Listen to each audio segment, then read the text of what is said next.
Su Lingyu, raised in luxury and comfort, finds herself inexplicably transported to the resource-scarce 1980s, assuming the role of the malicious ex-wife of the military romance's male protagonist, Huiyan.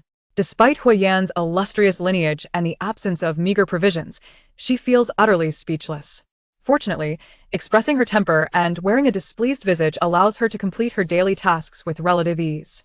Yet, she cannot fathom why her antics are increasingly met with affectionate gazes from those around her. Her father-in-law provides her with allowances, her mother-in-law gifts her jade pendants, and her younger siblings-in-law exhibit a remarkable understanding. The police station, now adjacent to her workplace, offers her protection, and influential figures greet her with the warmth of fond smiles. Even the delusional antagonist, who in the novel would have cast her into the sea to feed the fish, now gazes at her with an obsessive fervor. Something feels amiss. As for that scoundrel Huiyan, he seizes every opportunity to kiss her when no one is around, contradicting his perceived stern demeanor. One fateful day, Huiyan's previously monotonous life experiences a dramatic upheaval. His lips are so beautifully shaped I long to kiss them. If Huiyan would let me touch his 8-pack abs, I might even consider healing his leg. Huiyan is left speechless as he finds himself blushing, having heard her inner thoughts, which lead others to believe he indulges in nightly escapades, when in truth, on another occasion, her sweet, soft thoughts resound once more. No one can stop me. I am determined to touch Huiyan's abs, and not just that, I want to. What else do you desire? He asks, pinning the wide-eyed beauty to the bed, his voice husky. After contemplating for so long, isn't it time to take action? Chapter 1, his lips are so beautiful, I want to try. Su Lingyu abruptly awakens from her slumber, discovering that she is lying in an unfamiliar room. The room is simply adorned, exuding a unique essence reminiscent of the 1980s. On the white walls hangs a quartz clock, while the floor is laid with polished wooden planks that gleam under the light. Beside the bed stands an exquisite 4-door wardrobe made of yellow rosewood, complete with a dressing table of the same design and a wooden round stool, all appearing freshly crafted and imbued with quality. On the other side, by the window, the glass is adorned with a bright red double happiness window decoration, new and striking. Have I truly entered a story? Su Lingyu thought incredulously as she propped herself up, the blanket slipping from her body onto the bed. Dressed solely in a black silk camisole nightgown, her skin appeared as delicate as a snowdrift, her slender waist barely graspable, her figure perfectly curvaceous, complemented by a face of extraordinary beauty. Her brows resembled distant mountains, and her eyes mirrored the gentle spring waters. Every smile and frown painted a picturesque scene. Gathering her flowing, waist-length black hair, she rose from the bed and approached the dressing mirror, gazing at her reflection for several minutes before finally feeling at ease. Thank goodness, the person in the mirror was indeed her. Even the small red mole on her right earlobe was identical. Having been pampered since childhood, treated like a precious jewel by her family, she had never lacked for anything. To find herself in the role of the male protagonist's malicious ex-wife in a military marriage narrative felt like a trial she was ill-prepared for. The male protagonist, Huiyan, hails from a prestigious lineage, a descendant of the revolutionary elite, yet prior to her transmigration, she had also come from an affluent family, having encountered countless exquisite things. Fortunately, this villainous supporting character had minimal scenes, allowing her to swiftly complete her tasks and return to the real world. Moreover, she had suffered from severe congenital heart disease since childhood and had been in a car accident, leaving her in a vegetative state during her coma. The system sought her to undertake tasks, promising rewards of healing her injuries and ailments, transforming her into a healthy individual. This was indeed beneficial for her. Just then, a cheerful, childlike voice chimed in, radiating an innocence untouched by the harsh realities of knowledge. Meh. Your adorable little assistant is online. I can accompany the host in completing tasks, and we can enjoy delicious gossip together. Su Lingyu inquired, as long as I fulfill the plot of the malicious supporting character, I can return, right? Yes, yes, yes. You are now the wife of the disabled magnate Huiyan. As long as you create chaos daily, completing your malicious tasks, contrasting the heroine's gentleness and kindness with your unruliness, and ultimately leap into the sea to perish, it will be quite simple. Now, I shall send you the crucial plot points of the novel. Nodding, Su Lingyu replied, all right. After reading about the villainous supporting character's storyline, she felt reassured. The original character was a capitalist heiress who, in this sensitive era, had no business with the Hur family, known for their revolutionary ties. However, she had used her friendship as a springboard to attend the birthday banquet of the Hur family's little princess, seizing the opportunity to invade Huiyan's study on the second floor. where he was confined, deliberately causing a commotion to attract guests and falsely claiming that she and Huoyan shared a mutual affection that was hard to contain. Despite Huoyan's usual solemn demeanor and disinterest in women, her extraordinary beauty led many to believe her claims, and the Hu family, being kind-hearted, compelled Huoyan to marry her. Yet, after marriage, no matter how she endeavored to please him, he treated her as if she were invisible, leading to her growing dissatisfaction. Later, she began to suspect that Huoyan was having an affair with a female lead, Zhou Wanru, which led her to neglect him and harbor resentment. The moment Su Lingyu arrived in this world was marked by an incident where the original host and Huoyan were traveling by car. A quarrel erupted between them due to Zhou Wanru, resulting in the original host's frantic attempt to seize the steering wheel from the driver, insisting on getting out. This conflict culminated in a car accident involving both of them. Miraculously, the original host emerged unscathed, while Huoyan suffered severe injuries to his already compromised leg, diminishing the hope of recovery. Feeling a pang of sympathy for Huoyan, this accident became a pivotal event that sparked discontent among the Hu family towards the original host. According to the narrative, following the accident, the original host experienced the cold shoulder from the Hu family, which drove her to madness, making her increasingly detestable. Years later, she unwittingly provoked an extremely dangerous, sinister antagonist who cruelly kidnapped her and disposed of her in the sea, feeding her to the fish in a tragically gruesome manner. From this moment until her demise, Su Lingyu needed to showcase her performance. Alright, though she struggled to comprehend the malicious logic of a villainess, she resolved to play her part to fulfill her mission. Su Lingyu inquired, "Little Commander, you mentioned I have 100 initial points to exchange for a golden finger. Have you completed the exchange for the mind-reading ability I requested? Knowing others' weaknesses would allow me to strike with precision." Yes, it has been exchanged and activated. However, although the golden finger has been successfully utilized, it seems the mind-reading option has not appeared for some reason. What is going on? Su Lingyu asked. "I'm not sure, it could be a system bug. The golden finger cannot be repurchased. How about this? I will compensate you 100-fold by gifting you health elixirs worth 10,000 points, ensuring you remain radiant and beautiful forever." The effects of the elixirs transcend worlds. That works in comparison to mind reading. Her desire for beauty prevailed. Being likable is a challenge, but being detestable? Not so much. She brimmed with confidence. Su Lingyu changed into a white sleeveless long dress, layering it with a light yellow knitted short cardigan, preparing to step out and familiarize herself with her surroundings. To her surprise, upon opening the door, she found herself blocked at the threshold. The features of the person before her were unmistakable. She quickly realized he was none other than the male lead of the story, the disabled tycoon Huoyan, her unassuming husband. Huoyan seemed to be seeking her, his hand raised in a gesture as if to knock. What a coincidence! Suddenly intrigued, Su Lingyu scrutinized the man before her. The tall and imposing figure sat in a wheelchair despite having one leg impaired. It did nothing to diminish his fierce, indomitable aura. It was evident that he had never relinquished his sense of self, as he maintained a rigorous exercise regimen.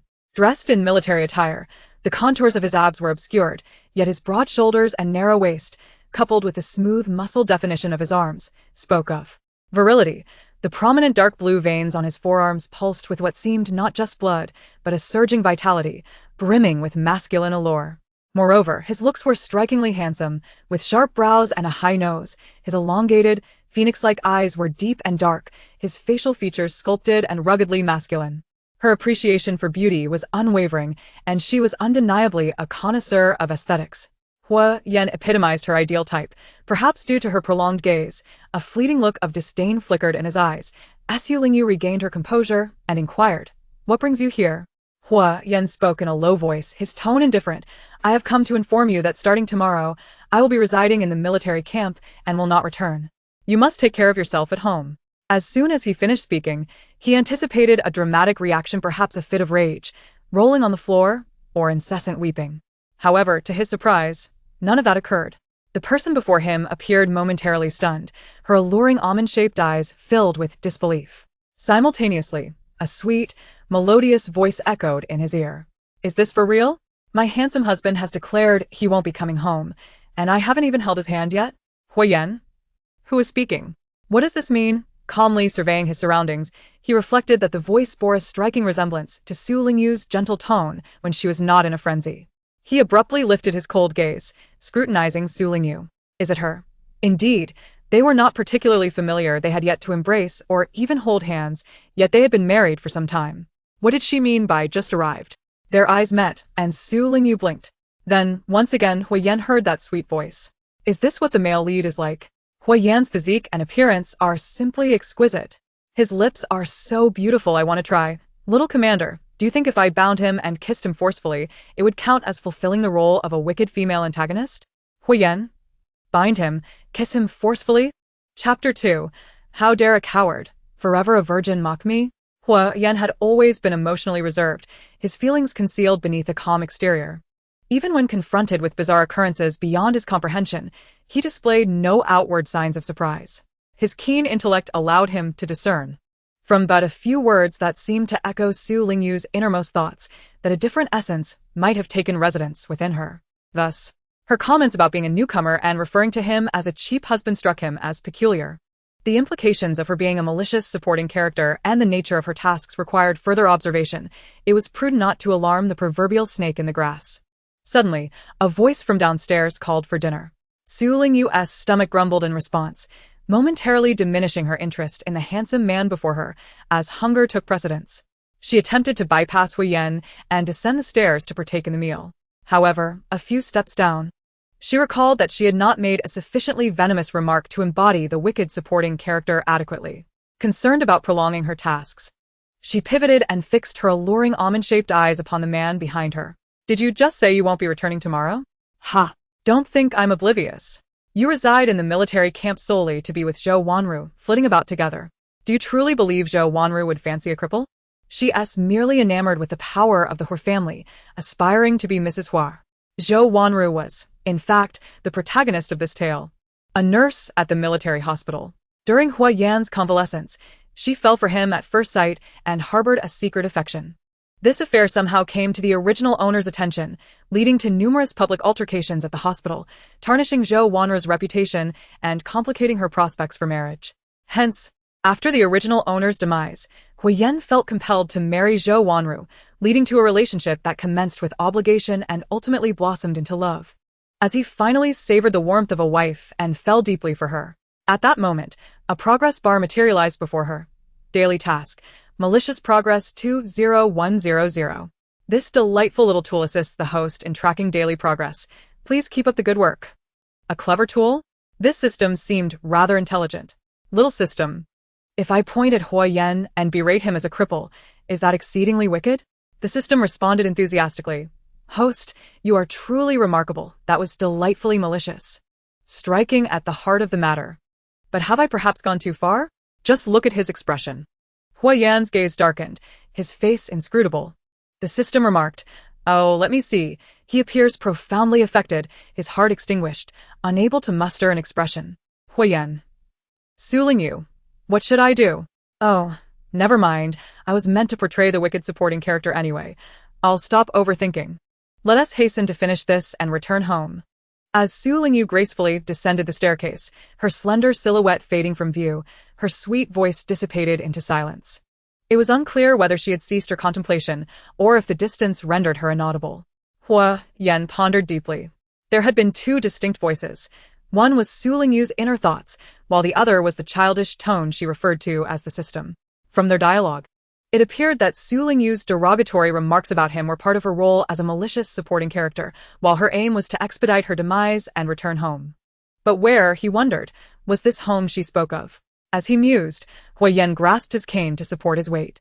As he descended the stairs, Su Lingyu was already seated at the dining table. He cast a glance at her. She was gazing at the dishes with sparkling eyes, utterly oblivious to his scrutiny. Their father, Hui Zhengwo, their mother, Jin Yuxiang, younger brother, Hui Lang, and younger sister, Hui Xiang had all taken their seats, waiting solely for him. Hui Yan did not delay, promptly sitting beside Su Lingyu. As the head of the family, Hui Zhengwo picked up his chopsticks and declared, Let us eat. The others followed suit. Today, Zhang Ma had prepared a delightful sour fish dish, quite delectable. The taro chicken, a Sichuan specialty, was splendidly spicy. The steamed eggplant was also commendable. The Hui family was well off. Although they did not indulge in extravagance, their quality of life was commendable. Since Hui Yan had injured his leg, the family's meals had improved significantly to provide him with ample nutrition. There were no stringent rules of silence during meals. The atmosphere was lively and joyous, save for Su Lingyu, whose eyes were clouded with distress. Hua Yan was beginning to suspect her intentions when he suddenly heard her inner thoughts. How touching. The taste of authentic cuisine is unparalleled. What are we consuming, this garbage? Woe is me. Hua Yan instinctively glanced at the others, noticing their eating motions momentarily freeze, expressions of confusion flickering in their eyes as they scanned their surroundings. He immediately grasped that they had all heard her. Fortunately, there were no outsiders present, including Zhang Ma, who had worked for the family for over a decade and was deemed trustworthy. Upon sensing Hua Yan's gaze, Hua Jiangwo and the others discreetly resumed their conversation and continued to eat, stealing glances at Su Lingyu. Only Zhang Ma could not conceal her emotions. Chen Yuxiang gently suggested, "Is there still some white fungus porridge simmering in the kitchen? Zhang Ma, could you check?" Yes. Zhang Ma promptly headed towards the kitchen. Su Lingyu, Oblivious to the undercurrents at the table, instead turned to glance at Zhang Ma's retreating figure, her thoughts echoing again. Only white fungus. No bird's nest? Oh well, one cannot be too demanding in this era. White fungus will suffice. The food is too delectable, as the malicious supporting character. How can I feign disdain while subtly indulging a bit more? This is too challenging. I truly find myself in a predicament. Perhaps I should wait until I finish eating before I start my tirade? Yes, that's it. I am indeed quite clever. The Hua family, including Hua Yan, listened intently. Once Su Lingyu finished her meal, she, adhering to her malicious persona, promptly launched her attack, raising an eyebrow. Why is this dish so unpalatable? Is it deliberately prepared as swill for me? Even dogs would turn their noses up at it. Previously, whenever Su Lingyu caused a scene, everyone in the room would suffer from severe headaches.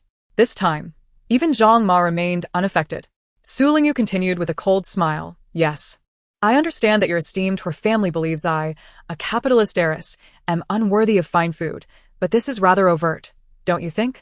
She covered her mouth with both hands, her eyes wide with disbelief. The system chimed in. Host, you have eaten too much. You are about to burp. How embarrassing enough as it is. Please refrain from reminding me. Uffed. Hua Xiang burst into laughter. The system responded. Host, is she mocking you? Su Lingyu retorted. How dare she mock me? With a mere 8 points in mathematics, she altered it to 88 out of fear of being punished. What qualification does she have to deride me?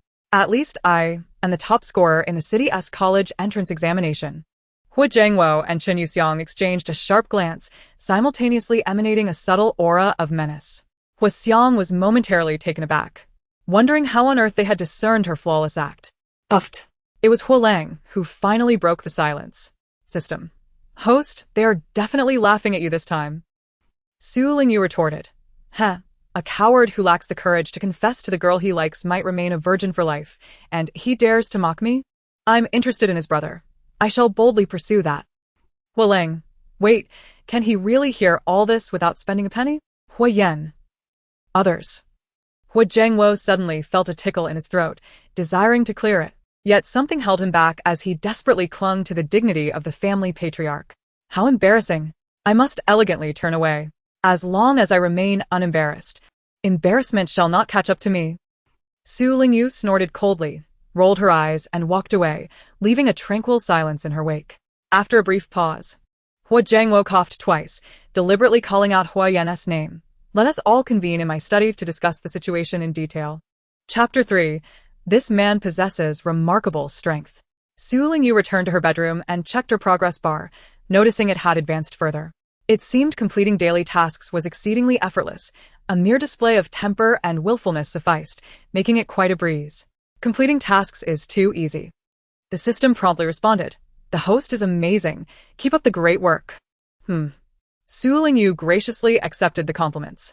She gathered a change of clothes to prepare for a bath, utterly unaware of the family meeting convened against her in the adjoining study. As soon as the study door closed, Hua Jiangwo inquired of Hua Yan. What exactly is going on? Hua Yan succinctly explained. Before dinner, I approached Su Lingyu and suddenly discovered I could hear her thoughts. It was not long before you all. However, I overheard a few more words than you did. It appears that Su Lingyu has recently undergone a transformation. Her intention is to embody a malicious supporting character with the ultimate goal of returning home. As for her remarks about wanting to kiss him and flirt with him, he refrained from mentioning them, finding them too difficult to articulate.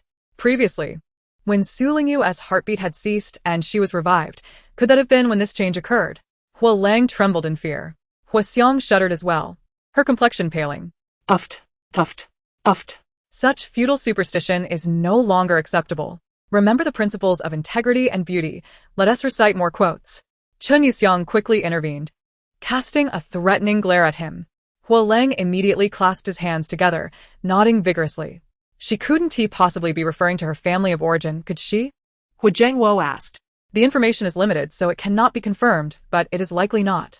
She has mentioned a desire to complete her task swiftly, to die sooner and return home. Hua Yan shook his head. Does she truly seek death?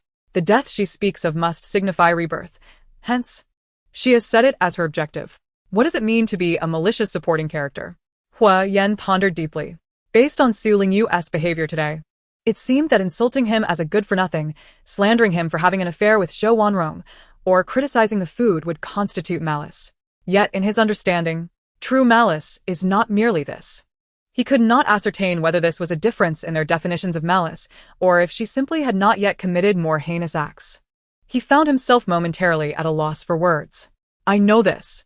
Hua Xiang raised her hand, speaking with vivacity. Previously, Su Lingyu would often cause a ruckus, disrupting the peace of their home. It seemed she intended to emulate her sister-in-law's behavior and continue her antics. Chen Yuxiang scoffed. Oh, so clever of you to answer. If you are so astute, how did you manage to score only 8 in mathematics? Did you think you could fool your father and me with your altered grades? Help.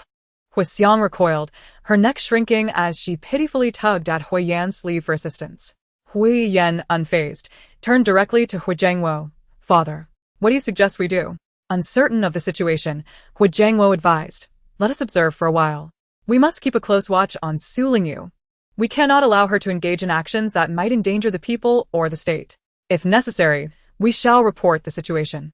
He gestured towards the ceiling. Hua Yan nodded in agreement.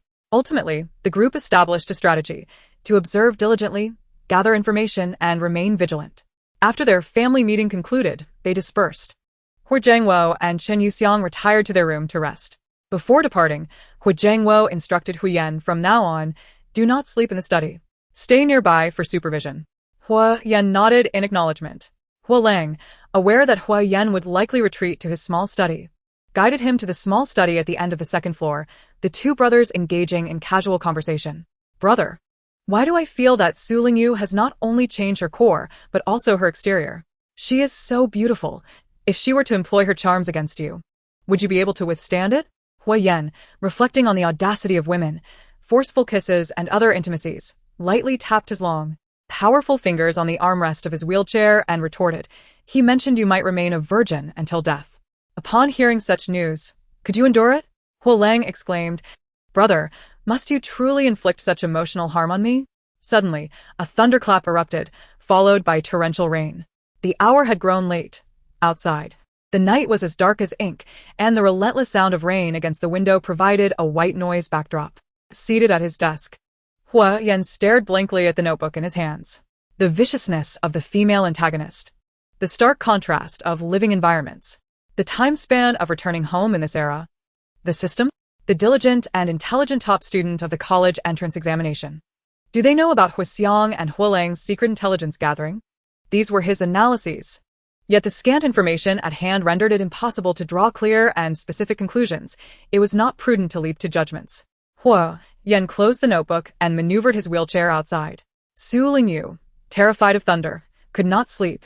Half reclining against her headboard, she read, contemplating whether to succumb to sleep or wait for Hu Yan to return to bed, which would alleviate her fears. As midnight approached and she began to believe that Hu Yan would not come, the bedroom door creaked open, revealing Hu Yan in his wheelchair. Su Lingyu's eyes brightened. You're here? The room was enveloped in tranquility, illuminated solely by the soft glow of a yellow bedside lamp. Wrapped in a knitted blanket, she sat on the bed, clad in a deep red silk sleep dress. The light cast a warm hue on her fair skin, which glowed as if she were a lychee with its shell peeled away, enticingly sweet. Her eyes sparkled with delight. Hua Yan averted his gaze, replying simply, The host should not show the male lead any kindness, strive to complete the task. Indeed, Su Lingyu replied, her smile fading as she quipped. So you do know to return to sleep? I thought you would stay loyal to your little lover and refrain from visiting my bed. Hua Yan remained silent. Su Lingyu shifted to the window side, freeing up the space beside her, resting her chin on her hand, and leisurely observed Huyen, who sat in a wheelchair. How would this man, with his mobility issues and without crutches, manage to sleep in bed? System, do you think he will plead with me? I have my principles. If he were to show me his abs, I might consider helping him to bed. The system replied, if he doesn't he plead with you. Will you not take a look? Su Lingyu chuckled.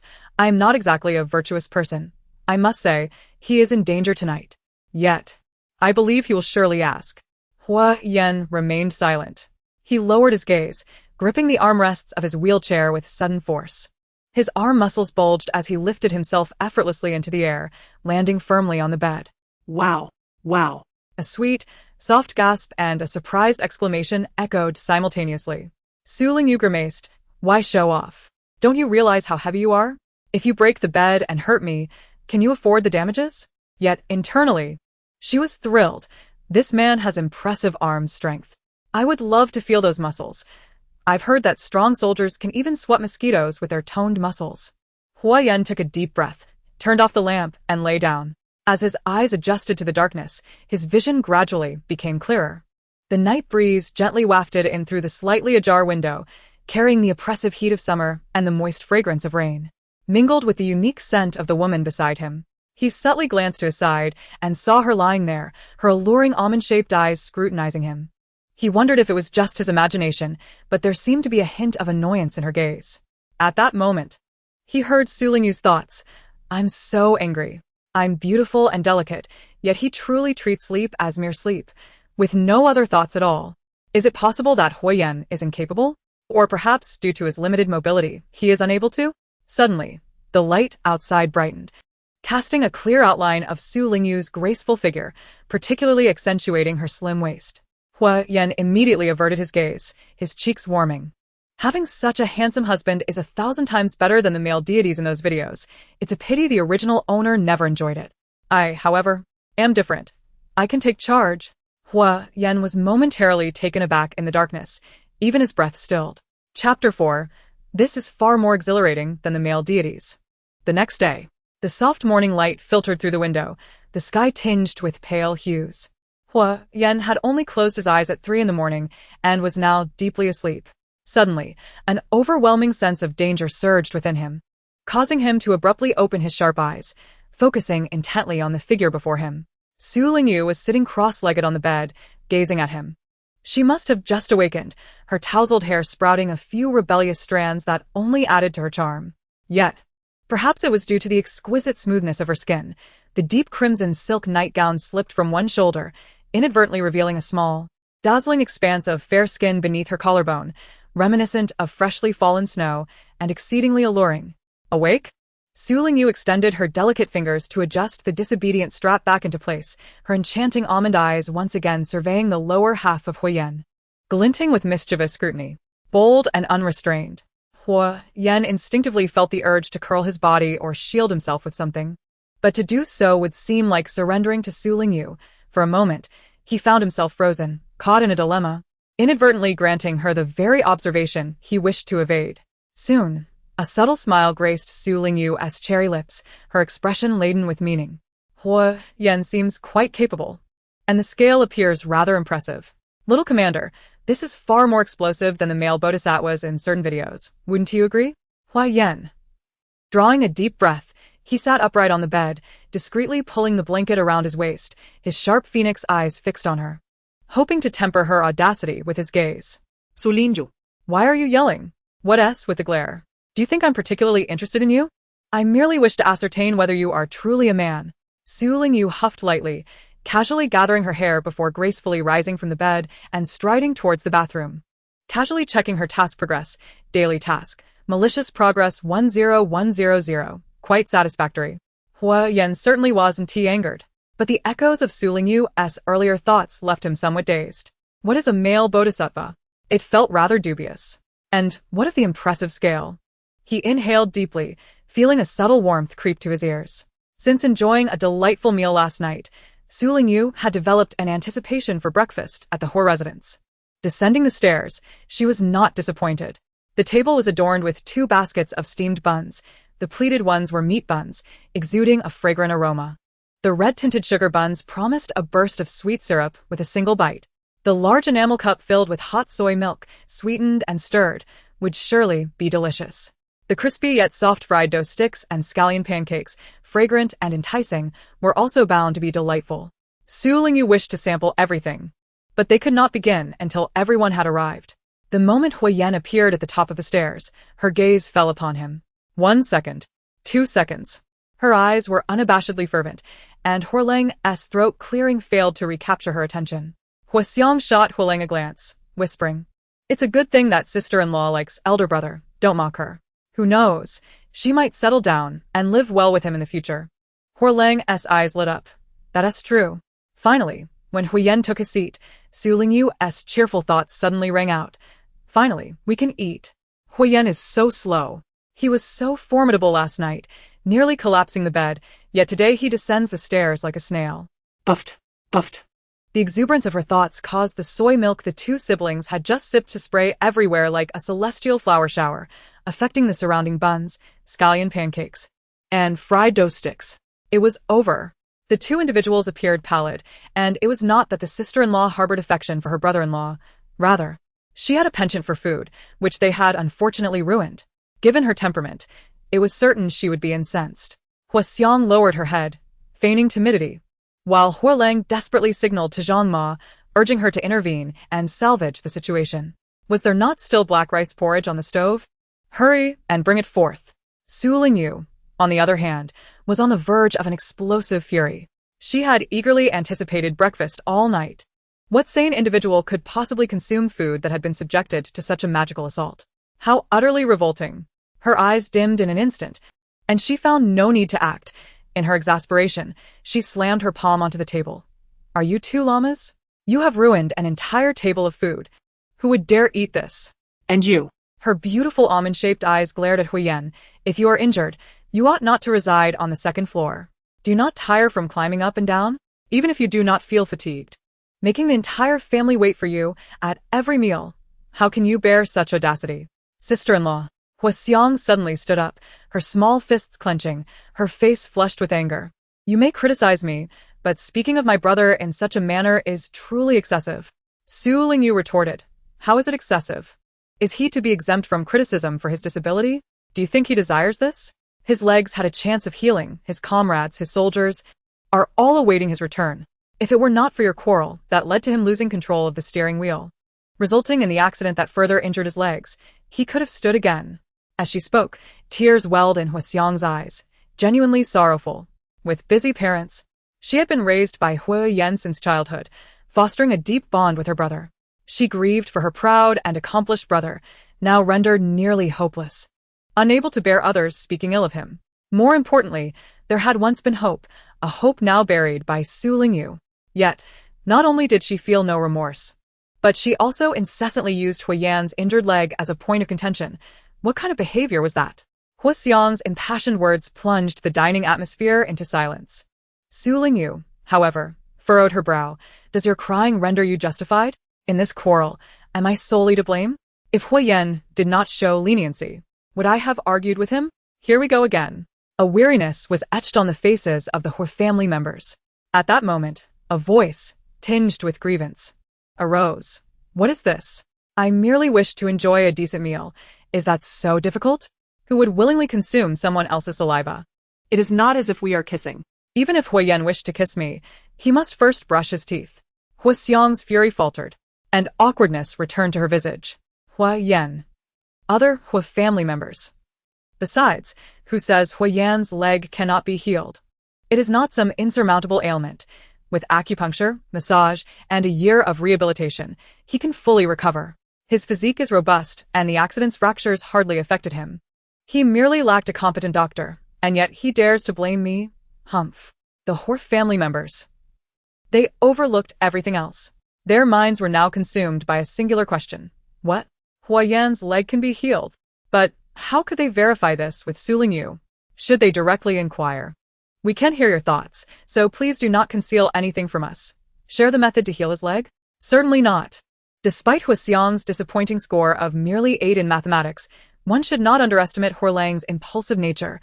Such foolishness is beyond their capacity. Enough. Hu Jiangwo declared with composure. What kind of behavior is this?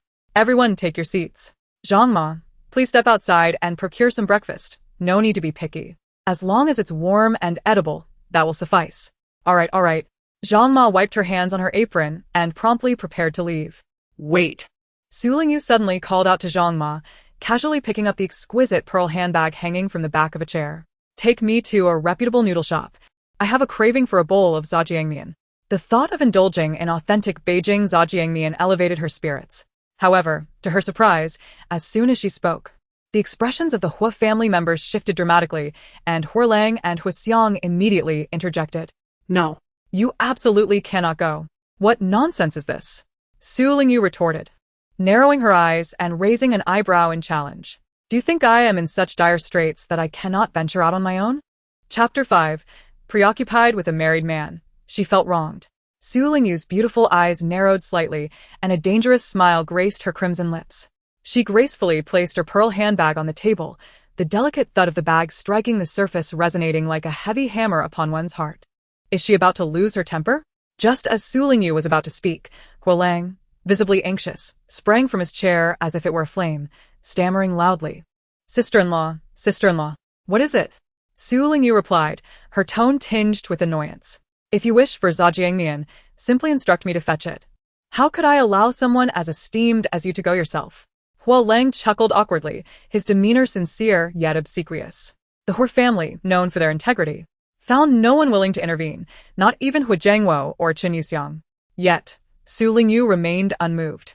How long will it take for you to return? Zhajiangmian must be enjoyed fresh. By the time you come back, the flavor will be lost. I would rather dine at the establishment myself. I can be swift, racing like the wind to procure it for you. Please grant me this chance. Huolang insisted, a hint of embarrassment flickering across his features. Embarrassed, are you? Su Lingyu questioned skeptically, are you not merely seeking an opportunity to exact revenge on your brother by tampering with my dish? Absolutely not. Huolang nearly swore to the heavens. Yet, Su Lingyu paid him no mind. With a decisive grip on her pearl handbag, she gracefully strode towards the exit, yearning not only for freshly made zhajiangmian but also for a breath of fresh air and a glimpse of the bygone charm of Beijing. Sister-in-law. Huolang hastily pursued her. The remaining members of the Hua family exchanged silent glances. After a moment, Huaxiang voiced her concern. What if someone overhears our sister-in-law's desires? What shall we do then? Chen Yuxiang sighed. She is a person, not an object. We cannot confine her indoors all day. If we were to do so, she would surely become suspicious. The Hua family, known for their benevolence, would never resort to unlawful acts, especially since it seemed Su Lingyu possessed a means to heal Huiyan's leg. They were all the more reluctant to provoke her ire. Perhaps only we can hear her true thoughts while others remain oblivious? Huaxiang suggested optimistically. That is a possibility. Yet it requires reliable individuals to verify it multiple times to ensure peace of mind, Chen Yuxiang replied. Let us await Huolang's return and see what he has to say, Hu Jiangwo concluded. Hua Yan remained silent, yet there was a contemplative glimmer in his eyes. Half an hour later, Su Lingyu returned home, her heart brimming with satisfaction. Upon seeing the Hua family gathered around the dining table, seemingly engaged in a solemn ritual, a flicker of curiosity crossed her gaze. She glanced at her progress bar. Daily task, malicious progress 59100. It appeared that the recent surge had proven quite effective. Whistling a cheerful tune, she ascended the stairs, eager to organize her wardrobe. Possessing a mild obsession with cleanliness, she was reluctant to wear garments previously donned by others. While yesterday's attire was unavoidable, today she refused to compromise. Apart from a few new outfits that caught her fancy, she had no desire for anything else and planned to venture out soon to procure more. Downstairs, several pairs of eyes were fixated on Huolang, who understood their scrutiny. Rubbing the back of his head, he remarked, I didn't hear my sister-in-law's thoughts outside. I'm unsure if she simply didn't think them, or if they were inaudible in the open air. Perhaps this time was merely a stroke of luck. There will certainly be many such instances ahead, and we must remain vigilant. We need to find trustworthy individuals to verify things multiple times. Will she notice? Just then, a sweet and soft voice chimed in. What are you all discussing? I can't shake the feeling that you are speaking ill of me.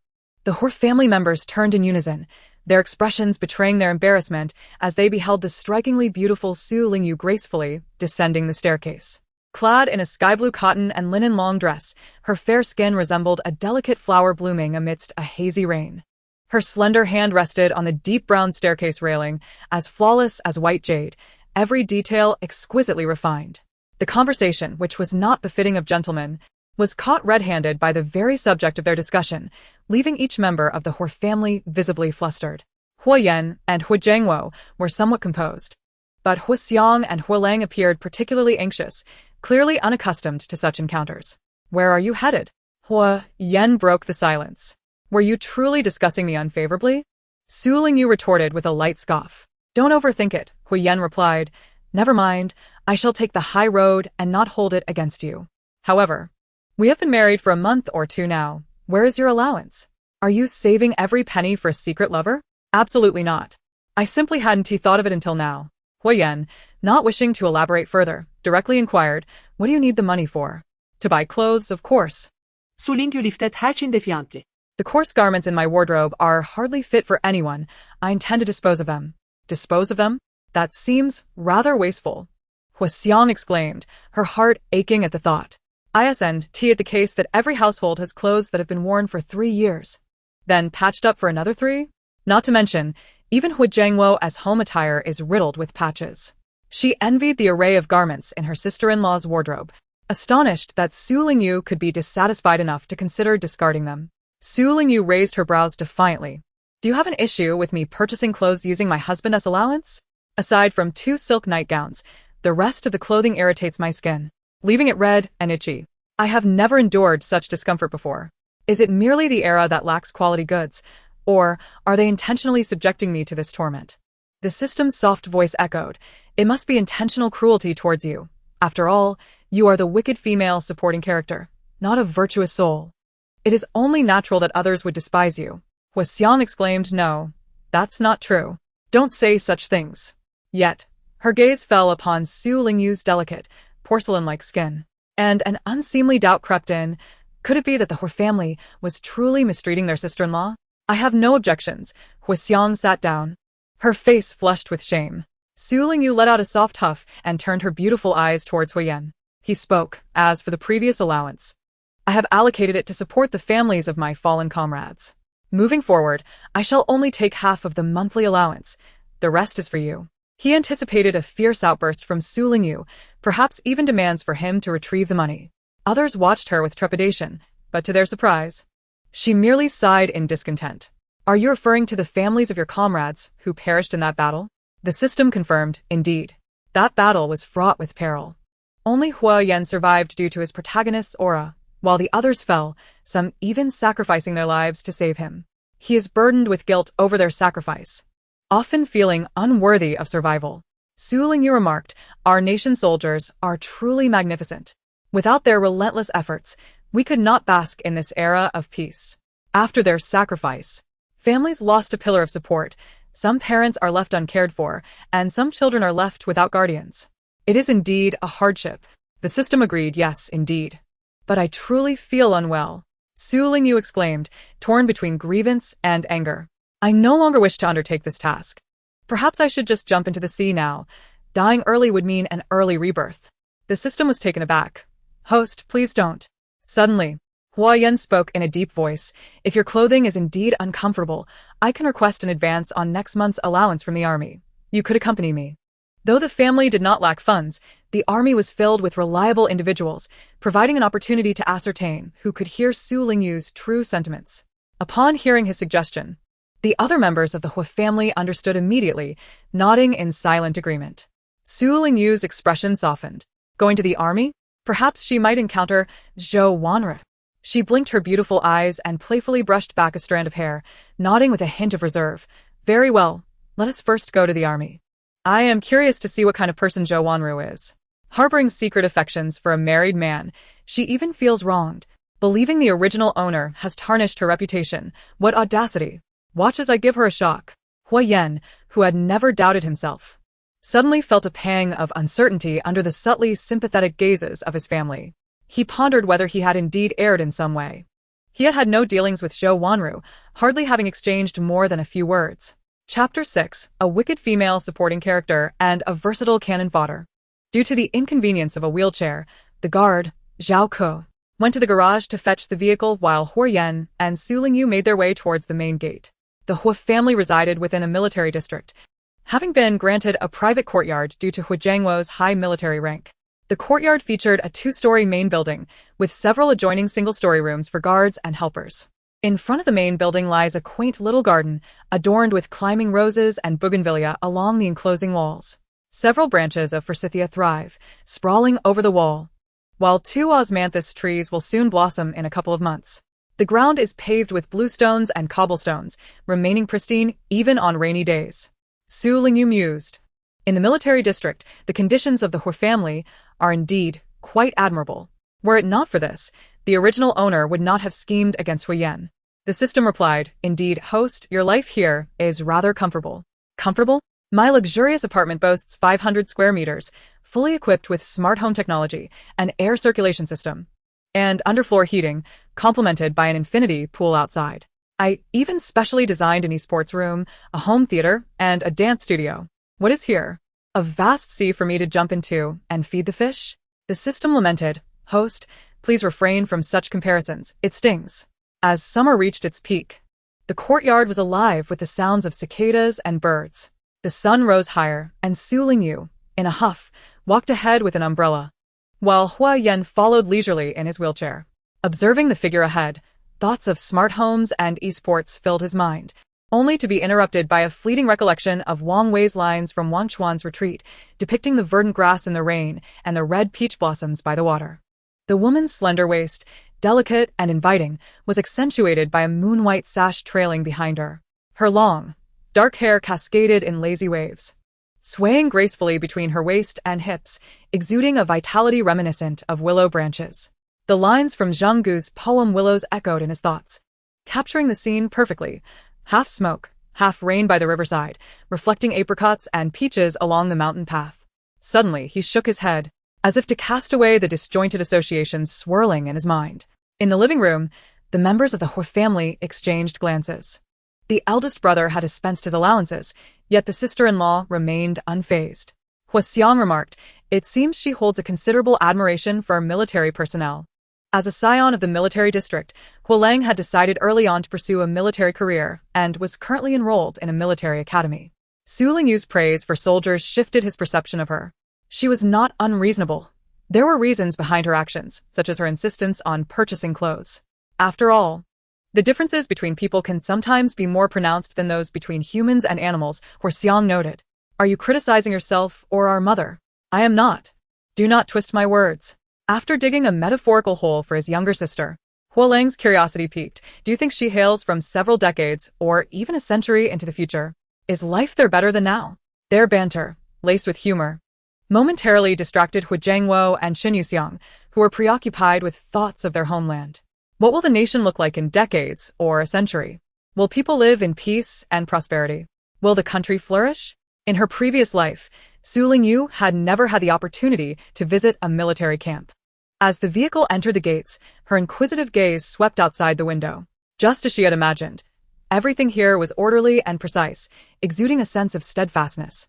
Much like the impression Hua Yan left on her, she focused intently on the scenery outside, oblivious to the occasional glances Hua Yan cast her way. His expression tinged with contemplation. Moments later, the vehicle came to a halt before a 3-story office building. Zhao Ke opened the rear door, and Su Lingyu gracefully alighted, naturally handing her parasol to him with the request, "Hold the umbrella for me." "Of course," Zhao Ke replied, momentarily taken aback before nodding eagerly. As Hua Yan descended from the car, leaning on his cane, he was greeted by the hurried approach of a middle-aged man clad in a green military uniform, his face alight with a joyful smile. "At last, you've deigned to visit the brigade. I had the gatekeeper keep a vigilant eye on your license plate. The moment you arrived, I was ready to catch you, fearing you might slip away." Hua Yan straightened, a rare smile breaking through his typically austere demeanor. "How have you been?" "Quite well, though our regiment cannot function without you. We need your leadership to steer us back on course. Otherwise, with the new recruits joining, all the promising talents will be snatched up by those rascals." After exchanging several more pleasantries, the man finally noticed Su Lingyu standing to the side, greeting her with a polite smile. "Your sister-in-law has joined us today, haha." Su Lingyu responded with a measured nod, maintaining a distant yet composed demeanor. She was aware of his identity. Huiyan was the commander of the Special Operations Brigade, while this man was Xie Rongjuan, the political commissar of the 52nd Division South Special Operations Brigade. The two had been partners for many years and shared a commendable rapport. Half a year prior, Huiyan had led a team on a special mission to the border where an unforeseen incident occurred. Despite his valiant efforts to ensure the mission's success and return with vital intelligence, all of his soldiers perished, and he himself sustained grave injuries, leaving him with a disabled leg, an ordeal of profound tragedy. Subsequently, Huiyan grappled with guilt over the loss of his comrades, reluctant to become a burden to the nation. He contemplated resigning from his command and leaving the military on several occasions, but Xie Rongjuan steadfastly urged him to reconsider. In the latter part of the narrative, Xie's 3 children had all come to regard Huiyan as a godfather, thus intertwining the fates of their families. However, the closeness of their families also rendered the Xie household a contrasting study to the Hui family. In fact, the Xie family appeared to be a deliberate foil crafted by the author, solely to illuminate the happiness of Zhou Wanru. She and Huiyan harmonized beautifully in their relationship. Despite her reluctance to bear children, Huiyan indulgently acquiesced, and together they formed a dink couple in the conservative 1980s. As for Xie Rongjuan, his children presented a stark contrast. One was autistic and lacked self-sufficiency, another rebelled and ran away from home, while a third had undergone excessive cosmetic surgery, ruining her life. The couple spent the latter half of their lives fretting over their 3 children, their hair turning gray before the age of 50, unable to rest easy even in death. Little Commander, can you still enjoy the gossip? Do you have any tales about Xie Rongjuan? The system immediately chimed in, its sweet voice declaring, indeed. Though he is quite short, he wishes to assert his masculinity. When not in training, he stuffs 3 layers of height-increasing pads into his shoes. Quite the adaptable height, indeed. Su Lingyu responded with a surprised, "Oh?" The system echoed, "Oh?" Xie Rongjuan, bewildered, wondered aloud. What was that sound? What is this system? How does it know the secret I've hidden for so long? The abruptness of the 2 voices startled him. At first, he thought he was hearing things. But soon his expression shifted to one of shock, nearly convinced he was witnessing a ghostly apparition. Fortunately, he promptly caught the reassuring gaze from Huiyan, understanding that there was more to the situation than met the eye, and he forcibly steadied himself. Never mind, I shall not hold a grudge against Xie Rongjuan. We are merely a venomous female antagonist and an all-purpose cannon fodder. It would be utterly ridiculous to engage in a feud. System. So, host? Who do you believe is in a more unfortunate position, you or Xie Rongjuan? Certainly, it is Xie Rongjuan who suffers more. I am destined to perish in a few years, while he must endure a lifetime of hardship. Once I am gone, my troubles cease. But he will have to worry about his children even in death. System. Indeed. Nevertheless, his children are not beyond redemption. If intervention occurs while they are still young, his later years need not be so dreadful. System. His second son and youngest daughter can still be salvaged, but the eldest son suffers from autism, a universally acknowledged enigma. Is there truly hope for him? You are not human. You cannot comprehend. System. Host, I sense you are chastising me. Su Lingyu chuckled softly, displaying unexpected benevolence as she clarified, not all children diagnosed with autism are truly afflicted. Some may simply be victims of misguided nurturing.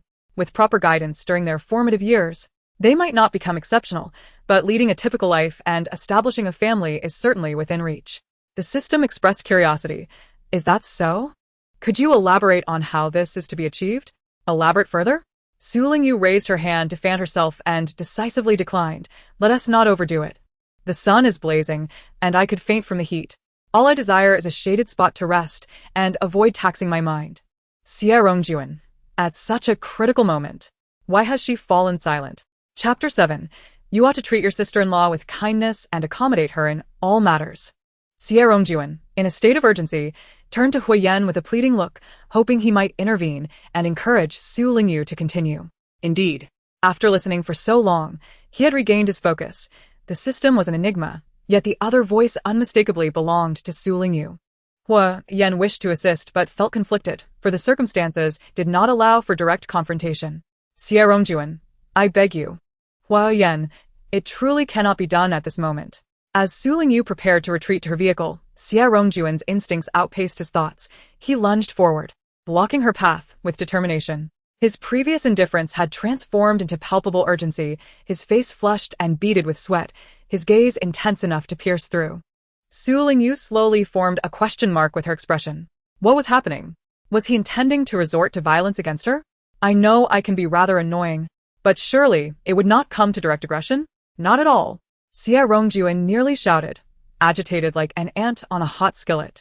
After a moment's contemplation, he forced a smile onto his face, striving to convey his goodwill. Su Lingyu took a significant step back. My eyes. System, is this a novel method of attack? Scaring the enemy to death with an ugly grin? This creativity surpasses even the most notorious tortures of the Qing dynasty. The system concurred. Humans possess a fascinating array of thoughts. Xia Rongjuan was on the verge of tears. Laughter eluded him, and tears were equally distant. The muscles of his face, overwhelmed by exertion, were on the verge of rigidity. After rubbing his rough hands against his face with a degree of force, he endeavored to adopt a congenial tone as he inquired, Sister-in-law, it is quite hot outside. Would you care to ascend to the upper floor for a cup of tea? There is a fan and you can take a moment to rest. Su Lingyu harbored profound suspicions.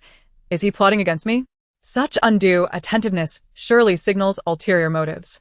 The system chimed in. Indeed. Just moments ago, he held you in disdain. Is he perhaps contemplating poisoning the tea to eliminate me, a source of trouble for his brother? The system affirmed, it is quite evident. The interplay between the individual and the system was merely a diversion, yet to Xia Rongjuan, it felt as if the very heavens were collapsing and the sun and moon had lost their luster. Yes, he had been mistaken before. He was fully aware of his lack of conventional attractiveness, but to be frightening was never his intention. Moreover, how could he harm anyone? As a stalwart man, a soldier serving his country, it was inconceivable for him to inflict harm. In the midst of his mounting anxiety, drenched in perspiration and yearning to prove his innocence, Hua Yan intervened. Let us go upstairs. I need to draft an application for next month's stipend. The prospect of a stipend, which could procure clothing, momentarily piqued Su Lingyu's interest. A generous sum is far more comforting than mere pleasantries. Absolutely. Leave everything to me. Xia Rongjuan replied emphatically, assuring them. If you find yourselves in urgent need of funds and next month's stipend falls short, do not hesitate to ask. Hua Yan nodded in agreement. The trio ascended the stairs towards Xia Rongjuan's office. Before Su Lingyu could even cross the threshold, Xia Rongjuan bellowed for someone to prepare tea, while he swiftly positioned himself in front of the electric fan, adjusting its angle to direct the breeze solely toward her. As for the well-being of his good brother, he could hardly concern himself with that. Once Su Lingyu was comfortably settled, and she wore a satisfied expression, his misgivings about his intentions dissipated, granting him a moment of relief. Allowing her to rest, he then donned a veneer of false cheer, placing his hands on the handles of Hua Yan's wheelchair and maneuvering him out of the room. Finding a quiet conference room, Xia Rongjuan closed the door and spoke directly. Hua Yan, you must assist with this matter, whether you wish to or not. It pertains to the future of your nephew. You cannot turn a blind eye. I implore you, as a brother, will you help? When Xia Wu was 2 years old, he was merely quiet. People remarked that he was simply a late speaker, and we did not take it to heart, thinking he would eventually find his voice. However, as he reached 5 or 6 years of age without uttering a word, and even resorted to banging his head against the wall, my wife and I were genuinely alarmed. We took him to a major hospital, where the doctors informed us that he was autistic and would not be able to lead a life akin to that of a typical individual. Not being normal, unable to speak, wasn't that tantamount to being mentally deficient? We, as parents, could care for Xiaowu while we lived, but what would happen if we were no longer around? Who would tend to him then? Siblings could only provide limited support, especially once they established their own families. As he spoke of his eldest son, Xia Rongjuan's eyes glistened with unshed tears. He forcefully wiped his face, stifling his emotions before choking out, Hu Yan, we are brothers. I reiterate, I beg of you. As long as Xiaowu can recover well in the future, I will remember this kindness for a lifetime. When Xia Rongjuan spoke, Hu Yan did not interrupt. He waited for him to finish before nodding earnestly. Bringing Su Lingyu to the army, he had anticipated various unforeseen circumstances and devised numerous strategies. Yet this situation still took him by surprise, though it was not necessarily a bad thing. On the contrary, it could be seen as a positive development. He understood Xia Rongjuan's urgency, yet this matter indeed required careful deliberation. Xia Rongjuan was a trustworthy individual, Huoyan did not conceal anything from him, aside from Su Lingyu's playful musings, which he kept to himself. After Huoyan finished speaking, Xia Rongjuan's emotion settled. What you mean is, my sister-in-law is still unaware that others can hear her thoughts, and if we recklessly bring this up, we won't be able to explain how we know about her abilities. Correct? Yes, Huoyan nodded. Then it's simple enough, Xia Rongjuan said. Tonight, I will take Xia Wu to your home for a visit, putting on a sad display before my sister-in-law. Perhaps if your wife cries a few times, it might evoke her sympathy, prompting her to offer her help in treating Xia Wu. Huoyan replied, don't hold too high expectations for her. You must not misunderstand my sister-in-law. Xia Rongjuan retorted, eyes wide. I'm not saying this lightly. There is a divine healer sleeping right beside you who claims to be able to heal your leg with absolute certainty. Why don't you consider that? Why not shed a few tears in front of her, begging for her kindness? Huoyan interjected, in my opinion, you should treat my sister-in-law with more kindness and accommodate her every whim. Even if she wishes to ride on your head, you should honor her like a revered ancestor. As for that person at the military hospital, oh, Zhou Wanru, let us avoid her from now on. Huoyan exclaimed. Wait. He truly had no dealings with Zhou Wanru. Moreover, previously, when Su Lingyu caused a commotion in the army, Xia Rongjuan had been concerned that she might jeopardize his career. Fearing he would be dismissed due to issues of conduct, and thus had spoken critically of her, feeling immense sympathy for Huoyan. Now, how could his attitude undergo such a dramatic turnaround? Was it solely because Su Lingyu was suspected of possessing exceptional medical skills capable of healing his son? Having worked together for many years, even if Huoyan maintained an impassive facade, Xia Rongjuan could discern a hint of his thoughts through the subtle changes in his expression. He did not feel ashamed. Rather, he took pride in it, declaring loudly, yes, I am indeed adaptable. As long as my sister-in-law can heal Xia Wu, my family will wholeheartedly support her. If you treat her poorly, I will be the first to object. Huoyan thought to himself, what a moving display of brotherly affection. Truly, it is not surprising in the least. In the office, Su Lingyu enjoyed the breeze while sipping on fragrant tea, finally finding some relief from the heat. Standing by the window, she casually glanced outside and noticed soldiers training on the playground. Due to the sweltering weather, they were drenched in sweat, opting to remove their short sleeves, revealing their well-defined and muscular physiques. What a beautiful sight to behold. Is it as if a host of celestial beings has descended to Earth? So many abs, far more exciting than those short videos. If only I had a telescope in hand, I can only imagine how elated I would be. System. Comparatively, it seems Huoyan's physique is even more impressive. Huoyan and Xia Rongjuan entered the office just in time to overhear a conversation. Xia Rongjuan, with a look of disbelief, silently mouthed a question. You won't even let your wife touch your abs? Such a fuss. Do you keep them concealed during your intimate moments? Huoyan found himself at a loss for words. Their exchange was brief, and upon hearing the commotion, Su Lingyu reluctantly withdrew her gaze and turned to them. Is the application report ready? Xia Rongjuan smiled amiably. Absolutely. Good. Su Lingyu nodded in satisfaction, casually adding, since it's done, let us head to the military hospital. We still have today as tasks to complete, so we must put in some effort. Huoyan exclaimed, are we really going? Xia Rongjuan nodded eagerly, demonstrating his support with actions. Let us go, right now. I'll personally drive you there. Zhou Wanru will definitely be there. If she isn't, I'll have someone call her in. Huoyan was taken aback, realizing for the first time that his good friend, whom he had worked alongside for many years, possessed such a side. Chapter 8. The Scoop on Zhou Wanru. Xia Rongjuan's sudden change of demeanor was so enthusiastic that Su Lingyu quickly understood. I never imagined Xia Rongjuan to be such a jester, so eager to witness me confront Zhou Wanru. Does Huoyan know his friend is like this? Little commander, does he have more gossip? The system chimed in indeed. This year marks Xia Rongjuan's zodiac year.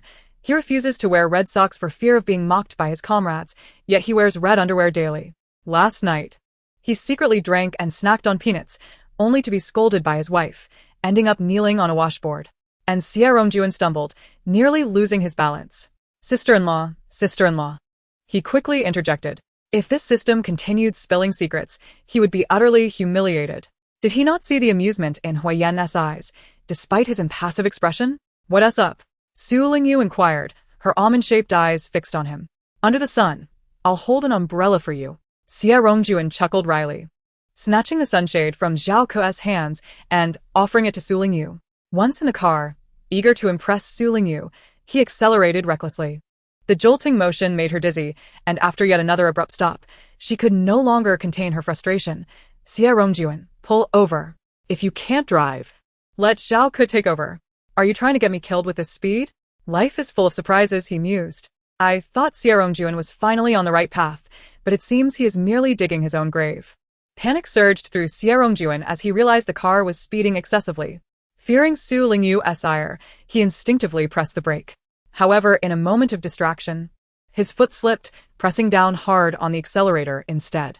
The car roared, propelling forward at an alarming speed, and he saw they were on a collision course with a tank ahead.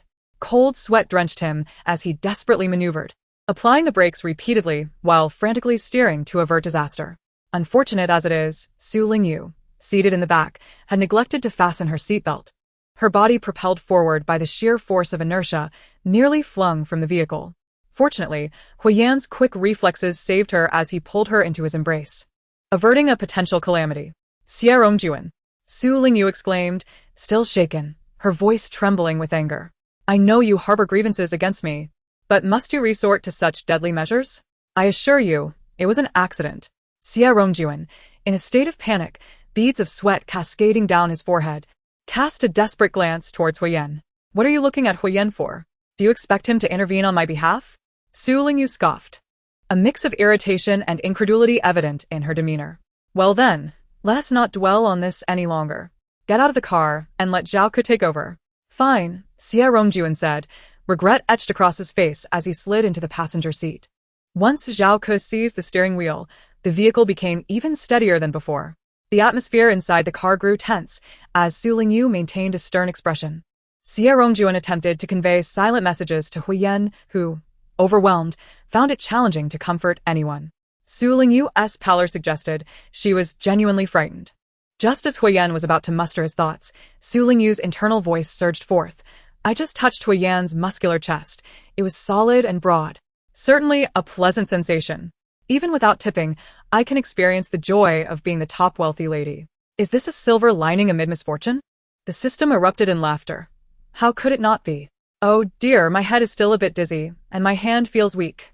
It might inadvertently slide down a little. Oh dear, Huiyan is squeezing my hand. Su Lingyu's thoughts were filled with shock and grievance. Yet they hardly warranted sympathy. Xie Rongjuan, sensing a shift in the mood, suddenly felt composed. He scrutinized Huiyan through the rearview mirror, his gaze imbued with a teasing understanding that only men could grasp. Huiyan, typically reserved in his emotions, felt his ears burn with embarrassment, for the first time truly understanding the meaning of being at a loss. Huiyan, is your hand of ice? You're going to turn my hand red. If you don't let go, I might just bite you. Su Lingyu exclaimed, unable to contain her frustration, pulling his attention back. I haven't provoked you. Why are you suddenly squeezing my hand? Are you out of your mind? She had not considered that her private thoughts had been exposed, provoking Huiyan's instinctive reaction. The pain was intense, and she was unwilling to bear the mark of his grip, glaring at Huiyan in a mixture of anger and urgency. Huiyan took a deep breath. I will release you, but do not act recklessly. What could you possibly do to me? You overestimate your significance. Su Lingyu retorted with a huff. After a moment's hesitation, Huiyan slowly loosened his grip. Thankfully, the previously mischievous individual refrained from further antics, sitting upright and even fastening her seatbelt, which relieved him somewhat. Yet, the lingering sensation of her palm on his chest and the fleeting touch of her delicate fingers against his thigh sent strange currents coursing through him, a tingling discomfort. Minutes later, they arrived at the military hospital. The hospital sprawls across a vast area, divided into 3 primary sections: the emergency department, outpatient clinic, and inpatient wards. Encountering Zhou Wanru purely by chance is no easy feat, and Xie Rongjuan, eager to atone for past mistakes, volunteers to gather information. As Su Lingyu descends from the vehicle, she absent-mindedly rubs her aching wrist, oblivious to the unusual demeanor of Huiyan inside the car. After 2 or 3 minutes pass without him emerging, she turns back, exasperated, and urges him. Why are you so slow? Are you afraid to confront Zhou Wanru with me? You're just sitting there like a turtle. Coming, Huiyan replies, his voice oddly hoarse. Perhaps due to the heat, he sheds his military green short-sleeve shirt, draping it over his arm while revealing a white tank top that accentuates his broad shoulders and muscular arms. The fabric of the tank is thin. And Su Lingyu discreetly observes, counting patiently, confirming that Huyen has indeed trained, showcasing an impressive set of 8-pack abs. Wow. Su Lingyu's eyes sparkle, and she silently whistles in admiration. Huyen, for the first time in his life, finds himself teased by a woman, feeling a mix of embarrassment as he lowers his head to hide the flush creeping to his ears. Once seated in the wheelchair pushed by Zhao Ke, he casually places the shirt over his knees. It's hot on your legs too. Let Zhao Ke hold it for you, Su Lingyu suggests. Her curiosity piqued to see his abs again. Yes, Captain, I'll take it. Zhao Ke nods eagerly, reaching to grab the shirt, only to have Huyen swat his hand away. No need. At that moment, Xie Rongjuan returns from the hospital lobby after inquiring with the on-duty nurse. I asked the nurse, and Zhou Wanru is currently on the 3rd floor of the inpatient department. We can go find her directly. His efficiency earns Su Lingyu's approving gaze, prompting Xie Rongjuan to beam with a simple, endearing smile. Su Lingyu has long been curious about the original female protagonist. As she catches sight of Zhou Wanru from a distance, the only word that springs to mind is stunning. While not a classical beauty, Zhou Wanru possesses a fair and delicate countenance, exuding an aura of elegance and comfort. Particularly striking is her gentle and pure demeanor, which naturally draws others to her with an instinctive desire for closeness. Such a person is evidently far more likable than the original character, who relied on her looks and lacked intelligence. I finally understand why the original character always threatened Zhou Wanru. It's simply because men are drawn to this type of green tea. The system interjects, puzzled. Isn't it true that not everyone dislikes green tea? You are mistaken. Women despise green tea because it reflects poorly on themselves. Men dislike it because they find themselves not being the object of her interest, Su Lingyu responds. The system acknowledges. That makes a lot of sense. Huyen, Xie Rongjuan, with a smile gracing her lips, Su Lingyu approaches Zhou Wanru, inquiring of the system. Do you have any gossip about Zhou Wanru? I'm curious if she is pure or duplicitous. The system replies promptly, wait a moment, host. As Su Lingyu draws closer, the others remain oblivious, but Zhou Wanru and Nurse Wang Hui, engaged in conversation, suddenly appear bewildered, glancing around before their eyes land on Su Lingyu, the one who spoke just moments ago. Is it her? Huyen keenly observed the reactions of those around her and, upon catching sight of the two women's expressions, realized they too could hear Su Lingyu's innermost thoughts. A fleeting hypothesis formed in her mind. Could it be that those whose destinies intertwine with Su Lingyu are capable of perceiving her heart's voice? The system chimed in cheerfully, its youthful tone ringing out. Host, there is so much gossip surrounding Zhou Wanru. What? Pray tell, Huyen urged. You only know she harbors feelings for Huyen, aiming to usurp you from the position of Mrs. Hua, but did you not know she has a childhood sweetheart back home, to whom she has been engaged for several years? The individual beside her, the one speaking to her, is Wang Hui, the head nurse here. Whenever you come to stir up trouble, Wang Hui always defends her. Little does Wang Hui know, her husband often covertly buys gifts for Zhou Wanru and even gifted her a family heirloom gold bracelet. Haha. What? Wang Hui's face contorted with shock and fury. She turned to Zhou Wanru, who appeared pallid and on the verge of collapse, and it dawned on her, what the mysterious voice had revealed was indeed true. Chapter 9. She could have taken it directly, yet she was still willing to call him brother. The gold bracelet, an ancestral treasure. Raging flames of anger ignited within Wang Hui. She smashed what she held in her hands, seized Zhou Wanru by the hair, and delivered 2 resounding slaps. You wretched creature! How could I have been so kind to you, believing you to be pitiful and ambitious, caring for you in every way? Zhou Wanru, struck and seeing stars, felt tears well up in her eyes, and in a soft voice pleaded, Sister Wang, please listen to me. It's not what you think. Please don't hit me. At the sight of this commotion, the surrounding medical staff rushed over, some attempting to restrain Wang Hui while others tended to Zhou Wanru, quickly separating the two. Given that it was Wang Hui who had acted out, they urged her, Sister Wang, what has come over you? If Wanru has erred, you could have pointed it out instead of resorting to violence. You have always been protective of her. What's wrong today? Please calm down. There are so many patients watching, and causing a scene in a hospital is most unbecoming. Setting aside the facts, no matter how wrong Zhou Wanru might be, one simply cannot resort to physical violence, right? Wang Hui was as furious as she was protective of Zhou Wanru, hating herself for being so blind, and despising those who tried to counsel her, feeling they too were blind. Why can't I strike her? Zhou Wanru, Just as Wang Hui was about to divulge the secrets she had gleaned from the mysterious voice, she was interrupted by Xie Rongjuan. Nurse Wang, I need to discuss something important with you. Please come here. Xie Rongjuan then turned to Zhou Wanru, adding, and you as well. This matter pertains to military secrets. You both must remain silent.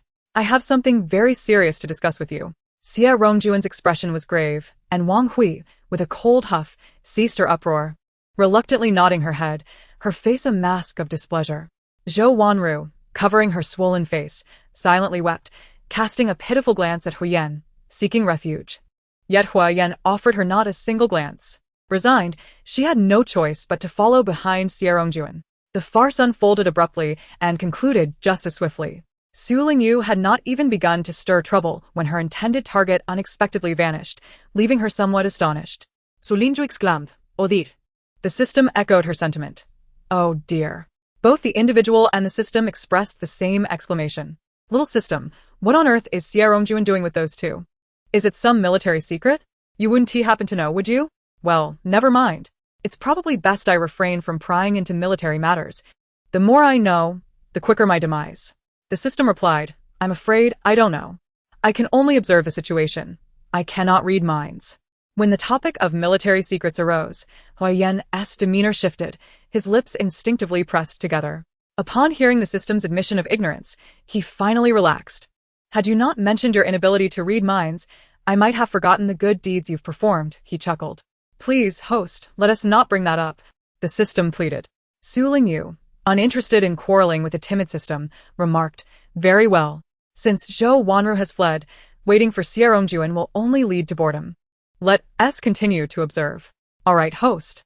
Speaking of Zhou Wanru, she truly is remarkable. Not only does she keep Wang Hui's husband intrigued, but she also maintains a close relationship with a young man from the supply and marketing cooperative, having received gifts from him such as a thermos, brown sugar, and clothing. There is also a young man from the hospital cafeteria who is one of Zhou Wanru's admirers, frequently bringing her braised pork, chicken soup, and fish soup. Additionally, Zhou Wanru has a male compatriot working at the long-distance bus station, who often visits her at the hospital when his wife isn't watching. He takes her out to the movies and dinners, and during holidays, he even reserves tickets for her in advance. Zhou Wanru introduces him as her brother, and everyone at the hospital assumes he is a relative. Su Lingyu listened with great interest. Zhou Wanru not only possesses economic acumen, but is also a master of time management. With her exceptional fish-raising skills, she could likely sustain herself solely through that. The system noted, indeed, she manages to save her entire salary each month without spending a single cent considering her working hours. She might very well be a millionaire. Truly, diligence breeds wealth. Hard work yields rewards. It's quite moving. She could have easily taken what she wanted, yet she still chooses to call him brother. Indeed.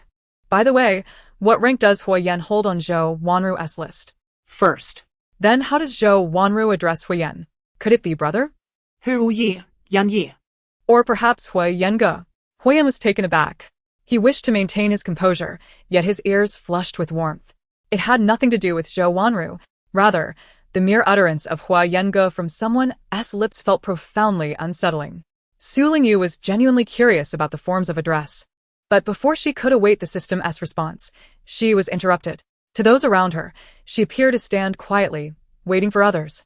Yet her facial expressions were quite animated, frowning one moment, displaying disdain the next, and then lightly laughing.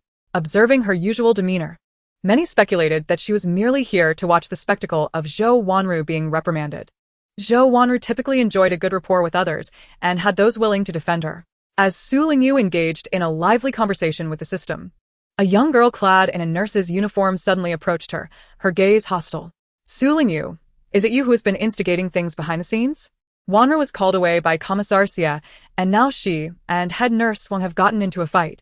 Are you not reveling in her misfortune? How can you be so malicious? Regaining her composure, Su Lingyu surveyed the girl before her with her beautiful almond-shaped eyes. And you are? The young girl, infuriated, threw her head back in exasperation. Su Lingyu, stop pretending. You've caused a ruckus in our hospital 3 or 4 times already. I am Wanru's best friend. How could you not know who I am? At that moment, Su Lingyu had gleaned her name from the system and had a little tidbit of gossip. Oh, I see. Your name is Sun Yu, Wanru's closest friend. Yes, that's me. Sun Yu declared with pride. In the entire hospital, my bond with Wanru is the strongest. So, I absolutely cannot stand by and watch you bully her. Su Lingyu nodded in understanding and offered a thoughtful suggestion. Since you cannot bear to watch, why not just close your eyes? Sun Yu? Laughter echoed subtly around them. What are you laughing at? Sun Yu exclaimed, stomping her foot as she shouted at the bystanders. Turning back to Su Lingyu, she continued angrily, you're just taking advantage of Wanru's good nature to bully her. Have you ever considered that if you hadn't married Captain He first, Mrs. He wouldn't be you at all? Wanru is beautiful, kind, intelligent, and hardworking. She is in no way comparable to a capitalist heiress like you, although she has yet to admit her feelings. We all believe she is the one who can bring happiness to Captain He. Su Lingyu nodded again, her gaze even tinged with a hint of appreciation. It's truly wonderful that you think so, because your boyfriend shares the same sentiment. What? Sun Yu was taken aback. They were clearly discussing Wanru. How had the conversation shifted to her boyfriend? What was happening? Chapter 10 Very well, that was a quintessentially Su Lingyu response. With her arms crossed and a light chuckle, she looked at Sun Yu with sympathy. Your boyfriend is that young man in the cafeteria who serves the meals, isn't? Did you know he has been pursuing Wanru for almost 3 months? He offered you the leftover chicken bones, claiming he prepared them especially for you. While he delivered a generous bowl of chicken and broth to Wanru, he told you to eat less pig-ass trotters for fear of you gaining weight. Yet he insisted that Wanru eat more, saying her thighs were thinner than your arms. Last night, when Wanru held his hand, he impulsively decided to lay everything bare with you.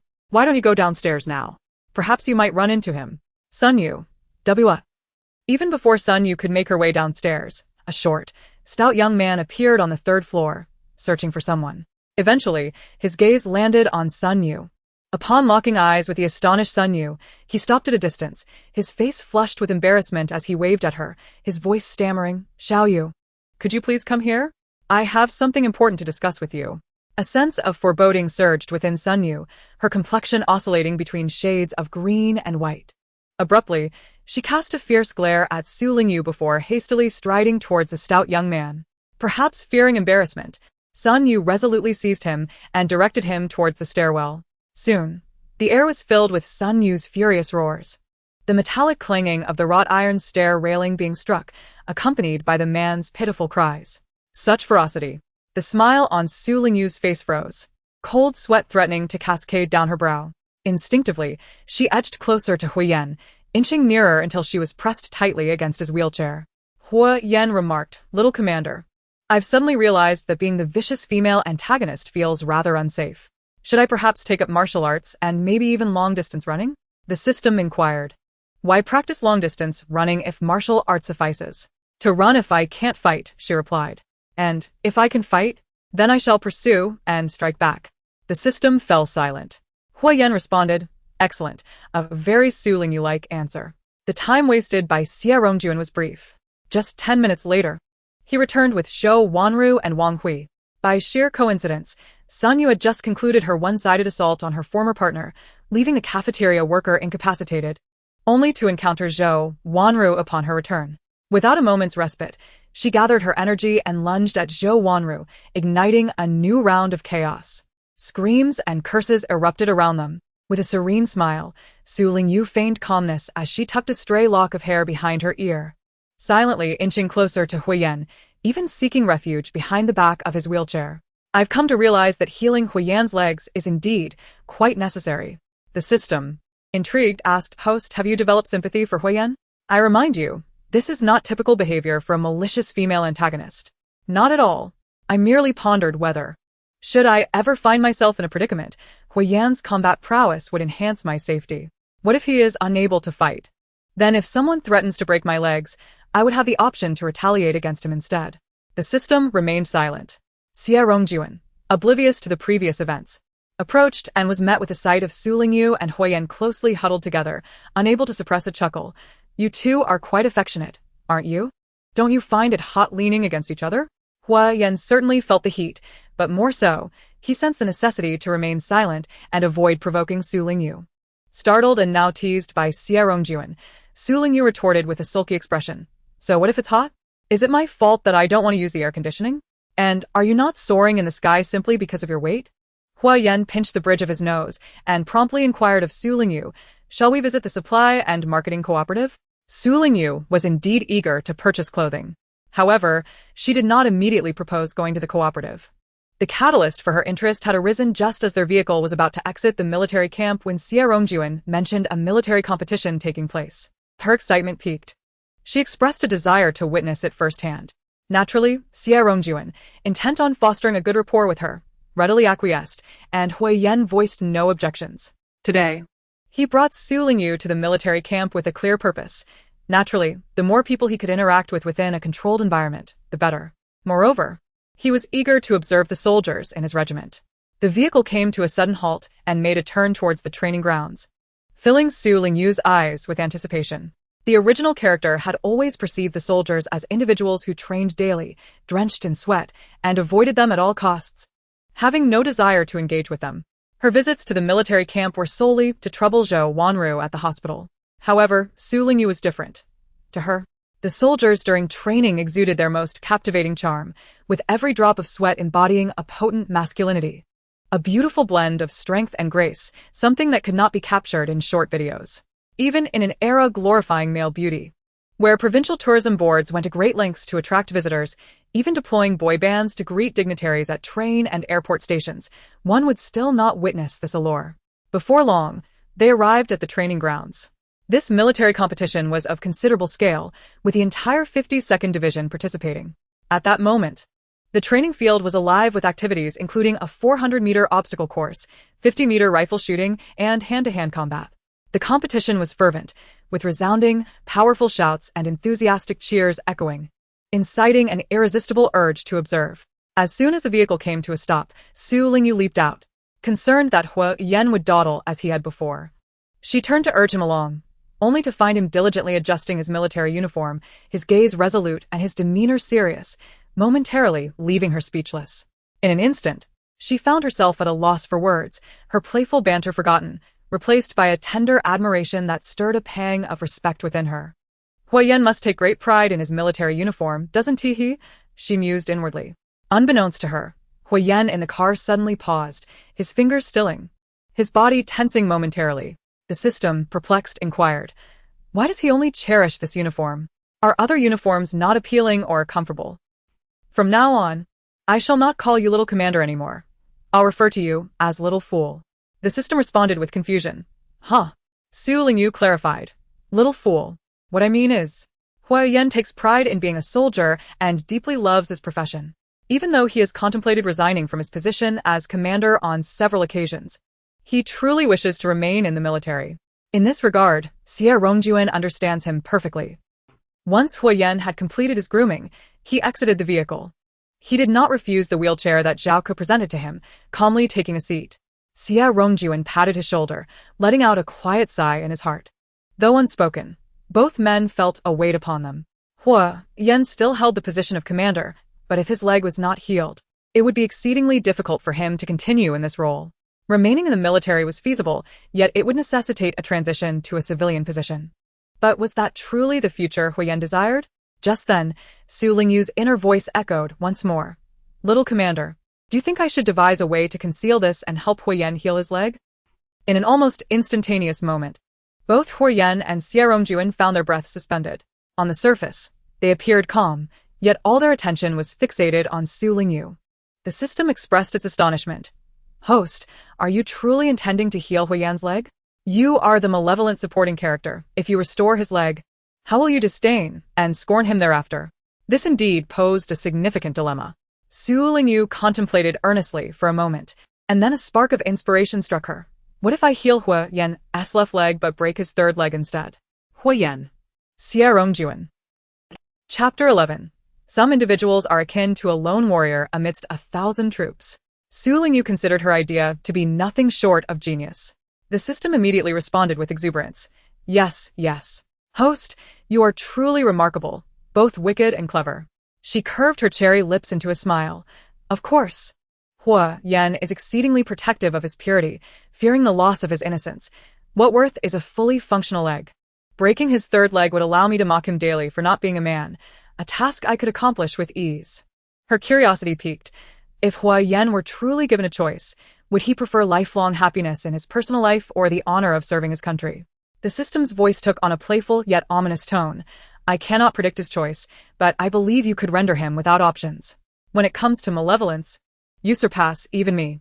You should acknowledge my brilliance as well. Huiyan. Xia Rongjuan. The two exchanged glances. Xia Rongjuan first inquired with his eyes why his brother allowed his wife to sleep elsewhere. Then, after a moment of contemplation, his expression shifted to one of reproach, as if to question whether Huiyan was indeed straying, finally settling into a sympathetic gaze that conveyed his understanding of Huiyan's plight. Huiyan. He calmly averted his gaze, striving to maintain composure while discreetly pinching the bridge of his nose. Why had he not slept well last night? Precisely because of this. It is often said that 3 women create a drama. Some individuals are akin to a lone warrior amidst 1,000 troops. When Su Lingyu and her companions arrived at the training ground, many eyes were drawn to them. Upon spotting Huiyan among those disembarking, one of the camp leaders observing from the sidelines scoffed derisively, adjusting his military cap before striding over with purpose. He bore an ordinary appearance, yet his smile was laced with a hint of roguishness. A scar on his right brow lent him an air of menace, making him seem rather unapproachable. His demeanor reflected his character, as his words were equally unpalatable. What brings our esteemed commander Hui here today? Surely, he isn't here to submit a retirement application? Xia Rongjuan's face darkened with distaste and wariness the moment the leader approached. He retorted sharply, Zhou Fong, mind your language. Zhou Fong? Upon hearing this name, Su Lingyu's eyes flickered with surprise. If her assumptions were correct, this individual was a minor character in the novel. One who made infrequent appearances, yet held some significance in the plot, hence her recognition of the name was both familiar and distant. Lord Commander, who is this Zhou Fong? And what is his backstory? The system beeped twice before exclaiming in astonishment. My heavens, this person is riddled with scandals. I scarcely know where to begin. Really? Indeed. What was this sound? Who was speaking of Zhou Fong? A select few soldiers gathered, their expressions reflecting bewilderment as they glanced around, ultimately directing their gaze towards the sole woman present, Su Lingyu. Guided by their sharp military instincts, they refrained from making any noise, opting instead to observe her quietly. Unbeknownst to them, both Huiyan and Xia Rongjuan were scrutinizing the soldiers in turn. Su Lingyu, with her almond-shaped eyes vacant, was engrossed in the unfolding drama, completely oblivious to the shifts in her surroundings. Why is Zhou Fong so disrespectful towards Huiyan? One of the soldiers mused. After all, Huiyan is a regiment commander, while Zhou Fong is merely a battalion commander. Logically, he should show more deference to a superior officer. I sense there is something amiss. This can be explained quite simply. Another soldier responded. Primarily, Zhou Fong is enamored with a girl from the art troupe who, in turn, has affections for Huiyan. Zhou Fong also has his eye on a nurse from the military hospital who secretly harbors feelings for Huiyan. Ultimately, Zhou Fong even developed feelings for a man. Su Lingyu gasped. He wouldn't still be in love with Huiyan, would he? Congratulations, host, you guessed correctly. Huiyan and Xia Rongjuan were taken aback. What? The soldiers, upon overhearing Su Lingyu's thoughts, displayed reactions ranging from astonishment directed at Huiyan to disbelief as they stared at Zhou Fong. Such a conspicuous response allowed Xia Rongjuan to accurately pinpoint his target. The reason he had been trailing Huiyan today was twofold: to enhance his standing in Su Lingyu's eyes and to assist Huiyan's endeavors, discreetly tallying those who could hear Su Lingyu's thoughts while ensuring their silence. He patted Huiyan's shoulder approvingly. This is all thanks to you. Huiyan's expression grew cold. Get lost. Zhou Fong, unable to hear Su Lingyu's thoughts, sensed something amiss as several people fell silent and began to gaze at him inexplicably. When he suddenly heard Huiyan's command to get lost, he instinctively felt it was directed at him. His complexion shifted from pale to flushed with anger as he retorted, You want me to get lost? Do you still think you're that promising, esteemed Huiyan? With a crippled leg, you amount to nothing. You are merely a disabled man. The only reason you became a regiment commander is because Huiyan's phoenix eyes turned icy. At that moment, the inquisitive Su Lingyu posed another question to the system. What role does Zhou Fong play? Is he here to undermine Huiyan, or for some other purpose? What is his storyline? The system promptly replied, Let me check. A second later, the system exclaimed in astonishment, Zhou Fong is actually the handsome, rogue supporting character in the narrative. Su Lingyu's interest piqued. A supporting character? Does that mean he has a romantic subplot with Zhou Wanru? Please, elaborate on their relationship. I am eager to hear. Indeed.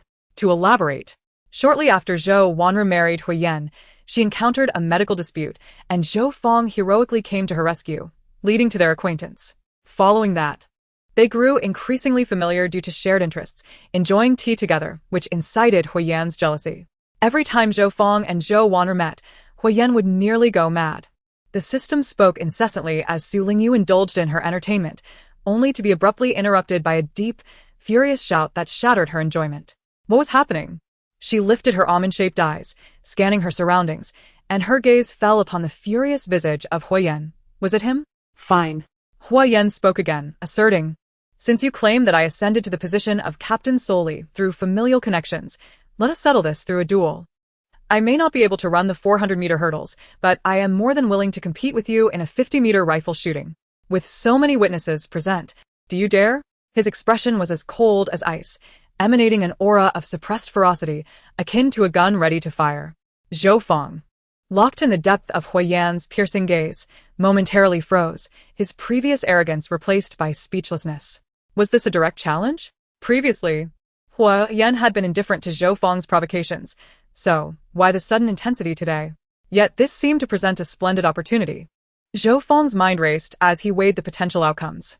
Although Huiyan had been the champion soldier for 5 consecutive years, demonstrating formidable prowess, Zhou Fong was no slouch either. Huiyan had suffered a severe injury 6 months prior, and the prolonged recovery had undoubtedly resulted in a lack of training, let alone handling a firearm. With the tides of fortune shifting, Zhou Fong's confidence surged. Let the duel commence. Who dares to back down is a coward. Chapter 12. Another juicy revelation. As noon approached, the competition in the training ground was nearing its conclusion. Groups of soldiers mingling and chatting began to head towards the mess hall. Suddenly, witnessing the unfolding drama, many gathered around to watch the spectacle. On one side stood Huiyan, the champion soldier for 5 years, a record holder in various military feats, and a figure whose injury 6 months ago had left many high-ranking officials lamenting. On the other side was Zhou Fong, unfamiliar and unremarkable, merely an ordinary presence compared to the illustrious Huiyan. The sole commendable trait was perhaps his audacity in challenging Huiyan. In an atmosphere that favored martial spirit, as soon as word spread of the impending duel, arrangements were swiftly made to clear the shooting range for the two competitors. Huiyan was set to face off against Zhou Fong. Su Lingyu was completely drawn from her previous excitement, now curious as she observed the stern-faced man in the distance. Under the watchful eyes of the crowd, Huiyan calmly maneuvered his wheelchair towards the shooting point. Upon arrival, he grasped the armrests, bracing himself with effort yet maintaining an air of composure as he advanced a step forward. Kneeling on one knee, he leaned into the grass and positioned his handgun against his shoulder.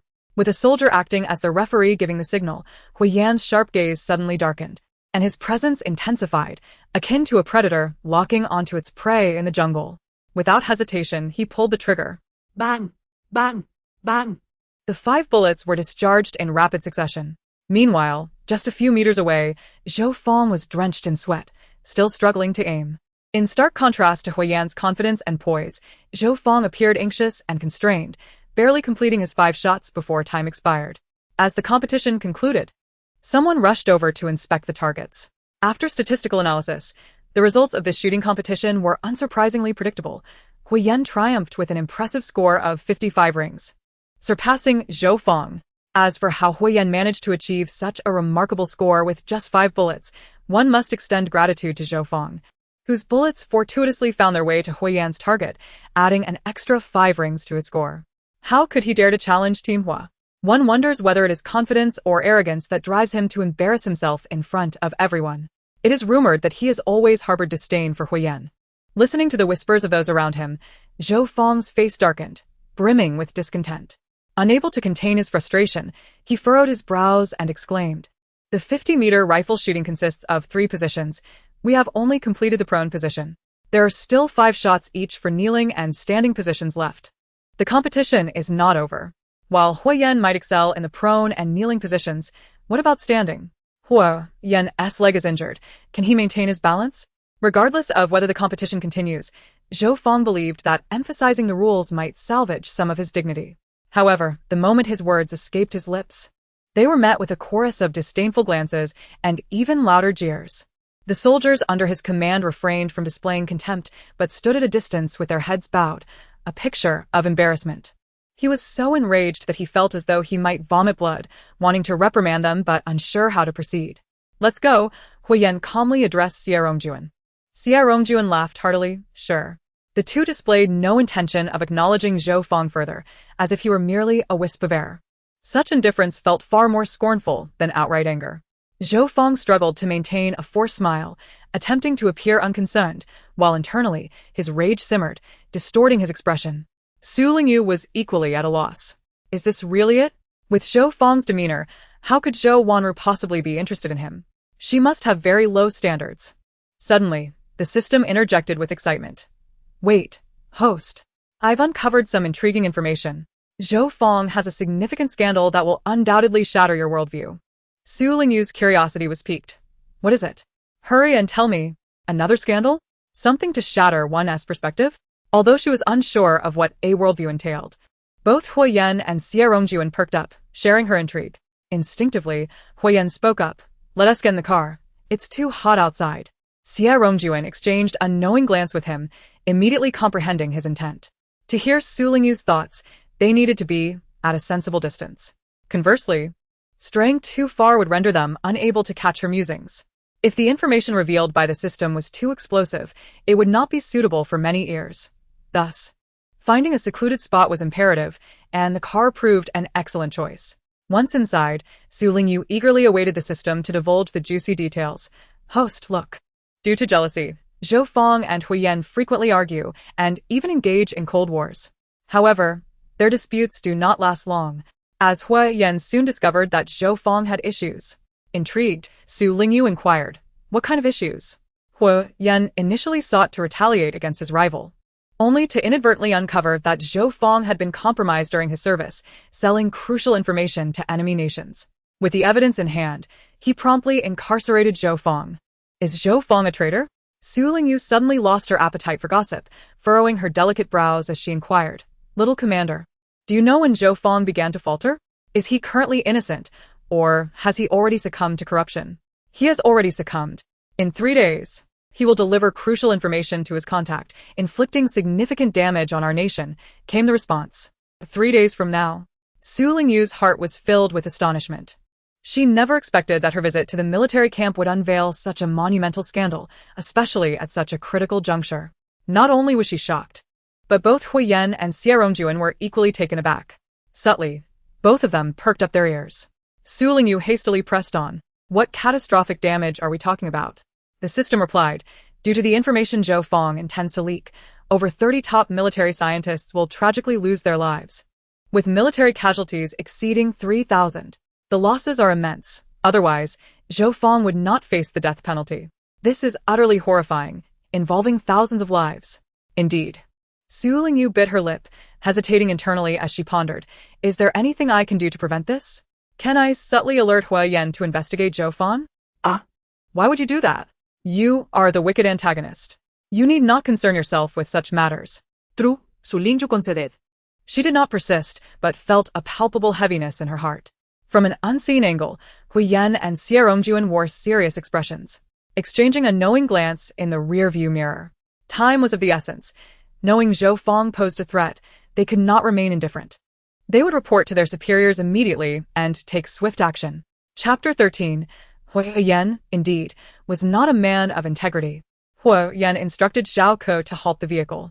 He turned to Su Lingyu beside him, his gaze filled with remorse. I suddenly remembered I have matters to attend to in the unit. I cannot accompany you to the supply and marketing cooperative today. The allowances will take a few days to arrive, so I shall borrow some money from Comrade Xie. Would you mind exploring the cooperative on your own?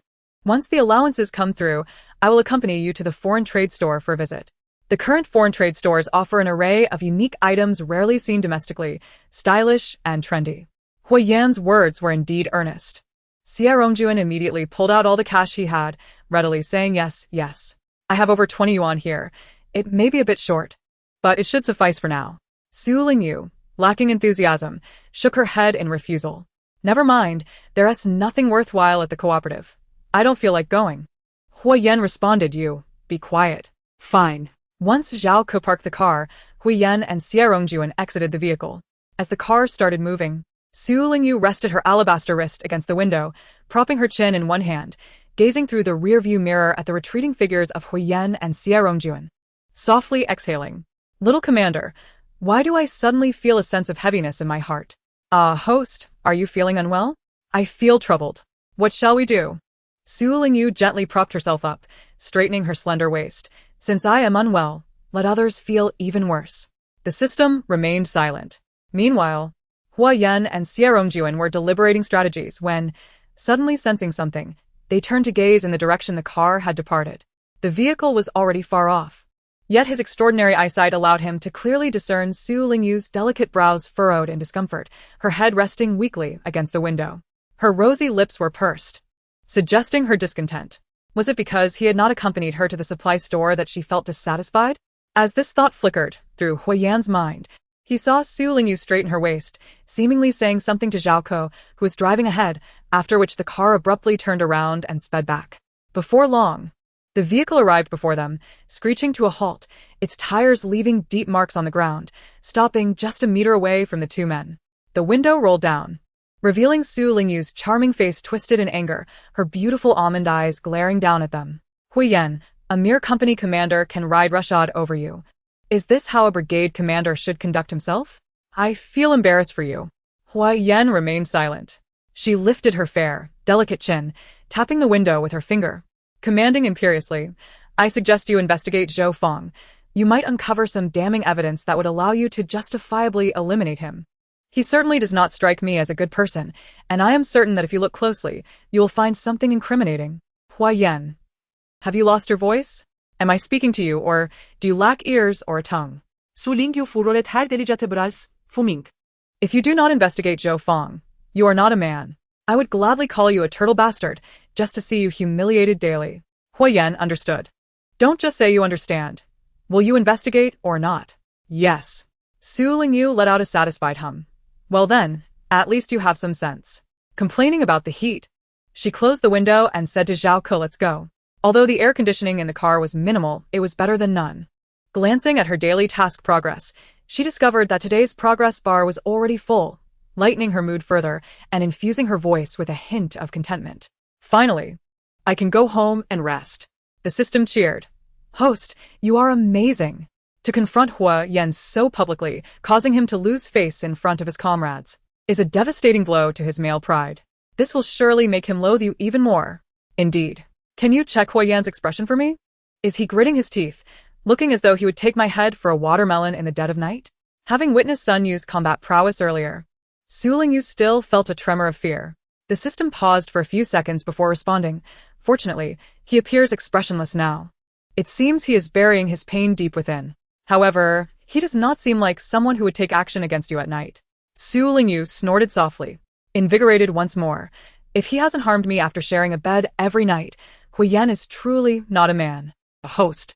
The action you refer to and the action I mean are not the same, are they? Why not? As the vehicle departed, the conversation between Su Lingyu and the system faded away from the hearing of Huiyan and Xie. Huiyan raised a hand to pinch his brow, lowering his gaze in contemplation of the next course of action. Xie clapped a large hand on his shoulder, concern etched on his face as he said, keeping your pain bottled up inside is burdensome. Speak out loud, so we may all hear. Huiyan lifted his gaze coolly. And then what? Shall my suffering be a feast for you? Clever. Do you still wish to visit my home? Huiyan countered sharply. Xie was momentarily taken aback, then chuckled, his boldness returning as he replied, of course, I intend to. Tonight, I shall bring your nephew along for a visit. I'm afraid that us not welcome. Huiyan retorted. Oh, come on. We share a bond that transcends life and death. Xie exclaimed dramatically. Huiyan let out a cold snort. Despite their banter, both were earnest regarding pressing matters. Huiyan stated, time is of the essence. We must promptly seek out our superior. Agreed. Xie nodded. I will contact our superior immediately and arrange for a vehicle. As soon as we ascertain their location, we will report the situation. Huiyan nodded in agreement. Remembering something, he added, return to your office first. I need to make a call home. Meanwhile, Su Lingyu arrived home. As she entered, Chun Yuxiang emerged to greet her with unprecedented warmth, a broad smile illuminating her face. Lingyu, you're back, she exclaimed, calling out, Zhang Ma. Bring a bowl of cool tea for Lingyu to alleviate her heat. Zhang Ma promptly complied. Su Lingyu was ushered onto the leather sofa, sipping the bitter yet subtly sweet cool tea, unable to suppress her internal musings. Why is my mother-in-law acting so unusually today? Though she possesses a straightforward and amiable disposition, the Hor family was previously not very pleased with the original owner. Our relationship has not been particularly good, has it? The system echoed her confusion. Indeed, but it seems she is quite satisfied with you now. Su Lingyu suddenly chuckled, pondering. Do you think if I complain to my mother-in-law about Hua Yan not consummating our marriage despite the passage of time, and not even touching me, she would take my side? If she were to confront Hua Yan after hearing my grievances, with his old-fashioned temperament, he would surely be infuriated. But never mind. I can't be bothered with such childish antics. What? Hearing Su Lingyu's thoughts, Chen Yuxiang nearly dropped her teacup in shock, her smile freezing in place. Her expression betraying suppressed frustration. How could that rascal Hua Yan treat his wife in such a manner? This simply would not do. She must have a word with him. Chapter 14, Sister-in-law, Help. In the military, Hua Yan was engaged in a report to his superior, Wang Zhengkai, requesting an urgent investigation into Zhou Feng. Suddenly, he sneezed. What's wrong? Have you caught a chill? Or is your sister-in-law nagging you? Xie Rongjuan teased lightly. Wang Zhengkai jested. Next time bring your wife along for me to meet. Certainly, Hua Yan replied, casting a sharp glance at Xie Rongjuan before returning to his serious report. Xie Rongjuan cleared his throat, rubbing his nose. In the military compound, the Hua residence. As Su Lingyu finished her herbal tea, Chen Yuxiang smiled and took her hand, leading her to the wardrobe in her room. Hua Yan just called me, saying he has some matters to attend to and cannot accompany you to the supply and marketing cooperative. He asked me to take you this afternoon. I realized I have a few new kipeos that I haven't worn yet, made of fabric far superior to that in the cooperative. If you find them to your liking, you may as well wear them casually.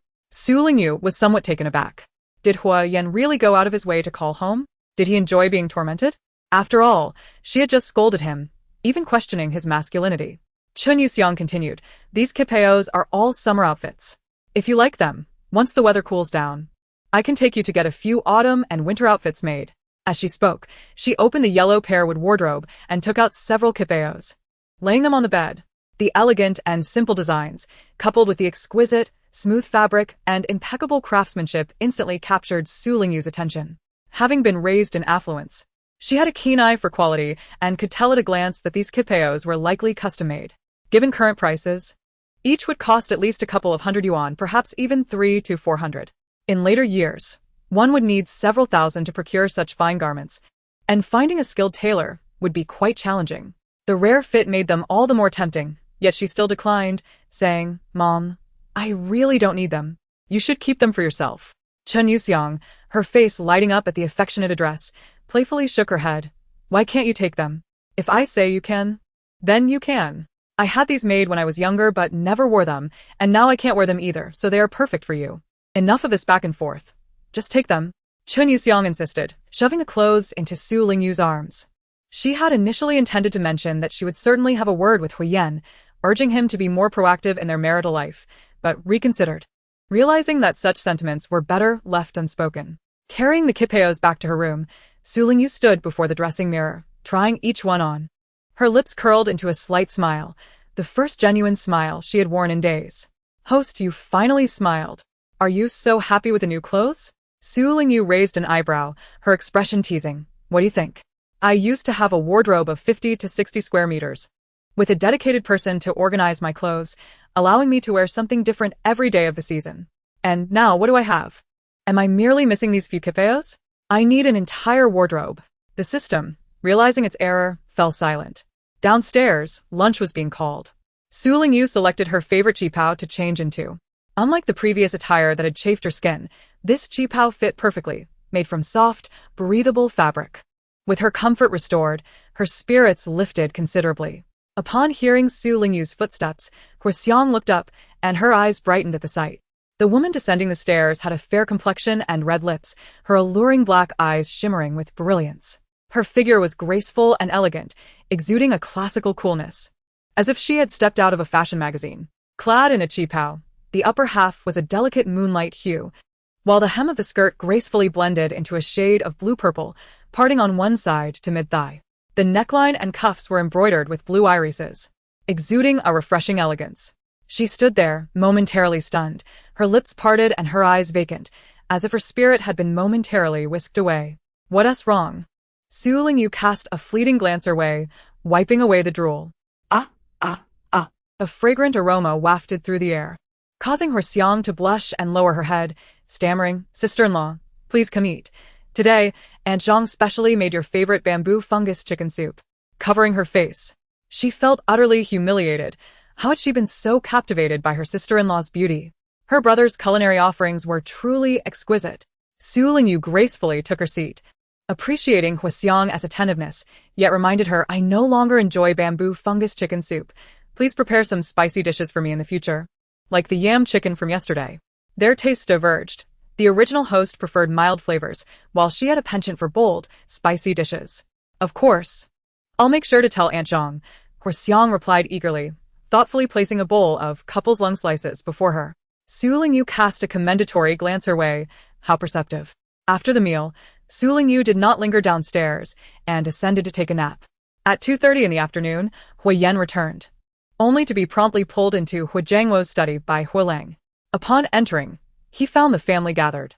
Huilang shut the door and urgently inquired, "Eldest brother, have you seen Commander Wang? What did he say? Will he take swift action to apprehend that scoundrel, Zhou Fang?" The others looked at Huiyan with concern in their eyes.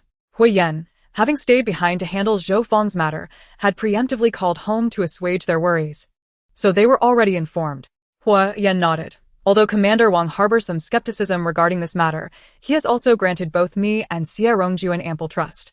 Due to the lack of concrete evidence, the higher-ups will likely focus on covert investigations for now. Once we gather sufficient proof of Zhou Fang's treachery, we can cast a wide net to capture not only him but also those behind him. That's good to hear, Hu Jiangwo replied with satisfaction, adding, "If this is true, your wife will have achieved a great feat. Has there been any word on how she is regarded by the higher-ups?" "Not at the moment. They probably want to observe the situation before making any assessments." Huiyan shook his head, "But I suspect that once Zhou Fang's case is resolved, they will reach out to us immediately." Hu Jiangwo nodded in agreement. Based on the current analysis, Su Lingyu's value is immense. With the nation in a state of reconstruction, they will undoubtedly seek out talent without reservation. They cannot afford to let a treasure remain unutilized. Indeed, Hu Jiangwo continued, "What was the situation when you brought your wife to the military camp today? Please elaborate." Huiyan responded affirmatively, succinctly outlining the key points. Firstly, not everyone can hear Su Lingyu's thoughts. The proportion is quite low, but I have yet to determine the specific reasons behind who can and cannot. Secondly, Su Lingyu possesses exceptional medical skills and has knowledge of autism. Thirdly, despite her proud disposition, she possesses a kind heart. As he spoke, the Hu family nodded in understanding. As soon as Huiyan finished speaking, Chen Yuxiang directly stated, "This matter is quite extraordinary. For various reasons, the state cannot publicly reward Lingyu, yet we must not treat her poorly. It is imperative that we not only provide her with material support, but also shower her with affection. Especially you, Huiyan." Huiyan, suddenly singled out and met with Chen Yuxiang's fierce gaze, felt an inexplicable sense of foreboding, reminiscent of his childhood days when he faced punishment for misdeeds. However, he maintained his composure, revealing no sign of distress. With the main matter addressed, Chen Yuxiang dismissed the bystanders, closing the door before turning to confront her troublesome eldest son. "You, although your marriage to Lingyu is forced, now that you have brought her home, you ought to treat her well. Tell me, Why are you refusing to consummate the marriage?" Huiyan's handsome face quickly flushed crimson, his ears burning with embarrassment. Meanwhile, the two eavesdroppers, Hsiang and Huilang, exchanged incredulous glances, unable to contain their astonishment as they exclaimed in unison, "What? No way." They quickly stifled their mouths, a look of despair etched on their faces. "We're doomed. We're definitely going to get in trouble. Shouldn't T's sister-in-law be done with her nap by now?" Huilang suddenly inquired. Hsiang nodded enthusiastically, as if a light bulb had gone off in her head. Right. Let's go seek sister-in-law's help." At that moment, the door creaked open, revealing Huiyan's cold visage, reminiscent of a stern ruler. Huilang and Hsiang immediately scampered away, rushing toward the direction of Su Lingyu and Huiyan's bedroom, wailing in distress, "Sister-in-law, open the door. Sister-in-law, save us. Chapter 15. The Joy of the Wealthy Matron. I can. The door was pounded incessantly, the cries echoing disturbingly, disrupting Su Lingyu's brief slumber. Forced awake, she pulled a blanket over her head, but the clamor was relentless, leaving her no choice but to abandon her struggle. A surge of anger flared within her. She rose from her bed, disregarding her shoes, and with her delicate, fair feet, took several steps to the door, her face flushed with ire as she flung it open. "What is it?" she demanded, her fiery gaze sweeping over the Hua siblings, arms crossed defiantly, as if they were to provide an acceptable reason lest they face her wrath. Why does it feel like sister-in-law is also quite fearsome, not much safer than elder brother? Hua Xiang thought, steeling herself as she approached with a pitiful expression. Brother wants to hit us. Could you please help persuade him? Help persuade him? Su Lingyu retorted. Yes, yes. They both nodded earnestly. Su Lingyu, instead of getting angry, smiled wryly. Have you overestimated my standing in your brother's eyes, or perhaps overvalued your positions in my heart? Hua Xiang and Hua Lang were left bewildered, their faces a picture of confusion. They did not succeed in garnering protection, as the impassive Hu Yan and Qin Yuxiang, armed with a feather duster, appeared at the end of the corridor, advancing step by step, intensifying their panic. Su Lingyu parted her crimson lips and, with the most gentle tone, uttered the most chilling words. Do you believe I have a close relationship with you? What has led you to the misconception that I would come to your rescue? The sight of you being beaten brings me immense joy. Little system, can you organize the information I have regarding study materials?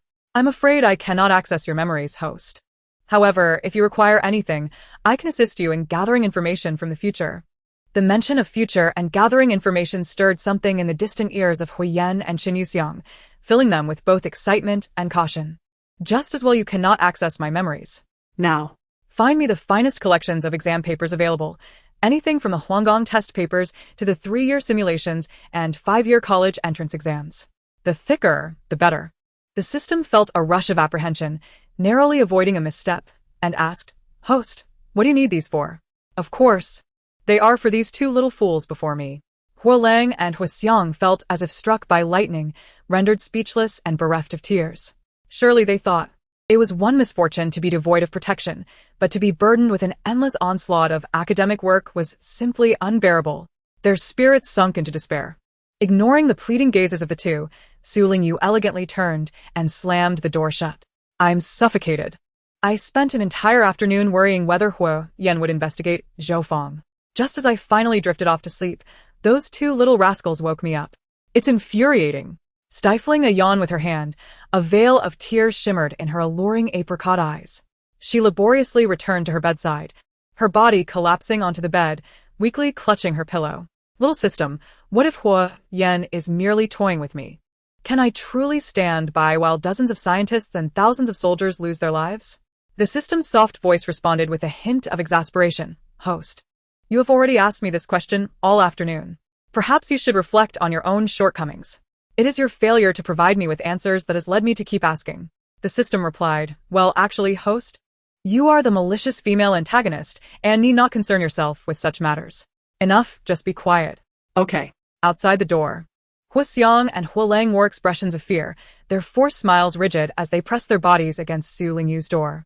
The reason Qin Yuxiang had yet to lower the feather duster in her hand was solely because she was attentively listening to Su Lingyu's thoughts, unwilling to be distracted.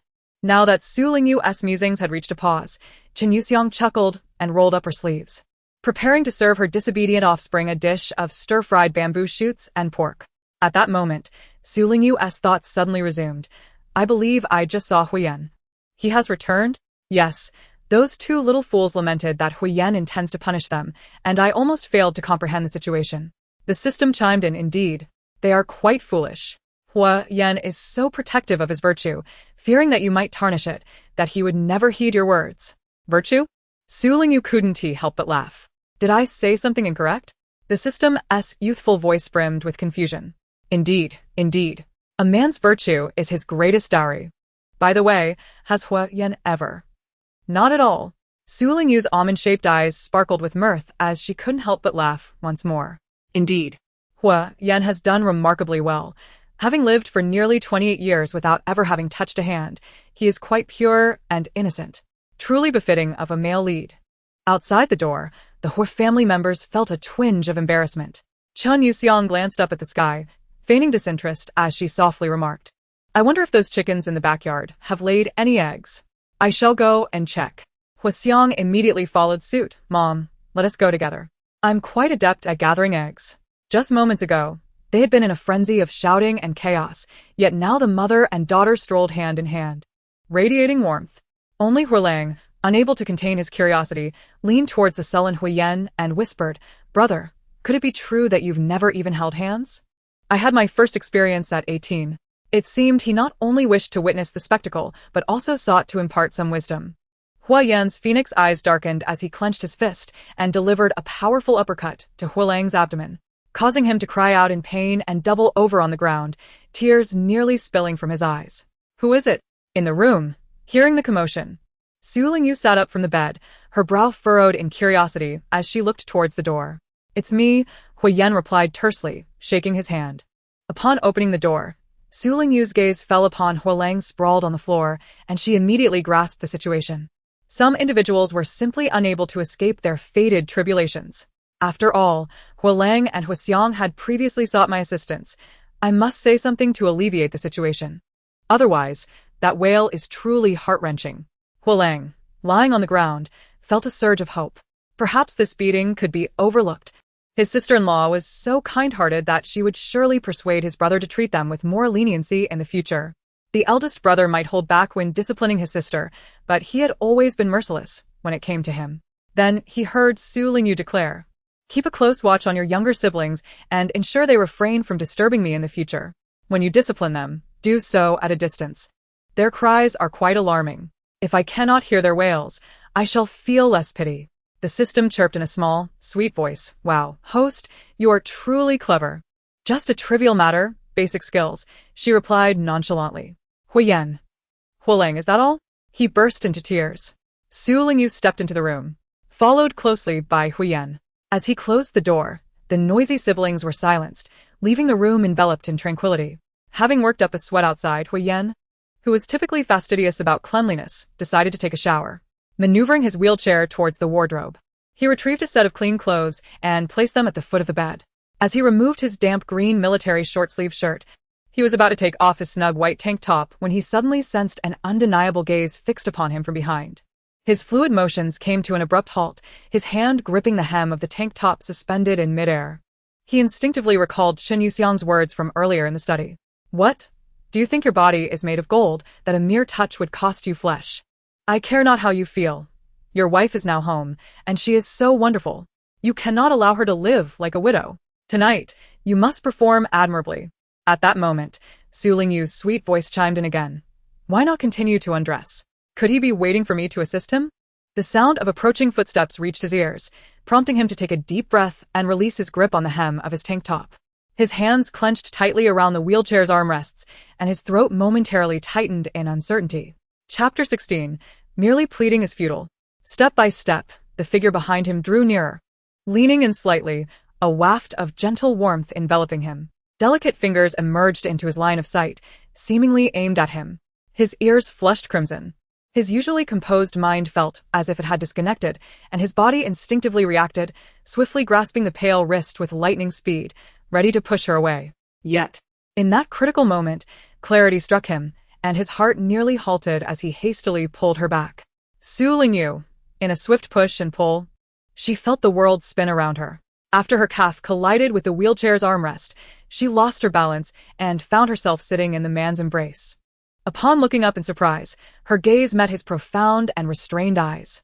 Her hands rested on his broad, sturdy chest, seated upon his muscular thigh, nearly cradled in his arms.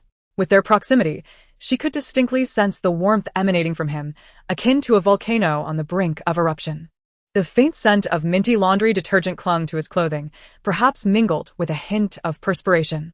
Rather than being off-putting, this aura of potent masculinity quickened her heartbeat. Speaking of heartbeats, his thudded robustly, each pulse resonating against her palm, silently revealing his current tension and unease. Though she initially felt a flutter of panic, she soon realized that he was even more flustered, which calmed her down. With a playful glint in her almond-shaped eyes, she teased, "Captain Hua, it seems your heartbeat is quite rapid." Hua Yan swallowed hard, averting his gaze in embarrassment, and replied in a husky voice, "You may rise now." "So, after you've gripped my wrist twice today, are we just going to let it go?" Su Lingyu countered. Hua Yan lowered his gaze and inquired, "What do you wish to happen? Just give me a kiss, and I shall overlook it. What do you say?" Su Lingyu smiled charmingly. "Not a chance," he retorted. "Are you not afraid of inciting my anger?" Su Lingyu challenged with a playful glare, huffing softly. Hua Yan, some individuals wear their mischievous smirks too conspicuously. Clearly, it was mere teasing, an alluring provocation. Perhaps if he acquiesced, she would promptly declare his thoughts as filthy, leaving him mortified. Taking a deep breath, Hua Yan firmly lifted the woman in his arms and tossed her forward. In the next instant, Su Lingyu found herself airborne, landing softly on the bed a moment later. Hua Yan, She exclaimed incredulously, propping herself up, her eyes wide with disbelief. Infuriated, she pounded her fists on the bed. "You refuse to kiss me, and yet you throw me." Clearly, there was an emotional connection. I could feel it. Hua Yan felt heat rush to his ears, suddenly exclaiming, "Su Lingyu." She paused for a moment, her irritation escalating. "You throw me, and then scold me." Hua Yan, life had never encountered such a crisis. Even a battle-hardened soul found it difficult to withstand. He swiftly maneuvered his wheelchair towards the gateway. As the door swung open, he was met with the sight of Huolang, who had been lying in wait, caught off guard like a thunderbolt. Confronted by Hua Yan's seemingly tranquil yet tumultuous dark eyes, his heart raced violently, and he managed to force a stiff, artificial smile. "Hey, brother." Hua Yan's phoenix eyes were icy, suppressing the fury within. Huolang thought to himself, "It's over. I am truly doomed." My elder brother might just end me." During dinner, Su Lingyu sulkily took her seat at the table, treating Hua Yan as if he were mere air. Perhaps because she had shared her culinary preferences with Huoxiang earlier that day, the table was adorned with an unexpected dish of cold rabbit, a plate of green pepper stir-fried meat, and even a generous bowl of refreshing cold noodles. The tender noodles, tinged with a creamy sauce, were complemented by vibrant cilantro and fiery red chili oil, creating an utterly appetizing tableau. The food looks delightful. My mood is lifted a tad. Yet, some faces at this table are quite the appetite killer. What should we do, host? Just block it out. With a hand resting on her forehead, Su Lingyu leisurely began her meal, a look of contentment gracing her features. "What happened to your face?" Huoxiang prodded Huolang's arm, her curiosity piqued. Huolang's handsome visage bore bruises and swelling, a testament to a brutal encounter, particularly targeted at his face. Strangely enough, apart from her, the family seemed oblivious to his plight. "I fell." He winced, the pain pulling a grimace from him. "Just eat your meal." Huoxiang was unconvinced. "You can't get hurt like this from a fall. It seems to me you've been hit by someone. What animosity lies behind this?" With a series of probing questions, Huoxiang's concern for her older brother morphed into indignation, prompting her to spring to her feet. "This cannot end like this. Even if we don't retaliate, we must demand an explanation. Our elder brother is strict with us. He wouldn't inflict such harm." Huolang, nearly in tears from the pain, pleaded, "Auntie, just eat your meal. Enough with the fuss." Hua Zhengwo interjected. Huoxiang, her face a canvas of confusion, sat back down, gradually realizing something was awry. But what exactly was amiss? At that moment, the system's youthful voice chimed in. Host. Huolang must have been beaten by the male lead, right? Indeed, he deserves it. Eavesdropping on me flirting with his brother. He is lucky to be alive." The system exclaimed, "That is truly excessive. I would never eavesdrop on you and Huoyan's affectionate moments." "Well, we didn't even get to that. Speaking of which, it makes me angrier. That scoundrel Hua Yan was clearly moved yet." Su Lingyu, Huoyan's tone suddenly turned serious. "What do you want?" Surprised by his call, Su Lingyu shot him an irritated glance, her face flushed with indignation. "What is your grievance with me? Can't you change your tone?" Then, she noticed the peculiar expressions on the faces of others at the table. How could one describe it? As if a group of boys and girls were watching television with their parents, and suddenly, the screen displayed an intimate scene of the male and female leads kissing and rolling in bed. An awkward discomfort enveloped the room, akin to the feeling of digging one's toes into the ground, as if one could unearth the hanging gardens of Babylon. "The members of the Hua family today are rather peculiar," she mused. soup. Hua Yan ladled a bowl of soup and placed it before her. Su Lingyu remarked, "Such a fierce demeanor." Drinking soup feels akin to being served a meal of execution. Hua Yan inhaled deeply, helplessly pinching the bridge of his nose. The other members of the Hua family bit their lips and grasped their thighs, each one suppressing laughter, fearful of spitting out their food. Chun Yuxiang, in particularly good spirits, mused to herself, is this what they call a case of one object overcoming another? Perhaps she would soon be cradling a chubby grandson.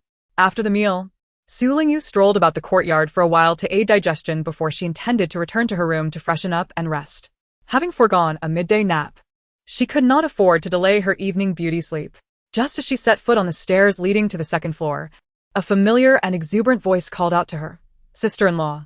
Turning around, she saw Xie Rongjuan approaching with his wife and children. Xie Rongjuan wore a broad smile, enthusiastically waving at her, and then directed his family, "This is the beloved of Commander Hua. Come greet her." His wife, Zhao Mei, a simple and kind-hearted woman, seemed somewhat shy, and only after a gentle nudge from Xie Rongjuan did she manage to say, "Brother, sister-in-law." Su Lingyu nodded politely and turned to ascend the stairs once more. "Sister-in-law," Xie Rongjuan called out again, his tone tinged with urgency. Su Lingyu found it peculiar. They were hardly acquainted. Surely, this family had not come specifically to seek her out? Even if they had, she had no desire for fruitless socializing. All she wished for was to recline on her bed, casually turn a few pages of a book, and extinguish the lights to sleep. Disregarding the call, she gracefully ascended to the second floor, only to encounter Hua Yan descending the stairs. Containing the warmth rising to his ears, Hua Yan mustered his composure and inquired, "Would you accompany me downstairs to entertain guests? You need to plead with me." "I plead with you." Suddenly so compliant? Su Lingyu's enchanting almond eyes sparkled with amusement as she leaned closer to him, playfully asking, "Merely saying you plead is insufficient. What do you offer in return for my cooperation?" "Hua Yan, I would do anything for her." As night fell, the lights in the Hua family courtyard flickered on, and the sound of cicadas filled the air. The ceiling fan in the living room whirred gently at medium speed. A dish of candies favored by children and a fruit platter adorned the coffee table. The fruit platter held fragrant, farm-fresh melons, cut into delicate pieces resembling white jade, their aroma wafting through the air. Su Lingyu speared a piece of melon with a silver skewer, momentarily blurring the distinction between the exquisite, white melon and her own flawless, porcelain-like hands. After savoring the melon, she dabbed her lips with a handkerchief and leisurely turned her gaze towards the taciturn Xie Rongjuan. "What is it that you wish to discuss? If you do not speak soon, I shall ascend to my room." "There is something, indeed," Xie Rongjuan urged Zhao Mei gently, signaling her to speak. Zhao Mei's face flushed crimson as she stammered, struggling to articulate her thoughts, perspiration forming on her brow as she desperately gestured for Xie Rongjuan to take over. Such a couple they were. "It is not that I refuse to accompany you in hosting guests. Rather, they do not cherish the opportunity to spend time with me. The conditions you previously agreed upon cannot be reneged." With this remark, Su Lingyu rose, preparing to ascend the stairs. "Wait," Xie Rongjuan exclaimed, suddenly springing up in a fit of urgency, in a bid to delay time and draw Su Lingyu's attention to Xie Wu. He had no choice but to broach a random topic. "Actually, it's your sister-in-law. She wishes to tidy herself up but lacks a method. Since you seem quite knowledgeable about attire and grooming, she thought to seek your advice." "Grooming?" Su Lingyu turned back, her brow furrowed in confusion as she regarded Zhao Mei. Under her gaze, Zhao Mei's expression grew more flustered, her slightly darkened face flushed a deep crimson, clearly taken aback, yet she still managed a reluctant nod. This reaction evidently hinted at something beyond merely attire. Intrigued, Su Lingyu desired to uncover what secrets this couple harbored. "There's no rush regarding grooming. What's imperative for you is to adjust your state of being." She resettled on the sofa, her beautiful almond-shaped eyes fixed upon Zhao Mei. "State?" Zhao Mei looked bewildered. "Indeed," Su Lingyu affirmed, "I notice your hands are quite rough. You must have ample household chores. Your dark circles suggest you likely do not rest sufficiently, am I correct?" "Indeed," Zhao Mei replied with a sheepish smile. "With 3 children at home, the housework is never-ending. I only sleep in the early hours and rise early to prepare breakfast for the family. There's simply not enough sleep. Especially with our little Wu. He requires constant supervision during the day." With a motherly concern, Zhao Mei seized the opportunity to present Xie Wu to Su Lingyu. "Little Wu, greet her. Call her Aunt Su." The 5 or 6-year-old Xie Wu, clad in a clean yet worn outfit, appeared to be merely 4, his complexion pale, and his stature slender. suggesting possible malnutrition. When Zhao Mei urged him to say hello, he seemed oblivious to the command. Under Su Lingyu's scrutinizing gaze, he remained unperturbed, fixated on his own fingers. Lost in his own world, Su Lingyu immediately perceived something unusual about the child. Little Tongzi, this is the eldest son of the Xie family, the one diagnosed with autism. Correct? Indeed, host. What will become of him as he grows older? His fate is rather grim. Before Xie Rongjuan and his wife passed away, they managed to care for him adequately. He could eat and stay warm. However, after their deaths, he lived alone, having been cheated and robbed of all valuables. With his home occupied, he became a vagrant, ultimately collapsing in a filthy gutter, freezing to death in the bitter winter. Su Lingyu sighed. That is indeed tragic. As she lamented, she failed to notice Xie Rongjuan, whose eyes had reddened, struggling to turn away, clenching his fists to suppress the overwhelming sorrow within. Meanwhile, hearing the revelations for the first time, Zhao Mei wore an expression of disbelief, tears streaming down her face. When Su Lingyu came back to her senses, she found Zhao Mei furiously wiping away her tears. What's wrong? Why are you suddenly crying? Did she say something hurtful? Had her remarks about rough hands and dark circles wounded her pride? Zhao Mei sobbed, expressing her anguish over the uncertain future of her child. The mere thought of her and old Xie's absence, leaving the child to endure suffering alone in this world, filled her heart with sorrow. She could endure her own hardships, her rough hands and dark circles around her eyes, as long as her child was well. However, upon taking him to the hospital, the doctor informed her that he was autistic and intellectually challenged. As Zhao Mei wept, Xie Rongjuan found it increasingly difficult to contain his emotions, choking back sobs. Chun Yuxiang, a mother of 3 herself, understood Zhao Mei's pain more profoundly, her eyes reddening with empathy. Huxiang could not help but quietly wipe away her tears. The atmosphere in the living room grew heavy with despair. At that moment, Su Lingyu spoke up. The doctor may have diagnosed him with autism, but you must not perceive him solely through that lens. You ought to guide him as you would any other child. Wah, what do you mean? Zhao Mei hastily dried her tears, her eyes filled with anticipation as she turned to Su Lingyu. Firstly, autism does not equate to intellectual disability. Some individuals on the spectrum are exceptionally gifted, possessing talents that set them apart.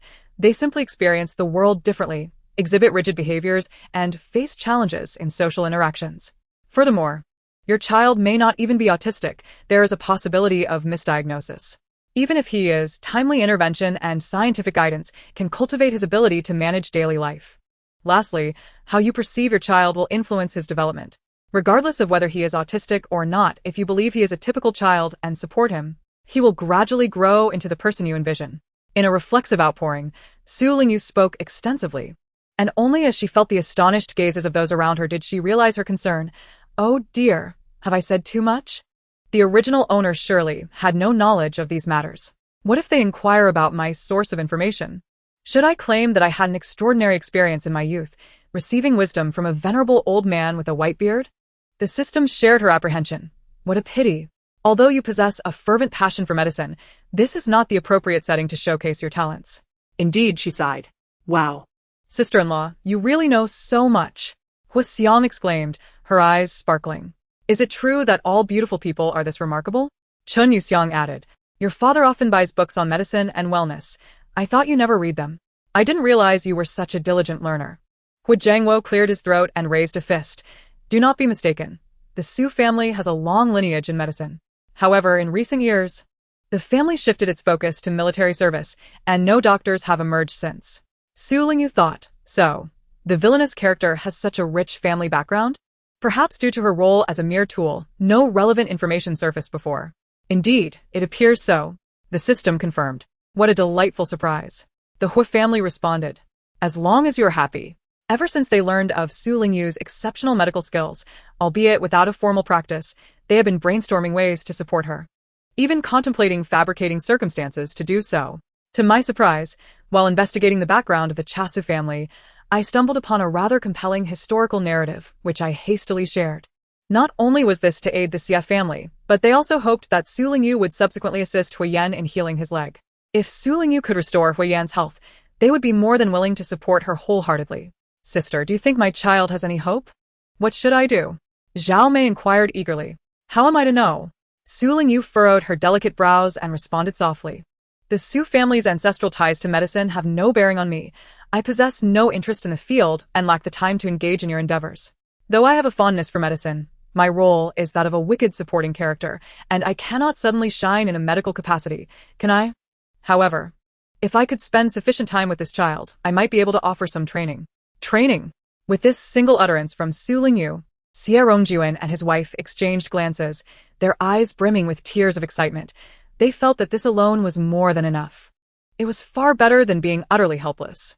As long as Su Lingyu felt compassion, they would undoubtedly create opportunities to spend time together.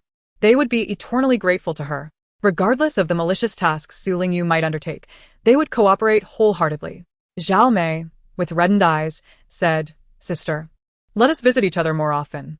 If you have any brilliant ideas, please do share them regarding our Xiaowu. I have already stated that I possess no brilliant ideas. Then let it just be visits. It is up to you." Su Lingyu lightly snorted. "This is the Hu family. Not my own. If you choose to come, I cannot stop you." Indeed, the couple, relieved of some burdens, smiled more brightly as they resumed their previous conversation. "Sister, how do you suggest I adjust my state of mind?" Zhao Mei asked curiously, eager to improve herself. Su Lingyu replied, "It is quite simple. Care for yourself more and care for men less." Zhao Mei's eyes clouded with confusion. Recalling the cold demeanor of Xie Rongjuan that morning, Su Lingyu smiled mischievously and advised, "Have your husband do more household chores, and you shall feel less fatigued. Encourage him to spend more time with the children, allowing you the freedom to go shopping. Urge him to quit smoking and drinking, and you can indulge in acquiring more beautiful clothes.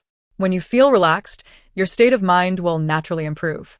Zhao Mei clapped her thigh, her eyes glimmering with admiration. It was indeed a sound principle. With a sturdy pillar at home, a man must naturally bear the weight of responsibilities. Did we not marry hoping for someone to cherish us? Yes, yes, Zhao Mei nodded emphatically. Not only she, but Chen Yuxiang and Hu Xiang also resonated deeply with this sentiment. Those with husbands discreetly pinched their partners, while those yet unmarried fantasized about finding a caring and loving man in the future. The men present suddenly felt a sense of urgency, especially Xie Rongjuan. The pinch from Zhao Mei was swift and fierce, causing him to gasp in pain, yet he remained silent. However, when Su Lingyu spoke about the necessity of a father's presence in Xie Wu's situation, he straightened his chest, embodying determination. Zhao Mei, still wanting more, urged, "Sister, please say a few more words." "There is nothing more to say," Su Lingyu leisurely remarked. "In summary, one must possess a conscience to live well. Once that conscience is lost, life becomes easier." Zhao Mei, Xie Rongjuan, the Ho family. This statement is refreshingly unique, exuding a certain aesthetic that disregards the well-being of men. Suddenly, the forgetful Huolang interjected, asking with fervor, "Sister-in-law, are you not advocating for Sister Zhao to rebel at home? Men already toil outside. Must they return to household chores and child-rearing as well? Wouldn't that wear them out?" "Enough. Your opinion is irrelevant." Su Lingyu disdainfully lifted her pristine wrist and retorted, "As if you could even engage in a romantic relationship." Huolang. Ouch. Why does my knee feel as though it has been pierced by an arrow? Not only Su Lingyu, but he suddenly noticed the unfriendly gazes of the women present, especially his mother, who seemed poised to brandish a feather duster at any moment. Trembling. "Look at this worthless man. Life must be exceedingly easy for him. In our time, none could secure a wife." The system concurred. Indeed. If one encounters a man who is indifferent to his wife, it would be better to kick him out and find a younger, more vigorous, handsome man with broad shoulders, a narrow waist and an eight-pack. Surely he is more appealing than an old cucumber? The system curiously inquired. "Host, is Huiyan also an old cucumber?" Huiyan, Su Lingyu's almond-shaped eyes curved slightly as she bit her red lip, internally laughing. "Ha ha, how could he be an old cucumber? Despite his age, he remains as pure as a young cucumber, having never even touched a woman." "Young cucumber?" The diminutive adjective caused Huolang to burst into laughter. Meeting Su Lingyu's astonished gaze and then being met with Huiyan's icy glare, his face ached once more, prompting him to clutch his thigh tightly, suppressing further laughter. Xie Rongjuan cast a teasing glance at Huiyan's lower half, intentionally clearing his throat. He was unaware that his close friend had remained untouched. How innocent. At that moment, the system's youthful voice suddenly chimed in. Host, I've just realized that Xie Rongjuan has landed himself in trouble. If he mishandles this, he might indeed face imminent marital discord." Would you like to hear about it? Xia Rongjuan's expression shifted dramatically. What trouble? How could this be? He had just paved a path for his child. How could he face the prospect of separation from his wife? Chapter 18. Laughter filled with delightful scheming. Given the gravity of the matter, Xia Rongjuan feared Su Lingyu might decline to hear more. He desperately signaled to Huayan, even urging him to employ his charms. Huayan. He and Xia Rongjuan had been close friends for many years. He could not disregard his brother's plight, yet employing his charm was simply beyond his character. Moreover, with so many witnesses present. However, while contemplating how to exert effort, he suddenly found that effort was no longer necessary. Host. Xia Rongjuan's predicament is somewhat entangled with Zhou Fang. Quite unexpectedly. Zhou Fang? Pray elaborate. Today. Huayan and Xia Rongjuan humiliated Zhou Fang at the training ground. Afterwards, they unexpectedly sought out their regiment commander. Though Zhou Fang was unaware of their exact intentions, a sense of wariness took hold of him. He contemplated eliminating any incriminating evidence of collusion and even considered devising a trap to frame Xia Rongjuan, diverting the blame elsewhere. Despite Xia Rongjuan's initial frosty demeanor, he eventually displayed thoughtfulness and understanding. Zhou Fang could not bear to witness a principled soldier being wronged. What should he do? Should he simply turn a blind eye? Suddenly, a plan emerged among the group. Since Zhou Fang intended to harm others, they would take the initiative and secretly report Zhou Fang's treachery, exposing his attempt to frame Xia Rongjuan. A malevolent response to a villainous act was justified. The system praised. Wow, the host is remarkably quick-witted. Huayan and Xia Rongjuan exchanged glances, feeling reassured. If this was the trouble at hand, it hardly posed a threat. As long as the higher-ups acted swiftly, the mud would not stick to them. Upon leaving the Hua residence, Zhao Mei pulled Xia Rongjuan aside, inquiring, "You won't get into any trouble, will you?" "No," Xia Rongjuan assured her, aware of the predicament and thus confident in its resolution. Moreover, with Huayan and even General Hua to vouch for him, he was certain he would emerge unscathed. Zhao Mei felt relieved, knowing the Hua family were their benefactors. Xia Rongjuan acknowledged this truth, but could not shake the disquieting words of Su Lingyu, which left him feeling that his future might not be as bright. Once home, Zhao Mei's radiant smile remained undiminished. Although she had not garnered specific details about Zhao Wu's condition from Su Lingyu, she understood that healing required a process. Now that she had a general direction and a glimmer of hope, she felt a sense of accomplishment. The welfare of the child could not be neglected. It was imperative to cultivate a good relationship with Su Lingyu and spend more time with her. Su Lingyu's words had opened a door to a new world for Zhao Mei. Marrying a man means sharing life's burdens, does it not? She held unwavering trust and deep respect for Su Lingyu, recognizing her exceptional nature. Before returning home, she inquired about Su Lingyu's preferences with the Hua family and learned of her fondness for spicy flavors. Perfect. Zhao Mei retrieved a large bag of red chili peppers she had just purchased, intending to prepare a jar of chopped chilies to gift Su Lingyu. After diligently preparing a basin of water to wash the chilies and gathering the enamel basin for chopping, she suddenly remembered something. Zhao Mei called out to Xia Rongjuan, who was seated on the living room sofa. "Xia Rongjuan, come here. Am I the only one responsible for the child? For the sake of our child, you, as the father, must contribute. 2 hands working together are more efficient. Come and help me wash the chilies." Xia Rongjuan sighed, knowing all too well that his wife had been influenced by Su Lingyu. In the master bedroom of the Hua residence, Chen Yuxiang, as was her custom, poured a cup of warm water for Hu Jiangwo and placed it by his bedside to prevent him from waking parched. After settling into bed, a thought suddenly struck her. She nudged Hu Jiangwo, who was engrossed in reading the newspaper. "After all these years of marriage, I have yet to see you attend to me properly. Go fetch that little wooden hammer and give my shoulders and back a good massage." Hu Jiangwo replied, "All right. And bring me the jewelry box for my vanity as well." Chen Yuxiang added, "With only one daughter-in-law in the family, she must not be neglected. My jade bracelet would look splendid on her. I shall send it over tomorrow." Hu Jiangwo raised his head and rubbed his forehead, suddenly realizing that such days would likely be plentiful in the future. Meanwhile, in the bedroom of Su Lingyu and Huayan, an entirely different scene unfolded. Su Lingyu, adorned in a deep red silk camisole, sat gracefully on the bed with her legs elegantly crossed, her fair and slender calves resting to one side. Her beautiful eyes sparkled with mirth as she joyfully counted her newly acquired wealth. She had promised Huayan that she would entertain the guests, provided he paid her a fee. Hua Yan had previously used his allowance to support his comrades and was currently short on cash. But that posed no problem for Su Lingyu. She was reasonable and amiable. She accepted various items as collateral: jade, watches, cufflinks, and tie clips, welcoming them all, knowing she could exchange them for money when the need arose. The system could not help but interject. Host, should we suggest that Huyen take on extra jobs or perhaps pursue a side business? His monthly allowance is considerable, and his assets are substantial. Yet one must worry about sufficiency. What if one day you deplete his resources and leave him without anything to pawn? In active military service, one cannot engage in commerce or pursue occupations unrelated to their duties. I am not so heartless.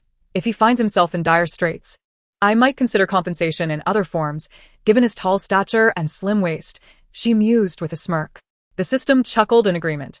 In that moment, Hua Yan, who had never concerned himself with material possessions, found himself contemplating how to expand his assets. Should he take on missions or seek accolades? He pondered the possibility of being unable to provide financially in the future. He certainly did not wish to resort to desperate measures. Just then, he caught a glimpse of Su Lingyu's thoughts. The fee for my appearance is 100 yuan. Although Hua Yan may appear indifferent on the surface, he must secretly despise me, viewing me as a materialistic woman he abhors. The system wholeheartedly concurred. Indeed. Yet he is not entirely mistaken. I am, without a doubt, materialistic. With money, once Hua Yan casts me out, I will no longer have to endure a meager existence. I can find a quiet little courtyard to live in, hire a housekeeper to accompany me, and spend my days sipping tea and shopping, indulging in the natural beauty of handsome men in this era. My final days could be a tad more comfortable. Precisely. In that moment, Hua Yan and Su Lingyu's thoughts aligned perfectly with those of his father. Hui Jiangwo, such days would likely be abundant in the future. He felt a flicker of doubt regarding the notion of death that Su Lingyu had mentioned. The night was profoundly quiet, enveloped in stillness. As the clock struck 2 or 3 in the morning, when nearly everyone in the capital had succumbed to slumber, a sudden cry of a cat pierced the silence, followed by the chirping of a bird. A few agile figures clad in black swiftly traversed the deserted streets, arriving at their destination, a seemingly uninhabited courtyard. After surveying the surroundings for a few moments, the leader gestured, prompting one individual to swiftly approach and open the courtyard gate. A throng of people filed in, soon vanishing into the dense night. Half an hour later, a figure clad in black departed swiftly into the darkness, clutching a stack of documents. The following day, Su Lingyu awoke from her slumber. The first thing she did was reach for the small wooden box resting by her pillow. Within it lay her fortune, a guarantee for a life of comfort after being ousted from the Hui family. Upon turning her head, she noticed that Huyen had already left. Unlike the disarray of her own bed, Huyen had meticulously arranged his towel blanket, aligning it perfectly, smoothing the pillow cover, and even ironing out the creases on the bed sheet. He embodied a demeanor of silence and seriousness, upright and somewhat rigid. Su Lingyu remarked, impressive. Yet, I feel an urge to disrupt this order. Embracing her own towel blanket, she rolled back and forth on the bed a couple of times, creating a delightful chaos that mirrored the liveliness of her own side, before smirking with satisfaction. As for Hua Yan's departure, she hardly gave it a second thought. Unbeknownst to her, Hua Yan was in Hui Jiangwo's study, where father and son discussed matters concerning her. The intelligence operatives who infiltrated Zhou Feng's private residence had gathered precise and comprehensive evidence, proving Zhou Feng's collusion with foreign forces. Is it true? Indeed. Based on correspondence records, his dealings with foreign entities had been ongoing for 6 months, and the latest undispatched confidential report indicated an intention to submit it in the coming days. Hua Yan inquired. Is it the one Su Lingyu mentioned? Yes. What is the higher-ups' plan regarding this? Hua Yan pressed. The discussion not only revolved around Zhou Feng, but also the approach to Su Lingyu. Chapter 19. The Allure of Restraint. Given the gravity of treason, it would be handled discreetly. Such matters typically did not attract public attention, Hui Jiangwo stated. In any case, Zhou Feng will not escape unscathed.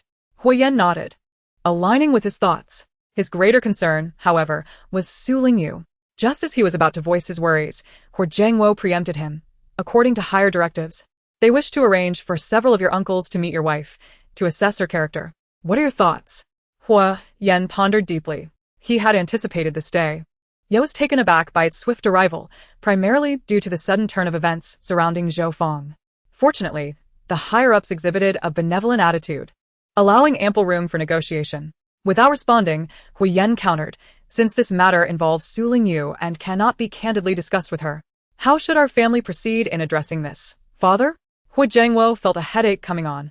Su Lingyu's origins were shrouded in mystery, and she possessed an abundance of knowledge. This was one challenge. The second was that she remained unaware that her innermost thoughts could be perceived by others, in moments of unguardedness. What was revealed could be difficult to control. Balancing loyalty to the nation while caring for family posed a genuine dilemma.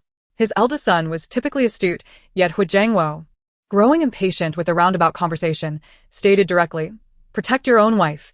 Just articulate your boundaries." Hua Yan spoke earnestly, vowing to ensure her personal safety and to respect her autonomy. What specific measures will be taken? Hua Yan organized his thoughts and articulated his suggestions with clarity. It would be prudent to meet in an informal setting initially, subtly guiding the conversation in the desired direction. I concur with this approach. Hu Jiangwo nodded and inquired, "Do you have any ideas for a pretext?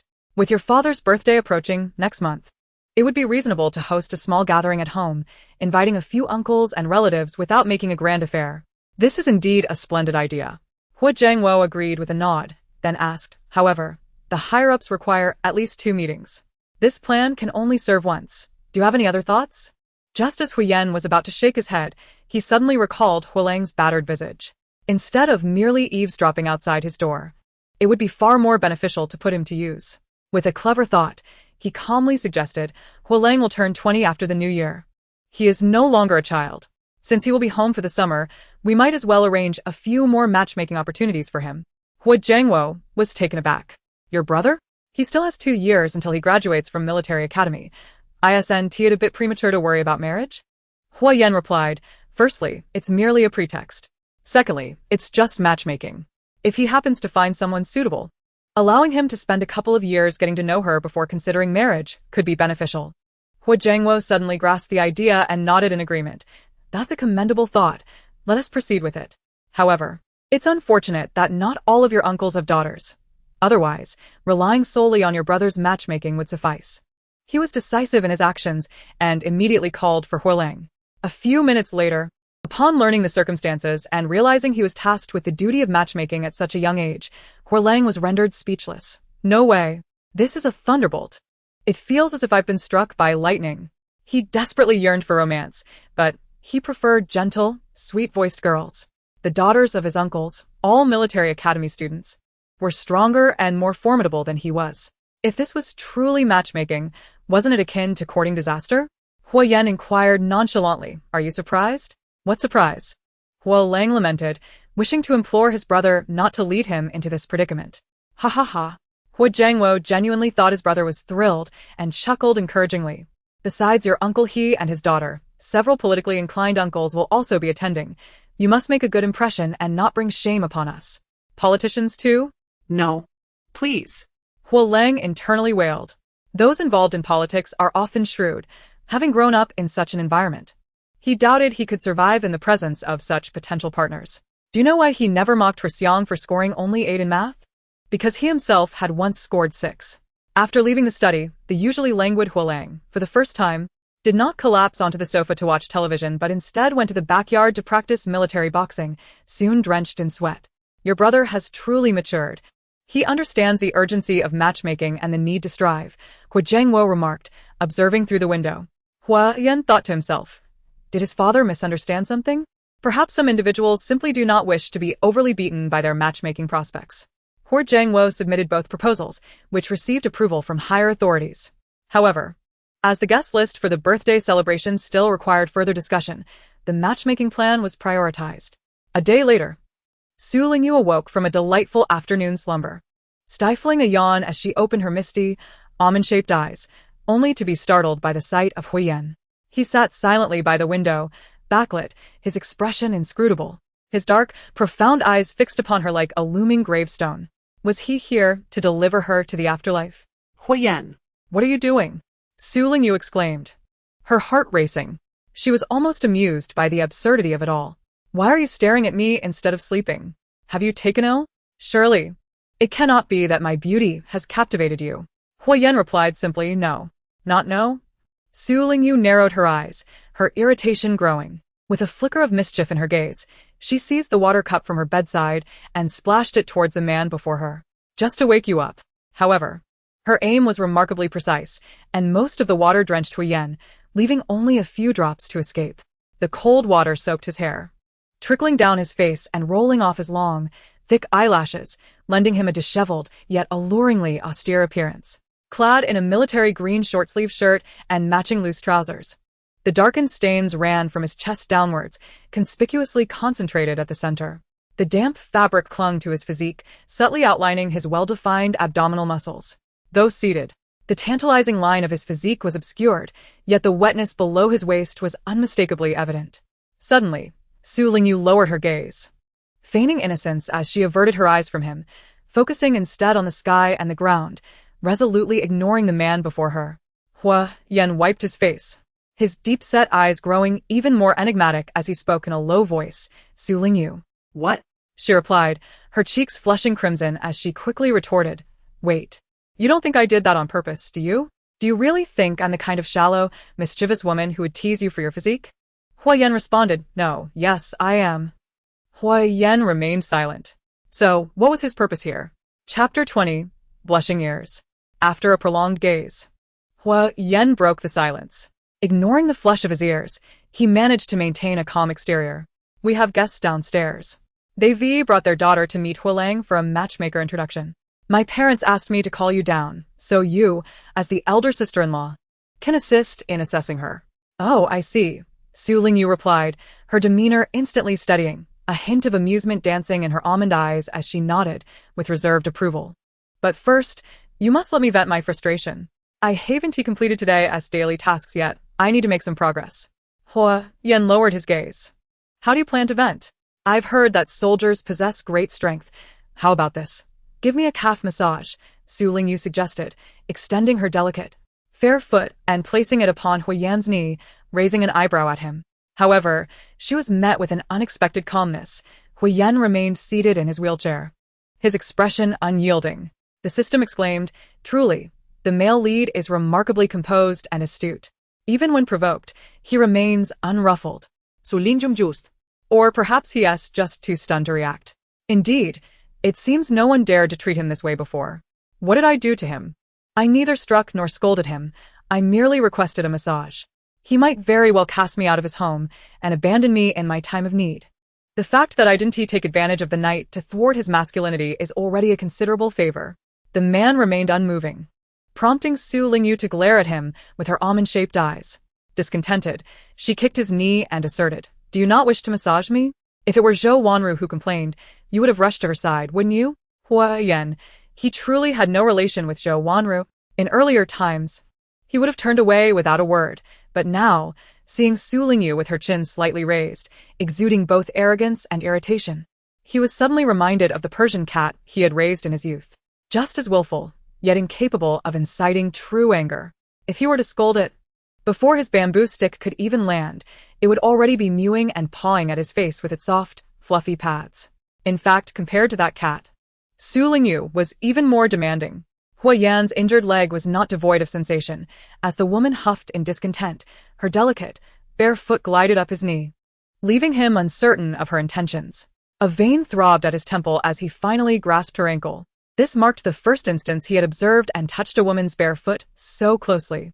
Su Lingyu's feet were petite and fair, her 5 toes curling slightly, with round, glossy nails tinted a soft pink, exquisite in appearance.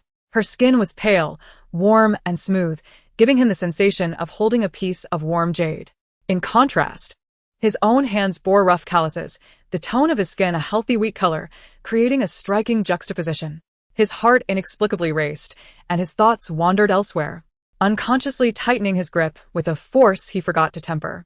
Instantly, a ring of red appeared around Su Lingyu's fair ankle. She inhaled sharply in pain, attempting to retract her foot but finding it firmly held, unable to escape. Frustrated, she kicked his arm with her other foot, exclaiming, Hui Yan, you did that on purpose. Didn't you? Hui Yan snapped back to reality, no. As Su Lingyu kicked his arm, he felt no pain. Her strength was but a featherweight to him, incapable of inflicting any real harm. Yet, Her fury was palpable, her ivory legs flailed before him, and despite his efforts to remain composed, his peripheral vision caught a glimpse of a soft blue hue. It was the color of Su Lingyu's intimate apparel. His ears flushed crimson, and he hastily released her. The sudden release of pressure caused Su Lingyu to tumble backward, landing heavily on the bed. Hua Yan. Su Lingyu had never suffered such indignity. A mix of anger and urgency flared within her, a faint blush creeping to her eyes, making her appear on the verge of tears. Hua Yan's heart tightened. Feeling a sense of impending crisis, he maneuvered his wheelchair towards the dresser in the room, opening the lowest drawer to retrieve a wooden box. He placed the box solemnly beside Su Lingyu before turning to leave, his typically upright and resolute posture now inexplicably imbued with an air of retreat. Su Lingyu, puzzled, wondered, what is going on? Upon opening the wooden box, she discovered it was filled to the brim with lustrous pearls, white and pink, each one shimmering beautifully, showcasing remarkable quality. Host, is this Huyen attempting to curry favor with you? Does he truly know how to appease others? I find that hard to believe. Are you still going downstairs? Of course I am. Sitting up from the bed, Su Lingyu huffed lightly. He thinks a box of pearls can placate me after treating me this way? I must reclaim my dignity.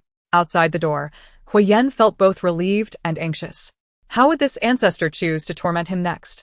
It was manageable when they were alone in the room, but her inner thoughts could easily be overheard by others outside.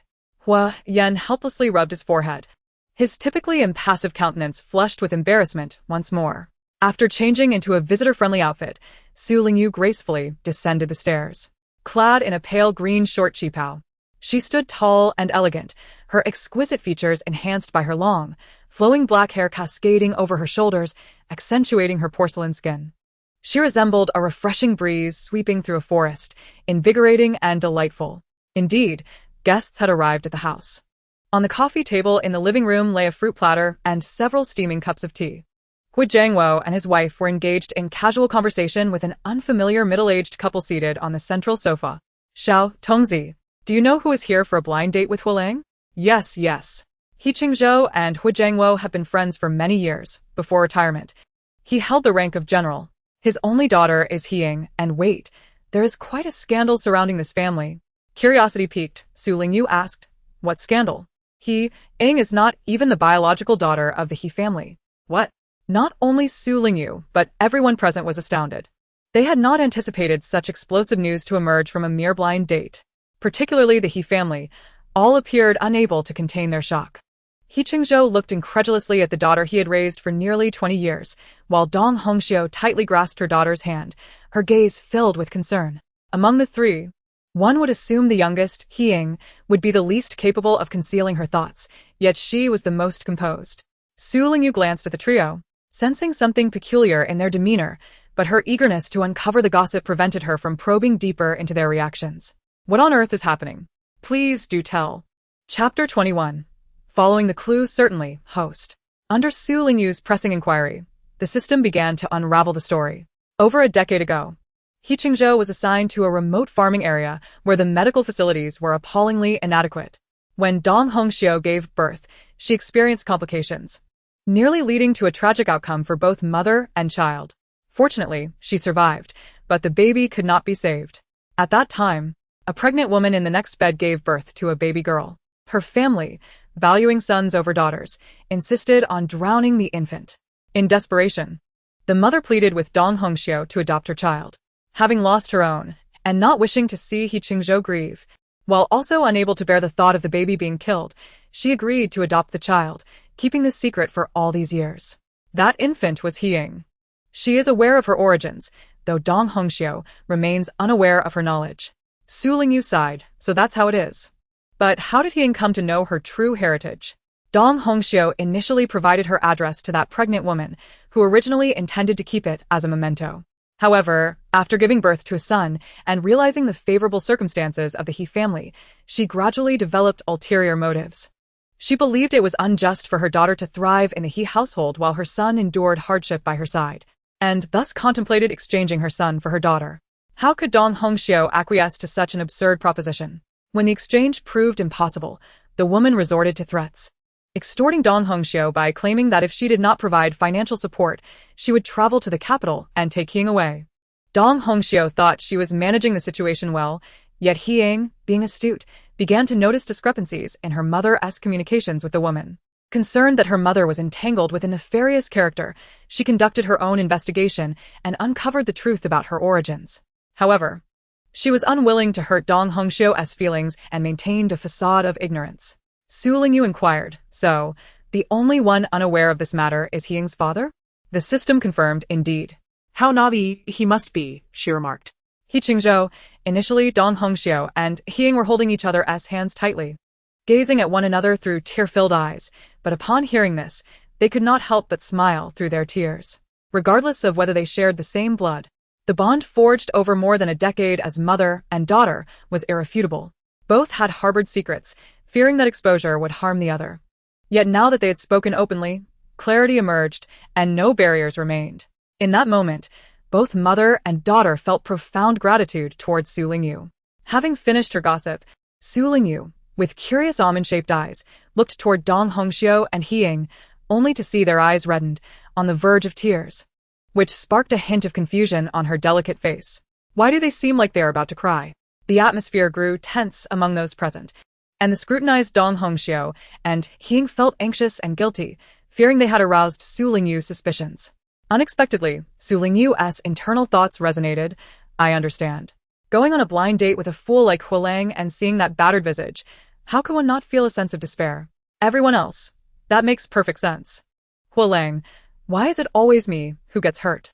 Su Lingyu then asked, is there more gossip? Indeed. Do tell. Well, I also discovered a rather peculiar hiding place for He Qingzhou's secret stash of money. Ah, host, do you know where he keeps it? Su Lingyu, intrigued, asked, where? He hides his money inside the wall clock. He frequently winds it, causing the screws to wear down, making it difficult to secure. Thus, they have to replace the clock every couple of years. Dong Hongxiu shot a furious glare at He Qingzhou, realizing that the rapid deterioration of their wall clock had a reason behind it. He Qingzhou, excellent. Now it's his turn to be the one injured. Su Lingyu, engrossed in her gossip, paid no heed to the expressions of those around her, preferring to remain detached from the group conversation. She noticed that Huiyan was seated at the edge, unable to move closer to the center of the sofa due to his wheelchair. Without hesitation, she chose to sit beside him on the chaise longue. Certainly, as he passed by, she did not forget to give him a gentle kick. Deliberately casting a glance at him with her beautiful apricot eyes, her gaze brimming with a sense of mischievous pride.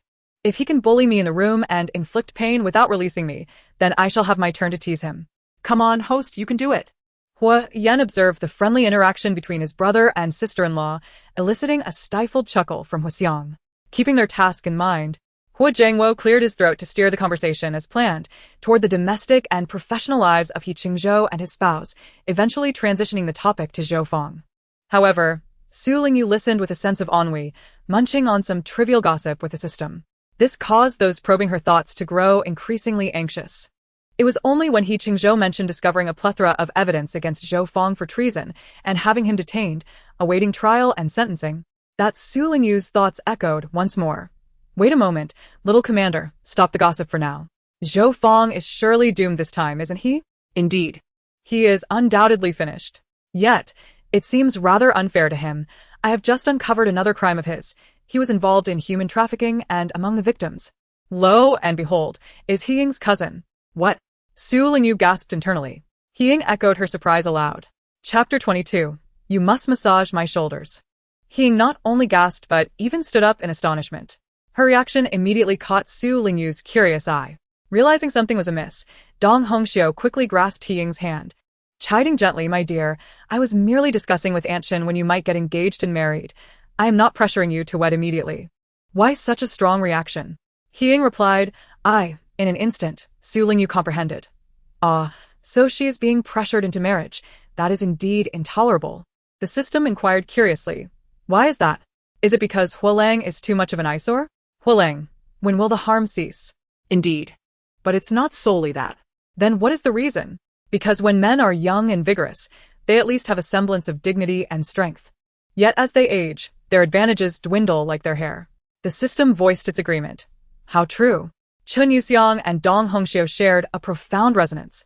subsequently casting fierce glares at their respective husbands, eliciting helpless, wry smiles from Hu Jiangwo and He Qingzhou alike. He Ying regretted her impulsiveness, having interrupted Su Lingyu and the system's dialogue. In her internal conflict, contemplating whether to steer the conversation towards the matter of her missing cousin, she heard Su Lingyu's sweet, soft thoughts resound once more. Little Commander, please continue discussing Zhou Fang's human trafficking. Do you know where he has imprisoned those abducted children? Indeed. They are confined in a cellar belonging to a farmer near the train station, with as many as 30 or 40 individuals. However, it is not only children. There are also young girls and boys. One child, who incessantly cried, was so neglected that they suffocated him. Truly despicable. The system resonated deeply. Who could argue otherwise? Su Lingyu furrowed her brows, declaring, "No, I must report this." The system, in a state of alarm, responded, "What will you report?" Host. You must remember your wicked supporting character persona. You cannot show kindness. Fear not. I shall find an excuse to step out momentarily and discreetly report the matter to the police. No one will ever know it was I. And my malicious image will remain unscathed. He Qingzhou cleared his throat and stood up. I am going to the restroom. In a situation where lives were at stake. He understood the urgency of relaying the information to the relevant authorities to apprehend Zhou Fang as accomplices and rescue the abducted children. Su Lingyu could not openly voice her thoughts, nor did she need to intervene. His actions were a testament to his character, surely viewed favorably by those in higher positions. He exchanged a knowing glance with Hu Jiangwo, who subtly nodded in understanding. With an inkling of what He Qingzhou intended to do, He Ying felt a measure of relief. Her little cousin had been missing for 3 days, leaving the family in a state of anxiety. They had searched the train station and long-distance bus terminals, yet found no clues. Now, upon learning of her cousin's whereabouts, how could she contain her excitement? He was her most cherished, clever little cousin. Looking back at Su Lingyu, she felt an additional wave of gratitude. Such beauty combined with kindness could only be described as celestial. Meanwhile, Su Lingyu remained engrossed in the unfolding drama. The system chimed in, Host, I have unearthed a far greater revelation. Zhou Fang's background is extraordinary. He is not even a genuine citizen of Hua country, but rather a covert operative planted here by enemy forces for over 20 years. He only awakened a few years ago, having enlisted to gather vital intelligence. His military service was not merely a coincidence, it was intentional. Su Lingyu gasped, What? He possesses such an identity? That scoundrel can even play the role of the fourth male lead? The meaning of fourth male lead puzzled the others present. Only Hu Yan appeared contemplative. Previously, he had gleaned snippets of the plot from Su Lingyu's thoughts, noting terms like male lead and male supporting character. And he pondered how these phrases could coexist with her self-identification as a malicious supporting character. A conjecture began to form in his mind, yet its audacity rendered him hesitant to voice it recklessly, without certainty. At that moment, Su Lingyu's thoughts echoed once more. Zhou Fang's identity was never mentioned, was it? The system's youthful voice brimmed with pride. Indeed not. He is merely a tool to provoke the male and female leads, akin to a backdrop, with no elaborate history written about him. Were it not for my meticulous investigation, this secret might have remained concealed. Su Lingyu nodded in understanding. I see. The narrative of the novel must revolve around the male and female leads to ensure it captivates the audience. However, every character possesses their own life. Outside the storyline of the protagonists, events, both grand and trivial, transpire in this world every moment, though they remain unwritten in the narrative. While she had no further questions, the others were left in a state of confusion. What was it? This was the first instance they had encountered a censored term within Su Lingyu's thoughts. Only Hu Yan, who had long harbored suspicions and was accustomed to concealing his emotions, found his certainty deepened upon hearing the concealed words, appearing to be the most composed among them. After sitting for several more minutes, the He family expressed their desire to take their leave. Conventionally, when the female party visits the male's residence, it is customary to share a meal before departing. However, the swift exit of the He family did not strike Su Lingyu as peculiar. Given Huolang's countenance, even a fleeting glance would be an affront to the eyes. The He family's endurance thus far could only be described as saintly. Huolang mused, My scant conscience urges me to report this promptly. I must hasten to depart. It is time for me to stir things up. The system, brimming with excitement, inquired, Host, what are your plans? When in doubt about how to create a ruckus, seeking Hua Yan is a surefire strategy. After all, He is the future swine who will cast me out, and I find my inspiration in provoking him. Clearing her throat. Su Lingyu turned her beautiful apricot eyes toward Huyen, expressing her dissatisfaction. You've promised to accompany me shopping for days. Is it your leg that's injured or your brain? Are you feigning ignorance? A hint of helplessness flickered in Huyen's eyes as he replied with measured calmness. Let us go now.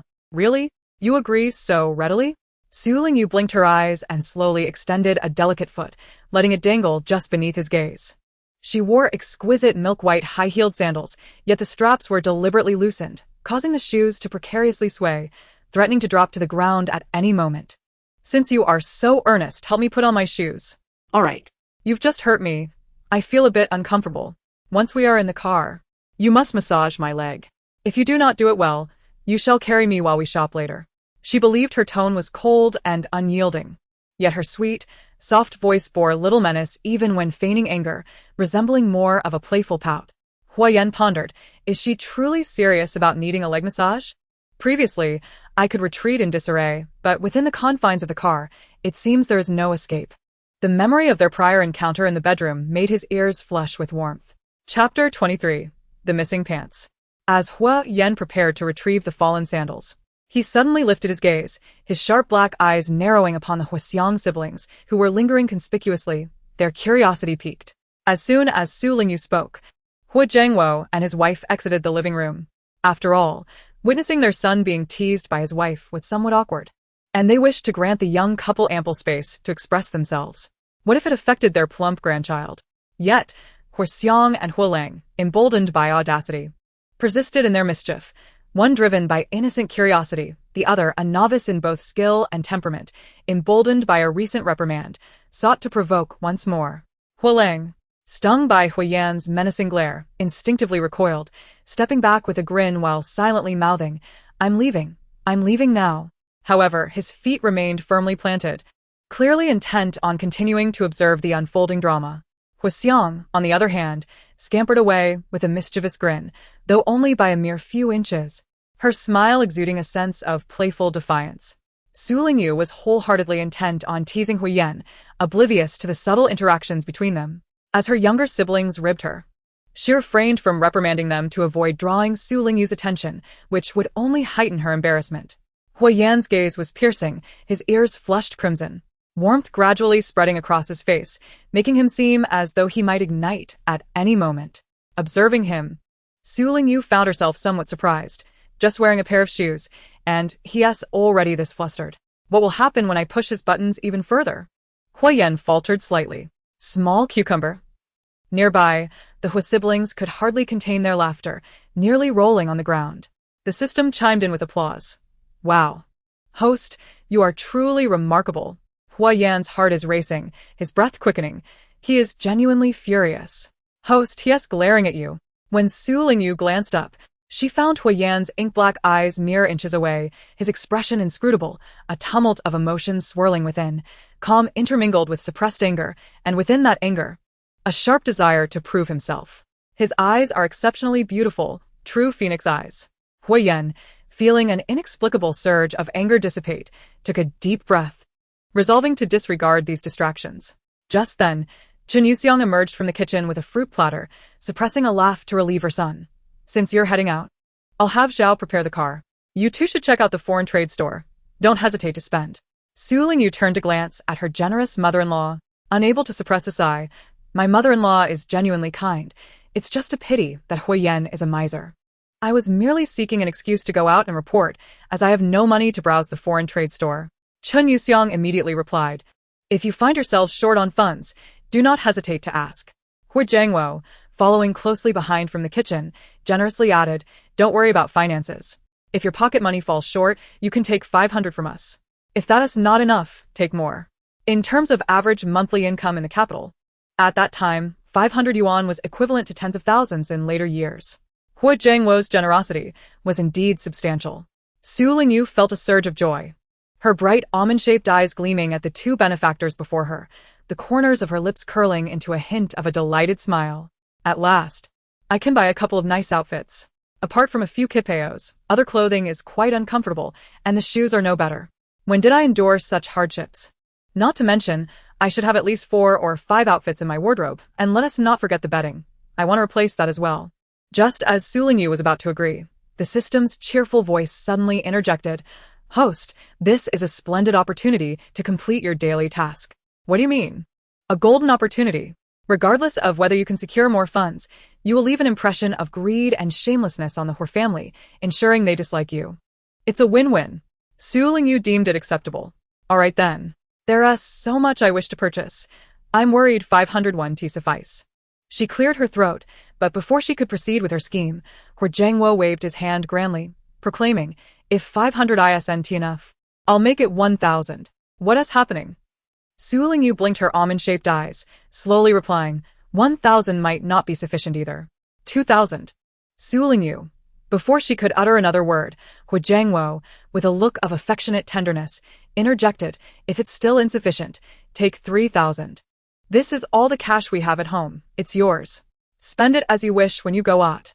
Chun Yuxiang added, "Yes, indeed. This is all for you to enjoy. Buy whatever you fancy, and do not concern yourself with Huiyan. He is a grown man, sturdy and resilient. He can manage just fine." Though they had not conferred, their thoughts were in perfect harmony. What a splendid child they had. Though she was cast in the role of a malicious supporting character, beneath her capricious and spoiled exterior lay a heart of pure gold. As parents, they would certainly not let her suffer. Chun Yuxiang smiled and said, "All right, you two have fun out there. Your father and I will take a rest upstairs." With that, she playfully tugged on the ears of Horlang and Huixiang, leading them away, leaving the serene space to the young couple. Su Lingyu mused, "Am I hallucinating? Why is it that when I tease little cucumber, the Hor family not only refrains from intervening but seems to take delight in it? Shouldn't they despise me instead?" The system promptly responded, "Host, your current mental state is excellent. Aside from a slight lack of conscience, there are no other issues." Su Lingyu retorted, "You are the one lacking conscience." Not far off, Huolang suddenly burst into laughter, resembling the sound of a pig. Su Lingyu turned in confusion, only to feel a gentle grip around her ankle. Looking down, she found Huiyan, his face flushed red, attempting to put her shoes on her feet. He lowered his head, his brow furrowed, and his demeanor serious, though his movements were somewhat clumsy. The flush on his cheeks suggested he was earnestly engaged in a crucial task. "Am I truly hallucinating?" she pondered. "Never mind, little commander. Let us indulge in the gossip instead. Whose scandal does the host wish to hear?" Su Lingyu glanced at the blushing man before her and found herself suddenly intrigued by his past, casually remarking, "Huiyaness." The system chirped excitedly, searching for hosts now. Wow, the male lead indeed has a plethora of intriguing stories. It's simply fascinating. Do tell. Before he could respond, the system, in its cheerful tone, chimed in. When Qin Yuxiang was pregnant with Huiyan, everyone assumed she was expecting a girl, and she was quite fond of the idea. Thus, she prepared numerous pink outfits and dresses. However, when Huiyan was born a boy, she wept in disappointment, yet later raised him as if he were a girl. Su Lingyu couldn't help but chuckle. A cross-dressing prodigy? Indeed. In fact, Chun Yuxiang still treasures an album filled with photographs of young Huiyan's sporting braids and feminine attire. When he played house as a child, Many little boys vied for the chance to have him as their bride. Do continue. Moreover, when Huiyan was 11, some young boys mistook him for a girl and blushed while confessing their feelings, which incensed him to the point of retaliating with a beating, subsequently establishing his dominance in school. There's more? When Huiyan was 13, he went to a reservoir to catch fish, only to discard his pants on the shore unexpectedly. After swimming back to the shore with a fish in hand, he found himself without his trousers, ultimately returning home in nothing but his underwear, his face a portrait of displeasure. Ah, how amusing! Despite his seemingly serious demeanor at the tender age of 15, Huiyan experienced his first nocturnal emission at school, feeling too shy to be discovered. Su Lingyu. Huiyan suddenly interjected, his cheeks flushed with embarrassment, interrupting the gossip between Su Lingyu and the system, a fleeting hint of shame flickering in his eyes. Chapter 24. Do you think Huiyan can cooperate with me? Redirected by the sudden interruption, a smile graced Su Lingyu's face, her sparkling almond eyes gazing at him inquisitively. What is it? Suppressing the heat that flushed his face, Huiyan endeavored to respond calmly. I have already put on my shoes. We can proceed. Very well, Su Lingyu replied gracefully. rising elegantly and stepping forward in her exquisite strappy high-heeled sandals, while simultaneously inquiring of the system. And then what did the little cucumber do? Huayan took a deep breath, his eyes filled with exasperation. Huiyan realized he had a nocturnal emission and quietly got up at 3 in the morning to wash his underwear. Unfortunately, his dormitory mates discovered him, and one by one, they celebrated his coming of age with flashlights, which infuriated him to the point of delivering a punch to one of them. Laughter erupted from Lingyu, who then asked, "I've heard that boys' dorms engage in pointless competitions regarding size. Did the little cucumber ever participate? Did he win? Let me see, let me see." No, Huiyan refuses to partake in such trivial contests. If anyone invites him to engage in such foolish games, he simply retaliates with a punch. However, according to the data, the male lead is indeed the male lead, she chuckled. Lingyu understood. Ah, how amusing. Huiyan, flustered, exclaimed, Lingyu. The military jeep rolled out of the compound and onto the streets. Lingyu rested her chin on one hand, her curious almond eyes peering out of the window, taking in the rich historical ambience of the surroundings. Unlike the towering skyscrapers of the future, the houses of this era mostly stood only 2 to 3 stories high, with the tallest reaching a mere 5 floors. Their colors were predominantly dull gray, with some buildings lacking outer walls, exposing their red brick interiors. Many low walls were adorned with slogans that bore a distinct vintage charm. The vehicle halted at the supply and marketing cooperative, and as Lingyu disembarked, she spotted a large sign that read public telephone. She instructed Huiyan to wait, while she went ahead to report Zhou Feng's matter, feeling unburdened as she prepared to browse the cooperative. Meanwhile, at the Xiangyang police station, upon receiving a report from a concerned citizen, the police promptly escalated the information up the chain of command. Unbeknownst to Lingyu, although the apprehension efforts had already commenced, the higher-ups, closely monitoring the situation, wore expressions of relief as the reports from the vigilant citizenry were relayed to them. As she perused the supply and marketing cooperative, she gathered items such as a thermos, toothbrush, enamel cup, and brown sugar, anything that could be useful, purchasing a set of each to replace the old ones, instructing Zhao Ke to carry them to the vehicle. Eventually, having exhausted her shopping options, she returned to the car, humming a nonsensical tune with a cheerful demeanor. Huiyan, ever patient and dutifully accompanying her, noticed her joy, and a hint of amusement flickered in his deep, phoenix-like eyes. Next, they were to embark on a shopping expedition for clothing. With newfound wealth in her hands, Lingyu naturally indulged herself. Instead of visiting foreign trade shops, having grown weary of luxury brands in her past life, she found herself more intrigued by the old tailor shop in the capital. Driving directly to Suji, where she had previously ordered custom clothing, the master tailor at Suji was a kind-eyed elder, well into his 70s, yet brimming with vitality and remarkable craftsmanship. Lingyu took her measurements and selected fabrics, but upon not finding a preferred style, the master swiftly sketched several designs based on her specifications within mere minutes, allowing her to choose. While a child may ponder over choices, an adult desires them all. She did not overlook any options. Qipao, hanfu, shirts, and trousers. All were part of her grand order. Praising the master's skill profusely, she succeeded in bringing him great joy, who assured her of quick and exquisite workmanship. This was a side of Lingyu never before seen, radiant and cheerful, while Huiyan, waiting outside, observed her contemplatively. Given his limited experiences accompanying his mother and sister on shopping excursions, he was prepared for a lengthy outing. He was taken aback by how swiftly Lingyu made her selections, finalizing her order in less than half an hour. So fast? Didn't you consider more options? Huiyan inquired. With a sidelong glance and a soft smile, Lingyu replied, "When you have money, there's no need for indecision. I've purchased outfits for all 4 seasons. I'll simply return home and await my new clothes." "Very well. Where to now?" Huiyan asked. Lingyu looked up at the sky, noting the time. "It's getting late. Let us have dinner out before heading home." Many claimed that the capital was a culinary desert, with delicacies like doji being considered culinary disasters, yet Lingyu was eager to explore and savor different flavors. However, before they could exit Suji, a young couple unexpectedly entered. The man, with neatly styled hair and dressed in white and black, possessed an air of refined elegance, while the woman, with long, straight black hair and a gentle smile, appeared utterly enamored with him. Upon spotting Lingyu, both halted in their tracks. The young man's eyes were filled with impatience as he frowned and said, "Lingyu, Did you find out I'd be here today and deliberately come to confront me? What? Su Lingyu responded, momentarily bewildered. In all her years, no one had ever spoken to her in such a tone. The young man, growing more irritated, continued, I've already told you I no longer love you. I can't stand your arrogance and selfishness, completely disregarding my feelings. I'm with you now. She is kind and gentle, 1,000 times better than you. I will not turn back. As he spoke, he entwined his fingers with the womaness, raising their hands for Su Lingyu to see. Su Lingyu thought to herself, who are these two fools? The system chimed in promptly, host, I've found out. This man is your first love, Wang Zhiyuan, and the woman is your former best friend, Jiang Yuyu. What? Su Lingyu nearly fainted. First love and best friend?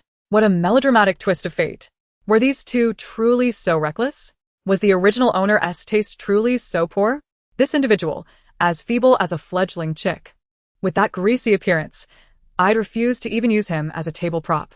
He is, astonishingly, the first love of the original owner? By a rough calculation. That makes him my first love as well. Now these two are flaunting their affection before me. Surely, they do not intend to boast, do they? The original owner's lack of discernment has already trapped her. Now, this lingering issue has been carelessly handed over to me. I am truly exasperated. As Su Lingyu's obsessive-compulsive tendencies began to surface, her emotions escalated. The system immediately interjected, do not fret, host. I possess a surefire strategy that will effortlessly eliminate them. Stop with the suspense, just tell me. Wang Zhiyuan and Jiang Yuyu believe you are heartbroken from a failed romance and, out of spite, have married into the He family. Convinced that you must be leading a life of hardship there. I propose that you showcase your affection for He Yan to slap them back in the face. Do you really think He Yan would cooperate with me? I'm the one who has shamed him. Only someone with a few screws loose would defend me. What kind of ridiculous idea is that?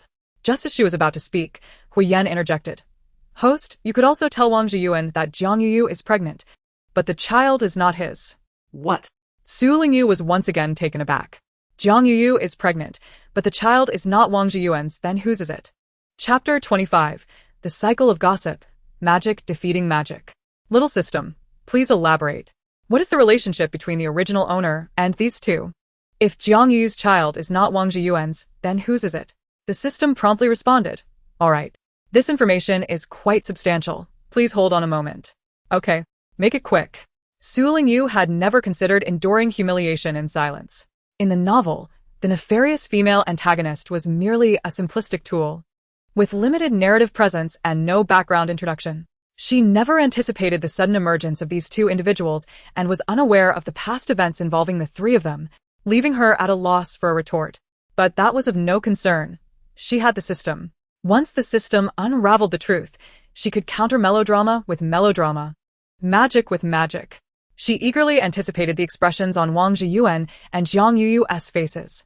In her anxious anticipation of the unfolding drama, Su Lingyu failed to notice the subtle shift in Wang Zhiyuan's expression.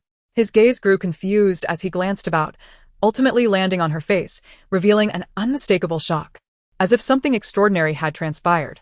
Jiang Yuyu, however, remained utterly unresponsive. Noticing Wang Zhiyuan's peculiar behavior, He Yan calmly signaled to Zhao Ke, who promptly approached Wang Zhiyuan and discreetly handed him a pre-prepared note. Maintain silence, control your facial expressions, suppress all reactions, do not make a sound. This matter is exceedingly serious. Any breach will result in dire consequences. Wang Zhiyuan's pupils constricted as he caught sight of He Yan's cold demeanor. Recognizing He Yan's identity and the formidable status of the He family, he darkened his expression, his eyes flickering as he subtly extricated himself from Jiang Yuyu's grasp, ultimately nodding in acquiescence. He is a clever individual, quickly deducing the truth of the matter. If he is not mistaken, the voice he just heard must belong to Su Lingyu. Although he is perplexed by how she manages to speak without uttering a word, he wonders who the other voice could be. Nevertheless, the content of their conversation is likely to be largely true. Otherwise, He Yan would not appear so alarmed. Jiang Yuyu. Wang Zhiyuan's eyes blaze with fury. At that moment, the system's gentle voice chimes in. Host, I am here. You and Jiang Yuyu are neighbors and quite good friends. However, your family is prosperous. You are the daughter of a capitalist, having lived a life of affluence since childhood, while she resides in a dark, cramped shack, wearing clothes you no longer want to keep and consuming simple meals.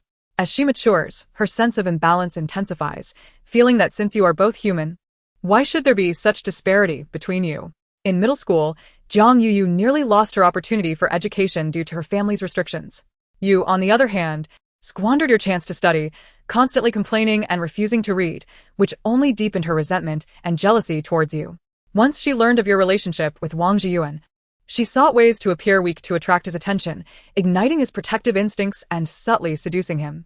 Su Lingyu comprehends, a little white flower. The system confirms, indeed. However, Wang Zhiyuan is quite susceptible to this. His family is also impoverished, often relying on your support for sustenance. He feels he must endure humiliation for the sake of survival. At this juncture, Jiang Yuyu's provocations lead him to discover a sense of admiration and need, gradually drawing him closer to her. Su Lingyu finds this hard to believe. Are they being supported or insulted? If it were truly an insult, I would have them dine in a public restroom. Upon hearing this, Wang Zhiyuan's expression darkens. Hui Yan's piercing gaze warns him. Indeed, after your family's downfall, your parents pressured you into marrying a man in his 50s or 60s as a second wife. When you sought counsel from Wang Zhiyuan, he bluntly ended your relationship, likely deeming you no longer of any use. Subsequently, he and Jiang Yuyu both gained admission to university, and they became a couple. Su Lingyu is curious. Get to the point. Whose child is Jiang Yuyu carrying? It is the child of Wang Zhiyuan's roommate. What? How scandalous. Once, when Wang Zhiyuan had a fever, Jiang Yuyu went to his dormitory to care for him.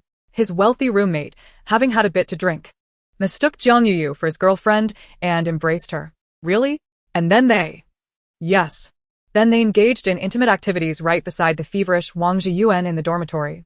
Right beside Wang Zhiyuan? How audacious. Indeed, how taboo and thrilling. Su Lingyu is slightly skeptical. Did she conceive from that one encounter? Of course not. There were many occurrences thereafter. Jiang Yuyu initially seduced Wang Zhiyuan merely to provoke you, as she had no genuine interest in his circumstances, unwilling to endure a life of hardship. Now that she has a better option than Wang Zhiyuan, she is determined to keep him captivated. She has already discovered her pregnancy and plans to confront that young man in the coming days, intending to pressure him into marriage. Su Lingyu remarked, indeed, it's quite exhilarating. If Wang Zhiyuan were to find out, he might very well tear apart Jiang Yuyu. He certainly never expected Jiang Yuyu to be that kind of person. The system concurred. Who would disagree? Jiang Yuyu truly lacks standards. She plays around so frivolously, while Wang Zhiyuan is utterly foolish. Ha. Wang Zhiyuan's face alternated between crimson and pale. His jaw clenched in a manner that suggested he was on the verge of losing control, exuding an expression as if he were ready to devour someone. Despite his efforts to suppress his emotions, it was evident that he was nearing his breaking point. If Jiang Yuyu were to glance up, she would undoubtedly witness his turmoil. However, she gazed at Su Lingyu with an air of smug satisfaction. In her eyes, Su Lingyu had been deeply wounded by Wang Zhiyuan's words. Her expression shifting from frowns to astonishment, frozen in pain like a statue, unable to utter a single word. In this scenario, the advantage rested with her. The only unfortunate aspect was that after Wang Zhiyuan's harsh remark, he did not press the advantage, merely frowning as he glared at Su Lingyu, and both fell into silence. It was somewhat peculiar, yet inconsequential. She could take the initiative herself. Jiang Yuyu delicately looped her arm through Wang Zhiyuan's and gently urged, Zhiyuan, please stop. I can see that Lingyu is barely holding it together. After all, she used to care for you so much, often buying you meals at school. You should speak to her with a bit more kindness. Upon finishing, Jiang Yuyu looked up at him with a gentle gaze. Previously, whenever she said such things, Wang Zhiyuan would recall every bite of the meals Su Lingyu had bought for him, feeling a deep sense of humiliation and thus harboring even greater disdain for her, uttering even harsher words. However, this time, Wang Zhiyuan seemed to be particularly agitated, his eyes bloodshot and his gaze fierce, as if he would seize her by the throat in the next moment. No. Wang Zhiyuan must intend to eliminate Su Lingyu completely. Jiang Yuyu's heart tightened, and she hurriedly reassured herself. Yet, Wang Zhiyuan's gaze remained fixed upon her, deepening her fear. Jiang Yuyu, trembling, uttered, Zhiyuan, are you? Who are you two? Hui Yan suddenly interjected, do you know my wife? Wait. What is this about a cucumber? Surely you aren't hoping to see me humiliated? No. I cannot afford to give him that opportunity. Su Lingyu scoffed lightly and immediately spoke up. Jiang Yuyu, cease your pretense. Simply tell Wang Zhiyuan that you are pregnant, that the child is not his, and that you wish to leave him for his roommate. Jiang Yue's complexion drained of color in an instant, her body trembling. Beads of cold sweat forming on her forehead. Why you, how do you know about this? Wait, Wang Zhiyuan surely wouldn't believe Su Lingyu. He would only think she was sowing discord. Jiang Yue managed to regain some semblance of composure, gazing at Wang Zhiyuan with a pitiful expression, ready to plead for protection. The next moment, a resounding slap struck her face. Jiang Yue, you dare betray me? Wang Zhiyuan roared, his eyes nearly bulging with rage. With tears brimming in her eyes, Jiang Yue, in disbelief, covered her face and exclaimed, why you actually believe her over me? Su Lingyu, indeed, has Wang Zhiyuan truly lost his mind? He believed me at the mere mention of it? It seems that every man is sensitive about the prospect of being cuckolded. I still possess a trump card that I have yet to reveal. If I were to disclose it, wouldn't he go completely mad? Wang Zhiyuan's handsome face contorted. Another trump card? What could it possibly be? How many good deeds has that wretched Jiang Yu done behind my back? Chapter 26. Suddenly, the air felt stifling. I believe you. But do you dare accompany me to the hospital for an examination? Wang Zhiyuan bellowed. Are you brave enough to confront me alongside Zhao Qingxiao? I was in a feverish stupor, yet you two were frolicking beside me. Jiang Yu's complexion changed instantly. She was unperturbed by the pregnancy, as she could easily retaliate, claiming the child was Wang Zhiyuan's. However, if Wang Zhiyuan revealed what transpired between her and Zhao Qingxiao that fateful day of his fever, that would pose a significant dilemma. How did Wang Zhiyuan come to know? And why did he suddenly lash out? Jiang Yu's suspicious gaze fell upon Su Lingyu, and she narrowed her eyes, charging towards her in a frenzy. Is it you? Su Lingyu. Hua Yan instinctively attempted to rise, but in the next moment, he lost his balance and tumbled back into his wheelchair. His expression darkened. His phoenix-like eyes grew heavy, and he tightened his grip on the armrest. Fortunately, Zhao Ku reacted swiftly, dashing forward and swiftly subduing Jiang Yu, preventing her from getting close to Su Lingyu.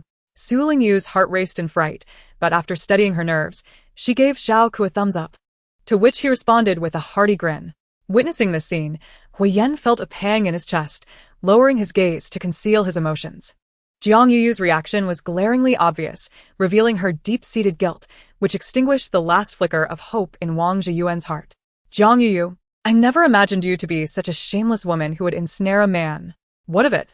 Jiang Yu retorted coldly, her tears long dried up. If I am shameless, then what does that make you? When you were entangled with me, did you not remain with Su Lingyu? Did you not hold my hand, kiss me, and even succumb to your desires? Wang Zhiyuan's face turned pale. He intended to retort angrily, but the gazes of those around him restored his composure. After all, he was a university student, and to confront Jiang Yu in front of so many people, especially Su Lingyu and Huiyan, was utterly disgraceful. He did not wish for rumors to spread throughout the school. Yet at that moment, he overheard Su Lingyu's sweet, soft voice. Is this too much for you? If Wang Zhiyuan were to discover that Jiang Yu not only betrayed him with his roommate, but also had escapades with his younger brother in the wilderness, wouldn't he explode in rage? Wang Zhiyuan. Once, while he and Jiang Yu took his younger brother Wang Zhibua for an outing in the mountains, Jiang Yu somehow lost her way. He and Wang Zhibua separated to look for her. Eventually, it was Wang Zhibua who found her, both appearing flushed and breathless, with bits of grass in their hair and on their clothes, as though they had tumbled about on the ground. He had expressed concern at the time, but now he reflected on it and realized how naive he had been. What a flustered face and breathless panting. Perhaps they have indulged a bit too wildly. If he were to discover that Jiang Yu and his brother were frolicking in the wilderness while simultaneously mocking his inadequacies, he would surely be enraged enough to commit murder. Wang Zhiyuan, forget rationality. It's utterly lost on me. His face flushed crimson as he charged at Jiang Yu like a mad bull. And soon they were entangled in a fierce scuffle. Zhao que wisely retreated, returning to Hoyan's side. Su Lingyu, startled, cautiously stepped back to avoid being caught in the fray, eventually hiding behind Ho Yan's wheelchair, watching with keen interest. What has prompted this sudden brawl? How frightening! Ho Yan, had it not been for your embellishments, they wouldn't have clashed. They originally intended to impress you. Zhao Ke, who had only just started to hear Su Lingyu's inner thoughts 10 minutes prior, mused. Is this what they call witnessing drama unfold? Quite entertaining indeed. Upon exiting Su's establishment, Su Lingyu wore a radiant smile, relishing the spectacle of two dogs fighting. What could be more entertaining? Her exuberance was unmistakable. As the military jeep cruised down the road, she gazed out at the streets, oblivious to Ho Yen's occasional contemplative glances in her direction. On one occasion, as he fixed his gaze upon her, she turned her head back, as if recalling something, and a flicker of realization danced in her bright, dark almond-shaped eyes. In the next moment, she comfortably leaned against the car window, her delicate, fair fingers deftly untying her shoelaces, her beautiful bare feet resting upon his thigh. "Don't forget to give my legs a good kneading. I know you've been waiting for this. How convenient that I'm tired today. A massage would alleviate my fatigue," she mused. "I wonder how skilled Ho Yen is. Should he cause me any discomfort, I shall make him pay dearly. By the way, little commander, could you procure a video of Jiang Yuyu and Wang Zhiyuan's brother playing in the wild? I'm quite curious to see." Ho Yen, this woman dares to wish to see such indecent footage? Yet he found himself unable to openly dissuade her, his head throbbing with frustration. Why is there no movement? Suddenly, the fragrance emanating from her enveloped him, and noticing his stillness, her enchanting eyes narrowed with dissatisfaction as she playfully nudged his thigh with her delicate toes as a reminder. His leg muscles tensed instantly, and as he swallowed hard, he felt the air grow increasingly warm, unable to resist the urge to loosen a collar button. Is this woman plotting something nefarious? Chapter 27. Did he not wish to see her bathe? Zhao Ko, ever observant, noticed Ho Yen unfastening his collar and immediately inquired with concern, "Captain, is the weather too hot for you?" Ho Yen shot him a frosty glance. "Do you have a way to summon rain to cool things down?" Tiao que escribico. Número. Ho Yen, then keep your mouth shut. Understood. Zhao Ke straightened up, responding with a voice that boomed like thunder, only to elicit an even colder glare from Ho Yen, who found him bothersome. A chill ran down Zhao Ke's neck. It was at this moment he finally recognized the palpable tension between the two in the back seat, realizing he had become an unwanted third wheel. No wonder the captain is so furious. It turns out he was interrupted during an important moment. The young man's dark complexion flushed with embarrassment, and he immediately averted his gaze, wishing he could simply vanish. Su Lingyu's almond-shaped eyes sparkled with delight as she secretly chuckled to herself. How embarrassing. Hua Yen must be livid. Bravo, host. Keep up the good work. Let me see how today's daily tasks are progressing. Oh, the progress bar is already full. It seems this task was rather effortless. Now that all tasks are completed, I shall take it easy. Lounging is far more comfortable. The system remained silent. Hua Yen cast a glance at Su Lingyu, observing her smugness akin to a cat that had just caught a small fish, then shifted his gaze to her delicate bare feet, playfully causing mischief atop his thigh. His dark, deep-set eyes reflected a sense of helplessness. Remembering her claims of fatigue, he silently reached out, taking hold of her fair foot, while his other hand gently kneaded her calf. His movements were slow and restrained, as if handling a piece of exquisite, fragile porcelain. In the military, the daily training regimen is intense, and to alleviate muscle soreness and prevent injuries, comrades often give each other massages. Most soldiers develop a decent skill in massage, and Hua Yen was no exception. However, his approach was typically straightforward and forceful, prioritizing effectiveness over comfort.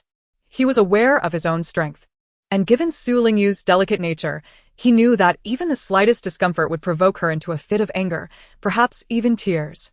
Thus, he made a conscious effort to be gentle from the outset. Yet, to his astonishment, even with this caution, the moment he applied any pressure, Su Lingyu let out a small cry of pain and instinctively kicked forward, unfortunately, striking him in a particularly vulnerable spot. A wave of excruciating pain crashed over him.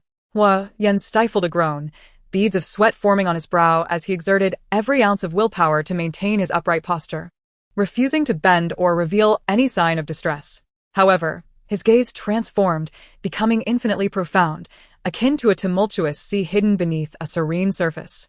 Realizing her blunder, Su Lingyu was momentarily dumbfounded. Although Hua Yen did not express anger, his penetrating dark eyes fixated on her, which was far more terrifying. Should he unleash his wrath, it could result in catastrophic consequences. She stared in shock, her fair and lovely face reflecting her bewilderment. What was she to do? Wow, host, you are truly remarkable. While claiming you don't want to exert yourself, you silently delivered a critical hit.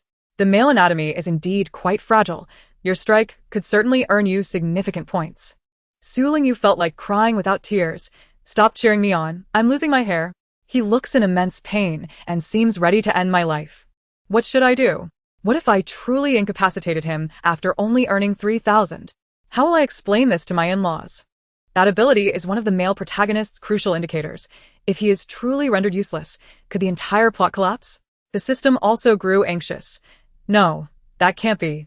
It shouldn't be that severe, right? I simply wish to inquire, if I were to perish not at the hands of the villain, but rather beneath the blade of Huiyan, would it be considered a work-related injury? Might I be sent home directly? That seems unlikely, came the reply. So Lingyu exclaimed. Is it truly impossible? Am I destined to languish here until death claims me? The system interjected, calm yourself, host. Would you consider offering Huiyan a gentle massage? Perhaps it would alleviate his pain. Wait, a massage. Su Lingyu's wide eyes sparkled with intrigue, her earlier worries vanishing in an instant. Huiyan, enduring his pain, remained silent. The system suddenly expressed skepticism. Host, what are you contemplating? Surely, you do not harbor thoughts of taking advantage of Huiyan? He seems to be recovering quite well. You needn't fret excessively. Su Lingyu retorted. How absurd. I am not that sort of person. Huiyan startled thought. What sort of person? Weren't you just the one eager to observe Jiang Yu in the wilderness? In that moment, he sensed an overwhelming sense of peril. The system countered. I do not believe you. Ha ha ha, your disbelief is well-founded. After all, Huiyan is the male lead. By conventional standards, he must possess formidable combat prowess, fortified with ample resources. I am genuinely curious. Are you not intrigued? The system, at a loss for words, remarked, surely, you do not refer to traditional combat prowess, nor literal artillery and ammunition. Cough, you caught me.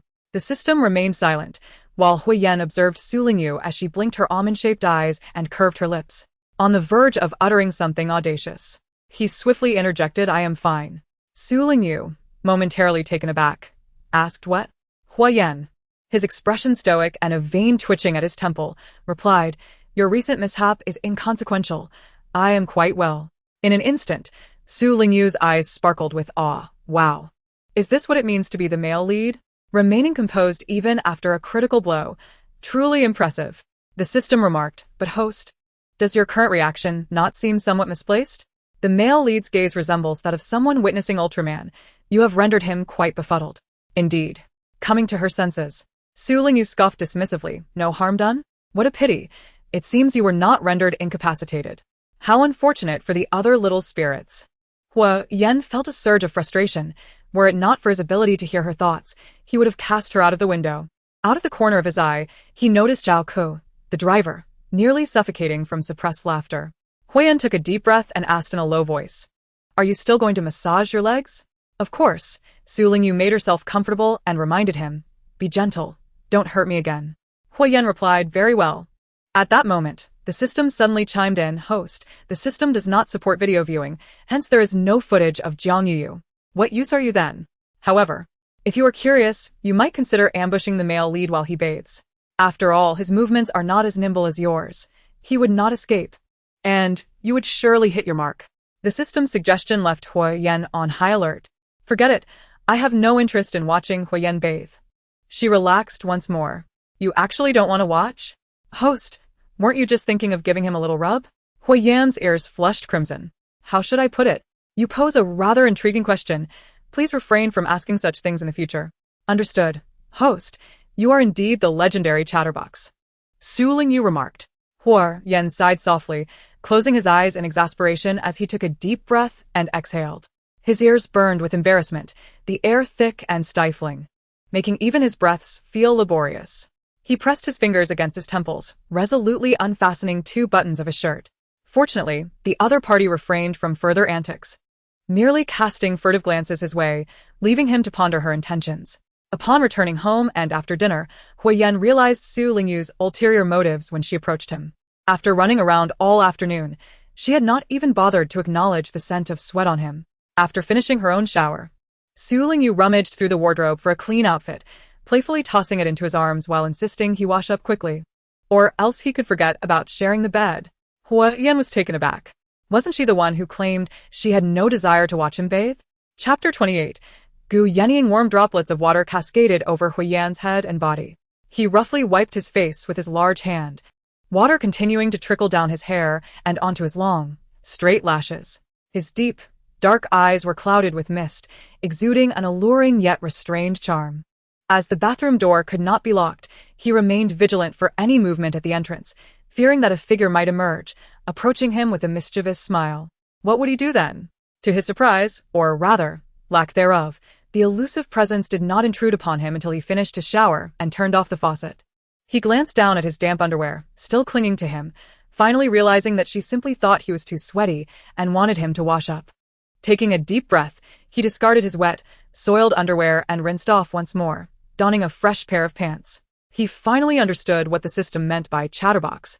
And this realization only served to highlight how foolishly defensive he had been for those 10 minutes. Emerging from the bathroom while drying his hair, he found Su Lingyu sitting on the bed wrapped in a towel, looking at him. Finished so quickly? Yes. Are you clean? Huiyan, sensing danger akin to a wary wolf, replied cautiously yes. Come to bed. What for? His Adam's apple bobbed as he spoke, his voice slightly hoarse. Su Lingyu regarded him quizzically. What else could it be? Of course, to help me apply body lotion. She pointed to the beautifully curved bottle of lotion she had purchased earlier, its light fruity scent delightful and quite moisturizing. She was pleasantly surprised to find a body lotion she loved at that moment. Huiyan replied, by the way, make sure to trim your nails. I don't want to get scratched. If I end up with scars, you'll be in trouble. Okay. 10 minutes later, Huiyan climbed into bed. Su Lingyu had already nestled comfortably under the covers, her hair cascading like seaweed over one shoulder, revealing her flawless back, awaiting his presence. She possessed a slender and enchanting figure, with the appropriate curves accentuating her form, the beautifully shaped scapulae and the delightful dimples at her waist captivating the imagination. Her unguarded demeanor made him reflect on his own earlier vigilance in the bathroom, feeling increasingly foolish, even somewhat petty. Although they lacked a conventional marital relationship, it seemed unnecessary to adhere strictly to propriety. What are you waiting for? I'm ready to sleep, Su Lingyu urged as Huiyan remained still. He lowered his gaze, retrieving body lotion from the bedside table, dispensing a pump into his palm, just as he was about to apply it directly to her back. Her delicate voice chimed in again, instructing, warm the lotion in your hands before applying it evenly to my back, then gently massage in circles to promote absorption. Be careful not to apply too much pressure. I shouldn't feel pain, understood? Understood, he replied. Good, she said, satisfied, letting out a soft hum. Huiyan took a deep breath, his calloused hands gently covering her back, striving to ease his touch as he followed her instructions. This continued for 11 minutes. And only when Su Lingyu declared it sufficient did he firmly close his eyes and exhale slowly. I need a sip of warm water. Please pour it for me, she requested. Of course, he answered, attending to her needs. After extinguishing the light, as soon as he lay down, he heard her voice again. Don't say it, but Huiyan's massage technique is quite delightful, not inferior to those at professional establishments. If I train him further and teach him a few more techniques, if he ever changes careers, he could surely become a top-notch therapist at a spa, she mused. Huiyan. So, he was merely a therapist. Unbeknownst to them, a week had slipped by. During breakfast, Huiyan suddenly broached a matter of state. Recently, a traitor emerged within our ranks, not only betraying crucial information, but nearly causing severe losses to our nation. He was also involved in human trafficking, resulting in countless families being torn apart. It's truly appalling. Father, are you referring to Zhou Fang? Huiyan asked in a low voice. Su Lingyu paused her sip of soybean milk, her almond eyes blinking as she turned to Huiyan, awaiting his response. Yes, Huiyan affirmed. Initially, he aimed to frame Xie, but before he could gather sufficient evidence, he was apprehended, failing in his scheme and even receiving a few kicks from Xie. Haha, he deserves it. Huiyan chuckled before inquiring, that man truly deserves punishment. He'll be sentenced, right? Indeed, to death, Huiyan confirmed. Huiyan asked again, what about those he lured? Have they all been returned home? Most adults and older children have been sent back, but there are still some toddlers, even infants, whose family addresses and parental information remain unclear. We can only publish their photos and details in the newspaper, hoping to locate their families. Huiyan remarked. That makes finding them quite difficult. Indeed, came the solemn reply. In the dialogue between the three men, Su Lingyu meticulously extracted vital information. Zhou Fang had indeed been apprehended, and those he had abducted were safely rescued.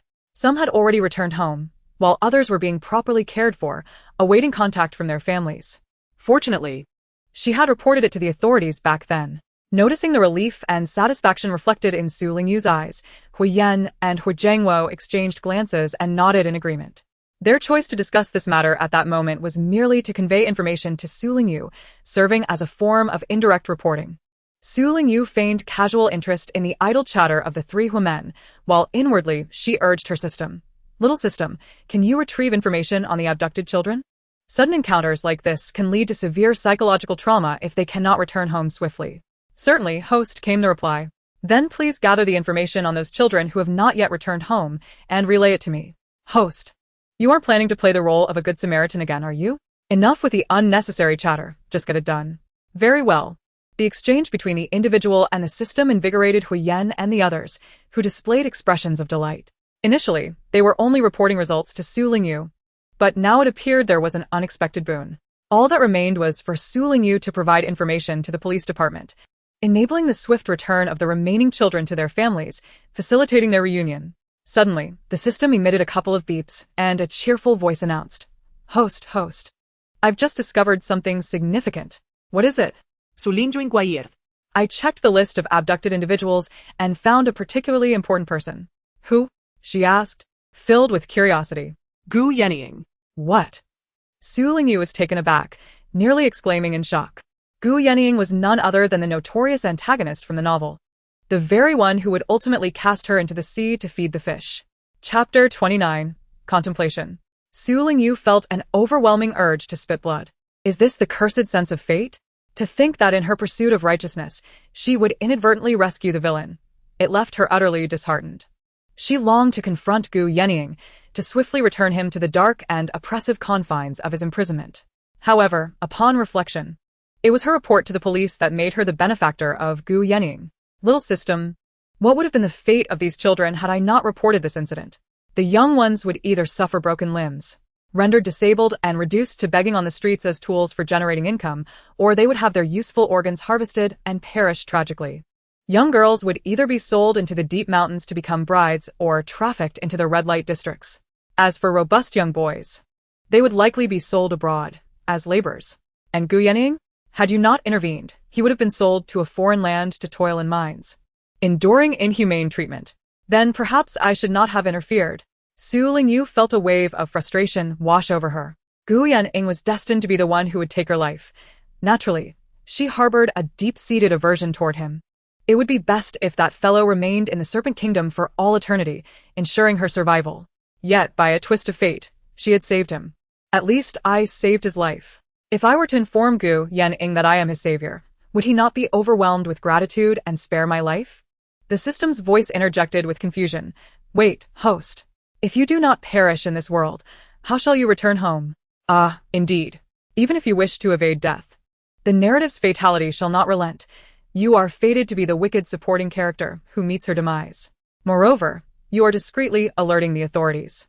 To convince Gu Yenying of your role as his benefactor, you must present evidence and elucidate how you came to know that the abducted individual was imprisoned by Zhou Fong in a farmhouse cellar.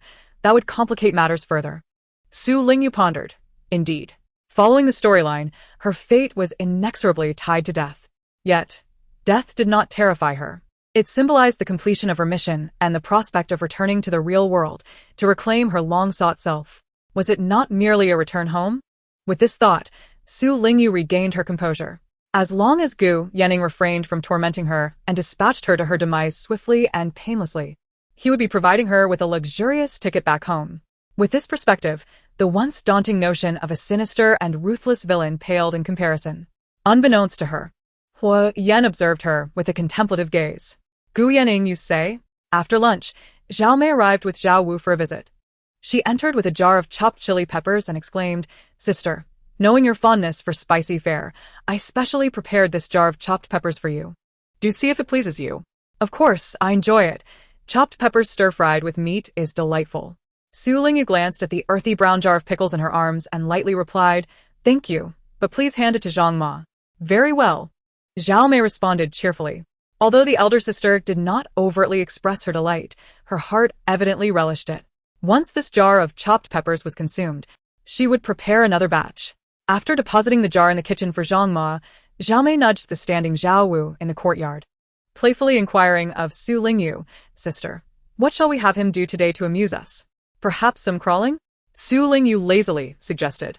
Crawling has numerous benefits. It not only aids in brain differentiation but also enhances proprioception and vestibular awareness. Crawling directly on the ground significantly contributes to a child's tactile development. The system mindlessly praised her. Wow, host, you truly possess an abundance of knowledge. Indeed. All right. Zhao Mei cheerfully acquiesced. Subsequently, she encouraged Zhao Wu to crawl around the courtyard. The Hor family courtyard was adorned with smooth bluestone slabs, impeccably clean, ensuring no dirt sullied their clothes. Yet, Zhao Wu crawled about like a small puppy, which was, in truth, rather unseemly. After crawling, Su Lingyu instructed him to perform forward rolls, traverse a balance beam, and alternate jumping, presenting a variety of activities. The 5-year-old child, thoroughly exhausted from the exertion, was drenched in sweat. From time to time, passers-by would stroll past the entrance of the Hor family, witnessing the scene in the courtyard.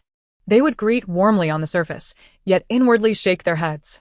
As they moved further away, small groups would murmur among themselves.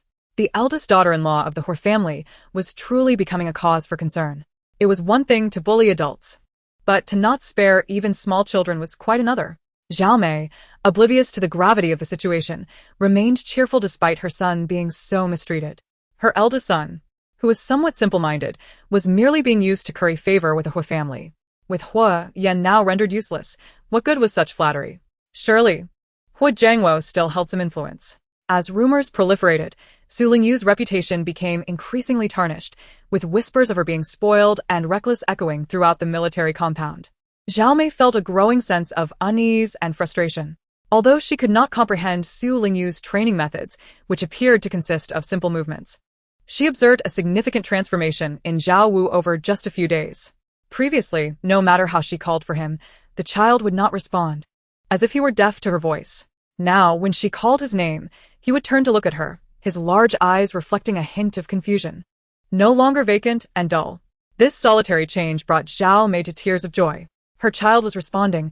Perhaps she would soon hear him call out Mama? The benefits were hers to cherish, yet the blame fell squarely on Su Lingyu's shoulders. Zhao Mei felt a pang of guilt towards her, but found herself at a loss for words. Unbeknownst to Zhao Mei, Su Lingyu was indifferent to her thoughts. Even if she were aware, it would matter little. The mere thought of having rescued Gu Yenying from her dire predicament, with the promise of returning home after the ordeal, enveloped her in a tranquil, almost stoic state. Moreover, her endeavors were merely those of a malicious supporting character. The gossip surrounding her bore only one consequence, a delightful surprise. Who would have thought that helping others could yield such benefits? I no longer need to consciously pursue daily tasks. The progress bar fills in an instant. Yet, life has grown rather dull. Do bring me some gossip to savor, she mused. The system promptly inquired, Host, whose gossip would you like to indulge in? With a delicate and fair finger, Su Lingyu pointed towards a short, slender woman in a blue plaid shirt, who was gesticulating towards the Hua family's courtyard while gossiping with others. Who is that? Let it be her. On the second floor, Chen Yuxiang stood by the window, observing a group of individuals pointing and discussing the shortcomings of the daughter-in-law of the Hor family, feeling quite displeased. Suddenly, upon hearing Su Lingyu's desire for gossip, her spirits lifted. Upon noticing the individual Su Lingyu had indicated, she could not help but chuckle and turn to Hua Jiangwo, who was engrossed in a newspaper. Old Hua, your daughter-in-law is about to indulge in some gossip, and it seems to have landed atop Zhou Wanru's mother's head. How amusing! Hua Jiangwo, intrigued by this, made his way to the window to peer outside. Zhou Wanru was none other than the second wife of Hua Yan, the military hospital nurse who was to take her place. Chapter 30. The fine tradition among Hor family men: never argue with their wives. Both Hua Jiangwo and Chen Yuxiang held traditional views. Although the means by which Su Lingyu and Hua Yan entered into matrimony were less than honorable, and the Hor family initially harbored reservations about Su Lingyu, once the marriage was solemnized, they sincerely hoped the couple would thrive together. They had never considered replacing their daughter-in-law, and now they were even less inclined to do so. In the courtyard, Su Lingyu was taken aback. Host, that person is Zhou Wanru's mother. What? She had merely pointed at a woman she recalled as the most avid observer of the Hor family's trance and a notorious gossip, only to discover she had inadvertently identified Zhou Wanru's mother. Was this a fateful connection? It certainly seemed so. Su Lingyu hastily inquired, Have you uncovered anything juicy? Do tell. The system responded affirmatively, chiming in, "Host, I'm here. The scoop has arrived. Wang Yuan, also known as Zhou Wanru's mother, is indeed even more eccentric than her daughter, Ha. Zhou Wanru's father passed away long ago. She grew up alongside her mother and stepfather. After becoming a nurse at the military hospital, she brought Wang Yuan from the countryside to prevent her from suffering abuse at the hands of her stepfather. However, unbeknownst to Zhou Wanru, her mother had a penchant for petty theft back in the countryside. Today she would pilfer vegetables from one household and tomorrow, eggs from another. Upon arriving in the capital, her mischief escalated. Su Lingyu, intrigued, asked, "What has she stolen in the capital?" The system replied, "She has stolen men." Su Lingyu nearly choked on her tea upon hearing this revelation. Stolen men? Indeed. The long nights can be quite lonely. Zhou Wanru, being a nurse at the military hospital, is often away from home, consumed by her duties. Wang Yuan, feeling aimless alone at home, took on some laundry and housework jobs for others. After frequenting their homes, she became entangled with several male homeowners. Several? Yes, like him, and him, and him, the system enumerated, naming 3 or 4 individuals, one of whom Su Lingyu recognized as notoriously henpecked. She was astonished that such a person would engage in infidelity. It was a reminder that appearances can be deceiving. Su Lingyu sighed now. I must say, Zhou Wanru truly comes from a peculiar lineage. It is no wonder she excels at ensnaring men. The thought of Hua Yan potentially being taken advantage of by Zhou Wanru dismays me. Ah well, by that time, I shall be long gone. And it will no longer concern me. Currently, I find it beneath me to contend with someone like Wang Yuan. Otherwise, I could easily disseminate her scandalous affairs. And within a day, she would be infamous throughout the military compound. Meanwhile, Chen Yuxiang, having indulged in the gossip for quite some time, was equally astonished and brimming with resolve. Su Lingyu was reluctant to engage with Wang Yuan, but she was more than capable of taking action. Wang Yuan had bullied the daughter-in-law of the Hua family and expected to escape unscathed.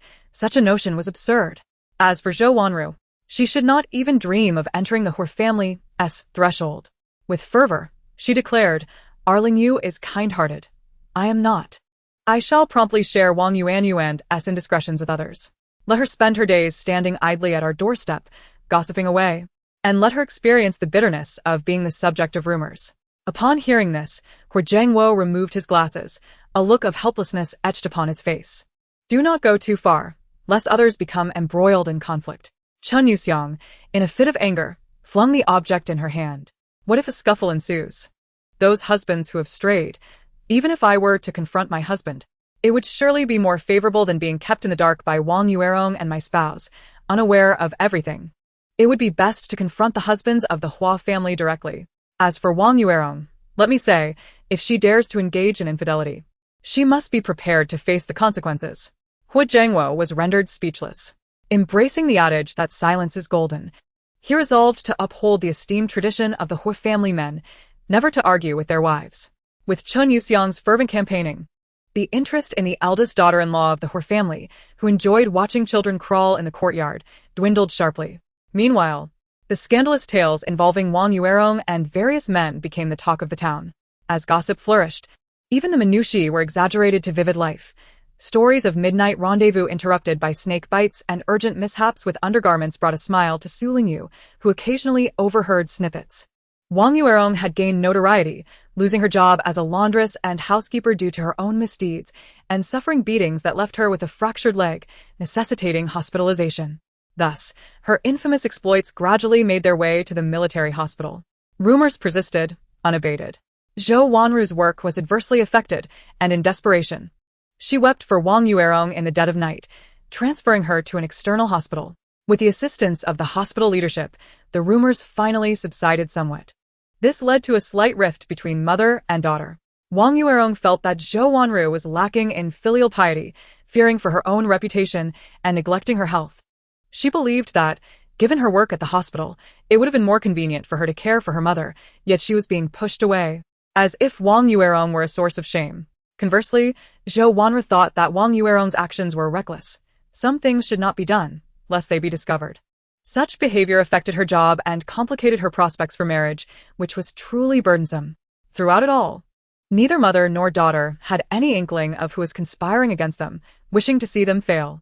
Meanwhile, Chen Yuxiang remained in the shadows, her contributions unrecognized.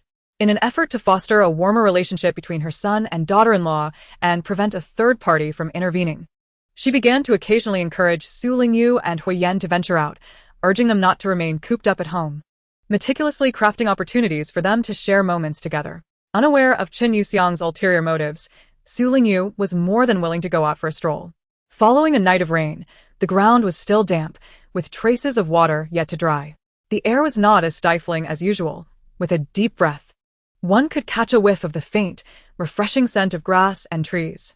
The sun was not harsh, making it an opportune moment to step outside. As Chen Yuxiang continued to persuade them to enjoy the outdoors, Su Lingyu turned her beautiful almond-shaped eyes toward Huiyan. Huiyan faltered for a moment, a flicker of amusement darting across his deep-set eyes. He closed the book in his hands and inquired, "Would you like to go for a walk?" Yes. "Where do you wish to go?" With a dissatisfied huff, Su Lingyu shot him a sidelong glance. "Do you not know where I wish to go? Last time, you expressed a desire to visit a picturesque location adorned with mountains and water. I suggested a stroll in the countryside, followed by a meal of rustic cuisine." Su Lingyu nodded in agreement, appreciating Huiyan's thoughtfulness. Chen Yuxiang smiled as she observed their exchange, calling for Zhao Ke to prepare the vehicle and instructing Zhang Ma to gather some food and drinks, along with mosquito repellent and other essentials. The meticulous arrangements left Huixiang and Huolang, the siblings, in awe. Having been raised in a free-range manner, they had never experienced such treatment. As the vehicle departed from the military compound, they drove for nearly half an hour. While passing by the exterior wall of a courtyard, Su Lingyu admired the elegant architecture of white walls and black tiles, when suddenly, the driver Zhao Ke shouted in alarm, "A vehicle is coming. Be careful." What? Su Lingyu exclaimed, turning her gaze upward, only to witness a dilapidated truck roaring towards them at an alarming speed from the diagonal front. It appeared not to be out of control, but rather intentional. Chapter 31. Su Lingyu, do not be afraid. Little commander, what is happening? Am I destined to perish? Before being cast into the sea to feed the fishes by the villain, must I meet my end in this accident? Su Lingyu's heart raced. Her fair complexion drained of color as she bit her delicate lip, the usual rosy hue now paling under pressure. In that fleeting moment, Huiyan, calm and composed, addressed her. Su Lingyu, what? Su Lingyu looked at him in bewilderment, tears welling in her eyes unbeknownst to her, her almond-shaped orbs reflecting a look of vulnerability and surprise. Do not be afraid. In the blink of an eye, Huiyan lunged towards her, wrapping his strong arms around her. With a powerful motion, he flipped their positions, placing his back against the oncoming truck while Su Lingyu was safely repositioned on the opposite side. Yet, that was not sufficient. In the final heartbeat before the impending impact, he pulled her tightly into his embrace, using his broad back as a shield to protect her fiercely. Bang!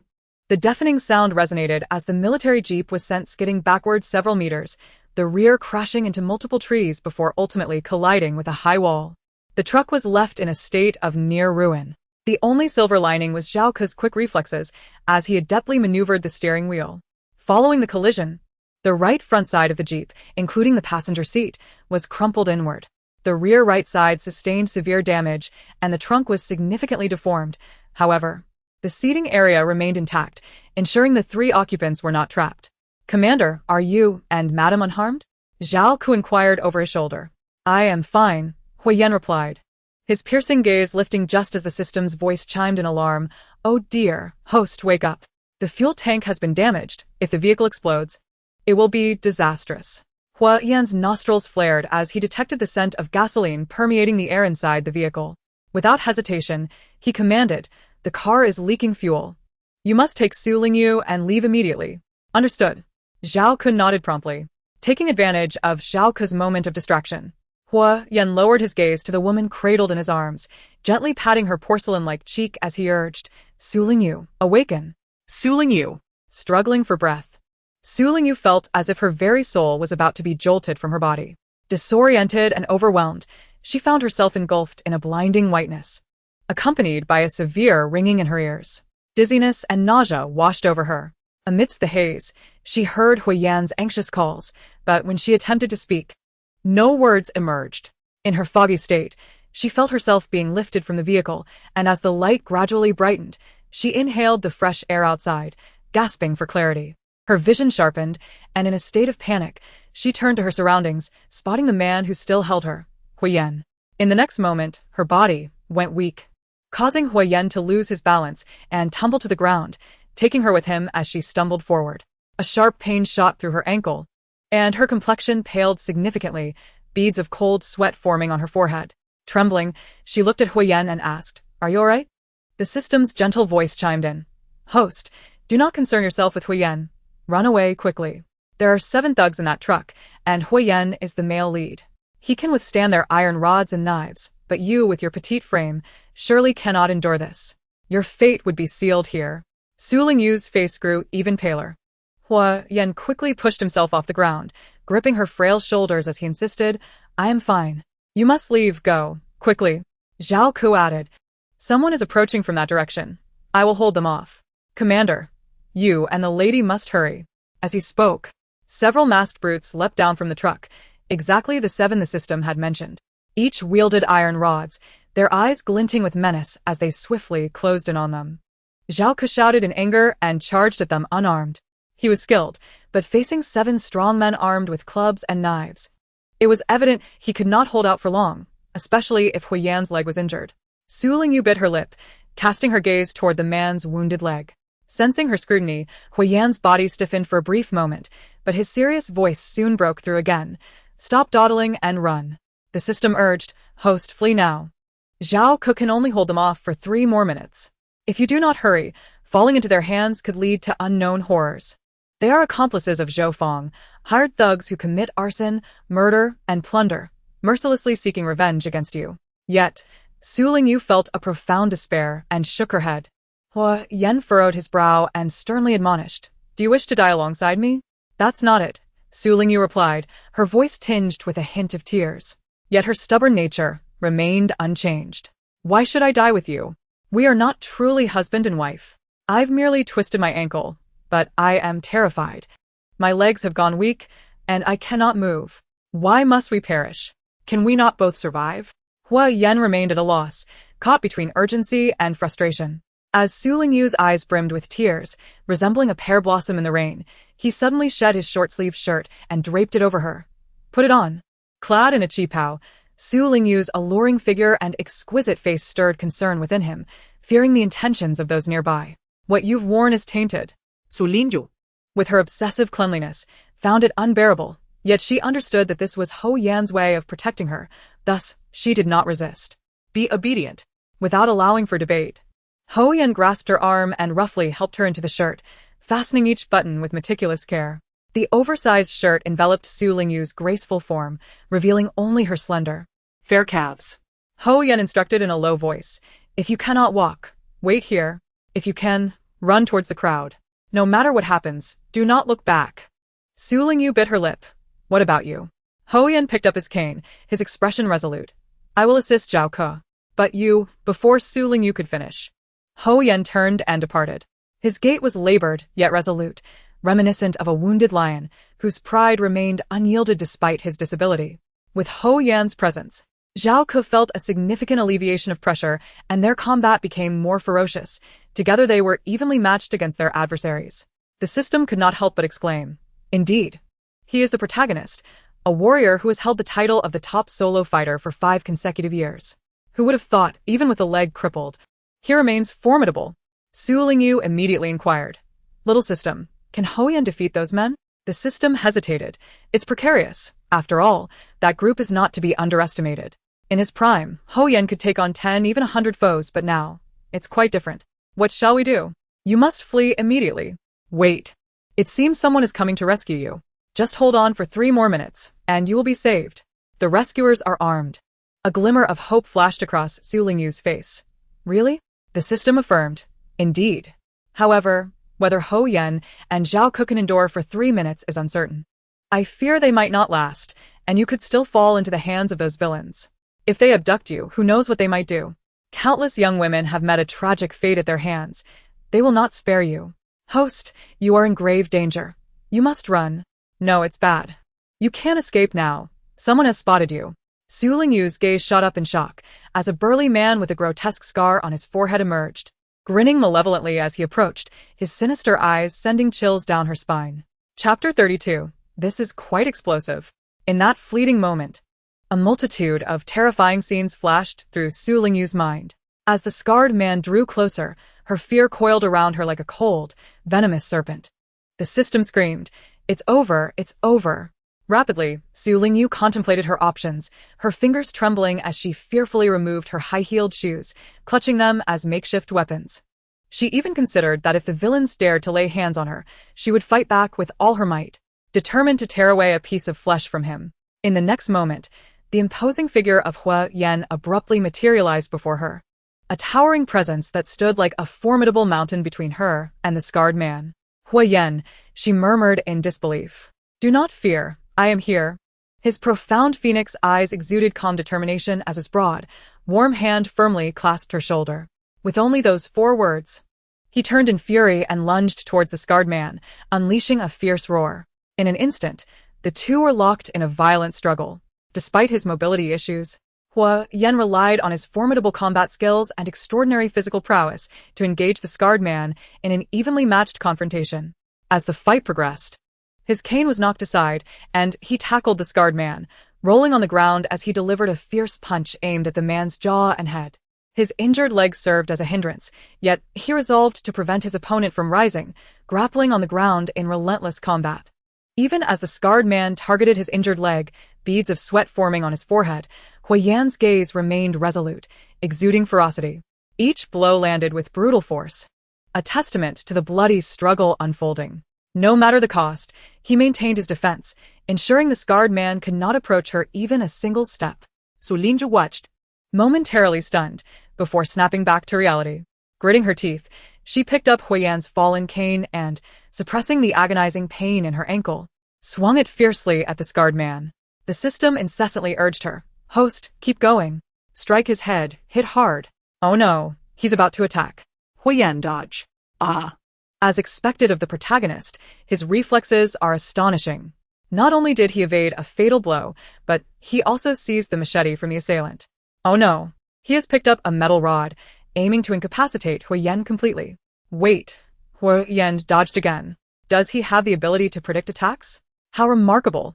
Host, please refrain from meddling. Stay to the side and do not complicate things for Hua Yan. He has already taken 2 hits while protecting you. Su Lingyu, panting heavily, finally paused, beads of sweat dotting her skin. Yet despair loomed as another burly, crew-cut man approached her, his eyes gleaming with the same sinister delight as the scarred man. She bit her lip hard, her nails digging into her palm. Just then, the agonizing 3 minutes seemed to pass at last, and the system exclaimed joyfully, "They have arrived. Help is on the way." A surge of hope filled her heart as she quickly scanned her surroundings. In the distance, a military jeep came barreling towards her, kicking up clouds of dust. A resolute soldier leaned out of the window, raising his weapon and firing 2 precise shots that struck the knees of the advancing crew-cut assailant, followed by another shot that found its mark in the left shoulder of the scarred man grappling with Hua Yan. The crew-cut man crumpled to the ground, instantly losing his combat capability. The scarred man clutched his shoulder wound, eyes wide with disbelief as he roared in fury, "Damn it, they arrived so quickly. And they still have guns." Hua Yan's dark eyes were cold and calculating as he swiftly subdued the assailant, binding his hands behind his back with torn fabric, silencing his protests with a decisive gag. As the jeep passed by, someone tossed a gun to Hua Yan. Upon receiving the firearm, he immediately demonstrated his remarkable proficiency by loading and firing it, striking the thighs of 3 outlaws with precision, swiftly incapacitating their combat effectiveness. With the arrival of reinforcements, the skirmish concluded rapidly, and all 7 outlaws were subdued and bound. Su Lingyu let out a sigh of relief, sinking softly to the ground. She gasped and inquired of the system, "Is everything all right now?" All is well, just a moment," came the reply. Su Lingyu's senses heightened. "What is it?" "It's Hua Yan. He seems to be in distress." "Hua Yan?" Su Lingyu quickly turned her gaze to his position, where she saw his tall figure sway before he coughed up blood and collapsed to the ground. Hua Yan, she exclaimed, instinctively attempting to rise. However, a piercing pain shot through her ankle. After enduring such anxiety for so long, a deafening roar filled her ears, and darkness enveloped her, causing her to lose consciousness. When she awoke again, Su Lingyu found herself lying in an unfamiliar room. Above her was a stark white ceiling, while the lower half of the surrounding white walls was painted a deep green. The air was saturated with the scent of disinfectant. She lay on a simple iron-framed bed, beside which a tall pole held in 4 drip, its pale yellow tube connected to the delicate skin of her hand. Was this a hospital ward? For some inexplicable reason, she felt a disorienting sense that she had traversed into another world. Please conduct yourself with decorum. Suddenly, a deep male voice cut through her haze. Su Lingyu was jolted awake by the sound, and she turned to see Hui Yan in the adjacent bed. Standing before him was a young woman clad in a light green nurse's uniform, her fair face framed by a serene expression. One hand clutching a damp handkerchief, while the other tugged at his waistband. Hui Yan, appearing as though his purity was at stake, glared fiercely, resolutely resisting her advances. Su Lingyu was taken aback. Zhou Wanru, Hui Yan? What is happening here? This is quite scandalous. In her mind, she marveled. Are the protagonists attempting something daring in front of me, the still-living original partner, while I am unconscious? Just then, Hui Yan's intense gaze turned sharply towards her. Filled with urgency and ire, his emotions palpable. Within that fierce and reproachful look, there seemed to be a hint of blame. Sulinju Panderth. Could it be that he feels I have failed in my role as a supportive figure, that I shouldn't have awakened at this moment? Would my presence hinder his performance? The system chimed in. Yan is a novice. He has yet to demonstrate his abilities, right? Su Lingyu nearly burst into laughter. Indeed.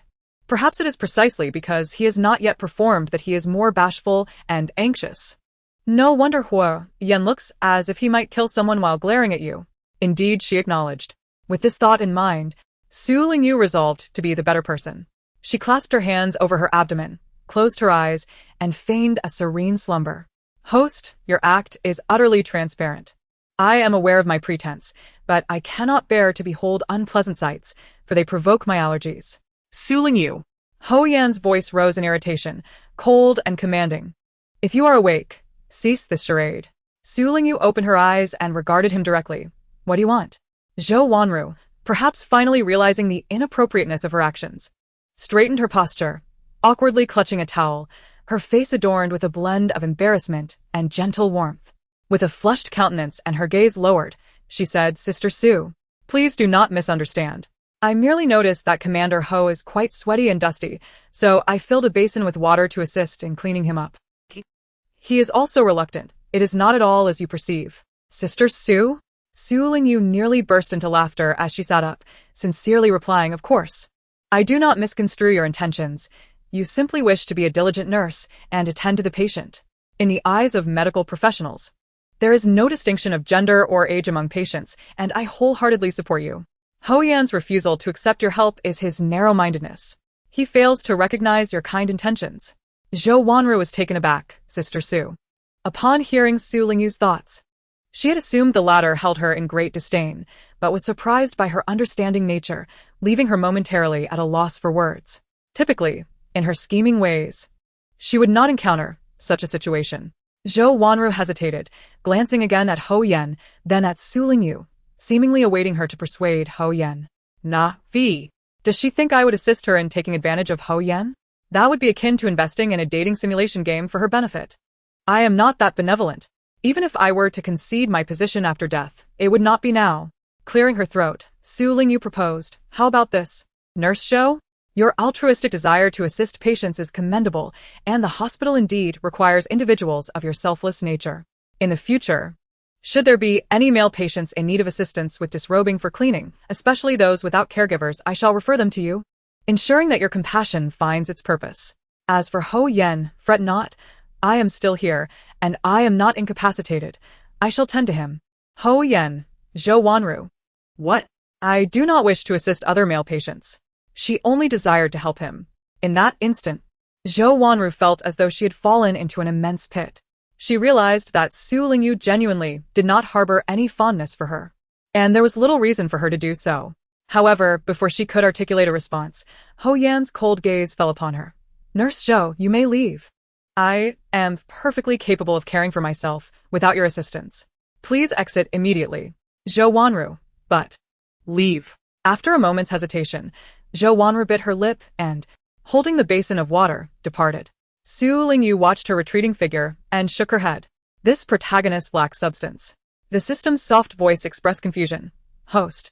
You so easily let Zhou Wanru off without any scolding or punishment. That is rather uncharacteristic of a wicked female antagonist. Let it be, after all. It is indeed quite a challenge to remove Huiyan's trousers, and she has gained no advantage from it. Resorting to violence or reprimands does not align with my temperament. I would never confront Zhou Wanru overtly. Instead, I would only introduce her to numerous male patients in need of assistance, thereby satisfying her altruistic inclinations and enveloping her in a delightful sense of happiness. The system interjected, "Are you certain she will truly feel happiness?" Huiyan also wished to inquire about that. Moreover, what does it mean that his trousers are so difficult to remove? As a man with a family, is that not to be expected? He could not help but turn away, his ears burning with embarrassment. Su Lingyu was quite proactive. With a small expenditure, she enlisted a few online supporters. Within just a couple of hours, Zhou Wanru's gentle, warm-hearted, and considerate nature, her willingness to care for patients, especially those without family to attend to them, had spread throughout the entire third-floor ward. With such a fortunate occurrence, many patients expressed their surprise and needs. I've been lying in bed for over 10 days, with no one at home to care for me in the hospital. My back is unbearably itchy. Nurse Zhou, could you please help me? Oh my, you truly are a kind soul. I can't get out of bed due to my leg injury, and my family is unable to assist me. I haven't bathed in days. Could you fetch some water for me to clean up? Having lived for many years, I had never been attended to by such a beautiful young lady. Why won't you help me? Am I not worthy as a man? You can assist young men. Can't you? I have heard. Throughout the afternoon, Zhou Wanru was exceedingly busy. She had lost count of how many times she had been called by patients or their families and how many patients she had assisted. All she knew was that she was exhausted, her back ached, her hands were pruned from the water, and she had felt nauseous countless times. She wanted to express that she had her own duties to tend to, yet her usual supporter, head nurse Wang Hui, had reported her commendable deeds to the hospital administration, applying for her to focus solely on patient care, even redistributing her workload. As a result, she was thrust into this role, unable to refuse the responsibilities of a caregiver. Wang Hui was sabotaging her. It was a form of revenge. Soon after, a resplendent banner was presented to the third-floor ward, specially inscribed with the words "Earthly Angel," elevating her to an undeserved pedestal.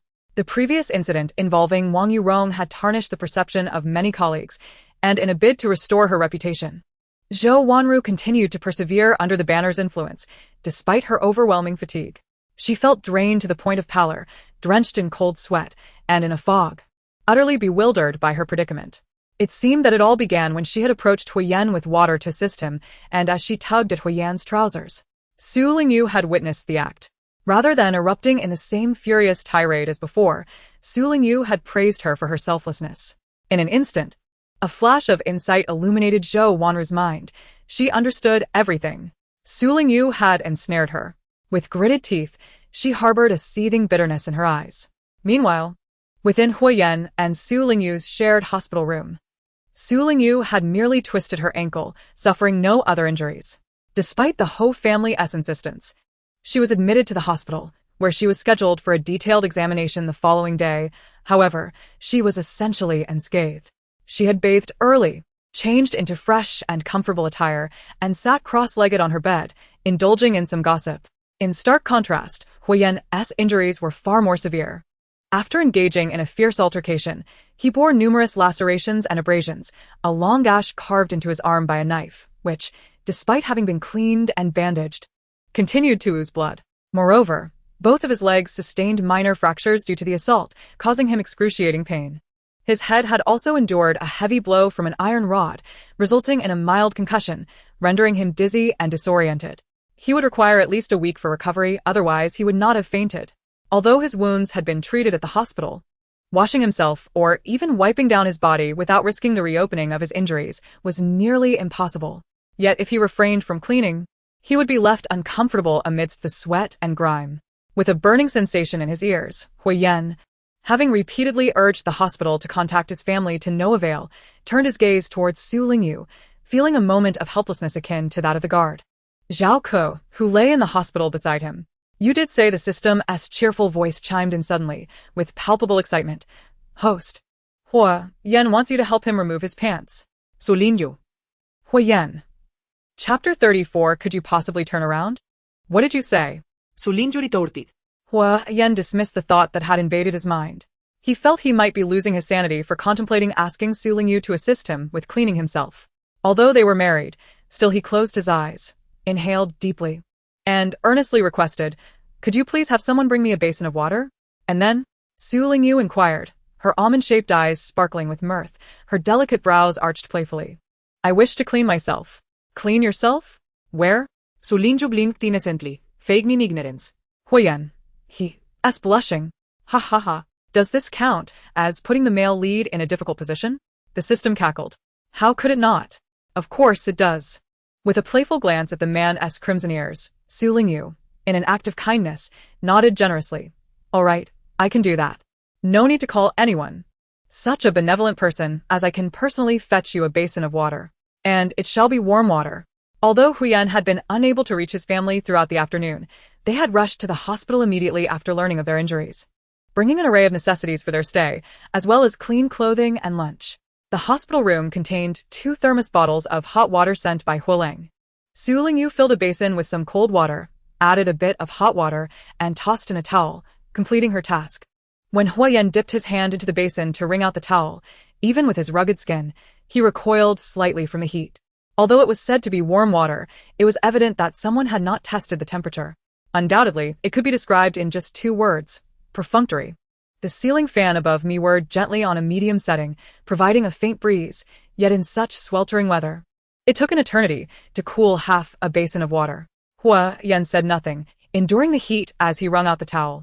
With a wound on his arm, any slight movement tugged at the injury, and coupled with a mild concussion that left him somewhat dazed, his motions were exceedingly slow as he wiped his body.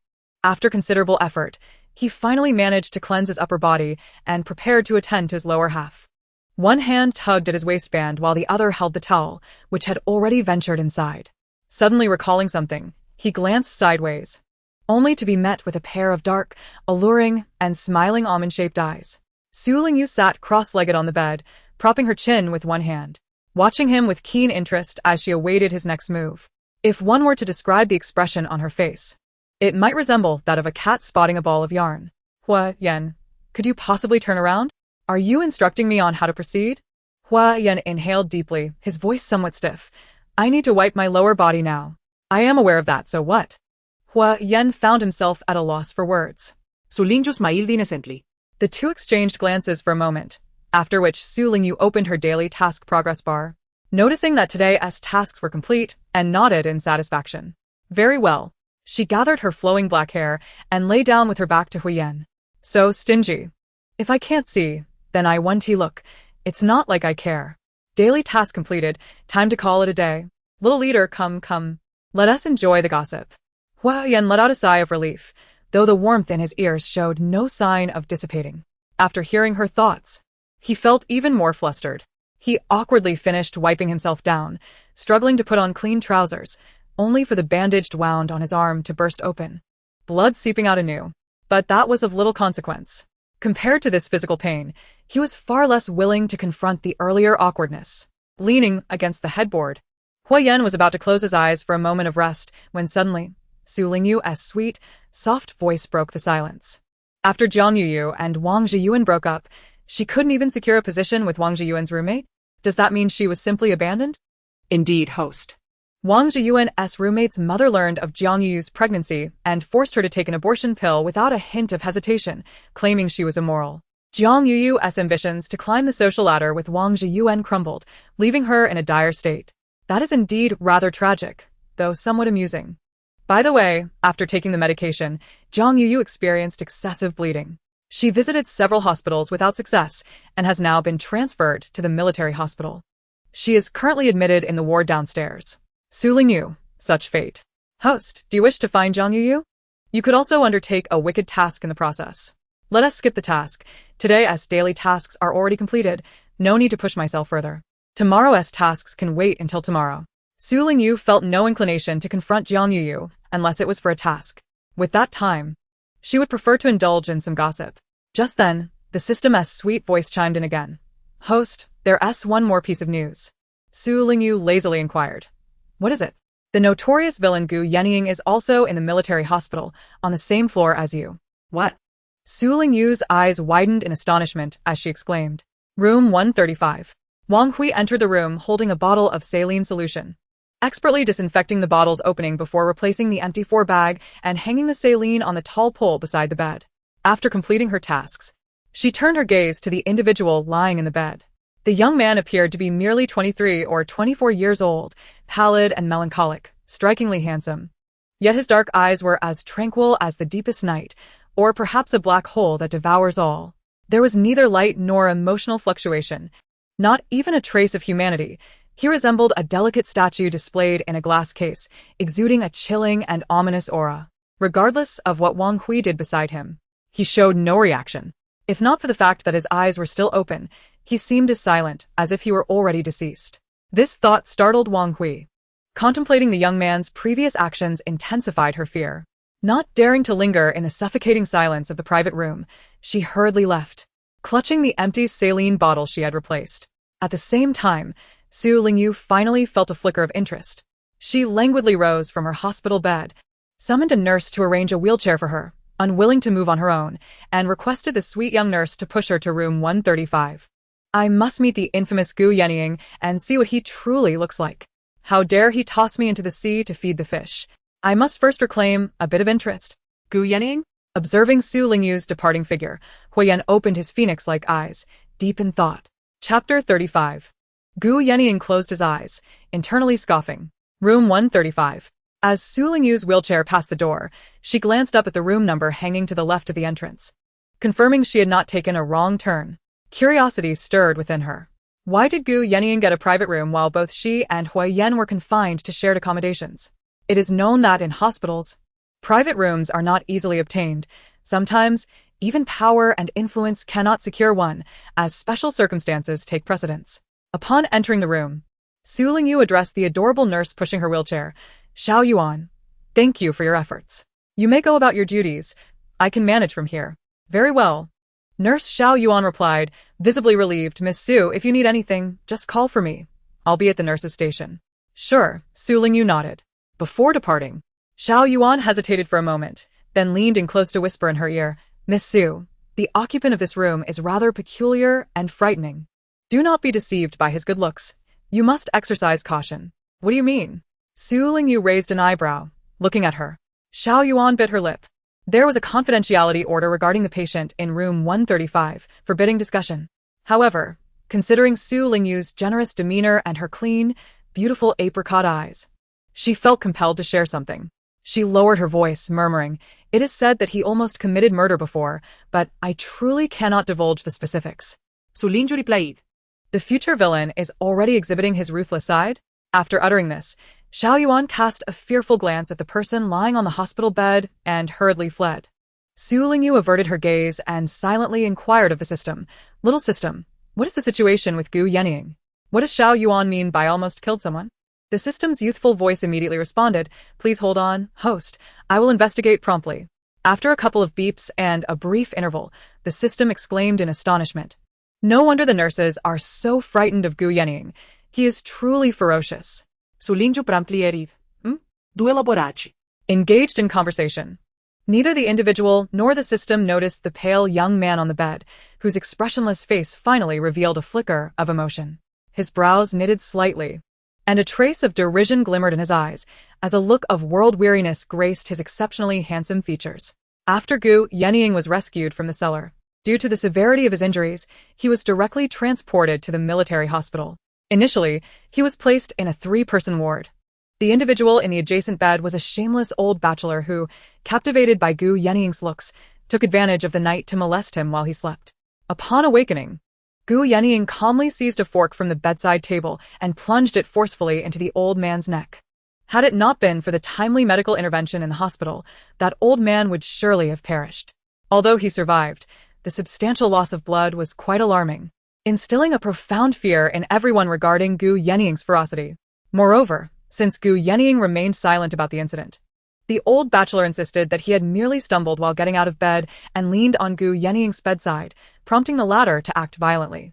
This only heightened the fear surrounding Gu Yenying, leading everyone to believe that he was no different from a murderer. Su Lingyu furrowed her brows. Why does Gu Yenying not explain? This brings us to Gu Yenying's tragic background, the system replied. Su Lingyu quickly interjected, please elaborate. Gu Yenying's life has been quite unfortunate. His father, a youth sent to the countryside, abandoned him and his mother at the age of 6, claiming that he would bring them to the city to enjoy a better life once he found work. Shortly after returning to the city, he wrote a few letters to his mother, primarily asking for money, lamenting the hardships of urban living and the expenses he faced. Eventually, he claimed to have fallen gravely ill and requested funds for treatment, after which he disappeared without a trace. As the years passed, both Gu Yenying and his mother came to believe that he was likely deceased. Initially, they continued to write letters, hoping for a response, but gradually ceased their correspondence. It wasn't until Gu Yenying turned 18 and moved to the capital for university that he unexpectedly encountered his father on the street, discovering that his father was alive and thriving. Not only was he well, but he had also become a high school teacher with a doting wife and children, living a blissful life. Initially, the hardships his father spoke of and the so-called grave illness he claimed to suffer from were merely tactics to extract money from his mother, ostensibly to present as a bride price for his new wife. He confronted his father in a fit of rage, yet his father dismissed it as a trivial sum, asserting that marrying his mother had been a necessity. In his heart, both he and his mother were mere blemishes on the canvas of life.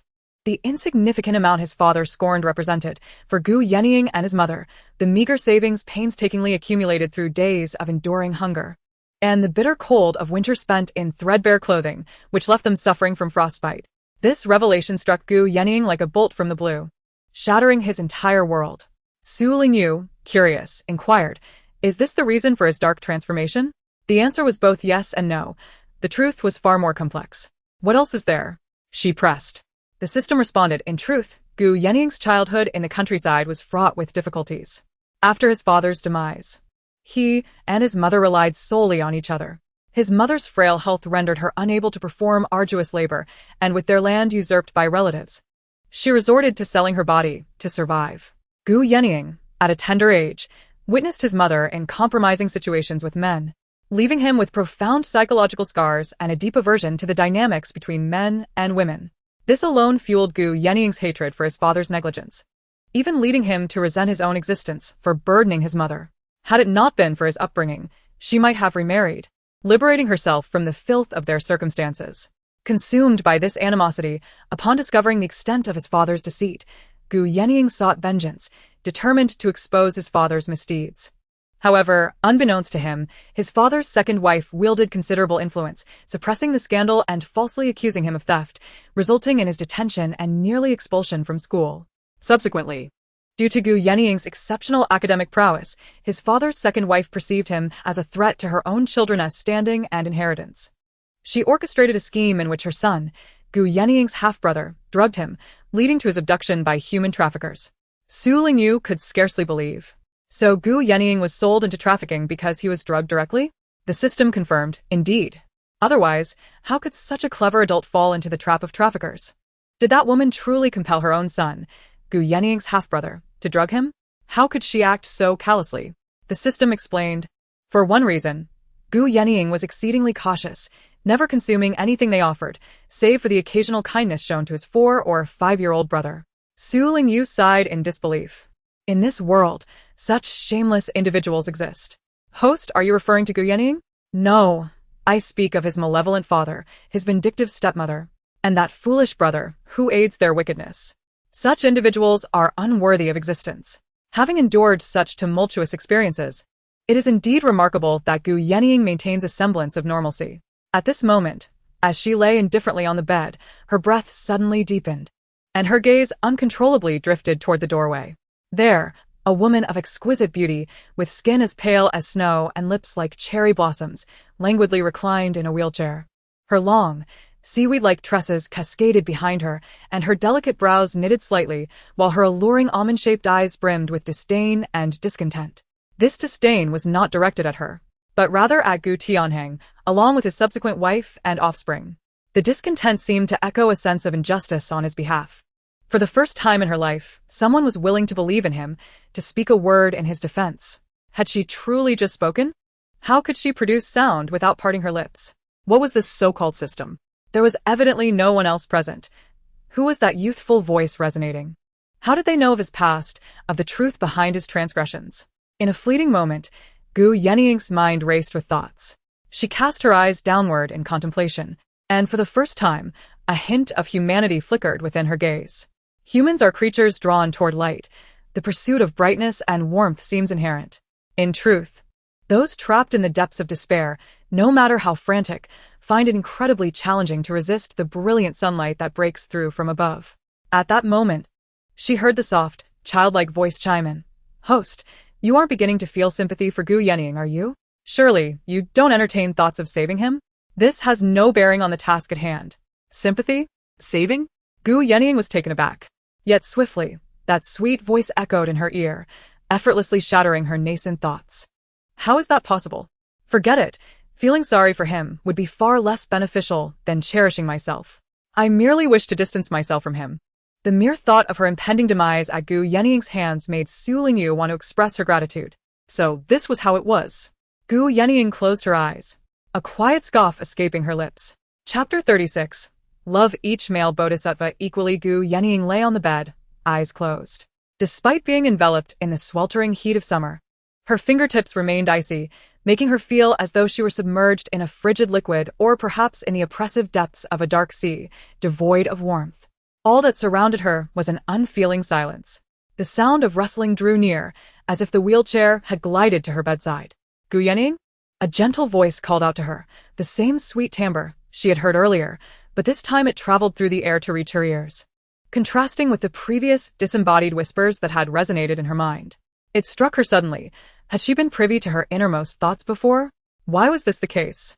Had she inexplicably acquired the ability to read minds, or was she merely attuned to her heart's voice? In a mere 2 seconds, Gu Yenying's mind swirled with countless musings. The woman spoke once more, her dulcet tones filling the air. "Gu Yenying?" She recalled her enchanting visage, yet remained unwilling to open her eyes. "Is this person dead? My little system?" A thought flickered through her mind. If he perished in the hospital, perhaps I would no longer have to face death at his hands.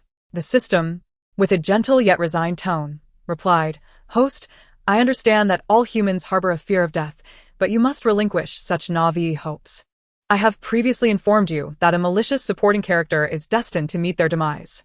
Even if you do not fall victim to Gu Yenying, the narrative will not spare you."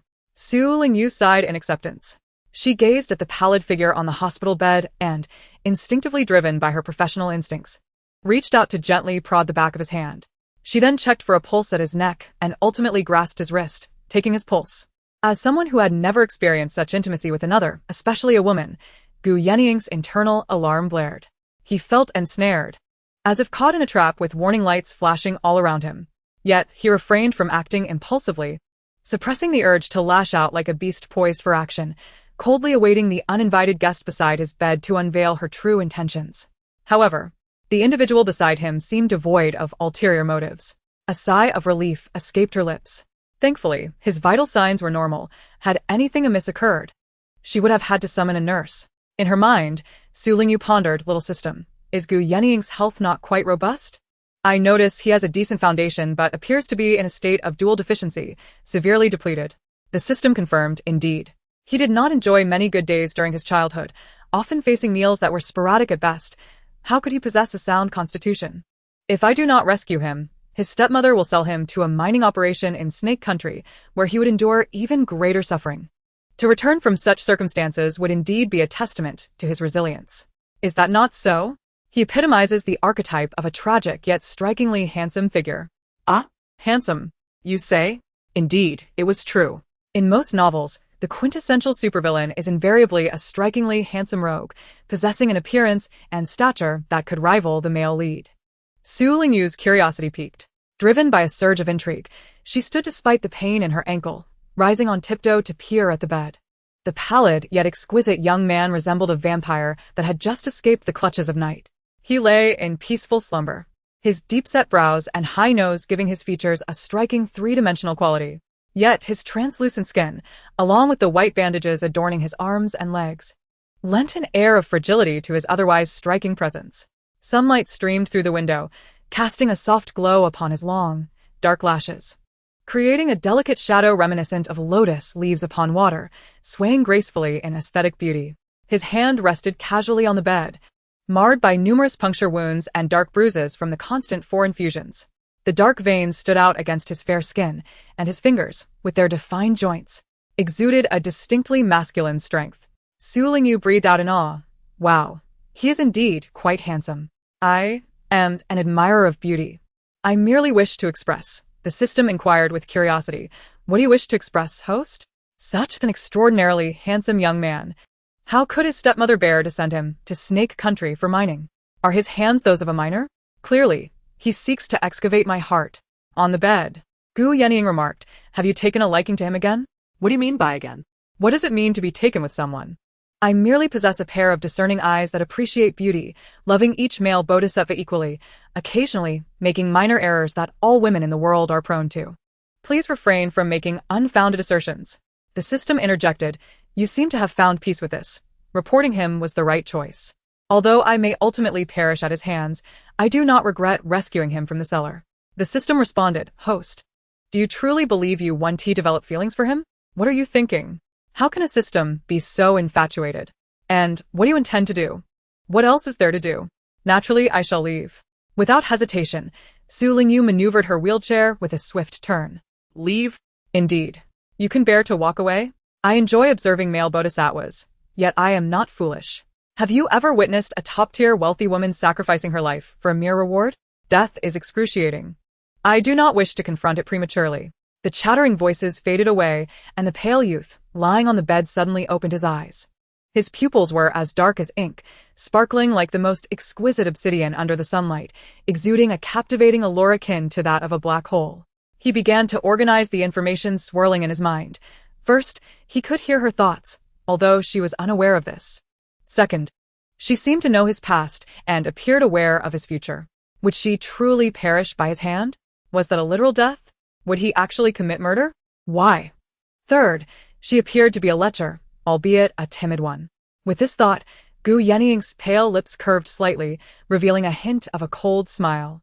From a young age, he had been blessed with striking looks, and countless individuals, male and female, young and old, had been captivated by his form, their infatuated gazes making him feel nauseated. Yet, the woman from earlier, radiantly beautiful, had shown interest in him. Fourth, could it be that she was the one who called the police, resulting in their rescue from the cellar? He glanced towards the door of the hospital room, all his questions and information fading into the background, leaving only one query lingering in his mind. What is her name? Raising his pale hand, he felt an overwhelming desire to hold the vibrant and radiant person tightly within his grasp. Upon returning to the hospital room, Su Lingyu spotted a doctor standing before Huyen, holding a medical file. The doctor pressed down on Huyen's injured leg and asked a few questions regarding his pain before frowning and stating, the bone on the right side seems relatively unharmed, but the left calf has suffered multiple fractures, with blood circulation severely compromised, posing a risk of necrosis and potentially graver consequences. I recommend immediate surgical intervention. Should the outcome be unsatisfactory, amputation may be necessary. Amputation? Su Lingyu gasped, immediately lifting her gaze to Huyen. The man, who had always maintained an air of calm, remained tranquil at this moment, though the sudden heaviness in his breathing, the tightly clenched fists, and the prominent veins on his temple betrayed the turmoil within. In the stillness of the night, lying in the hospital ward was certainly less comfortable than resting at home, especially for someone as particular as Su Lingyu, who tossed and turned, unable to find rest. With the lights extinguished, the moonlight poured in, and the sounds of footsteps outside the ward diminished. In the dimness of the night, Su Lingyu lifted her gaze to the bed across from her, where Huyen lay, and suddenly called out to him. Huyen. After a brief pause, he turned his gaze toward her, responding with a simple, curiosity piqued. Su Lingyu inquired, I heard what the doctor said. Will you agree to the amputation? Chapter 37. What is that peculiar hobby of yours? No, Huyen replied, almost without hesitation. I will not. It seems your mind remains clear. Su Lingyu leaned on her bed, letting out a soft hum. The competence of doctors varies greatly. If you were easily swayed by that doctor from earlier, I would truly think you a fool. Besides, don't focus solely on Western medicine. There are countless treasures in the hands of our ancestors. Even a sampling would be exquisite. Acupuncture, massage, cupping, moxibustion, try them all. They might just be effective. Hey, did you hear all that? The person in the adjacent bed remained silent, prompting Su Lingyu to prop herself up, her bright black eyes wide as she glared. Puffed up like a pufferfish. Huayan turned to her, a fleeting smile flickering in his deep-set eyes. Good. Now I'm satisfied. Su Lingyu reclined back, declaring, all right. Time to sleep. After a moment, Huayan's deep, melodious voice resonated again, tinged with a barely perceptible emotion. Good night. Su Lingyu silently whistled in her mind. Is this the legendary voice that can make someone pregnant? Little Commander, can I tie Huayan up and compel him to say goodnight to me every day? The system excitedly responded. Absolutely. Not only can you tie him up, but you can also use a little whip and some candles. Oh, particularly wicked villainous. Su Lingyu retorted. What kind of bizarre hobby is that? You should step back. At that moment, the system curiously asked, Host? When you asked Huayan about the amputation, were you considering treating his leg again? Huayan's interest was piqued, his attention fully engaged. However, Su Lingyu chuckled softly, dismissing the notion. I had considered it before, but I've realized in the past few days that it is unnecessary to intervene. The system pressed for more. Why is that? Firstly, I have briefly reviewed the subsequent plot, and know that even without my intervention, Huayan's leg will heal. Since my demise is predetermined, it seems that Huayan rising to his feet again is also part of the established narrative, does it not? His leg is not something I need to worry about. Secondly, while I am passionate about medicine, I understand that there are always those more skilled than myself. His current predicament stems from not finding the right doctor, not because I am the only one capable of healing him. As she pondered, Su Lingyu suddenly felt a stirring in her heart. Indeed, there are always greater beings beyond our ken. This world is akin to a parallel dimension of Earth. Just as Earth possesses the legacy of traditional Chinese medicine, so too does this realm. Each day, with a mere display of temper and a bit of willfulness, she could effortlessly fulfill the daily tasks of a villainous supporting character. Might she not also seize the abundant leisure time to pursue her interests?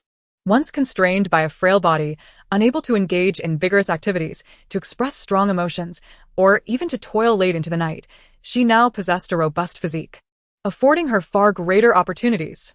For instance, delving deeply into traditional Chinese medicine. If she succeeds, her journey into this world to undertake missions could indeed be considered a stroke of fortune. Su Lingyu promptly inquired within her mind, Little Commander, as long as I complete my daily tasks, am I free to pursue other endeavors? The system grew anxious. Host, what are you planning? You aren't contemplating an assault on Gu Yenying, are you?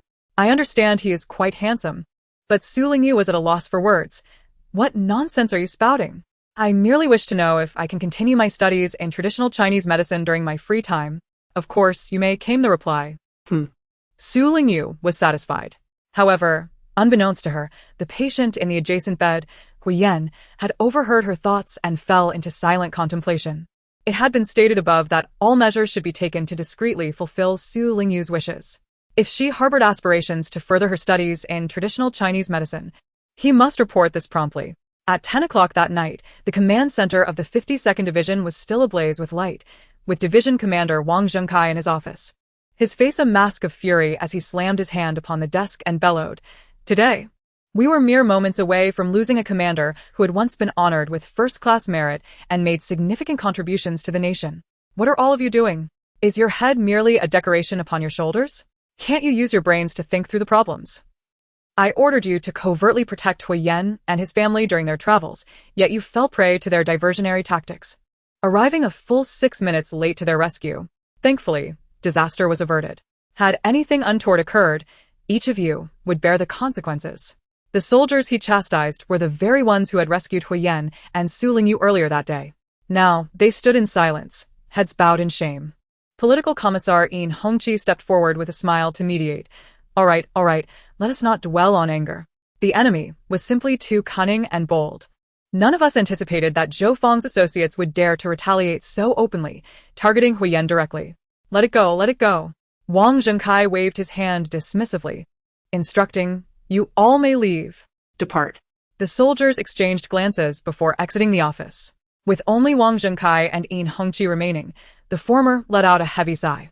Fortunately, we promptly dispatched additional personnel to protect him. Otherwise, today could have been perilous indeed. In truth, the protection of Huayan was a fade. It was Su Lingyu whose safety was paramount.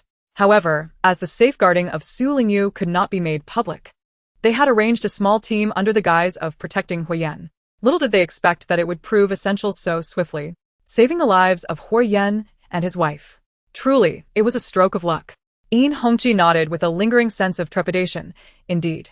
Wang Zhengkai continued, we cannot overtly arrange for someone to protect her. Instead, we might as well leverage the incident involving Huyen to assign a few more guards, thereby indirectly enhancing her safety. As for the personnel of the guards, we should prioritize comrades who can hear her thoughts. What do you think? Yin Hongqi immediately concurred. I find this approach feasible. Firstly, it places protective measures in plain sight, deterring any ill-intentioned individuals. Secondly, it allows for timely responses, thereby increasing protection. Wang Zhengkai remarked, last time that individual visited the troops, Xia Rongjuan recorded several soldiers who could hear her thoughts. Let us assign those few and have their superiors speak with them. Agreed. The efficiency of the military is commendable. Once the arrangements were made, within an hour, the discussions were completed and 4 candidates for the guards were selected, signing a military order for executing a classified mission. The 4 guards wasted no time and reported to Huyen that very night. Upon learning of Su Lingyu's desire to delve deeply into traditional Chinese medicine, they promptly reported it. Receiving this information, the higher-ups swiftly began to compile details on renowned experts in traditional Chinese medicine within the country, seeking to make contact and create opportunities for her. All of this transpired unbeknownst to the peacefully sleeping Su Lingyu.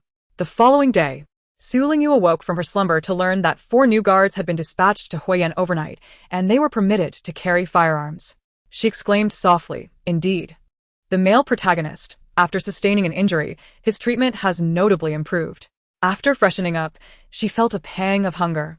With Huyen absent, she decided to venture to the hospital cafeteria located downstairs in the inpatient department.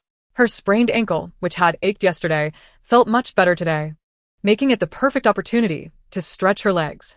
Remaining cooped up in the ward was rather dull.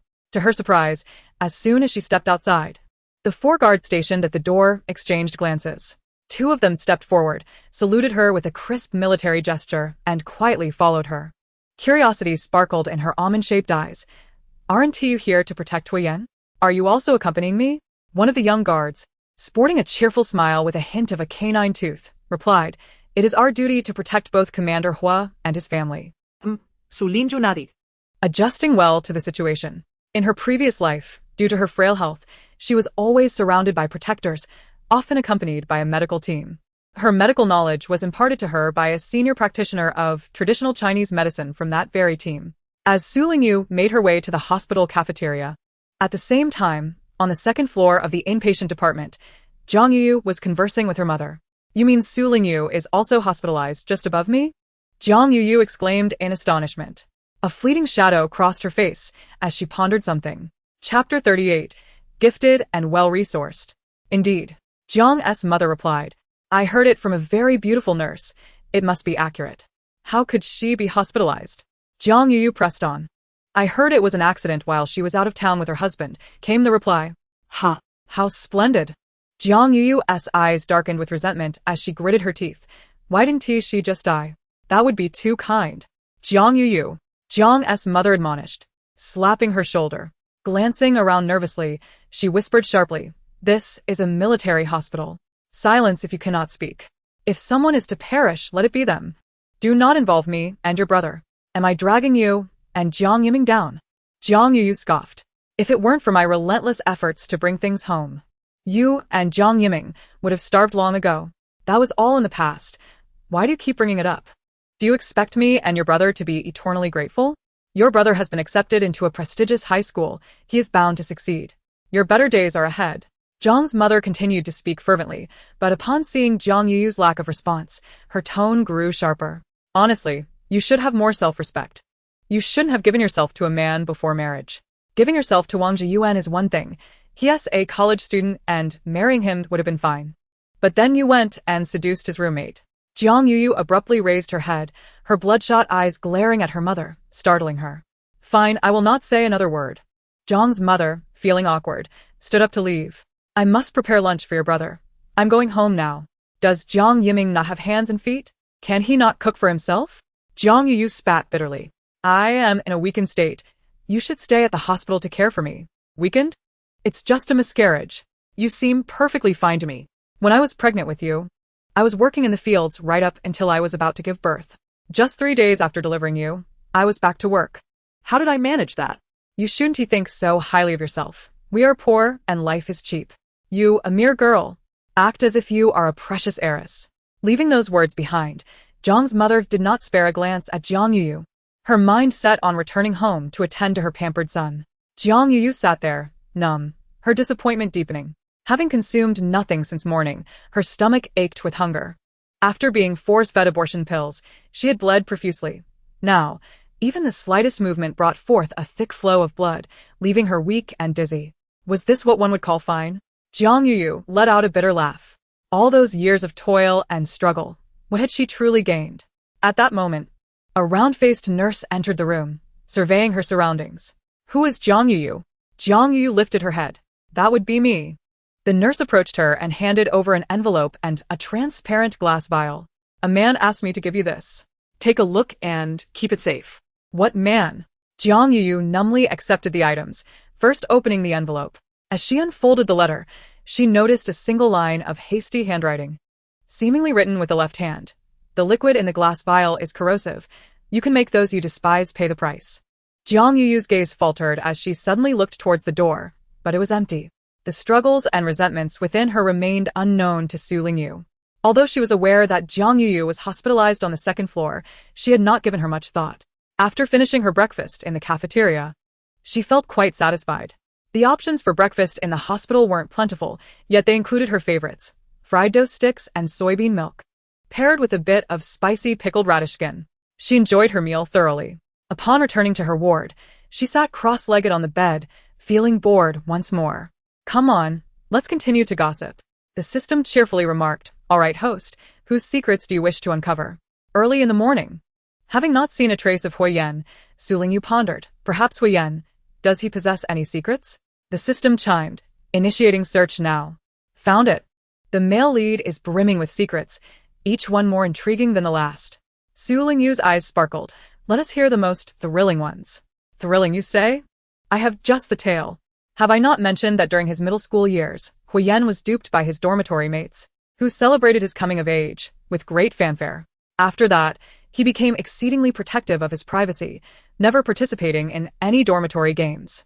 Should anyone attempt to involve him, he would respond with a punch. Yet, the more he concealed his affairs, the more curious his dormitory brothers became. Haha. You know how boys experience morning reactions, right?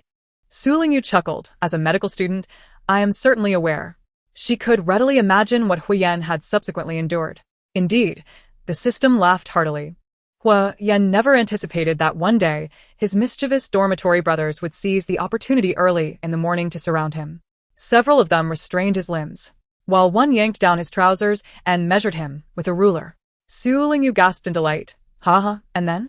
Was he exceptionally gifted? Indeed. He was extraordinarily gifted and well endowed. Huiyan quickly became the talk of the class among the boys, and the whispers even reached the girls. Su Lingyu. During high school, was Huiyan not extremely tall, nearly 1.9 meters, towering over his classmates? Moreover, the girls who secretly admired him were so frightened that they lost their composure and dared not express their feelings any longer. Su Lingyu remarked. No one pursued him? Huiyan is so rigid that he would never take the initiative with girls, so has he remained single all this time? Exactly. Su Lingyu laughed. No wonder Huiyan hasn't even held hands. Perhaps that incident left him with emotional scars? Most likely. As one person, and the system delightedly indulged in gossip. They failed to notice the 4 guards stationed outside the hospital room, each displaying expressions of curiosity and excitement, suppressing their laughter. After finishing a call with his family, instructing them to seek a renowned traditional Chinese doctor for his injured leg, Huiyan returned to find the guard's expressions somewhat amiss. He could not help but ask in a deep voice, "What is it? Is there something wrong with Su Lingyu?" Feeling a twinge of anxiety, he maneuvered his wheelchair towards the room, only to be halted by one guard, who grinned revealingly, his curiosity spilling forth. "Captain, are you really 1.90 meters tall?" Huiyan. This rascal, is he referring to my height? He had better be talking about my height. Chapter 39. You must consummate your relationship. Surely you should have 1 or 2 children, right? Huiyan was acutely aware that something was amiss. Although he stood a towering height of 1.90 meters, the peculiar demeanor of the guards, along with a strange smile, suggested something was off. At that moment, a sweet, soft laughter resonated within the ward. What a pity. Last time Huyen asked me to help him with his body, I should have obliged. Perhaps I could have seized the opportunity. Huyen. Understanding dawned upon him. With a resigned deep breath, he cast a cold glance at the four guards, whose efforts to maintain seriousness were betrayed by their barely concealed amusement, as he maneuvered his wheelchair into the room. In the next instant, Su Lingyu, with her smiling apricot eyes, directed her gaze towards him, immediately glancing at his lower body. Huyen felt an urge to cover himself, yet he was reluctant to appear so timid. His Adam's apple bobbed momentarily, and a flush crept across his face as he struggled to maintain composure, inquiring, "Have you risen? Have you eaten breakfast?" Needless to say, Su Lingyu replied cheerfully. How about you? "I have," he responded. "Oh, you have, but you didn't call for me," she pouted in discontent. "So, are you trying to starve me and find another wife?" Huyen. He was accustomed to rising early, naturally waking at 5:30 each morning, while she was still nestled in slumber. If he were inconsiderate enough to rouse her at such an hour, this little tyrant would surely be even more displeased. Yet Huyen chose not to argue. He maneuvered his wheelchair to the bedside, and the guard with the charming canines, Jinzhou, promptly approached. "Captain Hua, allow me to assist you." "There's no need," Huyen declined. With a slight exertion, he elevated himself and landed steadily on the bed. Even though his wound reopened from the strain, he maintained an impassive expression.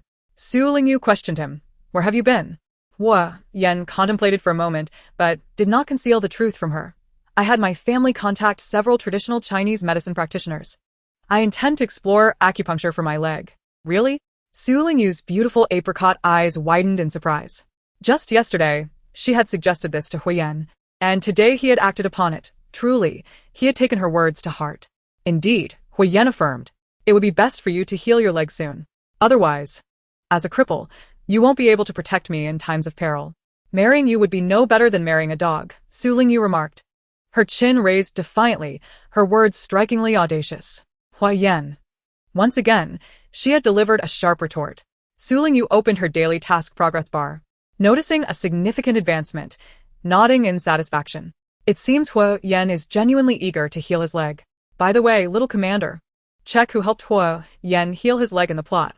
Given how well he heeds advice, I might quietly divulge some information to him." The system promptly responded. "Understood." "Host." After 2 beeps, the system's sweet voice chimed in. "Host, I have discovered that it was Zhou Wanru who helped Huyen heal his leg. However, that will occur several years from now." "Zhou Wanru?" "Indeed. Several years from now?" Correct.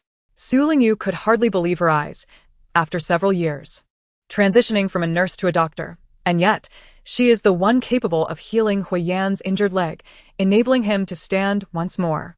Do you comprehend the significance of this? It implies that Zhou Wanru is a prodigy in the field of medicine. While she could indeed treat Huyen's leg, the process was far from simple. Otherwise, with the Hui family's resources, it would not have taken so long without a resolution. Was Zhou Wanru's medical acumen superior to hers? The system remarked. Is it really surprising? After all, Zhou Wanru is the heroine. The protagonists embody extraordinary fortunes. They cannot be judged by conventional standards. That is true. She conceded. In that case, I need not worry, as they are the leads. I must be more perceptive. Su Lingyu nodded earnestly. Huyen, however, wore a look of helplessness. How could he convince the little ancestor that he held no feelings for Zhou Wanru and that there was no possibility between them? It was quite a headache. In the morning, members of the Hui family visited the hospital once again. Chen Yuxiang, beaming with joy, grasped Su Lingyu's hand and presented her with a beautifully crafted jade bracelet, requesting that she keep an eye on Huyen while in the hospital. Su Lingyu had a fondness for jade, and upon receiving the bracelet, her eyes sparkled with delight. Seeing her pleasure, Chen Yuxiang was equally pleased. While discreetly addressing Huyen, she chided him, "Have you conveyed the words I told you to your wife?" No. "Why not? You are a couple. You should plead with her, coax her, perhaps even act a little spoiled. A few coughs in bed, and she will surely agree to help you with your leg." Huyen, spoiled? I cannot even fathom that. He was reluctant to pressure Su Lingyu. Regardless of her reasons for concealing her medical skills, he had to respect her choice. He was a man after all. Very well. Chen Yuxiang sighed, feeling powerless against her stubborn son. "I have already enlisted someone to find you a doctor. Focus on your health for now," she instructed. I have asked Lingyu to accompany you here to enhance your bond. Seize the opportunity. Finding another doctor is acceptable, but you two must eventually consummate your marriage. You will need 1 or 2 children, won't you? Hua Yan's ears flushed crimson, and his deep, phoenix-like eyes reflected a sense of resignation. Mother. Enough. I shall take my leave and not disturb you. Hua Yan. As she took a few steps away, Chen Yuxiang turned back, saying, You are a man. Be more proactive. Hua Yan. After seeing off Chen Yuxiang and the others, Hua Yan proceeded back to his hospital room, just in time to encounter Su Lingyu emerging. Her delicate high-heeled sandals clicking elegantly against the floor, a hint of a smile gracing her lustrous almond eyes. He inquired, Where are you headed? To eat. The hospital cafeteria offered delightful breakfasts, and lunch was likely to be equally appetizing. In her previous life, due to health constraints, there were many foods she could not indulge in, but now, having experienced the joys of culinary delights after entering the story, Su Lingyu eagerly anticipated each meal. With a cheerful demeanor, she descended the stairs. Hua Yan. Chen Zhou approached him, a look of sympathy in his eyes. Captain. It seems your wife has no intention of bringing you a meal. Would you like me to assist you in procuring some food? Hua Yan. Yes. Su Lingyu arrived at the cafeteria window, selecting 2 meat dishes and 1 vegetable, and asked the guard, Wang Yu, to stand in line for her. She found an empty seat and rested her chin on her hand, idly waiting. Another guard, Zhao Chong, stood vigilantly behind her. Suddenly, the light before her dimmed as someone seated themselves across from her. She casually raised her eyes, her gaze falling upon the remarkably pale and exquisitely handsome face of the young man, her alluring almond-shaped eyes widening in surprise. Gu Yanning. What a coincidence. He chose to sit directly opposite her instead of elsewhere. Just as this thought crossed her mind, Su Lingyu heard the young man inquire, Miss Su? I heard you visited my ward yesterday. Are we acquainted? He gazed at her, his dark eyes profound. Su Lingyu replied, This matter is rather unexpected. Just as she pondered how to respond, she felt an intense gaze upon her. Turning her head, she was taken aback to see Zhang Yuyu, disheveled and glaring at her from a few meters away, filled with animosity. Su Lingyu mused, What auspicious day is it today? Why is everyone so restless? Gu Yanning followed her gaze, casting a dispassionate glance at Zhang Yuyu before asking her, Do you know that person as well? Yes. I have taken a liking to you at first sight, Su Lingyu retorted, somewhat irritated. What do you mean also? I know her, but I do not know you. If you do not know me, why did you visit my ward yesterday? I must have taken a wrong turn. And, if it was a mistake, why did you linger so long? A hint of playful amusement flickered in Gu Yanying's dark eyes as he raised an eyebrow. While I was asleep, I felt someone touching my hand. Surely it was not you? Su Lingyu frowned, sensing that Gu Yanying's next words would not be kind. Indeed, he continued, By your expression, I must not be mistaken. You're smitten with me. Su Lingyu widened her almond-shaped eyes in disbelief. Me? Like you? What a joke. If we were not in a hospital, you would surely have done something far more inappropriate than merely touching my hand. She laughed in exasperation. You are overthinking it. Narcissism is a disorder. I suggest you consult a psychiatrist upstairs and refrain from slandering others. If you do not fancy me and are not attracted to me, why would you touch me? I merely thought you looked lifeless and was checking your pulse. As far as I know, you lack any medical background. Who says I lack a medical background? My family has practiced medicine for generations. I concede you are quite presentable, but I am even more beautiful than you. To say you are enamored with me is more fitting. Indeed. Gu Yanning suddenly smiled, a glimmer of starlight dancing in his dark eyes as he nodded in agreement. Echoing her words, I have fallen for you at first sight. So Lingyu. Gu Yanning was being deliberately provocative. His voice was not loud, but certainly audible enough for everyone around to hear. By intentionally voicing such a provocative statement in public, he aimed to humiliate her. She was indifferent to how others perceived her, but the accusation that she harbored feelings for him, that he had touched her indiscreetly, and his flippant remarks about love at first sight were intolerable. Gu Yanning, that insufferable wretch, how brazen he is. I may enjoy the company of handsome men, but in my eyes he is no man. He is a devil, indeed. In a moment of overwhelming desire, I pondered whether I should return to remove Hua Yan's trousers. After all, Hua Yan stands at an impressive height of 190 centimeters, a stature unmatched by the diminutive Gu Yanning, who might as well be a mere toothpick in comparison. How absurd! Frustration surged within me as I vented my emotions to the system. Little system, am I allowed to eliminate this insufferable wretch? I was fuming, lost in the discontent of being wronged, failing to notice Gu Yannying's reaction to my thoughts. First, his demeanor stiffened, then his expression froze. With narrowed, piercing eyes that glinted with a dangerous light, he gripped his chopsticks so tightly that they almost snapped in his hands. Unbeknownst to me, the guards, Wang Yu and Zhao Chong, standing behind, were desperately pinching their palms, struggling to maintain their composure, fearful of my potential explosion. The system, sensing the tension, quickly advised, "Host, please, I implore you not to act impulsively. I have assessed the disparity in combat power between you two. He is an eagle, while you are merely an angry little bird." My displeasure deepened. "Surely, you must be mistaken? I checked his pulse yesterday. He is quite weak. How could he possibly be an eagle? Are you attempting to dissuade me from confronting him by exaggerating the facts? How could I be that kind of dishonest system? The truth is, you are far too weak. Regardless of his frailty, your combat abilities cannot be compared within the same species. For instance, if he were a sickly tiger, you would be a mere fighting chicken among vegetables, and you still wouldn't stand a chance against him. You make an excellent point. Refrain from speaking next time. If I cannot vanquish him, what should I do?" The system pondered, suddenly brightening. "I have an idea. Why not give him a smile?" I was speechless. I had no desire to comply. The system persisted. "Return kindness for malice. Although your ultimate task is to provoke the antagonist and meet your demise at his hands, I suspect that the degree of provocation will determine the nature of your fate before the end. You must contemplate whether you prefer a gentle demise or a torturous experience before being cast into the depths of the sea, dear host." The system's voice was laden with concern.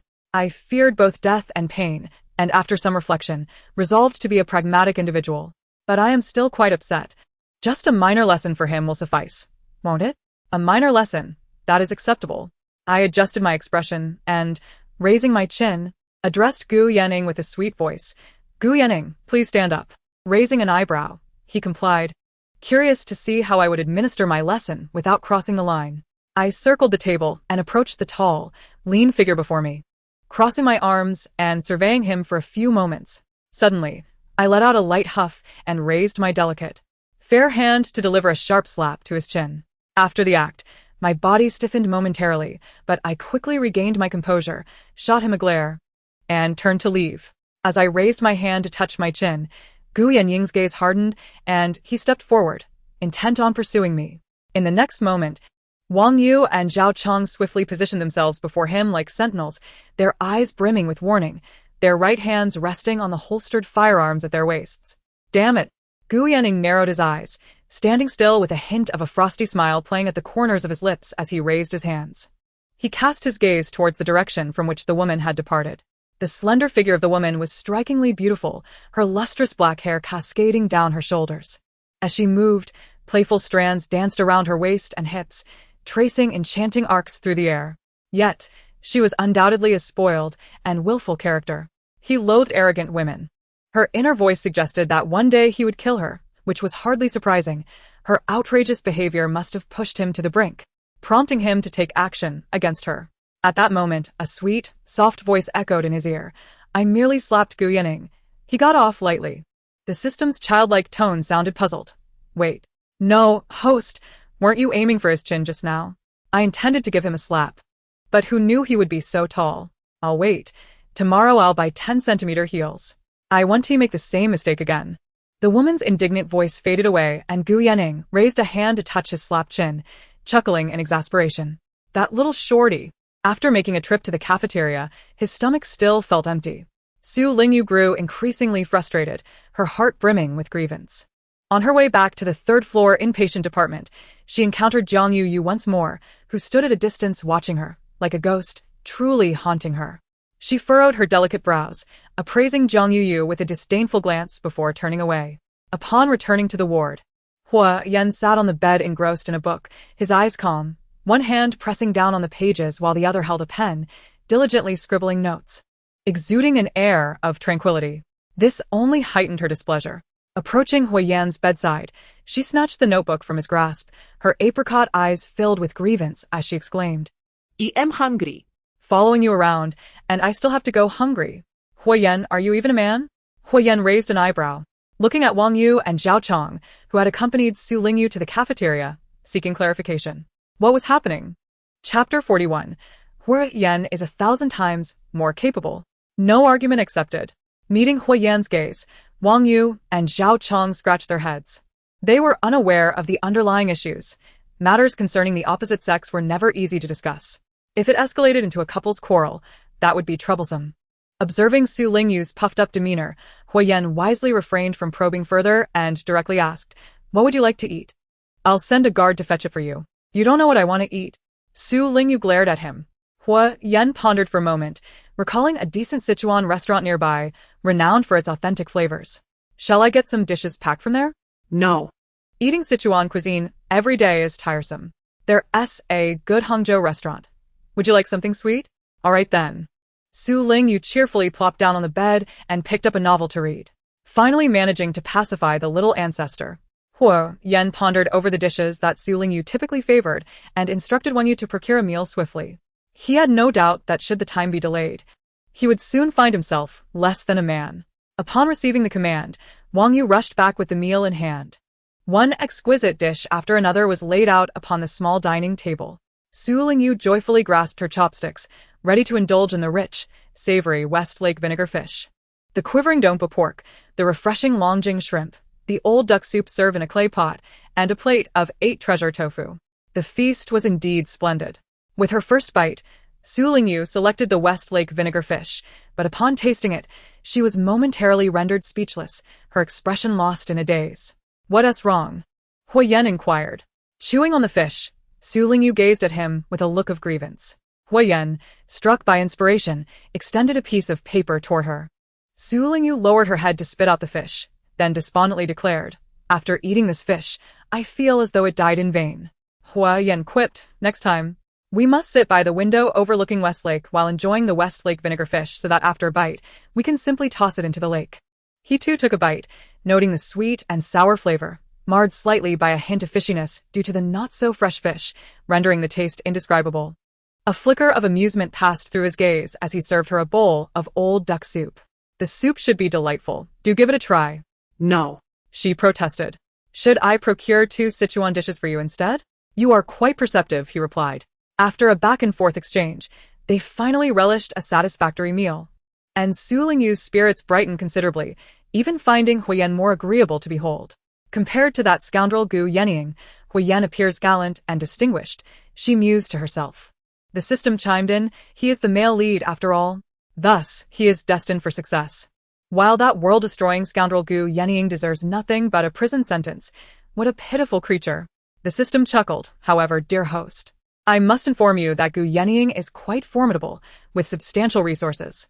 Indeed, she conceded. He is, after all, a formidable antagonist on par with the male lead, possessing attributes that rival the protagonist in every regard, a character of remarkable prowess. Su Lingyu quickly interjected, "Stop. Enough. Do not tame my ears." In contrast, Hua Yan undoubtedly eclipses him. Let us not even discuss it. Does Gu Yenying stand at 190? He does not. The system replied I am referring to height.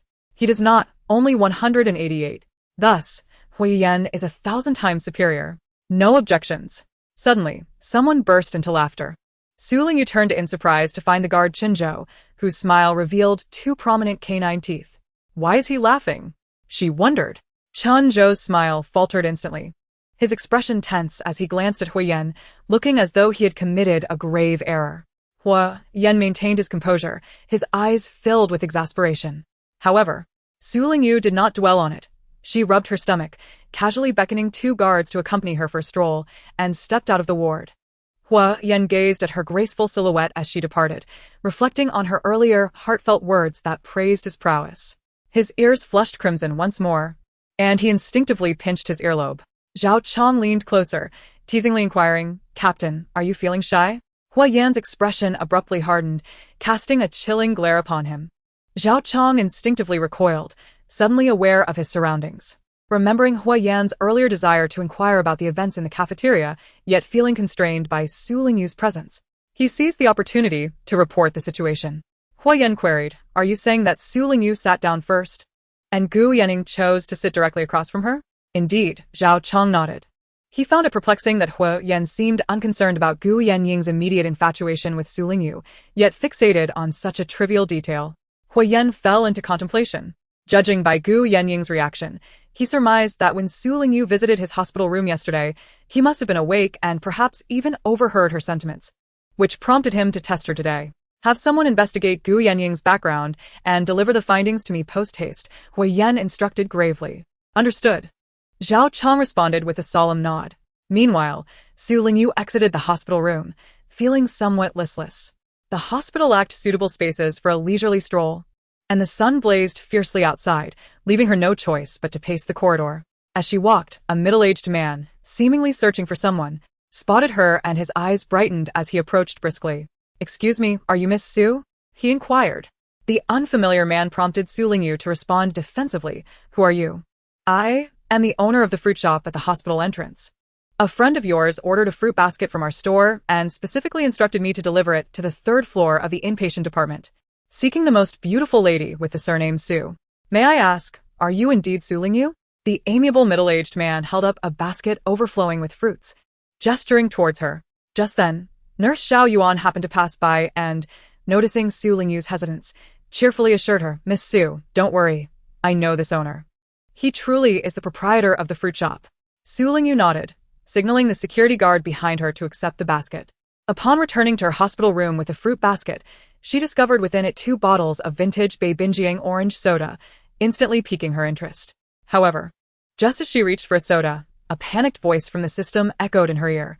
"Host, do not drink. This bottle of Beibinjiang has been tainted with a corrosive substance." "What?" Su Lingyu exclaimed in shock. Overwhelmed by fear, she inadvertently let the glass bottle slip from her grasp, sending it tumbling towards the floor. Her face went pale, and her eyes widened in terror. If the bottle shattered and the corrosive liquid splattered onto her, would she not be left disfigured? "I don't want to be disfigured. Help." In a hidden corner, Hua Yan's sharp gaze turned icy as he swiftly looked up. Chapter 42, An Unspeakable Crisis. Su Lingyu, always enamored with beauty, felt a wave of darkness engulf her at the thought of her calves being marred by acid burns. In moments of acute danger, one often loses control of their body, unable to react in critical situations. In that pivotal moment, Hua Yan's phoenix-like eyes darkened as he swiftly wrapped his arm around her delicate waist, lifting her effortlessly before spinning around and pressing her onto his bed. He casually pulled his blanket over her from head to toe. With a loud crash, a glass soda bottle shattered on the floor, scattering into countless pieces. The carbonated beverage that had been agitated hissed as it spilled, and the most alarming sight was the soda splashing onto Zhao Chong and his companion's trousers, corroding their military pants with tiny holes. Indeed, there was sulfuric acid within. One could only imagine the devastation that would ensue if the soda had splattered onto Su Lingyu's fair, slender calves. However, at that moment, Su Lingyu had no time to dwell on such matters. Pressed against Hua Yan on his sickbed, her apricot eyes widened slightly as she felt she had narrowly escaped a disfiguring fate, only to find herself ensnared in a different, indescribable predicament. The man's powerful arm encircled her, his elbow propping up his weight, while a large, calloused hand gripped her waist, radiating a warmth that made her involuntarily think of a volcano's searing heat. With his other hand, he lifted the blanket high above their heads, enveloping them in a small cocoon infused with his scent. His formidable frame loomed over her, and his deep, tranquil eyes locked onto hers, their breaths resonating clearly in the confined space. In a moment of panic, she raised her eyes to meet his profound gaze, momentarily discerning a flicker of aggression within, causing her heart to skip a beat. Yet, upon closer inspection, his expression returned to calmness, rendering her initial interpretation a mere illusion. "Are you frightened?" Hua Yan's voice was low, tinged with a barely perceptible huskiness. "Ah." That wretched soda. Su Lingyu instinctively sought to rise, intent on avenging herself against the cursed fruit shop owner.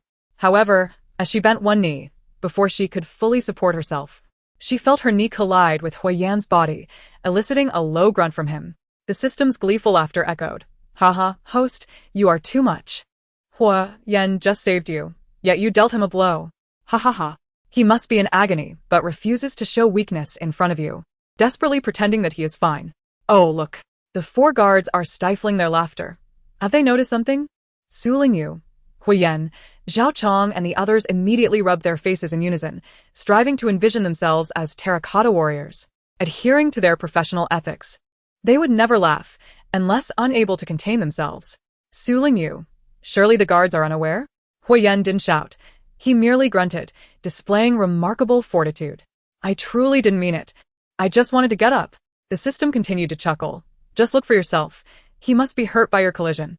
Fearful of moving, Su Lingyu, influenced by the system's words, instinctively let her beautiful apricot eyes drift downward towards Huiyan's waist, curious to see if she had indeed injured him. Yet, before her gaze could focus, darkness suddenly enveloped her.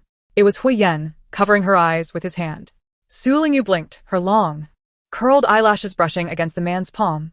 Unfortunately, she did not notice the sudden rigidity of his body. Deprived of sight, her other four senses heightened perceptibly.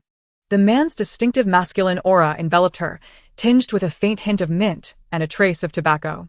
He himself did not smoke, suggesting that the scent had been acquired elsewhere.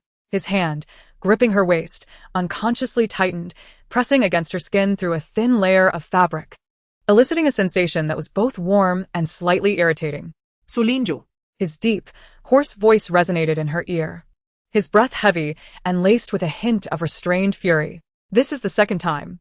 I don't care what your reasons are. If it happens again, you will bear the consequences. What consequences? How dare you threaten me? Su Lingyu stared at him with wide, incredulous almond eyes. Huiyan, you scoundrel, apologize to me. Though he prevented her from retaliating, she was determined to kick him. She huffed in anger, lifting her knee to deliver another blow, but the moment she moved, his strong thigh pressed down upon hers, pinning her back onto the bed. The disparity in their physical strength rendered her nearly immobile. Huiyan, get off me! Su Lingyu exclaimed, exasperated, as she pushed against the man on top of her, particularly his leg, only to have her wrist seized in the next instant. His low, restrained voice reached her ears, each breath seemingly igniting sparks. Su Lingyu, if you continue to provoke me, I will send Zhao Chong and the others away. And then what? Once they are gone, what will he do? When have I ever provoked you? I'm hitting you. With her hand captured and body restrained, her beautiful almond eyes widened in fury. You wouldn't dare force me in the hospital, would you? The bed here is far too narrow. Huiyan replied. Is that the crux of the matter? Wait, that is not what I meant. I meant that Zhao Chong and the others have already seen. What good will it do to send them away? Zhao Chong and the others exchanged glances, their survival instincts kicking in, and simultaneously shouted, reporting to the chief. Reporting to the madam. We did not. Su Lingyu. Huiyan. Excellent. Now there is nothing on anyone's mind. Rising from Huiyan's hospital bed, Su Lingyu tidied her disheveled hair, clearing her throat to adjust her clothing, feigning as if nothing had transpired. As she attempted to get out of bed, the guard Zhao Chong quickly interjected, Madam, the glass shards on the floor have been thoroughly cleaned, and the floor and furniture have been wiped down 2 or 3 times. There can be no trace of sulfuric acid. You can rest assured. Very well. Su Lingyu nodded with poise and then declared, You 4, follow me. I need to confront the fruit shop owner. Zhao Chong and the others looked to Huiyan, who gave a slight nod. Not only the guards, but he too would accompany them. However, upon arriving at the fruit shop near the hospital, the owner appeared utterly bewildered by their inquiries, expressing even greater astonishment than they had. What? Sulfuric acid in those 2 bottles of soda? I thought something was off. Who sends a fruit basket paired with soda? Soda is hardly a commendable choice. The fruit basket was purchased by a man named Wang Zhiyuan, who did not come in person but merely left 20 yuan on the counter, along with a card inscribed with wishes for a speedy recovery, signed with his name. He also provided a note instructing that the basket be delivered to the 3rd floor of the hospital for Miss Su Lingyu, emphasizing that she enjoyed soda and requested it be included in the basket. With business obligations to attend to, I made the trip, not anticipating such an unfortunate turn of events. The fruit shop owner was in a state of panic, sweating profusely as he recounted his years of honest dealings. Never expecting to encounter such an extraordinary situation, he certainly did not wish to face imprisonment. Huiyan lowered his gaze and extracted a card from the fruit basket, confirming the owner's account. The card indeed bore the words wishing you a speedy recovery, signed by Wang Zhiyuan, in a hasty and distorted scrawl, unmistakably penned with an unaccustomed hand. Faced with the fruit shop's silence regarding further information, Su Lingyu slapped her forehead and urgently inquired of the system. Little system, do you know who is trying to harm me? It doesn't seem like Wang Zhiyuan. He is too shrewd and self-serving to leave such obvious clues. He is likely a victim of deceit. Please investigate. The system responded with a couple of beeps. Understood, host. Hua Yan's phoenix eyes brightened as he awaited the response. Soon enough, the system's youthful voice chimed in. Host, it is indeed not Wang Zhiyun. Who is it then? It is Jiang Yuyu. So Lingyu gasped, Hian Zhuyu. Recalling having seen Jiang Yuyu cast a dark, resentful gaze at her from a distance twice that day, she realized the implications. Having received her support, stolen her man, and now daring to harm her. Infuriated, Su Lingyu turned on her heel, and Hu Yan gestured to Zhao Chong and the others, commanding them to follow. However, upon arriving at the second floor of the hospital where Jiang Yuyu was staying, they found that she had already been discharged. This cannot end here. Su Lingyu bit her lip, suddenly turning to Hu Yan, her striking almond eyes radiating defiance. I want to be discharged. I must go to Jiang Yuyu's home to confront her. Although I lack proof, I am certain she is the one behind this. If you want to accompany me, I will go alone. I will accompany you, Hu Yan replied solemnly. Su Lingyu blinked in surprise, momentarily taken aback. Did Hu Yan truly have such unwavering faith in her? Chapter 43. A Clash of Gazes. While it seemed Hu Yan was placing an excessive amount of trust in her, Su Lingyu felt no sense of unease. Having been pampered and cherished since childhood, she viewed such treatment as entirely natural. Moreover, she was confident she had not misidentified the culprit. Leading the way, Su Lingyu walked ahead, with Hu Yan and 4 security personnel trailing closely behind. They attracted the attention of many hospital staff and family members of patients who were curious about the commotion. Why did they appear so formidable, seemingly intent on confronting someone? The individual they sought was Jiang Yuyu. Who is Jiang Yuyu? She is the young woman in bed 35, appearing gentle and demure, however, unbeknownst to most. She was hospitalized due to complications from an abortion, unable to stop the bleeding, which necessitated her admission. What? The young lady scarcely appears to be married. Rather, she seems to be in a premarital phase. She exhibits a lack of self-respect and decorum. I overheard her mother proclaiming that she not only surrendered herself to her partner, but also engaged in indiscretions with her partner's roommate. Such chaos ensued. It appears that the trouble she is facing originates from the wife of Commander Hua. One cannot help but wonder how she has offended her. Could it be that she has once again ensnared Commander Hua's interest? Let us not indulge in such baseless speculation. Commander Hua is notoriously indifferent to women. It is implausible that he could be so easily beguiled by her charms. As the rumor spread, they grew ever more fervent. In a quiet corner, Gu Yenying's pale and striking visage bore no expression, his obsidian eyes fixated on the form of Su Lingyu as she descended the staircase. His nearly bloodless lips pressed into a straight line. That woman, her name is Su Lingyu, and she is already wed, holding the status of the commander's wife? I ponder whether her incapacitated husband can truly comprehend her innermost thoughts. What of her height, 190 centimeters, her measurements, 190. Bah, merely a cripple. Silently repeating the name Su Lingyu within his mind, Gu Yenying raised his gaze only to meet the profound and tranquil eyes of Hu Yan, who, seated in his wheelchair, had precisely discerned his location and regarded him with a warning glance. A hint of playful amusement graced Gu Yenying's lips, his dark eyes narrowing slightly. Although no words were exchanged, nor any overt actions taken, the fleeting exchange of glances left a lasting impression on both. In the hospitals of the 1980s, elevators were a luxury. Thus, Hu Yan's wheelchair necessitated the assistance of 2 guards to navigate the stairs, prolonging their descent. Upon emerging from the inpatient building's lobby, Wang Yu and Zhao Chong awaited them, each having driven a vehicle that now idled before the entrance. Su Lingyu took a moment to observe. Wang Yu was clearly in possession of a new automobile. Compared to Hu Yan's previous vehicle, the new one was an almost identical military green camouflage pattern Jeep, rugged and imposing, exuding an air of steely resolve yet appearing more robust and crash-resistant. As Su Lingyu entered the vehicle, she scrutinized it from various angles. Hu Yan's lips curled slightly upward. Indulging her curiosity, this vehicle had been specially modified for reinforcement, boasting superior shock absorption and bulletproof glass, thereby achieving a high safety rating. The powertrain and interior had also undergone upgrades, promising enhanced comfort in comparison to its predecessor. Is it not due to the attack they faced that the military provided you with an upgraded vehicle? In truth, it was not merely for his own sake, but rather to ensure her protection. Nonetheless, Huiyan nodded affirmatively, acknowledging her insight.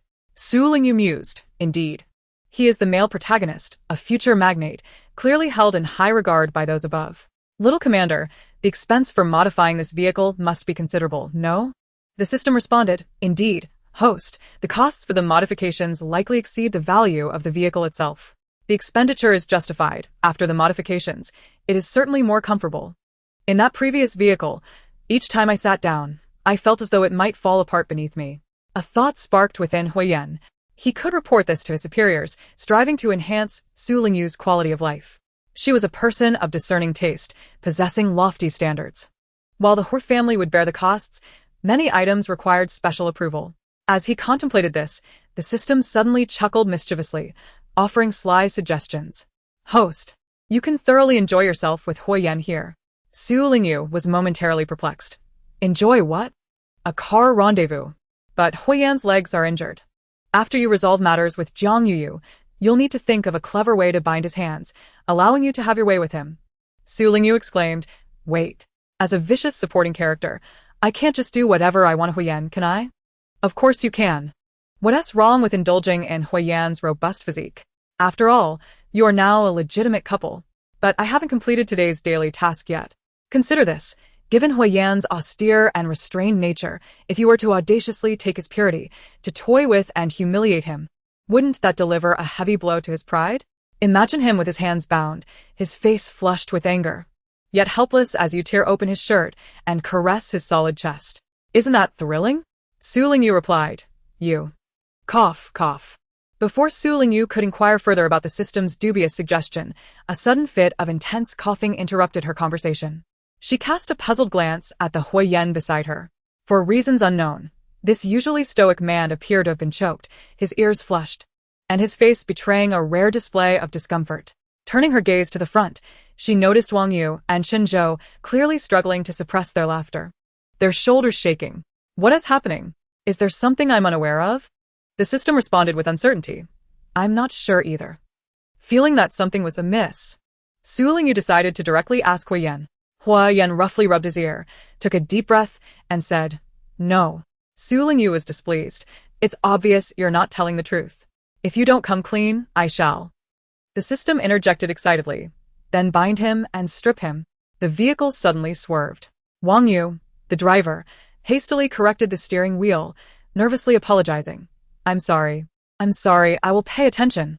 Huiyan swallowed hard, striving to regain his composure, and calmly inquired, have you figured out how to confront Jiang Yu later? Su Lingyu's attention was swiftly redirected. However, she remained silent, simply stating, just follow my lead later. Then she admonished the system. Little system, be quiet. The system complied. All right. Huiyan secretly breathed a sigh of relief, raising his sharp gaze to warn Wang Yu through the rear-view mirror.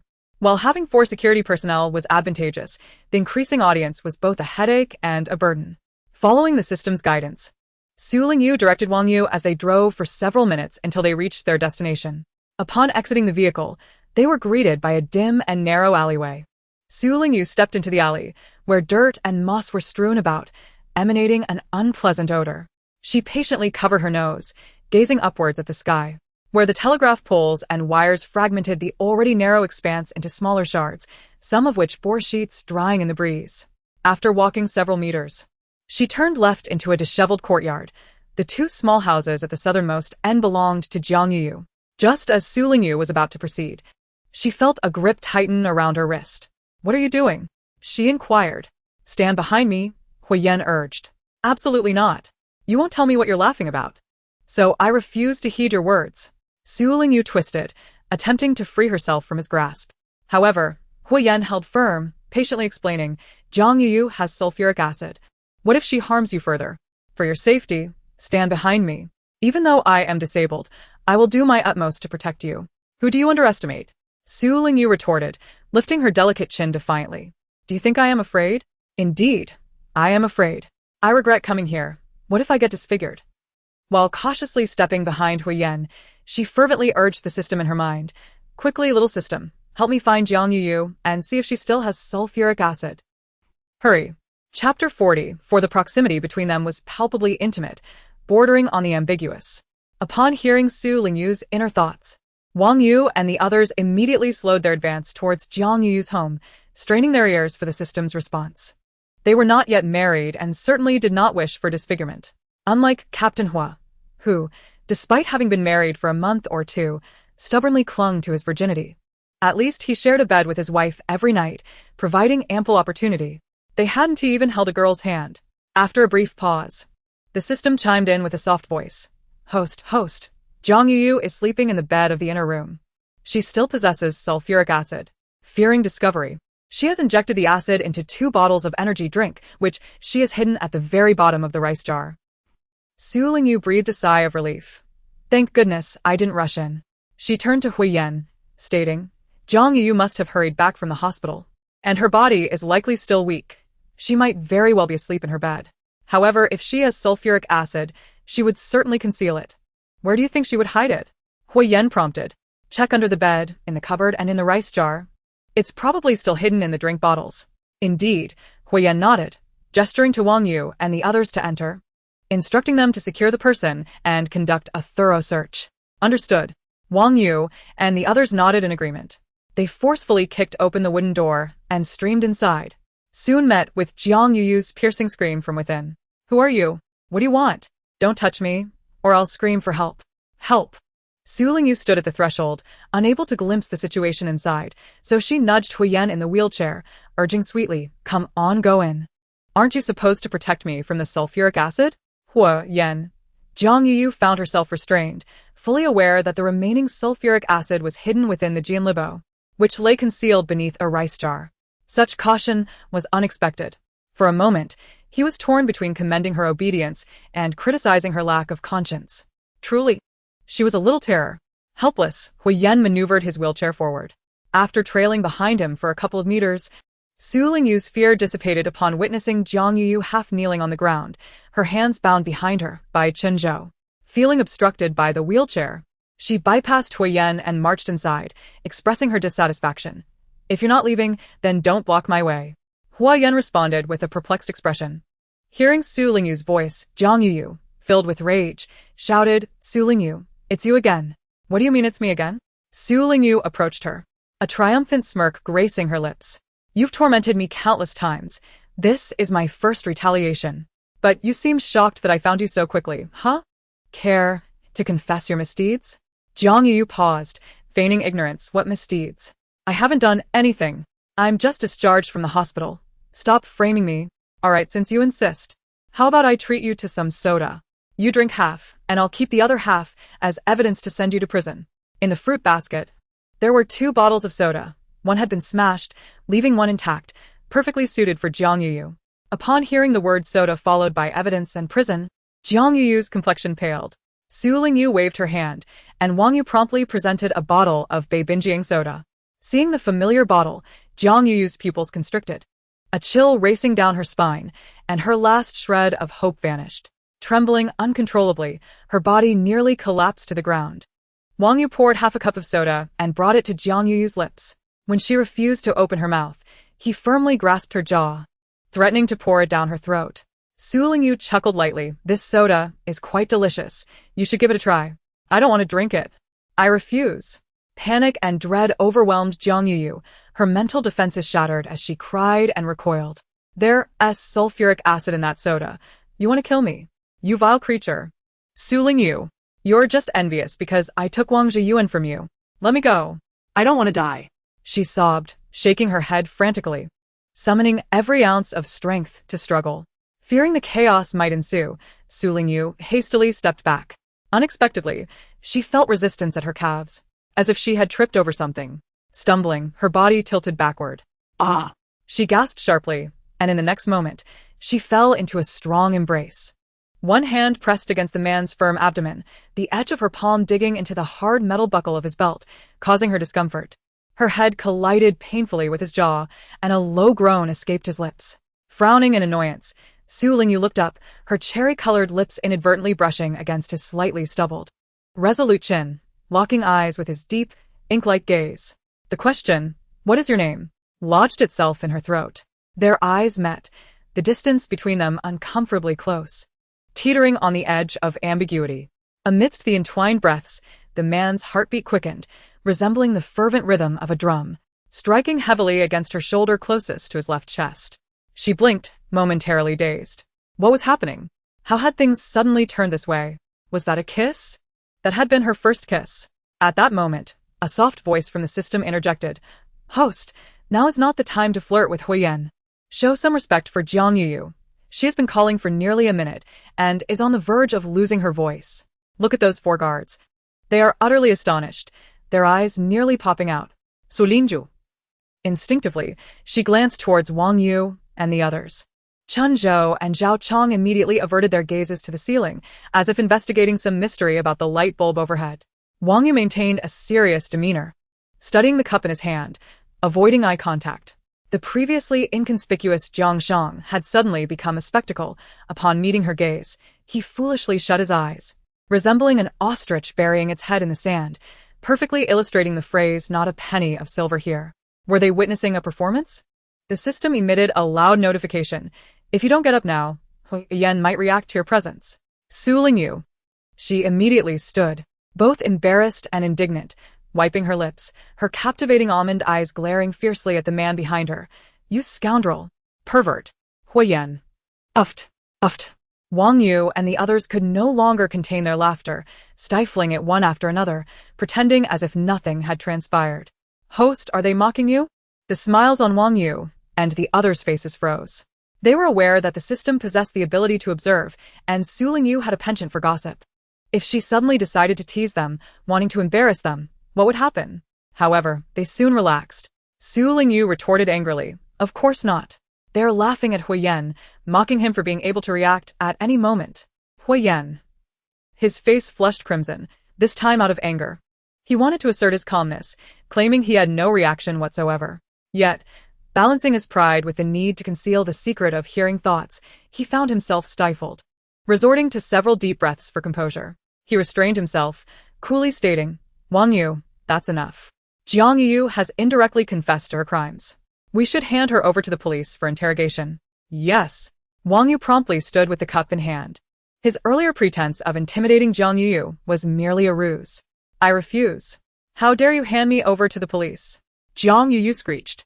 Su Lingyu smirked disdainfully. "On what grounds? Just because you claimed there was sulfuric acid in the soda. If you didn't do it, how would you know? Do you intend to keep your misdeeds as an inheritance?" Jiang Yu was so infuriated she lost her voice, yet her eyes burned with rage. Huiyan spoke in a low voice. "Search the room for any other suspicious items." Yes. To prevent Jiang Yu from losing her sanity, Wang Yu first bound her with ropes and silenced her.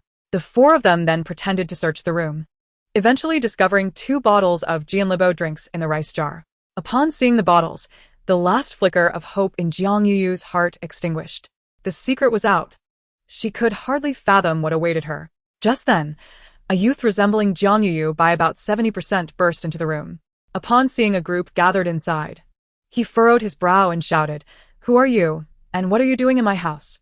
After this exclamation, his eyes brightened at the sight of a bottle of Beibinjiang soda on the table, which had been heated by the harsh sunlight outside. He seized the soda and poured it into his mouth. Huiyan immediately bellowed, "Put that down." But it was too late. Chapter 45. Sit still, don't move. Uft. Cough. Cough, cough. The soda the youth had just consumed was expelled from his mouth, followed by a painful grimace on his face as he broke into a sweat, violently retching and spewing forth in a chaotic manner. The contents he expelled splattered onto Jiang Yu's head and face, the burning sting and overwhelming nausea eliciting a terrified scream from her. "Wipe it off. Hurry, bring me a towel. I don't want to be disfigured. I refuse." Bound and unable to move, panic-stricken and desperate, she could only rub her face against the ground, attempting to rid herself of the soda. Wang Yu had opened the soda, and although he felt Jiang Yu deserved her misfortune, he still took a towel, dampened it, and began to wipe her face out of a soldier's sense of integrity and responsibility. The system's childlike voice gleefully remarked, "Oh dear. Using a towel meant for wiping someone's behind to clean her face, this lad has quite the imagination." So Lingyu exclaimed, "Oh dear." Wang Yu paused in his efforts. Jiang Yu immediately urged him, "Hurry up, move faster." Wang Yu, suppressing his disgust, continued to wipe her face. As for Jiang Yu's brother, the sulfuric acid he ingested would undoubtedly cause severe damage to his throat, esophagus, and potentially his stomach. Immediate medical attention was imperative, and they needed to get him to the hospital without delay. The room was filled with a nauseating, acrid odor, punctuated by cries of agony. Su Lingyu, belatedly realizing the gravity of the situation, felt a wave of fear and a tinge of nausea wash over her. She turned to Huiyan, nudging his arm. "Come with me outside." The sun blazed fiercely, but she preferred to brave the heat outside rather than remain in the room. She desired company. Not hesitating, Huiyan nodded. "All right." Su Lingyu addressed Wang Yu. "Take care of Jiang Yuyu and come out immediately. We cannot afford to delay with her brother's condition. Although this isn't directly our concern." "Just do as I say." "Understood." Wang Yu responded promptly. Huiyan added, "Make sure to gather all evidence and remove any hazardous items." "Yes." As the two stepped outside, a wave of scorching heat enveloped them. Su Lingyu had rushed out without an umbrella, and the glaring sun overhead felt like an exceptionally powerful incandescent bulb, scorching her skin painfully. Standing under the sun for 2 or 3 minutes, she began to feel a prickling sensation on her exposed skin, and she knew that if she stayed any longer, she would likely suffer sunburn. Caught in a dilemma, her frustration surged. Jiang Yuyu is wasting too much time. If only she would cooperate a little, Wang Yu would have finished this long ago. If I end up getting sunburned, I will definitely hold her accountable. The system expressed concern. "Host, why not stay inside the house?" "No, I don't want to go in." "But, yeah." At that moment, Huiyan inquired, "Shall we sit in the car to rest?" This was a feasible option. Su Lingyu's eyes sparkled as she eagerly nodded. However, once inside the vehicle, she quickly realized it was not as she had anticipated. While the Jeep could block some sunlight, it had been baking under the sun for quite some time, causing the interior temperature to soar well above that of the outside. Even with the air conditioning on, the cooling effect was limited due to the automotive technology and engine power of the time, making it difficult to lower the temperature. The black leather seats, heated by the high temperatures, felt scalding, and Su Lingyu sat upon them, feeling as if she were a fish being roasted alive. Her inner voice was weak. "I'm about to be scorched to death." The system suggested. "Host, isn't Huiyan the perfect human cushion? His tough skin can withstand the heat. You could easily sit on his lap. I just scolded him 10 minutes ago, calling him a pervert. How can I now ask to sit on his lap? Then perhaps you could endure a little longer?" "No, why should I endure?" Su Lingyu glanced at the tall, upright man beside her, poked his knee with her pale finger, and commanded, "Close your legs." Huiyan. Unable to comprehend her words, Huiyan remained still, while Su Lingyu continued to stare at him. The two held their ground for several seconds until it became evident that she was on the verge of anger. Finally, Huiyan sighed deeply and, with resignation, complied with her request, bringing his legs together. He could easily guess her intentions. Once he obediently followed her command, Su Lingyu let out a triumphant hum, rising from the scorching leather seat to comfortably settle on him. His muscular thighs were strong and, most importantly, not hot. At last, she no longer had to worry about being roasted alive. Su Lingyu felt a sense of satisfaction, but it was still insufficient. Sitting upright was tiring. So she directed, "Rest your arms on the window. Let me lean against you." "Su Lingyu, don't be greedy. I merely seek a backrest." "Is that being greedy?" Su Lingyu couldn't believe it. She grasped Huiyan's arm and leaned it against the window, poking it disdainfully. "Is this a mechanical arm? So rigid. It's almost like reinforced concrete." Huiyan's Adam's apple moved as he gazed deeply at her, allowing her to manipulate him. After a while of adjusting his arm, Su Lingyu finally smiled with satisfaction as she leaned her back against it. The air conditioning finally began to show some cooling effect, blowing a gentle breeze, and she managed to wear a smile. "I suddenly realized that Huiyan is quite useful. He is my very own human leather seat, equipped with a temperature regulation function, cool in summer and warm in winter. Quite impressive indeed." The system's laughter suddenly took a disturbing turn. "Ha ha ha. It even has a flag-raising function." Su Lingyu's smile froze. "Wait, what do you mean? It couldn't possibly be." "Hee, that's exactly what I mean." Su Lingyu's expression turned dangerous. "If he dares to raise a flag against me, I'll render him incapable for life." The system marveled. "Wow, host, you are truly wicked. How splendid." However, it is said that such a response is an uncontrollable physiological reaction for men. Even if he doesn't wish to defile you, his body might betray him. Dare he? To be on the safe side, Su Lingyu immediately turned and glared at Huiyan, threatening in a haughty tone. "Sitting on your lap is out of courtesy, but if you dare to react, You are doomed. Did you hear that? Almost the moment her words fell, Wang Yu and Zhao Chong simultaneously opened the front car doors, ready to enter, catching her statement in its entirety. The two exchanged glances, silently shutting the car doors once more. The car plunged into silence again. The system promptly reported, "Host, those two security guards are stifling laughter." Outside the car, Wang Yu and Zhao Chong thought, "We're done for. We will definitely be dealt with later." Hua Yan, with a throbbing headache, took a deep breath and said, "You. Please don't speak." Su Lingyu shot him an annoyed glare, rolled down the window, and turned to shout at Wang Yu and Zhao Chong outside. "What are you two hiding for? If you don't get in the car soon, just walk away and never come back." In the next moment, however, a large hand gripped her waist, and he, his face flushed and voice lowered, helplessly urged, "Su Lingyu, behave yourself outside. Don't say everything." "What?" Su Lingyu turned back to look at him, incredulous. "Am I not behaving? Wasn't it you who was lecherous towards me that I warned you? You've scolded me several times today.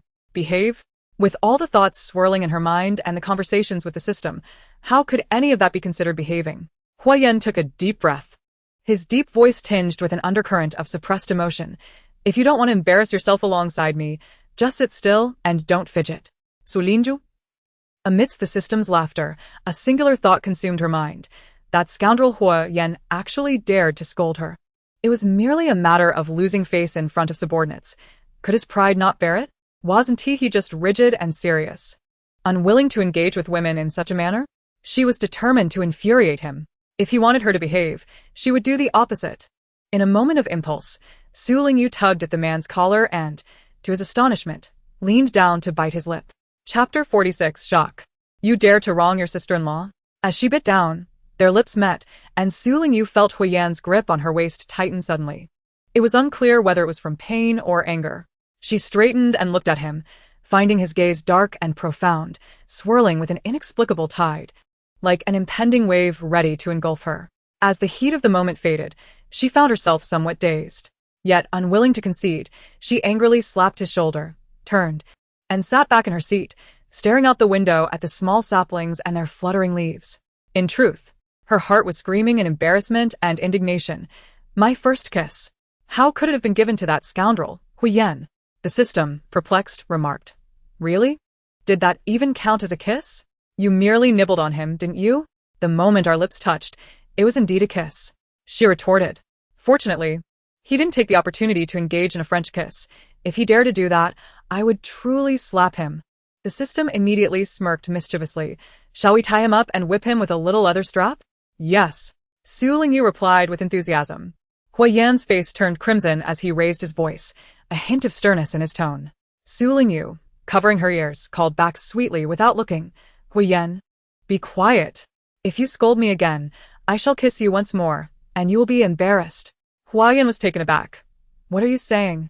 That was a kiss? If that is what you call a kiss, then what about the bite marks on my lips?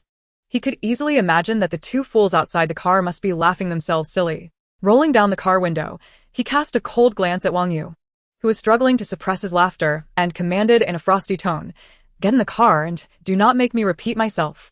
Wang Yu immediately straightened up, responding with a solemn salute. Yes. He deliberately averted his gaze, managing to maintain his composure. However, curiosity got the better of him, and the moment he stole a glance at Hua Yan's slightly swollen lips, adorned with the unmistakable red bite marks that undermined his authority, he could no longer hold back and burst into laughter under Hua Yan's murderous glare. On the drive back to the hospital, Su Lingyu first dealt with Jiang Yuyu's matter.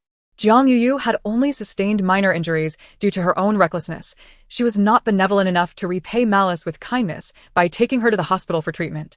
Instead, she delivered the bound Jiang Yuyu to the police station, presenting the evidence on the spot.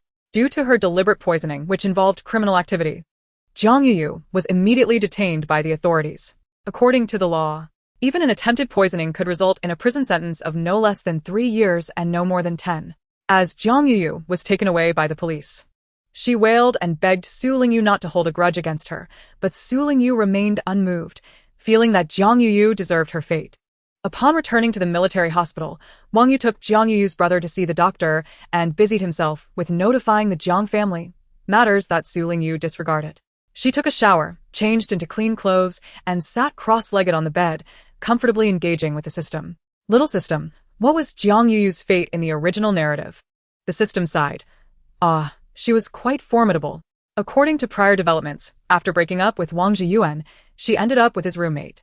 Initially, her mother-in-law was dissatisfied with her, but after she gave birth to a pair of twins, she charmed everyone with her sweet tongue and became quite comfortable in her in-laws' home.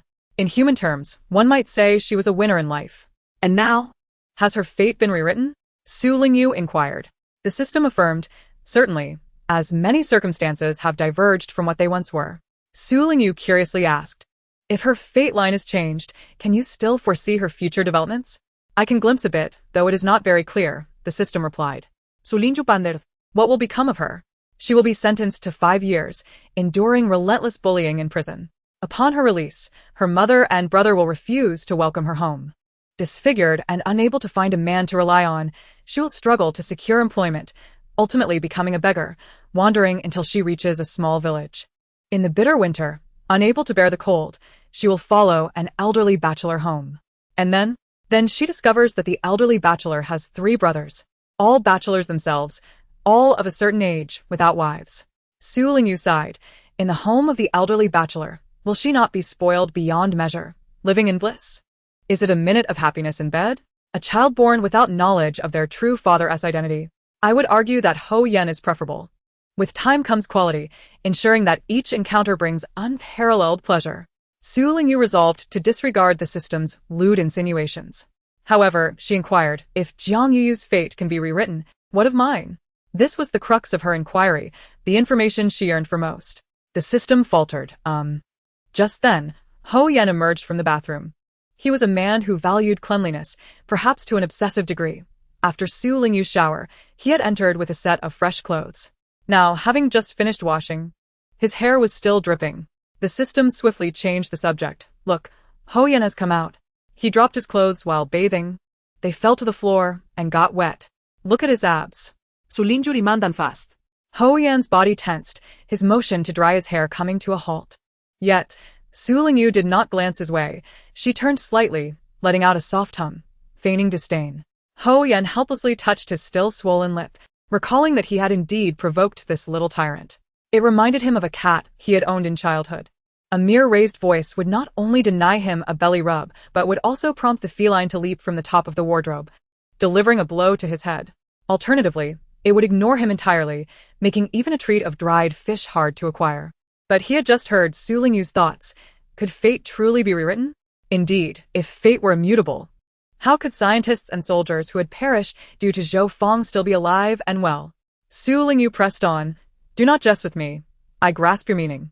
Perhaps the fates of minor characters can be altered and inconsequential plots revised. Yet, for one like me, a stumbling block to the protagonist's union, surely. My fatal destiny cannot be changed, correct? The system's voice was feeble. That is indeed the case. Ho Yan's gaze suddenly darkened, the towel in his hand gripped tightly. Su Lingyu continued, then I wish to know one thing. How did Jiang Yuyu acquire the sulfuric acid? Surely you can divulge this? I can face death with composure. But I refuse to go to my end bearing an unsightly visage. Do I not have my pride? The system hesitated for a moment before responding. It was Zhou Wanru. Zhou Wanru? Su Lingyu felt a surge of anger within her, yet her expression betrayed little surprise. In truth, she had long harbored suspicions.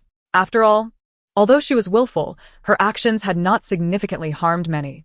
At most, she merely bullied Huyen and irritated the Hui family. Her capacity for damage was indeed quite limited. If one were to claim that someone harbored intense hatred toward her, it would certainly be Zhou Wanru, after all. Zhou's transition from nurse to caregiver was largely attributable to her influence. Alright, I understand. Su Lingyu resolved to be more cautious in the future to avoid being ensnared by that little green tea Zhou Wanru. However, she was oblivious to the fact that, from an angle she could not see, Huyen's gaze suddenly hardened at the mention of Zhou Wanru. In the afternoon, when Chen Yuxiang arrived at the hospital with the Hui siblings to pay a visit, she keenly sensed the strange atmosphere between Huyen and Su Lingyu. Typically, Su Lingyu would cast glances at Huyen, but today she deliberately avoided looking at him, which struck her as peculiar. Huyen, on the other hand, maintained his usual demeanor, serious and austere, resembling an unyielding block of iron. Yet, The bite marks on his lips were hard to overlook. What kind of intensity would it take to inflict such damage? Chen Yuxiang, understanding all too well, gave Hua Yan a sharp nudge. I told you not to seek out Zhou Wanru, yet you still went. Do you think I can't wield a feather duster anymore? You've let someone bite your lips. How embarrassing. Hua Lang and Hua Xiang gasped in unison. Brother, could it be? You actually dared to betray your sister-in-law. Hua Yan was utterly speechless. Was he truly seen as the kind of person who would engage in such indiscretions? Taking a deep breath, he shot a stern look at Su Lingyu, who was quietly observing the chaos unfold. Su Lingyu, you tell me. Chapter 47. If only one had the courage of two, there would not be merely one man. Instinctively touching his still swollen lips, Hua Yan felt a mix of frustration and an unfamiliar sentiment he was not fully aware of. Su Lingyu was taken aback to find herself called out, having assumed that Hua Yan, being so concerned with his pride, would surely attempt to gloss over the matter. Instead, the rogue had directly thrown her under the bus. Recalling her past kindnesses, she innocently blinked her alluring almond eyes, her mind racing. Suddenly, she cast a fleeting glance at Hua Yan, her expression shifting to one of profound disappointment as she lowered her head. In a voice that once rang sweetly, now tinged with unmistakable fragility, she murmured, "My mother, please do not speak of it. I know he harbors no feelings for me. I will pretend not to see." Sob, sob. With that, she buried her face in her hands, her shoulders trembling. Hua Yan? He turned to Chen Yuxiang and the others, and indeed, he noticed their expressions had morphed into ones of greater reproach and sorrow. What was it to be wrongfully maligned? What was it to be unable to defend oneself? This was it indeed. Fortunately, there remained a loyal ally. The system's sweet, cheerful voice chimed in. Host, wasn't the bite mark on Hua Yan's lips caused by you? Are you feigning tears to frame him? You are truly remarkable. Su Lingyu mused quietly. You know too much. How well did I perform? Did I manage to deceive them? Is Hua Yan on the verge of exploding? Ha. The system, reveling in the mischief, replied, giggling. His ears are turning red. Chen Yuxiang. Hua Lang. Hua Xiang. After a moment of bewilderment, they simultaneously cleared their throats, casting a teasing glance at Hua Yan, barely suppressing their laughter. Hua Yan pondered. Although he was exonerated, why did his face burn even more? Chen Yuxiang, stifling her laughter, patted her son's shoulder, feigning ignorance. What did you have Lingyu say? Could it be that the bite marks on your mouth were made by her? Did you quarrel with her over this? No, Hua Yan denied it. He felt there had been no quarrel. Rather, it was someone's unilateral disregard for him. How could that be? Lingyu is not a capricious person. Something must have transpired between you two. You'd better confess. Chen Yuxiang asserted confidently. Hua Yan felt a headache coming on. How was he to explain this? Their conversation was not whispered, and Su Lingyu overheard, feeling puzzled. Little commander, am I really a capricious person? Host, indeed you are. You scared me. I thought I had turned kind. Let me check today's daily task. Ah, the progress bar is full. Thank goodness. At that moment, the Hua family suddenly comprehended Hua Yan's predicament, sharing in his exasperation. Especially Chen Yuxiang, who found herself unable to scold her son any longer, desperately stifling laughter. Hua Yan pinched the bridge of his nose and raised his voice. Su Lingyu, evasion will not resolve the issue. If she continued her nonsensical chatter, and it got out, he and Zhou Wanru would become fodder for gossip once more. He was a married man. This was highly inappropriate. Su Lingyu, I've been scolded again. Since Hua Yan was acting this way, she decided to drop the pretense. She lifted her head, wiping non-existent tears from her cheeks, her beautiful eyes gazing at Hua Yan with sympathy. It's not that I wish to evade. I'm primarily fearful that if I don't, you will wish to escape. A sense of foreboding flickered through Hua Yan's mind. Then, he heard Su Lingyu inquire, Hua Yan, have you lost weight in the past few days? Hua Yan, no, really not. I feel that you have. Your demeanor has become rather narrow-minded. Hua Yan. Hua Lang could no longer contain himself, sprinting out of the ward, laughing heartily, like a wild husky. Hua Xiang covered her mouth, her shoulders trembling more rapidly than when Su Lingyu had pretended to cry. As for Wang Yu and the others waiting outside, they had already begun to silently laugh and pound the walls. Chen Yuxiang could not help but chuckle, playfully encouraging. Lingyu, tell me what he did to bully you, and I shall help you teach him a lesson. I forgot to bring an umbrella, and he forgot too.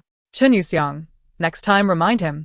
The car seat was scalding hot, and he didn't even take the initiative to be my human seat, yet he scolded me. Chen Yuxiang. He shouldn't he have? Was it just a careless kick? Su Lingyu cast a glance at Hua Yan's lower abdomen, huffing indignantly.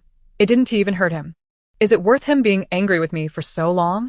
Chen Yuxiang sympathetically glanced at her son and then resolutely stated, indeed, he should not.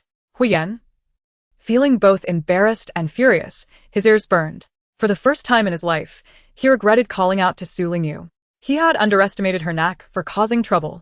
Su Lingyu lifted her gaze to him, raising her chin slightly as she inquired, do you know when a woman appears most defeated and humble? When? Hua Xiang asked curiously, hoping the man would respond with something about seeking love. Don't be ridiculous. Chen Yuxiang lightly tapped Hua Xiang's head and gently consoled Su Lingyu, saying, child, do not feel disheartened. I will teach Huiyan a lesson so he remembers this. It is only natural for a man to protect a woman. Otherwise, what purpose does he serve? Yet, Su Lingyu sighed, however, it is not entirely his fault. I share the blame as well. How could this possibly be your fault? No. It is not your fault. It truly is my fault.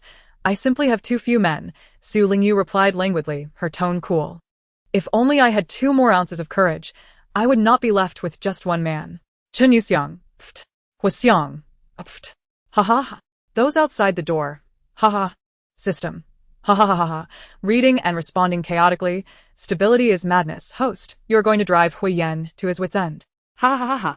Huiyan, he felt as though his heart had turned to still waters, no, to dead waters.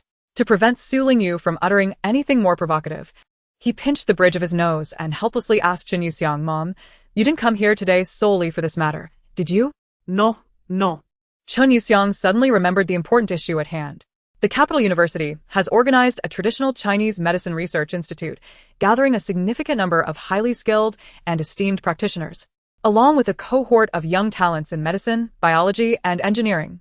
Although I am unsure of the specific research focus, I thought it would be beneficial for Lingyu, given her family's long-standing medical tradition. It would also alleviate her boredom at home, so I asked her father to secure a spot for her. At this point, Chen Yuxiang directly asked Su Lingyu, Lingyu, what do you think about this traditional Chinese medicine research institute? Would you like to participate? It was as if she had stumbled upon a pillow while feeling drowsy. Of course, Su Lingyu was eager to go. Instantly regaining her composure, she nodded demurely. Since you have already obtained a spot for me, I would feel remiss not to take advantage of it. I shall go and see. All right, I will enroll you then? Yes, thank you, Mom. No need for thanks. Chen Yuxiang chided playfully, we are family. There's no need for such formalities. Then I shall refrain from thanking you. Chen Yuxiang paused momentarily. What a pity. The progress bar for today's task is already full. Otherwise, I could have stirred up some trouble for my mother-in-law. The system immediately responded. No worries, you can still vex your mother-in-law tomorrow. Chen Yuxiang, I truly appreciate that. She rummaged through her bag and produced a list. This is the roster of individuals slated to join the traditional Chinese Medicine Research Institute, complete with brief personal introductions. You can review it to familiarize yourself with your future colleagues. Su Lingyu nodded. However, she was too lazy to rise from her bed, and with her beautiful almond-shaped eyes, she gestured to Hua Xiang to bring her the list. Hua Xiang's eyes sparkled with delight as she eagerly complied, her tail metaphorically wagging. As Su Lingyu perused the roster, her gaze suddenly halted at a familiar name. Wait. Gu Yanning? She is also participating in the traditional Chinese Medicine Research Institute's project? Su Lingyu once again glanced at the introduction following his name.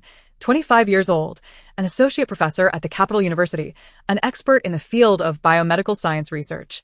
He has published 5 papers in prestigious international scientific journals, and his innovative research direction has sparked widespread discussions within the academic community several times. This resume is undeniably impressive. While she was aware of his prowess, she hadn't anticipated the extent of his brilliance.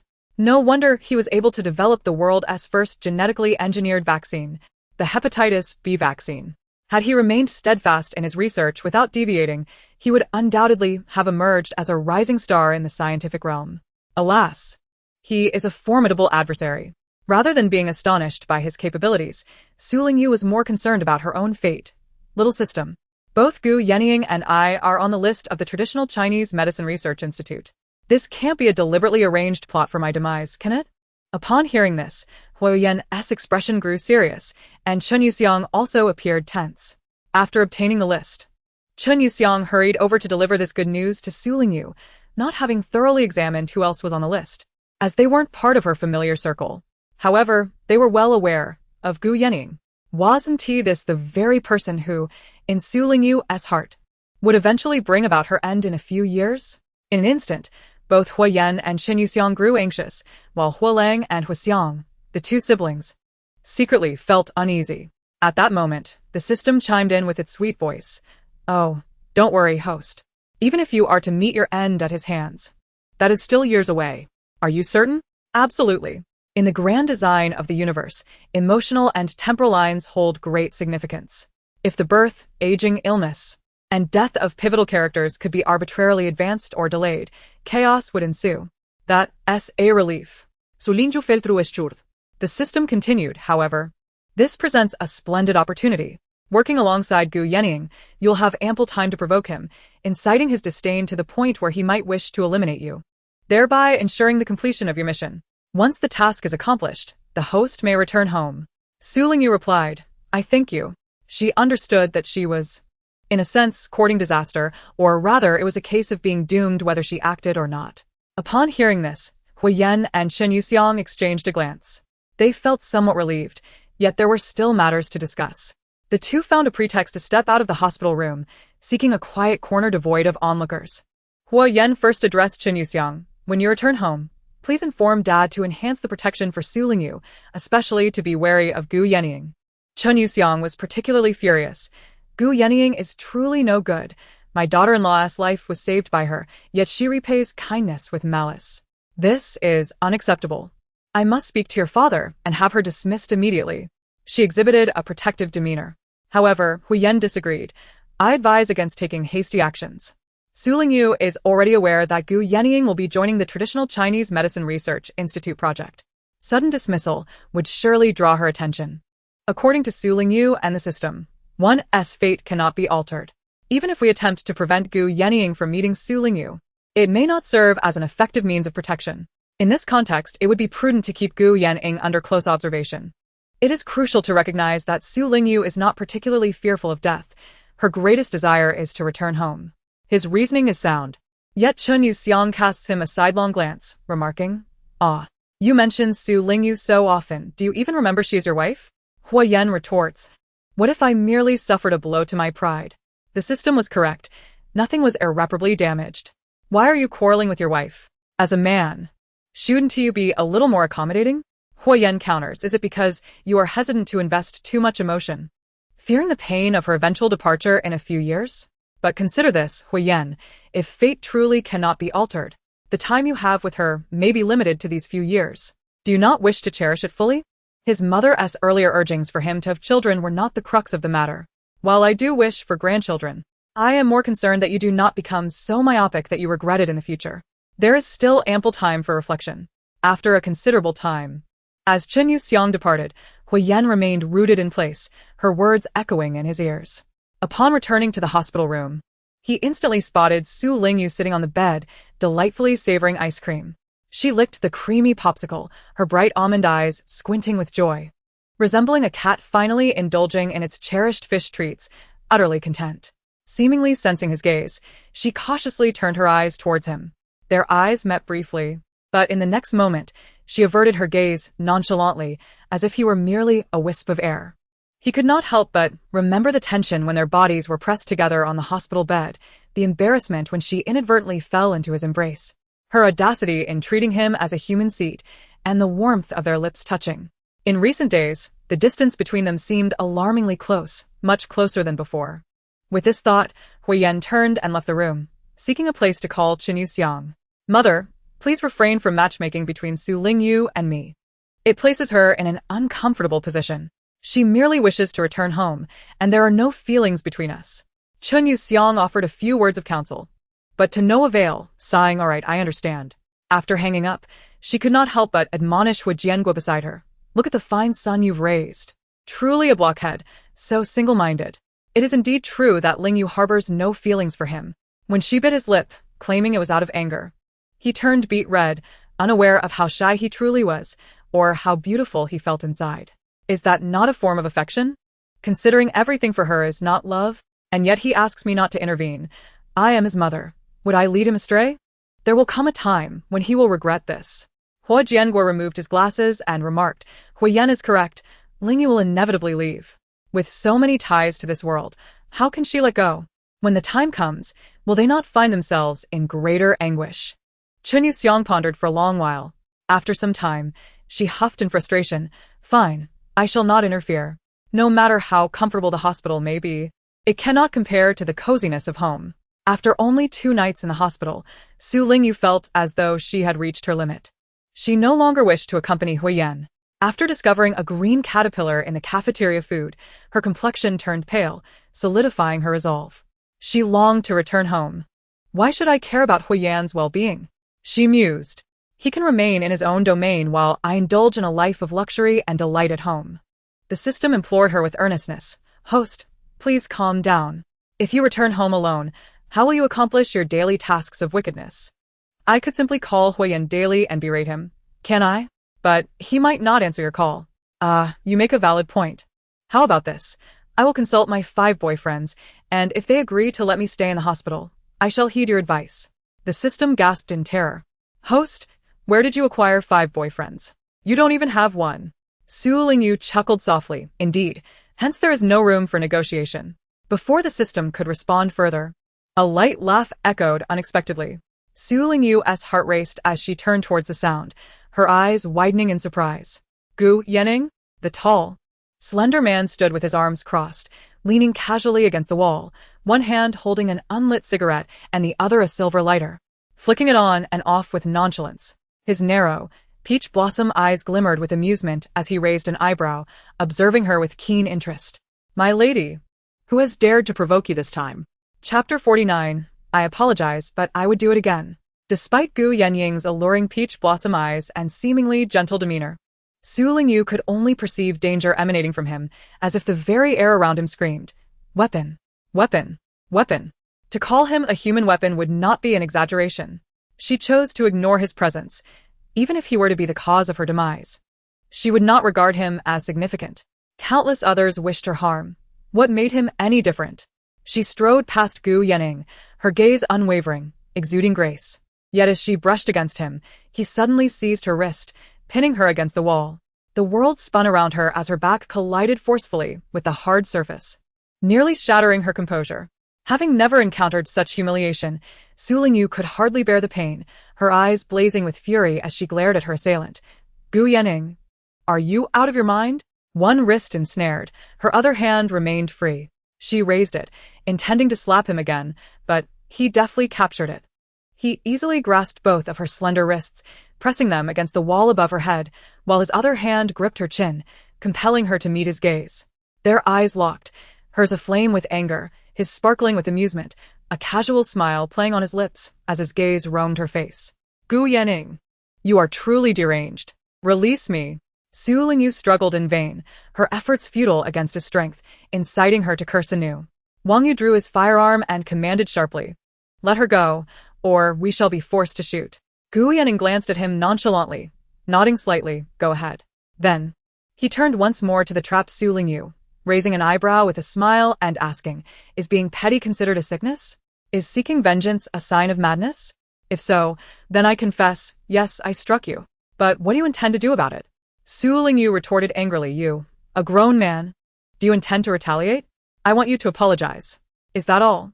Su Lingyu blinked innocently. I'm sorry. To his surprise, her response was so straightforward that Gu Yanning momentarily doubted his assumptions. The young lady seemed out of character. Then he heard the petite woman continue, Next time, dare to do it again. Gu Yanning found himself both amused and infuriated. He tightened his grip on her chin, a dangerous glint flashing in his peach blossom eyes as he coldly inquired, Su Lingyu, are you truly unafraid of death? Indeed, I am not. If you have the guts, kill me now. Seeing him enraged, Su Lingyu became even more incensed, her voice rising in fury. If you dare to lay a hand on me here, your demise will not be far behind. A vice professor at a prestigious university cannot possibly be this brainless. Gu Yanying's expression turned icy. You investigated me? Indeed. Not only have I investigated you, but I also possess the capability to send you to prison. What your father and your stepmother could not accomplish, I can. Gu Yanying's countenance darkened, and he took a deep breath, about to speak, when suddenly, Su Lingyu lifted her leg and struck forcefully at his vulnerable area, landing a precise blow. Seizing the moment while he was distracted by pain, Su Lingyu broke free from his grasp and forcefully pushed him to the ground. Su Lingyu! Gu Yanying's eyes blazed crimson with fury. Su Lingyu let out a light huff, twisting away, her skirt sweeping gracefully through the air as she dashed towards Wang Yu and Qin Zhou, seeking refuge behind them. She paid no heed to Gu Yanying's fate and urged, "Hurry, let us go." After taking a few steps, she turned back to Wang Yu and Qin Zhou, selecting one with a delicate point of her finger at Wang Yu. "You carry me back." And me? Carry you? Wang Yu stammered nervously. He glanced helplessly at Qin Zhou, who was equally dumbfounded. Su Lingyu impatiently retorted, "Do you have any objections?" None. "Then why the delay?" Yes. Wang Yu, heart racing with trepidation, carefully lifted Su Lingyu, ensuring he did not falter, fearful of dropping her. The unique fragrance of her presence filled his senses, and he dared not breathe, worried about inadvertently offending her, knowing that later, Huyan would likely drag him out for extra training. It was well known that Huyan's brutal training sessions were infamous throughout the 52nd Division, and he certainly did not wish to attract Huyan's attention. Qin Zhou looked at him with sympathy, yet for some inexplicable reason, he felt a tinge of envy. Perhaps it stemmed from a pure longing of a single man. The system's soft voice chimed in. "Wow, host, you are truly remarkable. You just provoked Gu Yaning," making him furious, and as soon as he turned, he bullied Huyan's guard, revealing his malicious nature. "Su Lingyu, host, why are you silent?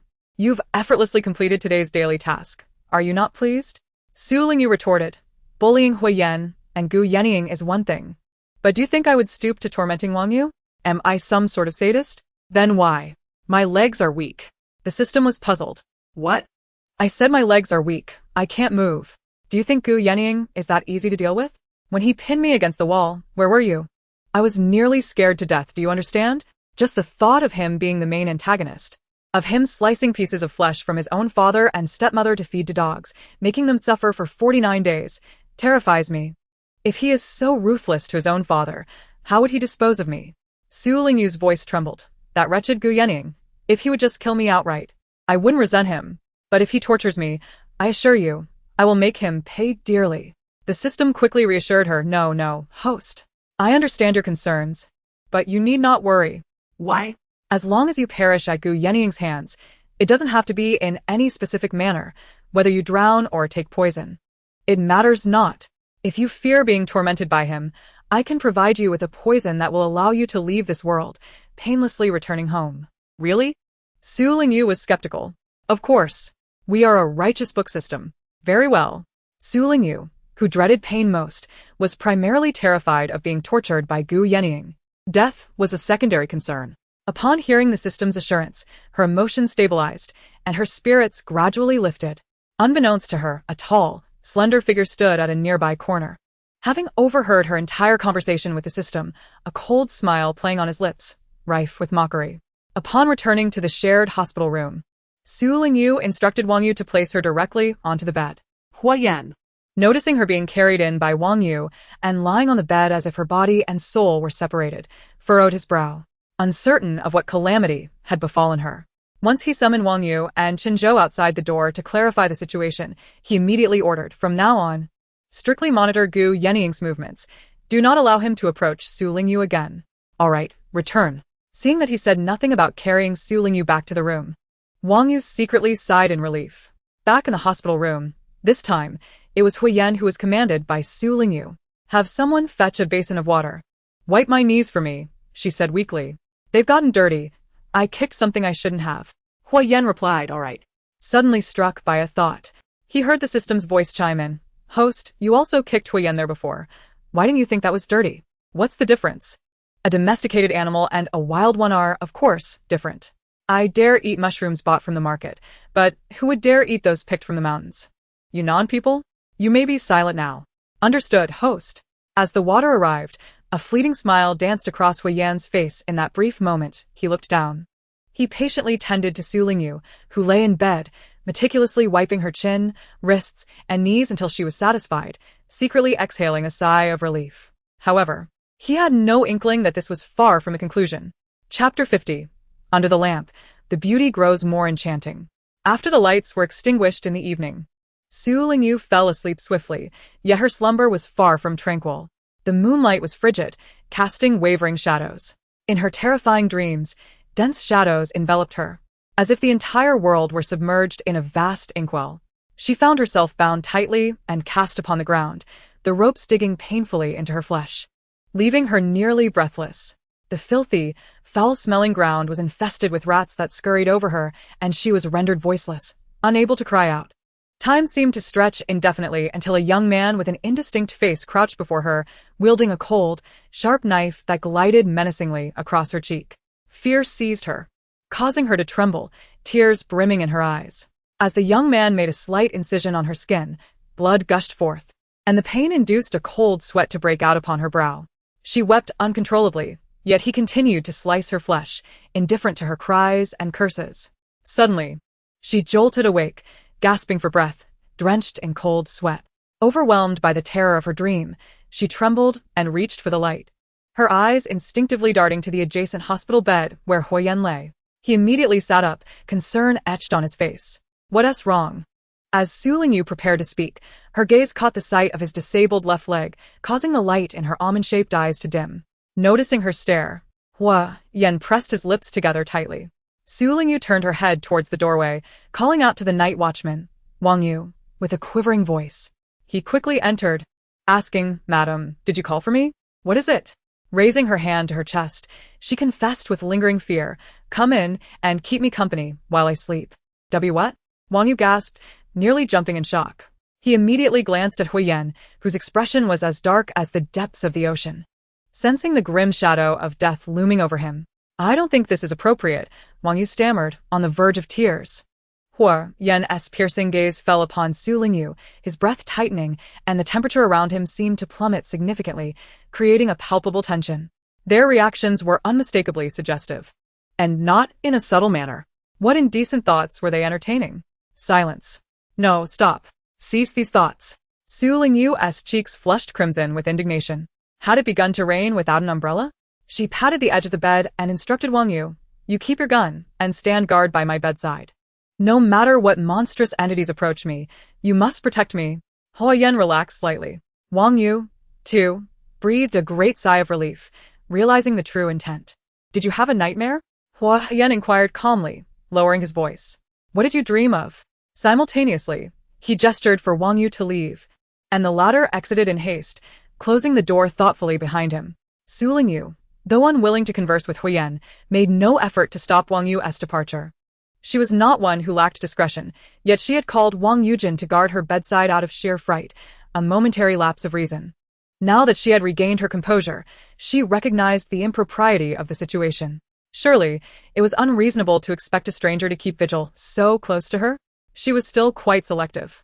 At that moment, Huyen suddenly rose from his bed and settled into a wheelchair. Su Lingyu was taken aback, her almond-shaped eyes widening in disbelief. What are you doing? Are you going out now? You're not going to keep me company? Huyen, you scoundrel! Having been roused from her slumber, he reached for a book that lay beneath her pillow and flipped it open. Oh, if you can't sleep, you may as well read for a while. Su Lingyu had no desire to read at night, fearing for her eyesight. She wished to converse with someone, but the system remained unresponsive for reasons unknown. Thus, she turned her gaze towards Huyen. What are you reading? A new book by Ji Xiao. What kind of book is that? A military treatise. Oh. Do you have any other books? The Art of War. Is there nothing else? What would you like to read? Huyen inquired, his eyes reflecting a willingness to assist her in finding a book. Su Lingyu pondered for a moment. Do you have any novels? The light was too dim. She did not wish to strain her eyes, but he could read to her. Huyen paused, taken aback. What genre? For instance, The Tyrannical Officer Falls in Love with Me. Not available. The world-destroying villain pampered me every night. Not available. Huyen's dark eyes grew solemn as he restrained an inexplicable surge of emotion. But I am curious, when you mentioned that book title, who did you envision as the villain? Who else could it be? Naturally, I was thinking of you, haha. Since there are no villainous tales, how about transforming into a female cultivator of the He Huan sect? I rely on dual cultivation with the handsome men of the world to level up. Is that not available either? That is even more absurd. Hua Yan inhaled deeply, suppressing his frustration. No. Indeed, you are rather rigid. It's astonishing that you don't read such captivating literature. All you do is study military strategy, devoid of interest in romance. How could I have been so blind as to find you appealing? Hua Yan remained silent, wanting to express that she had not found him appealing at all, but he refrained from saying anything. Su Lingyu huffed softly, settling into silence.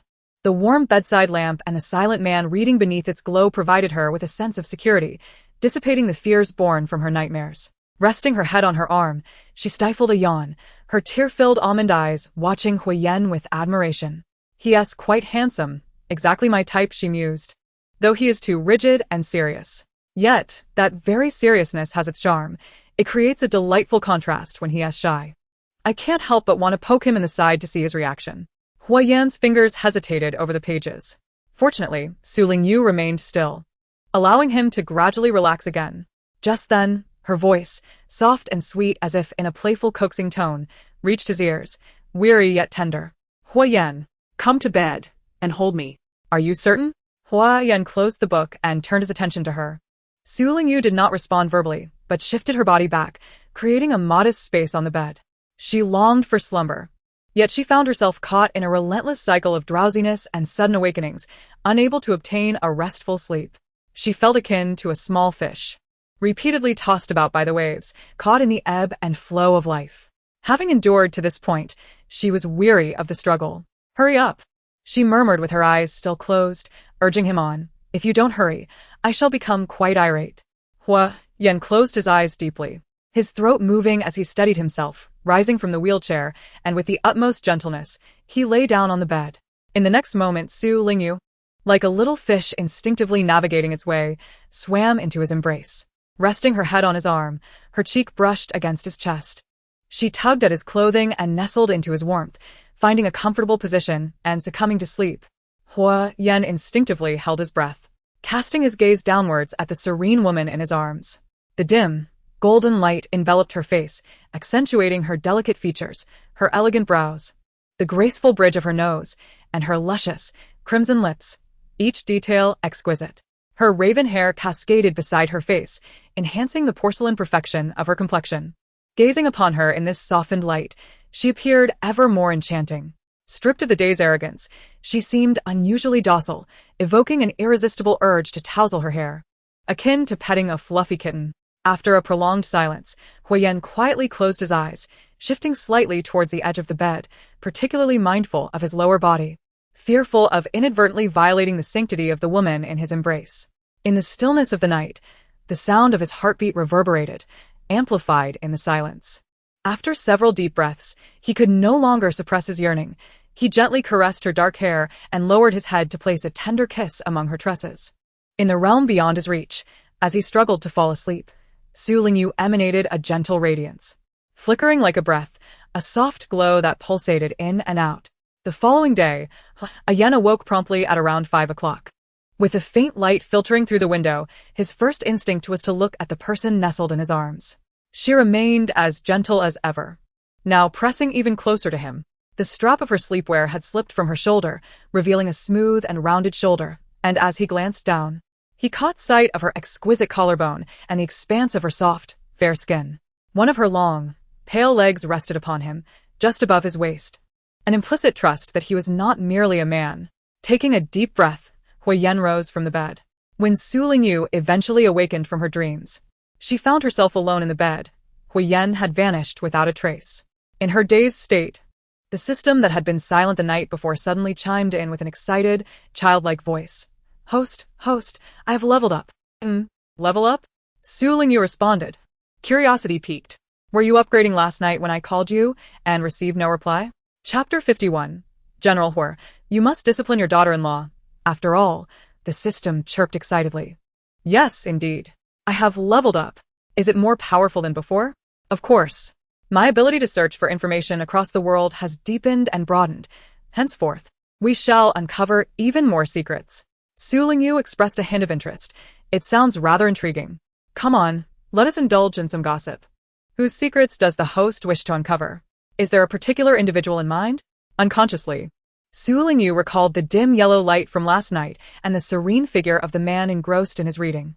His gaze imbued with a sentiment she herself had not fully realized. Perhaps Huyen. All right. The system emitted 2 beeps, and soon spoke again. Its youthful voice tinged with astonishment. My heavens, I've stumbled upon quite a scandal. What's the situation? Didn't Huyen mention just a few days ago that he wanted his family to find a suitable traditional Chinese medicine practitioner to treat his leg?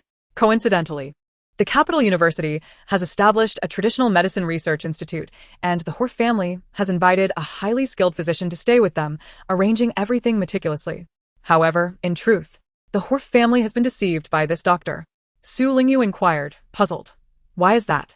The Hor family believed they had engaged the renowned orthopedic specialist Wang Dikeo.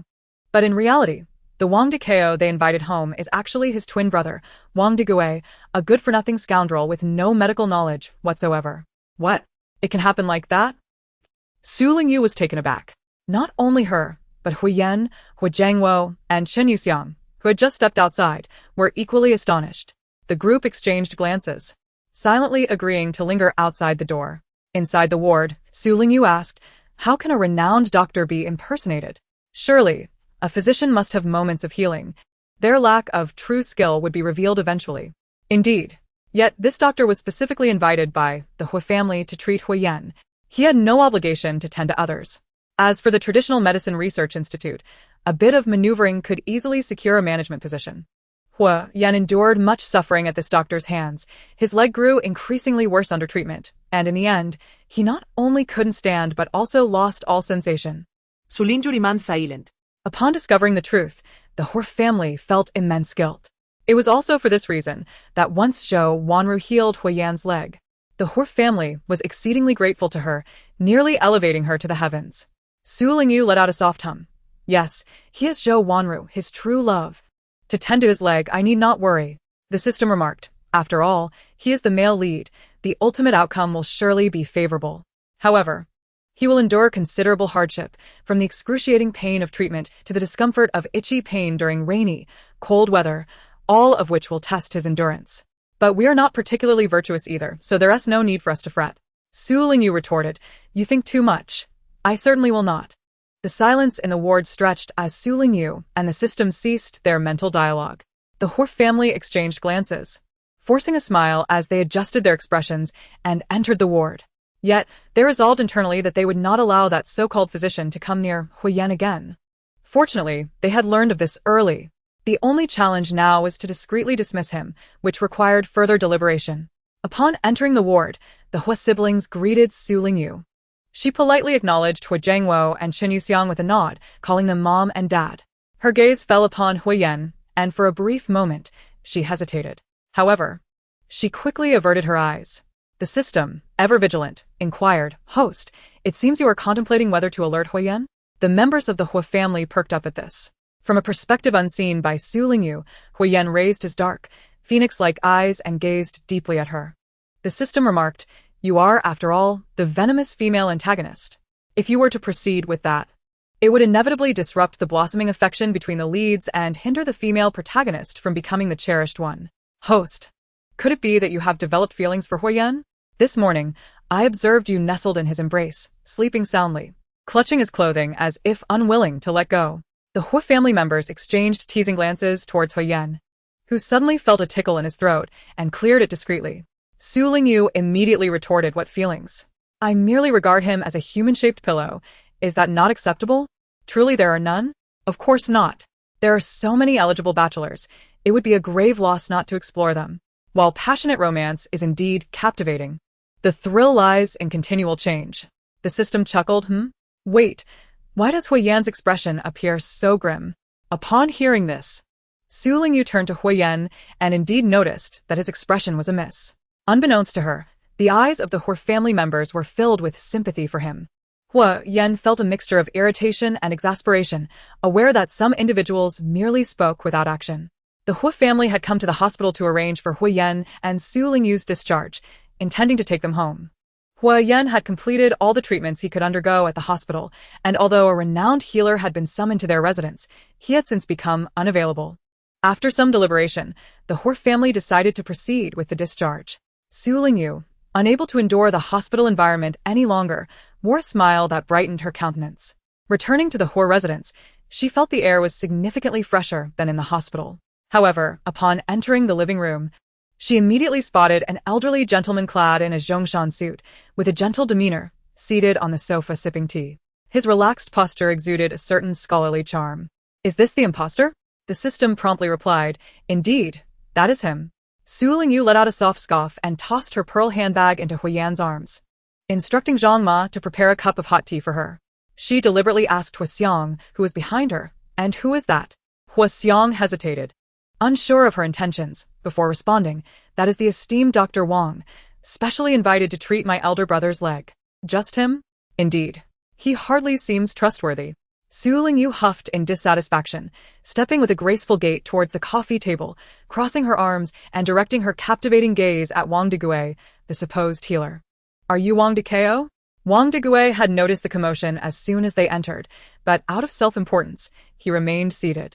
Now, as Su Lingyu approached, his murky eyes brightened instantly, and he swallowed hard, his gaze filled with palpable greed as it fixated upon her. It was utterly unfathomable that the family's disabled son was blessed with such a beautiful wife. He smugly declared, "Indeed, I am Wang Dekeo, commonly known as Dr. Wang. This lovely young wife must be aware of my medical prowess. What favors might she bestow upon me in hopes of ensuring a thorough treatment for her husband's leg?" As he contemplated the situation, Zhang Ma handed a steaming cup of hot tea to Su Lingyu. Without a moment's hesitation, she splashed the scalding liquid onto Wang Degue, the cup striking his forehead with a resounding thud. In an instant, he resembled a chicken tossed into boiling water, flailing helplessly. The heat was unbearable. Wang Degue, consumed by rage, glared at her, wishing he could strangle the madwoman before him. "Are you out of your mind?" he seethed. "I may be unwell, but do you possess the remedy?" she retorted. "With that gaunt visage of yours, I worry about viruses just having you on my sofa. Who are you to treat me? I came to attend to your husband's leg, yet your blatant disrespect leaves me no choice but to withdraw my services." Su Lingyu scoffed, "If you one tea treat him, then so be it." With her audacious behavior, the facade of the esteemed Dr. Wang Degue crumbled, and he erupted in fury. He turned to Hua Jiangwo, exclaiming, "General Hua, surely you must discipline your daughter-in-law. Otherwise, I truly cannot assist your son with his leg." Su Lingyu followed his gaze to Hua Jiangwo, who found himself in a quandary. He had been contemplating how to rid himself of the charlatan without causing his son further suffering, all while fearing Su Lingyu's suspicions. Now, he found himself in a most inconvenient predicament. After a moment's reflection, Hua Jiangwo asserted with unexpected conviction, "If he one tea treat him, then let him go. I never consented to this expenditure. I have 2 sons. Losing one is of little consequence, for I still have another." With a decisive wave of his hand, he summoned the police officer, who promptly dragged the disheveled Wang Degue away. Regardless of Wang Degue's outcries, his belongings were unceremoniously tossed from the Hua household, executed with remarkable efficiency. Su Lingyu observed with a mix of bemusement and disbelief, while the others looked on in astonishment. Su Linjum just. Now I understand why the Hua family was willing to allow Huiyan to marry a capitalistic heiress. They seem utterly indifferent to his well-being or his future prospects. The system chimed in indeed. It's no wonder that the more I bullied Huiyan, the more my in-laws lavished me with money and gifts, like jade bangles. They simply cannot bear to see him thrive. It truly appears so. Little system, do investigate whether Huiyan is genuinely of Hua lineage. Is there perhaps a hidden truth? The system responded with a cheerful chirp. Please hold on, host. I shall check immediately. The prospect of new revelations, possibly involving her brother, or even her parents, invigorated Hua Lang and Hua Xiang, their eyes gleaming with anticipation. Chapter 52. Masculine and resolute, yet clingy. Contrasting the joyful expectations of the children, Hua Jiangwo and Chen Yuxiang exchanged anxious glances, sharing a bittersweet smile, as if the very sky were collapsing upon them. Wait, don't investigate. To focus on the unfolding drama, Su Lingyu settled onto the exquisite couch and gestured for Hua Lang to fetch her a glass of water. Hua Lang nodded iagali, springing into action with the enthusiasm of a sprinter. Witnessing his eagerness, Hua Jiangwo flexed his wrist, feeling an itch to intervene. Moments later, the system erupted into raucous laughter. "Ha ha ha ha." Curious, Su Lingyu inquired, "What is happening?" The situation surrounding Chen Yuxiang's pregnancy with Hua Yan was indeed extreme. There is no doubt that he is the offspring of Hui Jiangwo, with no alternative possibility. Ha ha ha. Why is that? The system replied, allow me to explain. Hui Jiangwo lost his parents at a young age and, lacking formal education, relied on hunting for sustenance. Though he was tall and handsome and had accumulated some wealth, no one was willing to marry off their daughters to him, fearing they would become widows. Your mother-in-law favored strong and handsome men, and after developing feelings for Hui Jiangwo, she invited him to propose. However, her family looked down on him and chased him away with a broom, resulting in her not getting married. But this misfortune led to something far worse. Due to her beauty, your mother-in-law caught the eye of a bandit from the mountains, who abducted her and took her to hide in the hills, causing great distress to the Qin family. Fortunately, your father-in-law received word of the situation and, after ascertaining the facts, bravely ventured into the mountains. He killed several bandits and, though severely injured, rescued your mother-in-law, even setting fire to their hideout. With a life saved and your mother-in-law resolutely determined to marry him, the Qin family no longer opposed their union. Su Lingyu raised her hand to cover her lips, her apricot eyes shining. Wow, a hero saving a damsel in distress? How thrilling! I never imagined my father-in-law to be so courageous. My mother-in-law must be incredibly fortunate. Indeed. And then, did they not endure several years of famine? Their village was plagued by food shortages, and countless lives were lost. Your father-in-law, with his exceptional hunting skills, led your mother-in-law and her family deep into the mountains to sustain their livelihood. During that time of hardship, your mother-in-law became pregnant with her first child, Huiyan. At that time, aside from family and relatives, your father-in-law was the only man around. How could Huiyan not be a true descendant of the Hui family? Later, even while Huiyan was still in her womb, your father-in-law enlisted in the military, securing a stable income and rising through the ranks, bringing your mother-in-law along with him. The Qin family's gratitude toward him transformed into respect, often praising him and acknowledging your mother-in-law as discerning eye. Little did they know that their parents had such a romantic and thrilling past. In his pursuit of your mother, your father truly exerted every effort to gain the Qin family's approval. Huoling and Huixiang, the two siblings, gazed at their parents with bright eyes, filled with curiosity and dreams of love. Though Huiyan appeared composed from a distance, a hint of contemplation flickered in his eyes. Hui Jiangwo and Qin Yuxiang felt their faces flush with embarrassment. Initially, they were reluctant for their children to learn of these tales, but seeing their admiration eased their discomfort. Hui Jiangwo subtly puffed out his chest. At that moment, the system continued. However, Huiyan was particularly clingy to his mother during his childhood.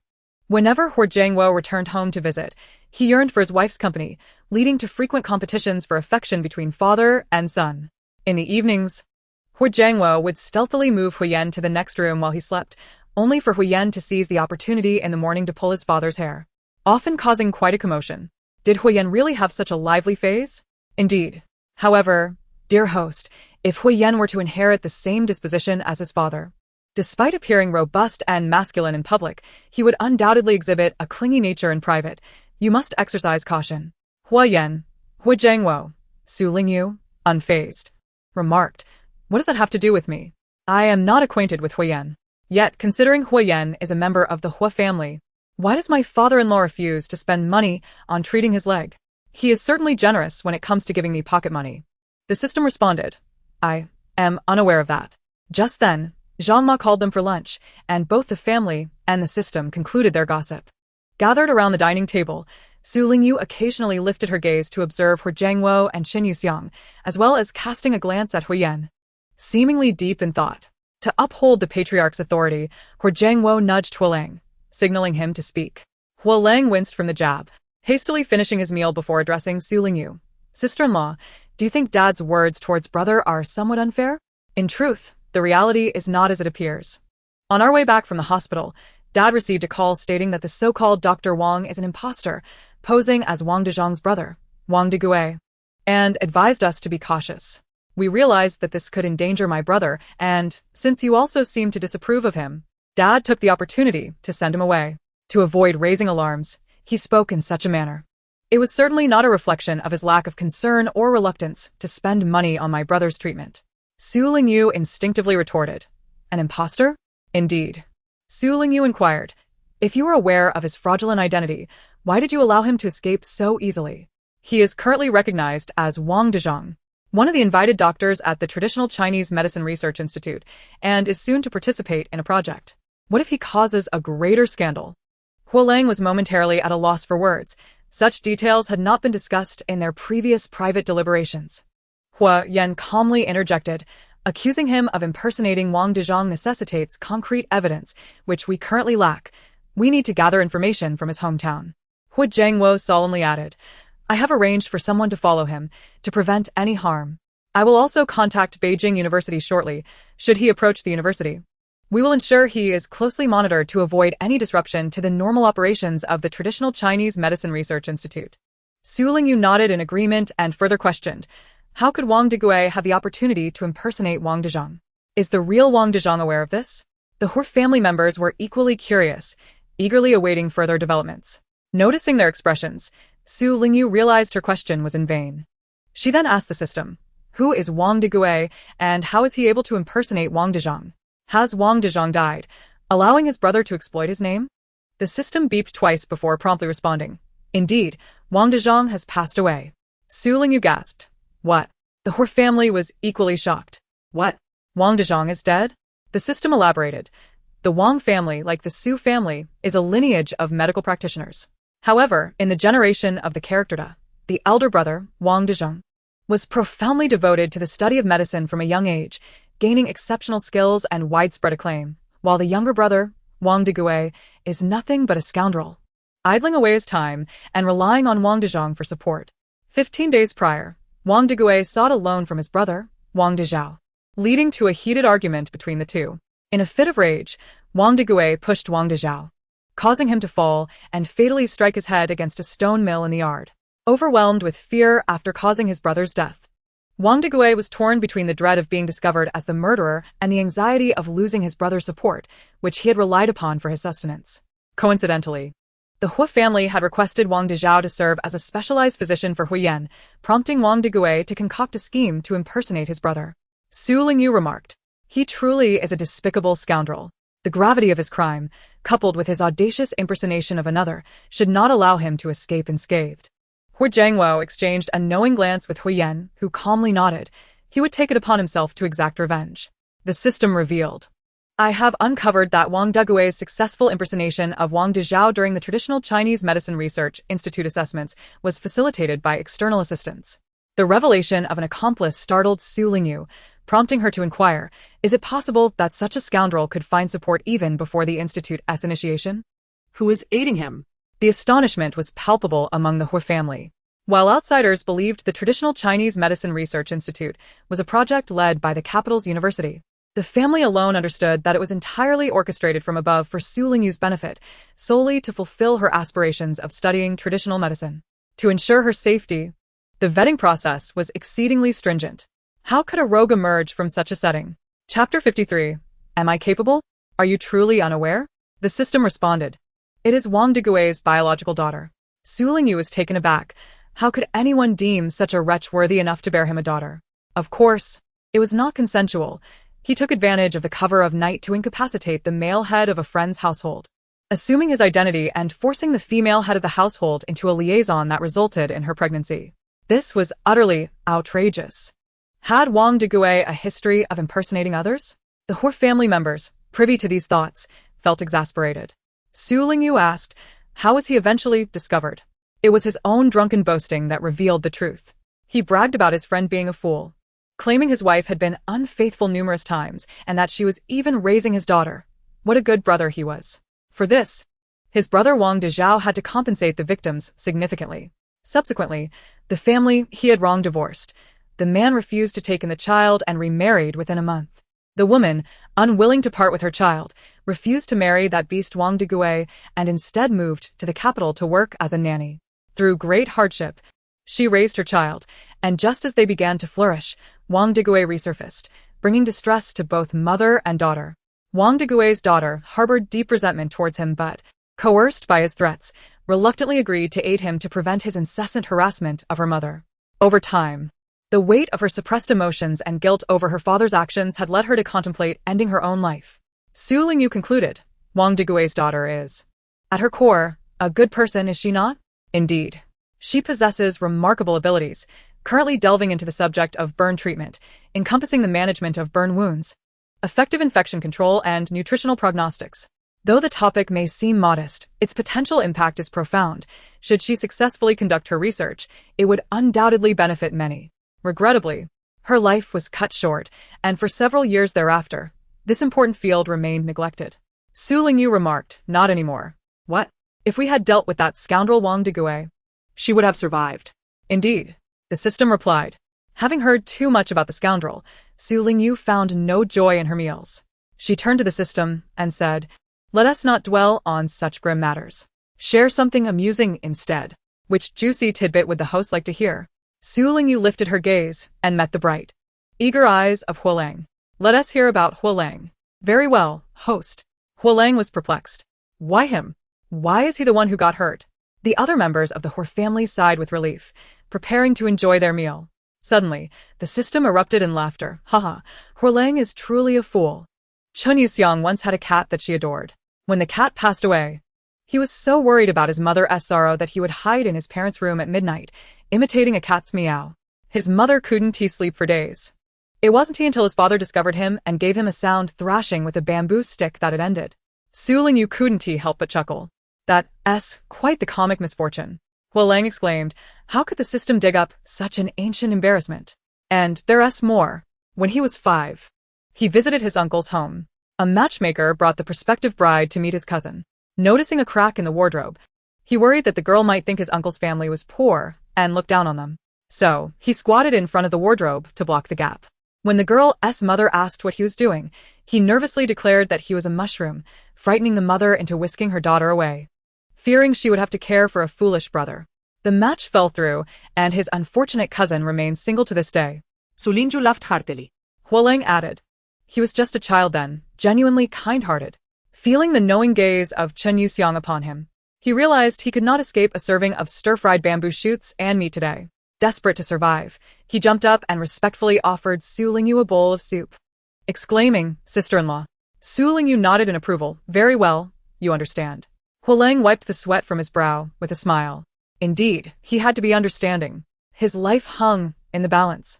Fortunately, Su Lingyu did not pursue the matter further.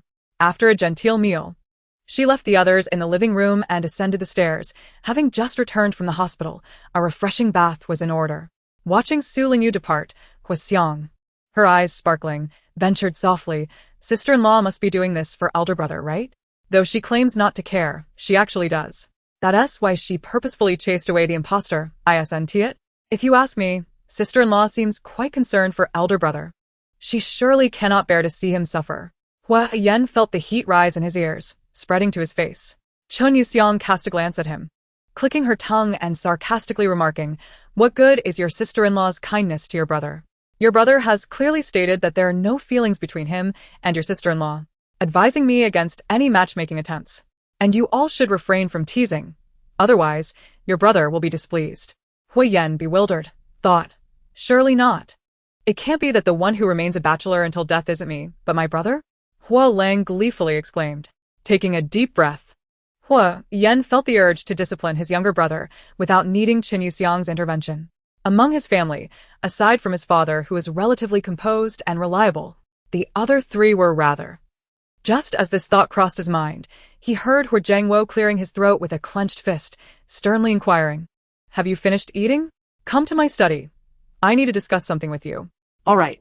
Upon entering the study, Yen calmly addressed his father, signaling for him to get to the point. Considering that Su Lingyu was about to attend the traditional Chinese Medicine Research Institute, he suspected the matter at hand was related. However, Hu Zhengwo had no serious business to discuss. With a sympathetic demeanor, he cautiously asked, "I've heard from your mother that you're newly married and living a life of abstinence. Is it possible that you're facing difficulties in that regard? There's no need for us to hold back, as father and son. Your wife will soon report to the Chinese Medicine Institute, where there are many skilled doctors. Surely some specializing in male health. Should we ask her to pay extra attention?" "Wait, no. A man's dignity is at stake. This cannot be spoken of," Hu Zhengwo insisted. "I can't let your wife know. Allow me to think of a solution. I recall that uncle he has a bottle of tiger whip wine. I'll go procure it for you." Hua Yen was left speechless. Taking a deep breath, Under Hu Jiangwo's concerned and prying gaze, he firmly stated, "No need." "Are you truly certain?" With a darkened expression, Huyen closed the study door, clearly indicating his refusal. Yet, Hu Jiangwo, ever the doting father, rushed out of the door in a few strides, calling out from the corridor, "Huyen, do you really not want me to get you that wine to enhance your vitality? It might just work." As he shouted, his boisterous voice echoed through the hallway. Freshly showered, Su Lingyu emerged from the bedroom, taken aback by his sudden exclamation. She turned to Huyen, her beautiful almond-shaped eyes wide with disbelief. "No way. Huyen. Are you truly impotent?" Hu Jiangwo, confronted by his son's piercing gaze, coughed awkwardly and retreated into the study, choosing to remain inconspicuous. Huyen, usually calm and composed, felt an unprecedented sense of agitation, as if he could never wash away the stigma. He closed his eyes in frustration, his deep black phoenix eyes locking onto the astonished Su Lingyu, and coolly retorted, "Am I capable or not? Do you genuinely have no idea?" Chapter 54. This is about liking the girl. The man's expression was serious and solemn. Though he framed his inquiry as a question, each word resonated with the unmistakable assertion of his prowess. Were it not for the noticeable flush on his ears, one might mistake him for an experienced man, akin to a skilled driver showing off with daring drifts. But upon closer inspection, he was merely a paper tiger. Suddenly, the system chimed in with a cheerful voice, urging, "Host, Huyen is quite audacious. This insidious trend must not be encouraged. We must ensure that it transforms from action to inaction. Whether it be tarnishing his reputation or undermining his abilities, it will undoubtedly inflict a profound psychological trauma upon him. Oh, look, his palms are sweating. He is flustered." Su Lingyu's almond-shaped eyes sparkled with mirth, curving into crescent moons. "What panic? Is it not embarrassment? I am well aware of the truth. Would you care to elaborate?" She approached the man, her smile radiant as she locked eyes with him, casting a teasing glance toward his lower abdomen. The sight rendered him tense, his handsome face flushing, and his deep, phoenix-like gaze betrayed his discomfort. With a languid tone, she queried, "Captain Hua, you surely understand the adage that seeing is believing, do you not?" Huyen, taken aback, stammered, Suddenly, Su Lingyu interjected, "Captain Hua, there are others present in the study." The system promptly reported, in a small, exasperated voice, "What do you mean others? Are you not referring to Hu Jiangwo?" "Host, he is eavesdropping behind the door." Su Lingyu shrugged, nonchalantly, "No matter. I can always report to my mother-in-law and have her discipline him." Inside the room, Hu Jiangwo stiffened, suddenly aware of a twinge of discomfort at his waist. Huyen felt his ears burn crimson, unable to contain himself any longer. He grasped Su Lingyu's delicate wrist, lowering his voice to a whisper. "Let us discuss this in the room." "Very well," Su Lingyu replied with a light huff. Was she truly afraid? Upon returning to their chamber, she tidied her still damp hair and turned to Huyen, stifling a laugh as she asked, "Captain Hua, you are not about to advise me to behave and be more cautious again, are you?" Huyen's face flushed at the memory of when he had said those very words last time, only for her to bite him on the lips in a fit of indignation. He felt as though his entire being was ignited, and he fell momentarily speechless. Yet, the more silent he remained, the more pleased her expression became, her eyes glimmering with delight. However, she had no intention of pressing him further. With a playful snort, she teased, "Lost your words, have you? If you cannot speak, then come and apply my body lotion." After all, she had come out to enlist his help. Hua Yen swallowed hard, his voice gravelly as he conceded, "All right." Days later, as dawn broke and the birds chirped melodiously, Huyen awoke naturally, once again feeling something resting upon his chest, fragrant, and testing his self-control as a man. He stared at the ceiling for a full minute before finally rising from the bed. In the next moment, his leg received a gentle kick. A delicate voice complained, "Ugh, it's so hot." Huyen, exasperated, took a deep breath, torn between amusement and irritation. Ever since that night at the hospital, when they had fallen asleep in each other's arms, she had taken to rolling into his embrace as a human-shaped pillow and a means of protection. Once her purpose was fulfilled, she would nudge him awake at the slightest movement without fail, claiming it was too warm. Fortunately, he had grown accustomed to it. As he got out of bed, Su Lingyu, still drowsy, nestled against her pillow and finally opened her eyes. She had not forgotten that today was the day to report to the Traditional Chinese Medicine Research Institute at Capital University. Over the past few days, she had taken the opportunity to rest at home, often venting her frustration at Huyen while training with Xia Wu from Zhao Mei's family. Time flew by. When the alarm rang, she rose and donned a resplendent emerald-hued qipao, accessorizing it with a jade bracelet gifted by Qin Yuxiang, and stood before the mirror, nodding in satisfaction. After tidying up, she descended early to the dining table to have breakfast. Once they finished eating, Wang Yu announced that the car was ready. However, she was surprised to find Huyen joining them in the vehicle. "Are you going out too?" "Yes." Not particularly curious about his affairs, Lingyu refrained from asking further. Her mind was filled with thoughts of her new role at the research institute, contemplating the esteemed practitioners of traditional Chinese medicine she might encounter, and whether she would learn the skills she desired, oblivious to the occasional glances cast her way by the man beside her.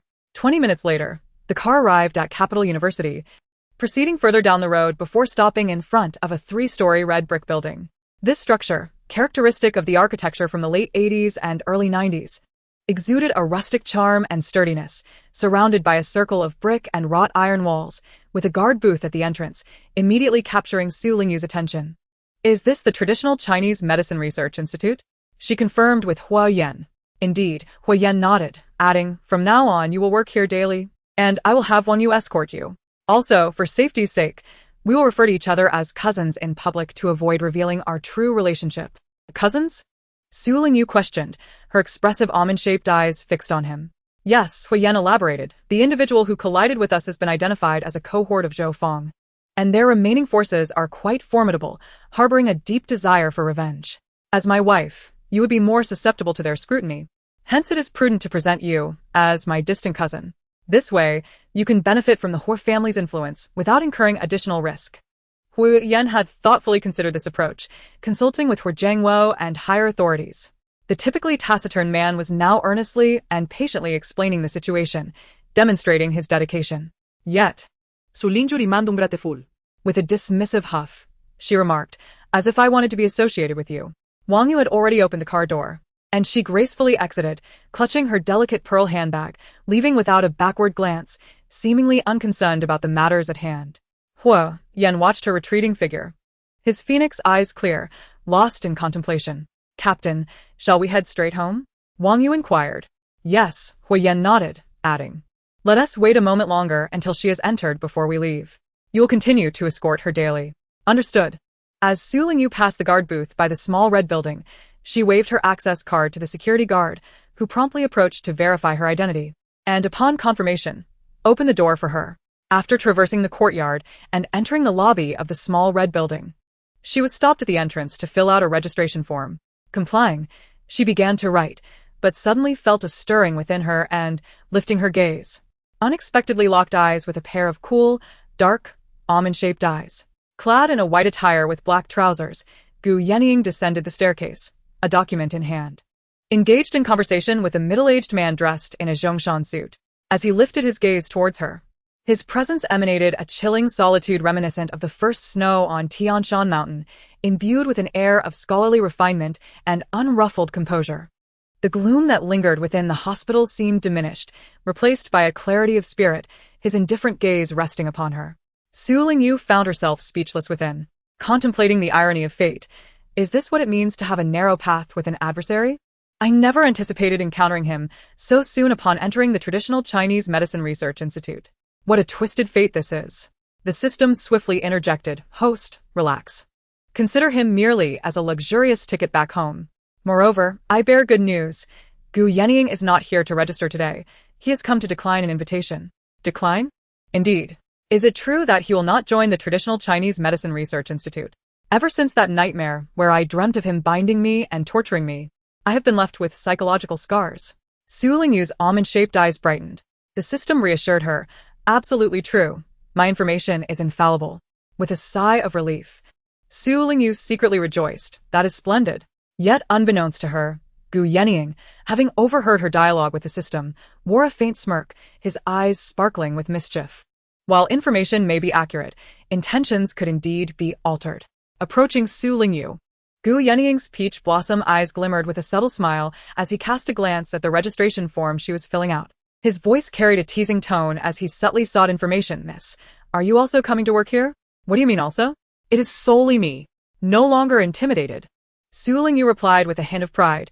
If I am not mistaken, you are merely here to take a stroll around the traditional Chinese Medicine Research Institute. As anticipated, it appeared he was indeed coming to work. Gu Yenying chuckled softly. You are partially right, yet also mistaken. What? Wait. A sudden ominous feeling surged within Su Lingyu. The next moment, she witnessed Gu Yenying addressing the man in the Zhongshan suit. Director Hao, I have changed my mind. I will wrap up my current work in the next couple of days, and will join the institute the day after tomorrow. Would that be acceptable? Absolutely, splendid. Director Hao exclaimed with delight. He glanced between Gu Yenying and Su Lingyu, recalling how he had struggled to persuade Gu Yenying earlier, only to see him change his mind upon encountering Su Lingyu. The implication was clear. He must hold affection for the young lady. Chapter 55. That capricious disposition. One wonders who could endure it. Gu Yenying extracted a registration form and began to complete it. The determination in his demeanor suggested he was resolute in his decision to join. Su Lingyu, feigning a casual huff, continued filling out the form with apparent calmness, while internally she cried out, "Little system, help! What can I do to dissuade him from this course?" The system was equally at a loss. This. Huiyan's vehicle is still parked outside. Perhaps you could summon him to threaten Gu Yenying? Huiyan?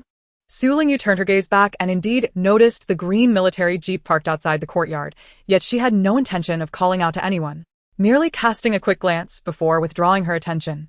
She murmured, I recalled you previously asking me to make Xie Rongjuan smile. The system responded with satisfaction. Isn't that a splendid idea? It possesses a certain aesthetic that disregards the host's well-being, she retorted. The system remained silent. Gu Yenying couldn't help but chuckle. Engaged in conversation with the system, he was oblivious to the gaze directed at him. He lifted his eyes towards the military jeep and exchanged a distant glance with Huiyan, who sat in the vehicle. Although the details were indistinct, he could sense the sharpness of Huiyan's gaze, laden with warning and a palpable protectiveness, particularly regarding his approach to Su Lingyu. He let out a soft laugh. If.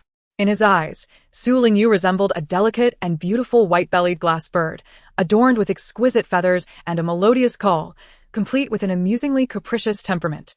Then Huiyan was akin to a mighty eagle soaring through the skies, self-appointed as her guardian, brimming with suspicion towards him, as if he were a lurking serpent eager to devour the avian beauty. How intriguing, indeed.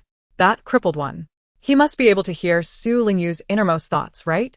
Dean Hao, accompanying Gu Yenying, glanced towards the entrance and spotted Huiyan outside, smiling at Su Lingyu. That must be your cousin, right? You two share quite a bond. Coming all this way to see you off. Cousin? Both Su Lingyu and Gu Yenying were momentarily taken aback. It didn't take long for Su Lingyu to recover. Huffing lightly with a hint of annoyance, her sweet voice affirming, yes. Questions arose in Gu Yenying's mind. Weren't Huiyan and Su Lingyu married?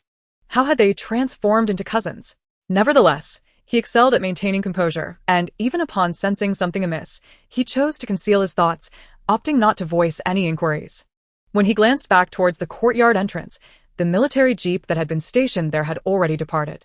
After Su Lingyu completed her form, preparing to ask the staff where to report next, she heard Dean Hao enthusiastically say, Have you all finished? Come, follow me to the second floor. Lead the way.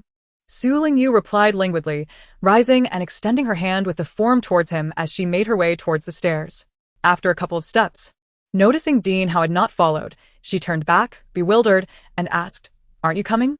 She seemed every bit the spoiled young lady with her attendant, her demeanor exuding an air of entitlement, as if even a moment's delay in reaction was a slight against her.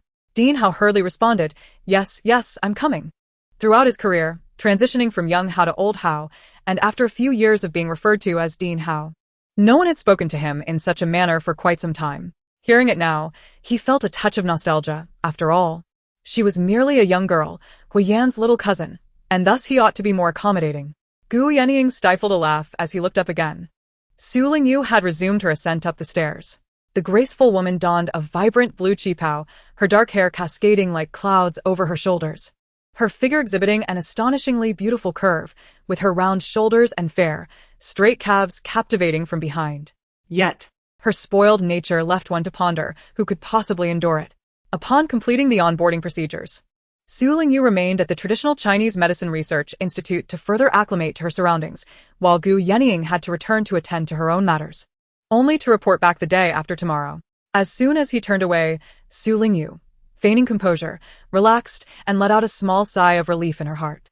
Finally, that formidable tyrant, Gu Yenying, has left.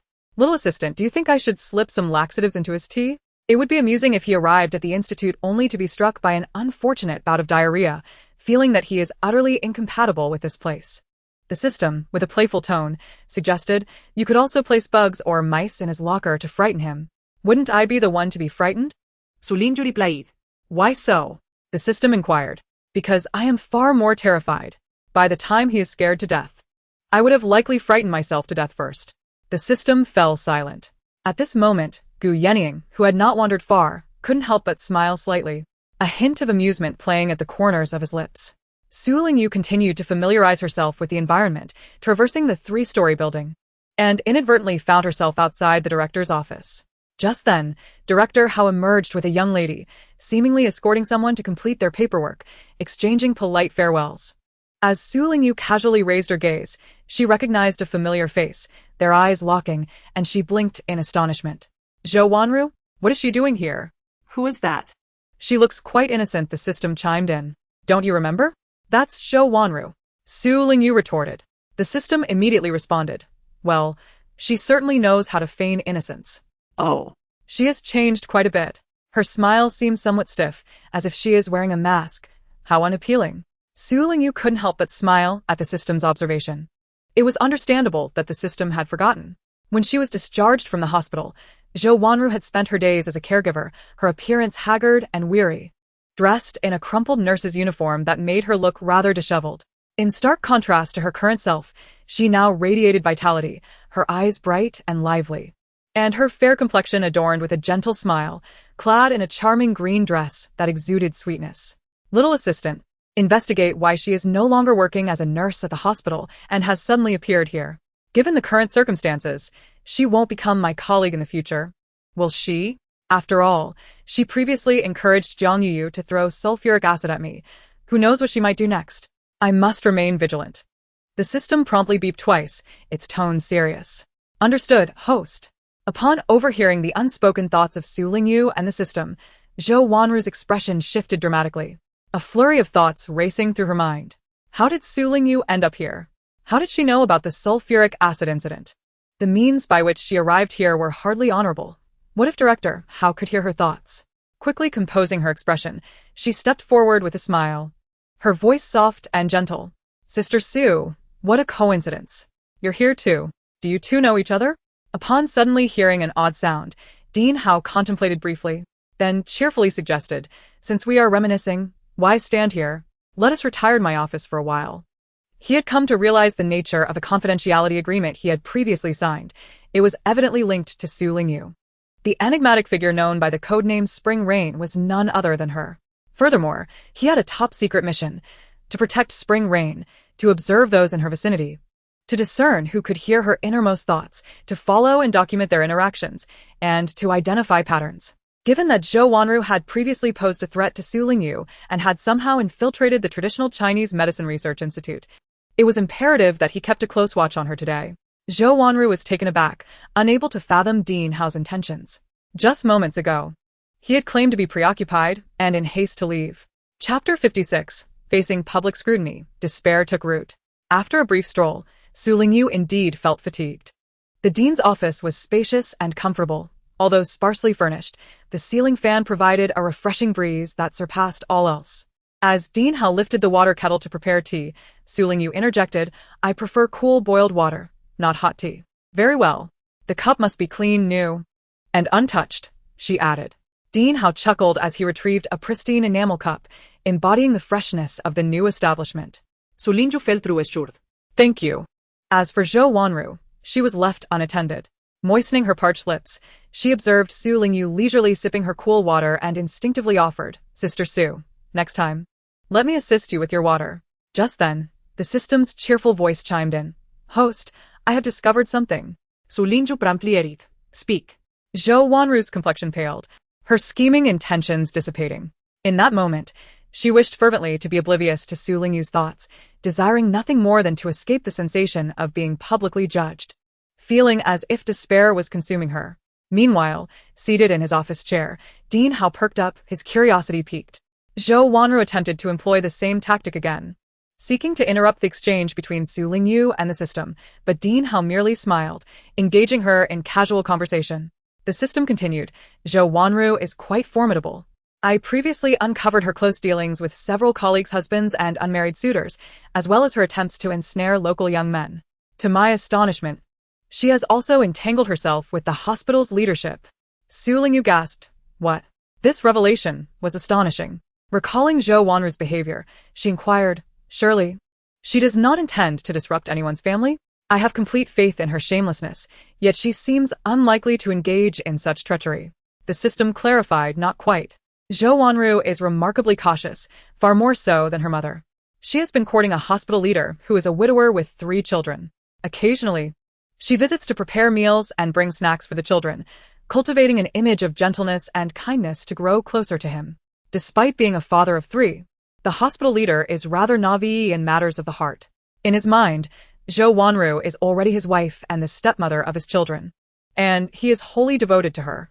In the past, rumors regarding Zhou Wanru circulated within the military hospital, and it was he who devised a way to quell them.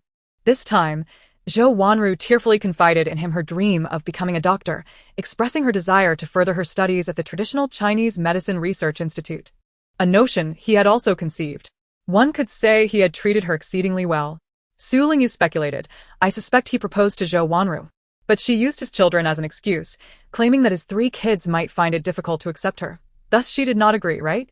The system, taken aback, inquired, host, how did you know? Su Lingyu replied, it's merely the basic tactics of a little green tea. One husband is sufficient, yet a brother can be numerous. Claiming the title of a sister without bearing family responsibilities offers ample benefits. If matters were to come to light, it could simply be construed as a misunderstanding on the brother's part, or perhaps the sister-in-law being overly sensitive. She would remain innocent. She is not foolish enough to bind herself so hastily. The system, both astonished and curious, remarked, host, why don't you seek a few brothers? Such heartless endeavors could certainly be multiplied. Me? She pondered. Initially, she thought it unnecessary, considering that once a person reaches a certain level of wealth, the men encountered are often younger. However, upon further reflection, a dangerous smile crept across her face. No, Huiyan is indeed her cousin. How could I not? Huiyan is my cousin after all. Tonight, I shall confront my cousin. How could he be so capable yet remain oblivious to Zhou Wanru's admission into the traditional Chinese Medicine Research Institute? He is well aware of my aversion to her, but chooses to turn a blind eye. That scoundrel. The system cheerfully encouraged, go for it, host. Charge ahead. As one individual and one system exchanged words, they failed to notice Zhou Wanru's complexion growing increasingly pale. Her eyes brimming with tears as she cast a pleading glance at Dean Hao, silently conveying her grievances. Yet, Dean Hao showed her no courtesy, rubbing his arms as if to rid himself of goosebumps. He had a wife and children, along with 3 biological sisters. He held no interest in such a wayward sister. After a few more minutes, as the fruit was consumed, the conversation between Su Lingyu and the system came to a halt. Dean Hao stood up, serving tea and bidding farewell to his guests. He paid no heed to Zhou Wanru, who appeared on the verge of tears, yet was exceedingly warm and considerate towards Su Lingyu. Upon hearing that she had not located her office, he offered to personally escort her to it, an evident disparity that even a blind person could discern. The system found it puzzling, host. Why do I sense something amiss with this Dean? Most individuals would typically fall for the tricks of a little green tea, yet he remains so cold toward Zhou Wanru while being so kind to you. Su Lingyu found it only natural. What of it?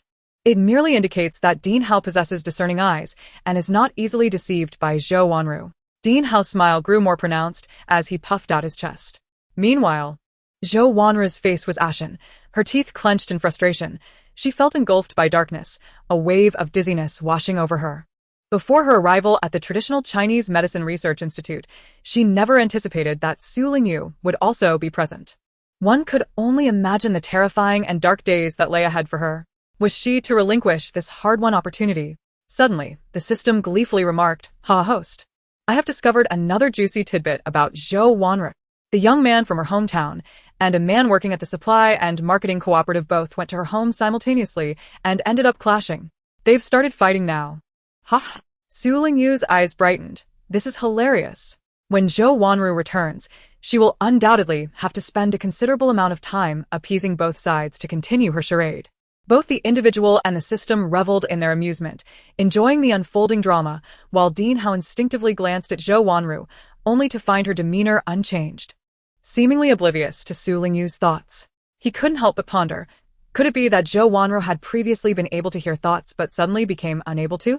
Otherwise, if she were aware that two men were fighting over her, surely she would not remain composed. Su Lingyu was unaware that Zhou Wanru had entertained thoughts of resigning. And even if she did, it mattered little to her. It would be best for Zhou Wanru to refrain from provoking her further. If she truly angered her, Su Lingyu had ample means to make Zhou Wanru's life uncomfortable. After all, the blemishes on her character were as numerous as the seeds in a dragon fruit. Little did she know that upon hearing her thoughts, Dean Hao recognized Zhou Wanru as a potential threat and, before she could create trouble for her cousin, summoned an assistant to discreetly address the impending danger. Henceforth, Zhou Wanru would never set foot in the traditional Chinese Medicine Research Institute again. Leading the way, Dean Hao guided Su Lingyu to the office designated for her, where she was astonished to find it even more comfortable than the dean's own office. The furniture was a complete set, the teacups were fine porcelain, and the genuine leather sofa was perfectly suited for a midday respite. To her surprise, a screen depicting the four gentlemen, plum, orchid, bamboo, and chrysanthemum, stood at the entrance. She gazed at Dean Hao in astonishment. "This office is for me?" Indeed. Dean Hao replied with a smile. "Our institute occupies an entire building with ample space, and research assistants have their own private offices. However, the furnishings provided by the institution are not as splendid. Everything in your office has been arranged by your cousin, who truly cares for you as a sister." Huyan? Su Lingyu smiled slightly. "Very well, I shall thank my cousin when I return." "Absolutely. Thank you." "Now, you may familiarize yourself with your office," Dean Hao said as he exited.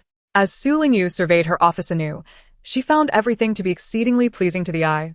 Even the shade of trees visible through the window delighted her. Sitting at the desk, she discovered an old-fashioned rotary dial telephone, a rarity in this era, and was pleasantly surprised that it had been provided for her. Beside the phone lay a directory. She opened it to examine the contents carefully, discovering the personnel structure of the traditional Chinese Medicine Research Institute. The institute was divided into three major sections: the academic research area for biological sciences, the traditional Chinese medicine area, and the integrated Chinese Western medicine area. It featured one dean, two deputy deans, and three academic committee members in each section, along with several researchers and research assistants. Furthermore, the institute boasted its own cafeteria and was equipped with logistical and security departments, proving that even a small sparrow possesses all its vital organs. She is currently a research assistant in the traditional Chinese medicine department, temporarily, without an assigned researcher to follow. As she returned the address book to its original place, Su Lingyu was about to open the drawer to take a look when, suddenly, a terrified scream pierced the air. Something was amiss. Someone was about to jump from the building. "Look, someone has climbed to the rooftop." "Who is it?" "It's Qin Jun." Su Lingyu's heart raced as she stood up to gaze out the window, silently questioning the system. "Little Tongzi, who is Qin Jun, and why is she attempting to jump?" Can you find out? Aware of the gravity of the situation, the system promptly responded. "Host, I will investigate immediately." Within mere seconds, its youthful voice chimed in again. "I found out that this Qin Zhen is the biological daughter of Wang Degue." What? Su Lingyu gasped in astonishment. Chapter 57. Unconventional and thrilling. Little Tongzi, what on earth is happening? Why is she suddenly trying to jump? The system quickly explained. It's all because of that scoundrel Wang Degue.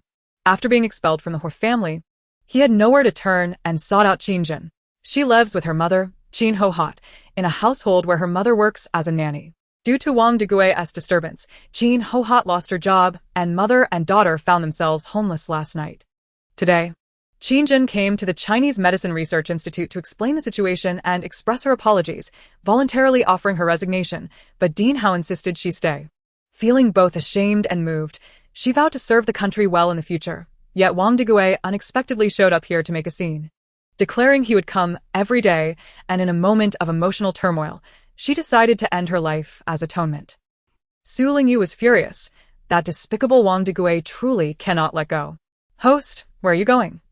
As Su Lingyu strode outside in her petite heels, leaving a fragrant trail behind, she replied, "To find Dean Hao." The The system paused for a second, then exclaimed, "Wait, are we going to help?" Host. We are not good people. However, Su Lingyu had no time to respond. Su Lingyu's office was on the east side of the second floor, with Dean Hao's office just a few doors down, separated only by 2 rooms used for storing documents. When she burst into Dean Hao's office, he was on the phone and oblivious to the commotion outside. Due to a slight hearing impairment, he spoke quite loudly. She felt satisfied. He would surely protect her. She was reassured. I will have a word with each of them in due course. Su Lingyu knocked on the door and, receiving no response after calling out twice, raised her voice. Dean Hao. Ah. Startled, Dean Hao dropped the receiver heavily onto his desk, causing it to slide into the air, swinging around a phone cord. Upon meeting his terrified gaze, Su Lingyu understood the extent of his shock. Clearing her throat, she pointed to the rooftop. Qingjun is up there, claiming she wants to commit suicide. We must hurry up and check on her. What? Suicide? All right.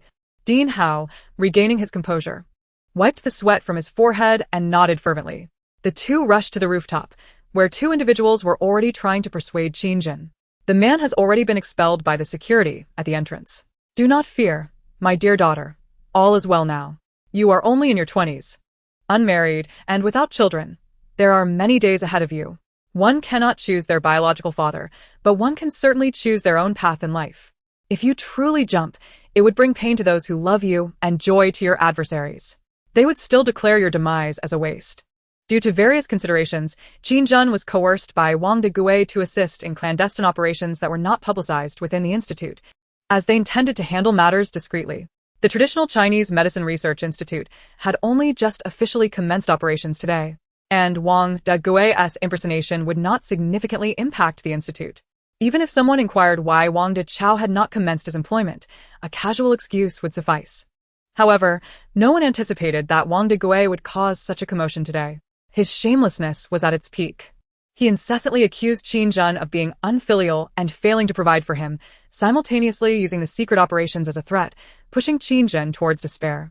Though Qingjun had her faults, Su Lingyu understood that she had her reasons and was not deserving of death. At this moment, standing at the edge of the rooftop, Qingjun's face was ashen, her eyes filled with numb despair. She seemed utterly unresponsive to the comforting words of her colleagues. Director Hao was in a state of panic. What to do? Su Lingyu approached the edge of the wall, surveying the situation, and advised him, summon several strong men and stretch some curtains below to catch her in case she were to leap. It might provide some cushioning. Excellent idea. Director Hao immediately set about making arrangements. After ensuring everything was in place, he began pacing anxiously. What to do? A few minutes later, she walked to the wall and looked down. The crowd below was growing, mostly well-meaning, yet their murmurs and gestures could inadvertently provoke someone in distress. Several robust young men were holding the curtains below, ready and waiting. From a height of 3 stories, should Qingjun truly leap, there would still be some chance of survival. Su Lingyu turned around and noticed a well-built man striding towards Director Hao. He exchanged a few words with him before Director Hao looked up and approached her with the man. The man promptly introduced himself. Miss Su, greetings. I am Officer Lin from the 1st Criminal Police Brigade of the Upper City, and I am also a negotiation expert. I have learned that Qingjun's biological father, Wang Degue, once impersonated someone to enter the Hu family. I require your assistance to exploit Qingjun's feelings of guilt and provoke her to respond. Upon hearing Officer Lin's words, Su Lingyu lowered her gaze in contemplation. The system, however, urgently interjected. Host, please be rational. I do not discourage you from saving her. But what if your animosity leads to retaliation? Fear not. I am well aware of my boundaries. The system inquired with curiosity. What boundaries? If Qingjun were to strike me, I can simply hide behind Director Hao. Director Hao. His 3 bowls of rice and 2 large buns were evidently not in vain. His 200-pound weight became quite valuable at this moment, shining brightly. Su Lingyu said, all right, do not worry. We can save lives and complete daily tasks simultaneously. Isn't it a win-win situation? The system, still anxious, responded, but I fear that if you overdo it, Qingjun might truly harm you. When anger consumes a person, they often lose their reason. Isn't that even better? If I die early, I can leave work early, she retorted. The system timidly replied, but if you are beaten to death, it might be quite a gruesome end. What if Director Hao cannot withstand it? You could end up bruised and battered, resembling a pig's head. Su Lingyu froze, her almond-shaped eyes turning towards Director Hao as she gravely inquired, "You can guarantee my safety, right? I can't save others only to be killed myself." Director Hao immediately grasped Officer Lin's arm, assuring her, "Rest assured, even if I prove ineffective, we have Officer Lin here. He can consume 5 bowls of rice along with 5 large buns." At that moment, Qingjun turned her head, tears glistening in her eyes as she looked at Director Hao with guilt. "Director, I am so sorry. I must betray your kindness." Her voice trembled. "I have committed too many wrongs, and I am utterly exhausted. I can no longer endure. Please convey my apologies to Captain Hua. I owe him nothing but an apology." The onlookers gasped in alarm. Wait. Su Lingyu realized it was her turn to intervene. She took a few tactical steps back while calling out, "There is no need to wait for the next opportunity to say sorry. You can tell me now." What? The despairing Qingjun was abruptly interrupted. Looking at her in confusion, Su Lingyu crossed her arms, giving a soft huff, her enchanting almond eyes narrowing as she asked loudly, "The person you owe an apology to is the Hua family, specifically Huyen, am I correct?" Yes. "I am his cousin. Therefore, you owe me an apology too. If you have anything to say, do so now. Otherwise, you will miss your chance once you pass away. You wouldn't want to carry this burden into your next life, would you?" Qingjun. The surrounding crowd. The air grew tense as all eyes fixed on Su Lingyu, some frowning deeply in disapproval. Only Officer Lin felt a swell of admiration, thinking to himself that Comrade Su's performance was remarkable, vividly portraying the image of a spoiled young lady. Now, it remained to be seen how effective the provocation would be. If things went awry, the young men downstairs were prepared to assist, and an ambulance was already en route to ensure everything was foolproof. Su Lingyu raised an eyebrow and beckoned Qingjun with a finger, saying, "Come here and speak to me." "Qingjun, why are you hesitating? Do you utter apologies with your mouth while believing you are blameless in your heart?" Su Lingyu smirked, a sly smile gracing her lips. "Surely, you aren't merely paying lip service, are you?" Qingjun, overcome with shame and anger, her face flushed crimson. She suddenly gritted her teeth and leaped off the edge of the rooftop, striding towards Su Lingyu. She had resolved that while she could postpone death, today, she must utter her apology. Otherwise, even in death, she would rise again as a ghost, unable to find peace. Regrettably, she remained several meters away from Su Lingyu. In one moment, Su Lingyu was brimming with confidence, and in the next, her expression changed dramatically, prompting her to nimbly hide behind the rotund figure of Dean Hao, revealing only her almond-shaped eyes. Pointing at Qingjun, she exclaimed, "What are you waiting for? Grab her." Qingjun was bewildered. What? Chapter 58. Merit Points. Upon hearing Su Lingyu's call, the onlookers seemed to awaken from a dream, each one lunging toward Qingjun. Subsequently, she found herself captured. Wait. She merely wanted to apologize. Qingjun protested, struggling in vain against the enthusiastic colleague's grasp, who held her firmly to the ground. Some even sat atop her, akin to a mountain pressing down. Voices of concern echoed from above. "Dear, don't act recklessly. Is the cafeteria's braised pork not to your liking, or does the steamed fish lack flavor? Dying means you won't even get a warm meal. How tragic." Qingjun realized it was the cafeteria lady. Others chimed in, "If you're upset, direct your anger at your unreliable father. What's the point of jumping off a building? I have a broom here. Take it. If that's not sufficient, I have a metal dustpan." Qingjun understood. This was the janitor. Just then, she heard Su Lingyu's sympathetic voice rise above the commotion. "Enough.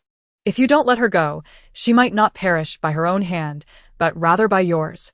At the sound of her voice, Qingjun felt a wave of gratitude wash over her. Indeed, she was nearly breathless. Once Qingjun was helped to her feet, she appeared utterly drained, as though she had just walked through the gates of the underworld. She gazed vacantly at Su Lingyu, pondering whether she should continue her apologies, as she sensed she had fallen into some sort of trap. Noticing the forlorn look in Qingjun's eyes, reminiscent of an abandoned puppy, Su Lingyu offered her a clean handkerchief, indicating she should wipe her tears. Qingjun accepted it dazedly when suddenly, a soft, childlike voice resonated clearly in her ear, almost as if it were directly in her mind. "Host, you did remarkably well. Today's daily task is complete. However, now that you've saved Qingjun, will she harbor resentment and seek revenge, targeting you in the future?" Then a sweet, familiar voice chimed in, "No problem at all. Given Qingjun's character, she is unlikely to commit any wrongdoing. Besides, there's Officer Lin. I am merely following his instructions. If she holds a grudge against me, I will simply throw Officer Lin under the bus. Was that voice Su Lingyu? Qin turned to look at Su Lingyu's fair and exquisite profile, her eyes widening as she recalled the confidentiality agreement she had previously signed. The document stated that if she heard any peculiar voices, she must remain calm. Just then, someone tapped her shoulder. She looked up to see Dean Hao nodding knowingly at her, and suddenly, everything clicked into place. Indeed. Su Lingyu had saved Qin but had not spoken a word for herself. To dispel any misunderstandings regarding her, Dean Hao, fiercely protective, raised her arm and proclaimed, "Everyone, allow me to clarify. The reason Su Lingyu spoke as she did earlier was merely to cooperate with Officer Lin and does not reflect her true sentiments. She is a commendable comrade, warm-hearted and kind. Please do not misjudge her." The colleagues who had previously glared at Su Lingyu now turned to her, offering thumbs up and expressing their admiration. The misunderstandings were dispelled. Comrade Su is both beautiful and warm-hearted. Her acting was superb, so convincing it appeared genuine. Ha ha ha. I had thought she naturally possessed such a character. I never imagined it was all an act. The crowd, chattering in unison, began to praise Su Lingyu, who they once found detestable, but now regarded with affection and admiration. Su Lingyu thought to herself, have they all misunderstood something? I am indeed beautiful, but I am not particularly warm-hearted. The system's voice echoed, somewhat bewildered. Host, I am not a benevolent system either. How is it that I, a malicious system, have accumulated merit points? Su Lingyu inquired. What are merit points? Meeting her unspoken thoughts, Dean Hao and Officer Lin exchanged glances, both filled with a singular question. What are merit points? Su Lingyu pressed on. What purpose do merit points serve? The merit points are of no use to our system. They are solely for the host's benefit, came the reply. They can be quite advantageous for you. Such as? For example, utilizing 100 merit points can cleanse your essence once. At the highest level, it can even avert a deadly catastrophe. However, as we are a malicious system, merit points are typically a benefit of benevolent systems. It remains uncertain whether the mainframe will grant us a conversion pathway.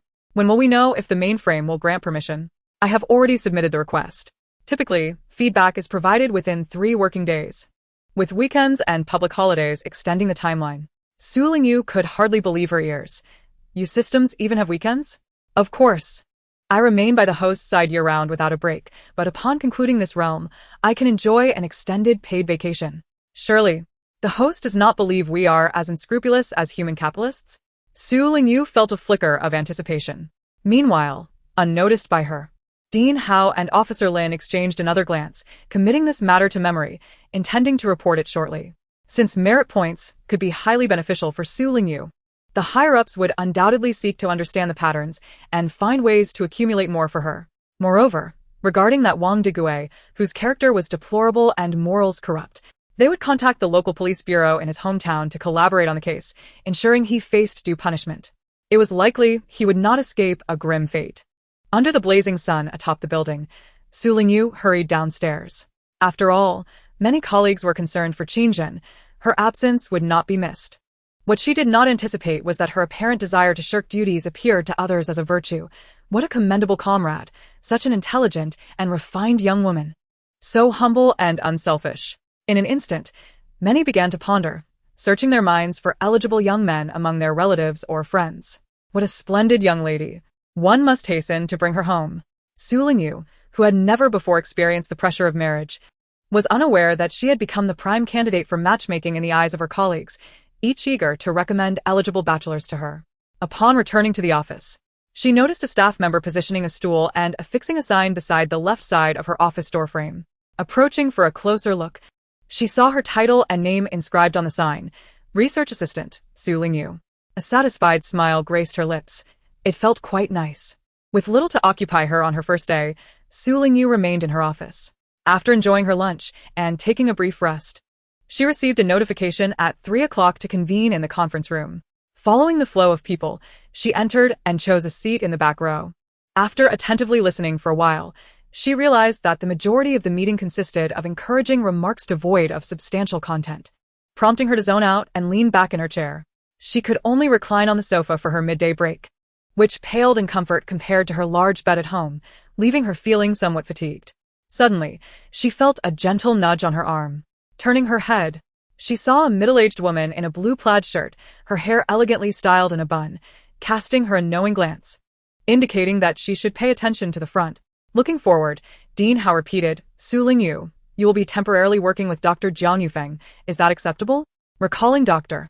Jiang's introduction, she pictured a gentle and kind elderly traditional Chinese medicine practitioner, renowned for her exceptional skills in acupuncture, precisely the field she wished to delve deeper into. Just as she prepared to nod in agreement, the system unexpectedly chimed in. Host, I've just stumbled upon a significant revelation regarding Jiang Yufeng. She is actually related to Gu Yenying. Su Lingyu replied, What? Chapter 59, The Kin of Gu Yenying. In the narrative, Gu Yenying bore the unfortunate fate of a star-crossed individual. His mother had passed away early, leaving him with only an unworthy father, a stepmother, and a half-brother, devoid of any other family ties. The so-called family he had was hardly deserving of the term, given their treatment of him. It was this despair over humanity that led Gu Yenying to descend into darkness, ultimately becoming a notorious and malevolent figure. Yet, could it be true that Jiang Yufeng was related to Gu Yenying? A sense of intrigue washed over Su Lingyu. She first acknowledged Dean Hao's statement, then, once seated, she re-engaged with the system. What is Jiang Yufeng's relation to Gu Yenying? Is she connected to his mother? She felt that the relatives on Gu Yenying's father's side were better described as adversaries than family. The system responded, Indeed, host, you are remarkably astute. Jiang Yufeng is the elder sister of Gu Yenying's biological mother. She was abducted by human traffickers as a child, but was rescued by a compassionate doctor along the way. Due to her youth and inability to articulate her home address, the doctor raised her as his own daughter and taught her the art of medicine. Is Dr. Jiang aware of her origins? She is. Her adoptive parents revealed her background when she turned 18, presenting her with a set of clothes that had been left with her at the time of her rescue. A sudden thud echoed through the room, followed by several gasps of astonishment. Su Lingyu lifted her gaze to see a middle-aged woman in a linen shirt, seated 3 rows ahead, accidentally topple her teacup. Tea and leaves spilled across the table as she bent down to manage the mess, assisted by those nearby. The system remarked, Host, that is Gu Yenying's aunt Jiang Yufeng. Is that so? She appears to be quite graceful, a person of warmth and kindness, Su Lingyu responded. Indeed. Retracting her gaze, Su Lingyu continued, Over the years, has Dr. Jiang ever thought about finding her original family? The system replied, Certainly. In fact, Jiang Yufeng's adoptive parents have always been searching for her biological relatives. However, due to inconvenient transportation and communication, their efforts have been in vain. In her youth, Jiang Yufeng was deeply engrossed in her medical studies and never married or had children. But as she aged, particularly after the passing of her adoptive parents, she increasingly felt a sense of loneliness. She has sought her family over the years, but at over 60 years of age, she has long since given up hope. She made significant contributions to medicine and enjoys state support for her retirement, ensuring her financial security. Consequently, she donates the majority of her monthly income to a foundation for women and children, making her a remarkably compassionate elder. Regrettably, her passing was not dignified. Su Lingyu inquired hastily what happened. In her later years, she was reluctant to leave her home and refused to reside in a public nursing facility. Although the facility arranged weekly visits to monitor her health, they were often not timely. On one occasion, she suffered a stroke, and by the time she was discovered, it had been 2 days. The system added, in fact, Gu Yenying's fate was equally tragic, meeting his end by execution before he had even reached 28. Had he and Jiang Yufeng been given the opportunity to recognize one another, receiving the care and guidance of a gentle elder, perhaps he would not have strayed onto a dark path. A sudden heaviness settled in Su Lingyu's heart, stirring discomfort within her. A loud crash startled her, and she looked up in astonishment to find Jiang Yufeng standing, the chair she had occupied now overturned. Trembling, she leaned against the table, appearing quite unwell. What is happening? Just as this thought flitted through Su Lingyu's mind, Dean Hao inquired with concern. Is the heat too much for you, Dr. Jiang? Perhaps you are feeling faint. The conference room is stifling. Would you like to step outside for some fresh air and drink a bottle of Huaxiangjingqi? All right, Jiang Yufeng replied weakly.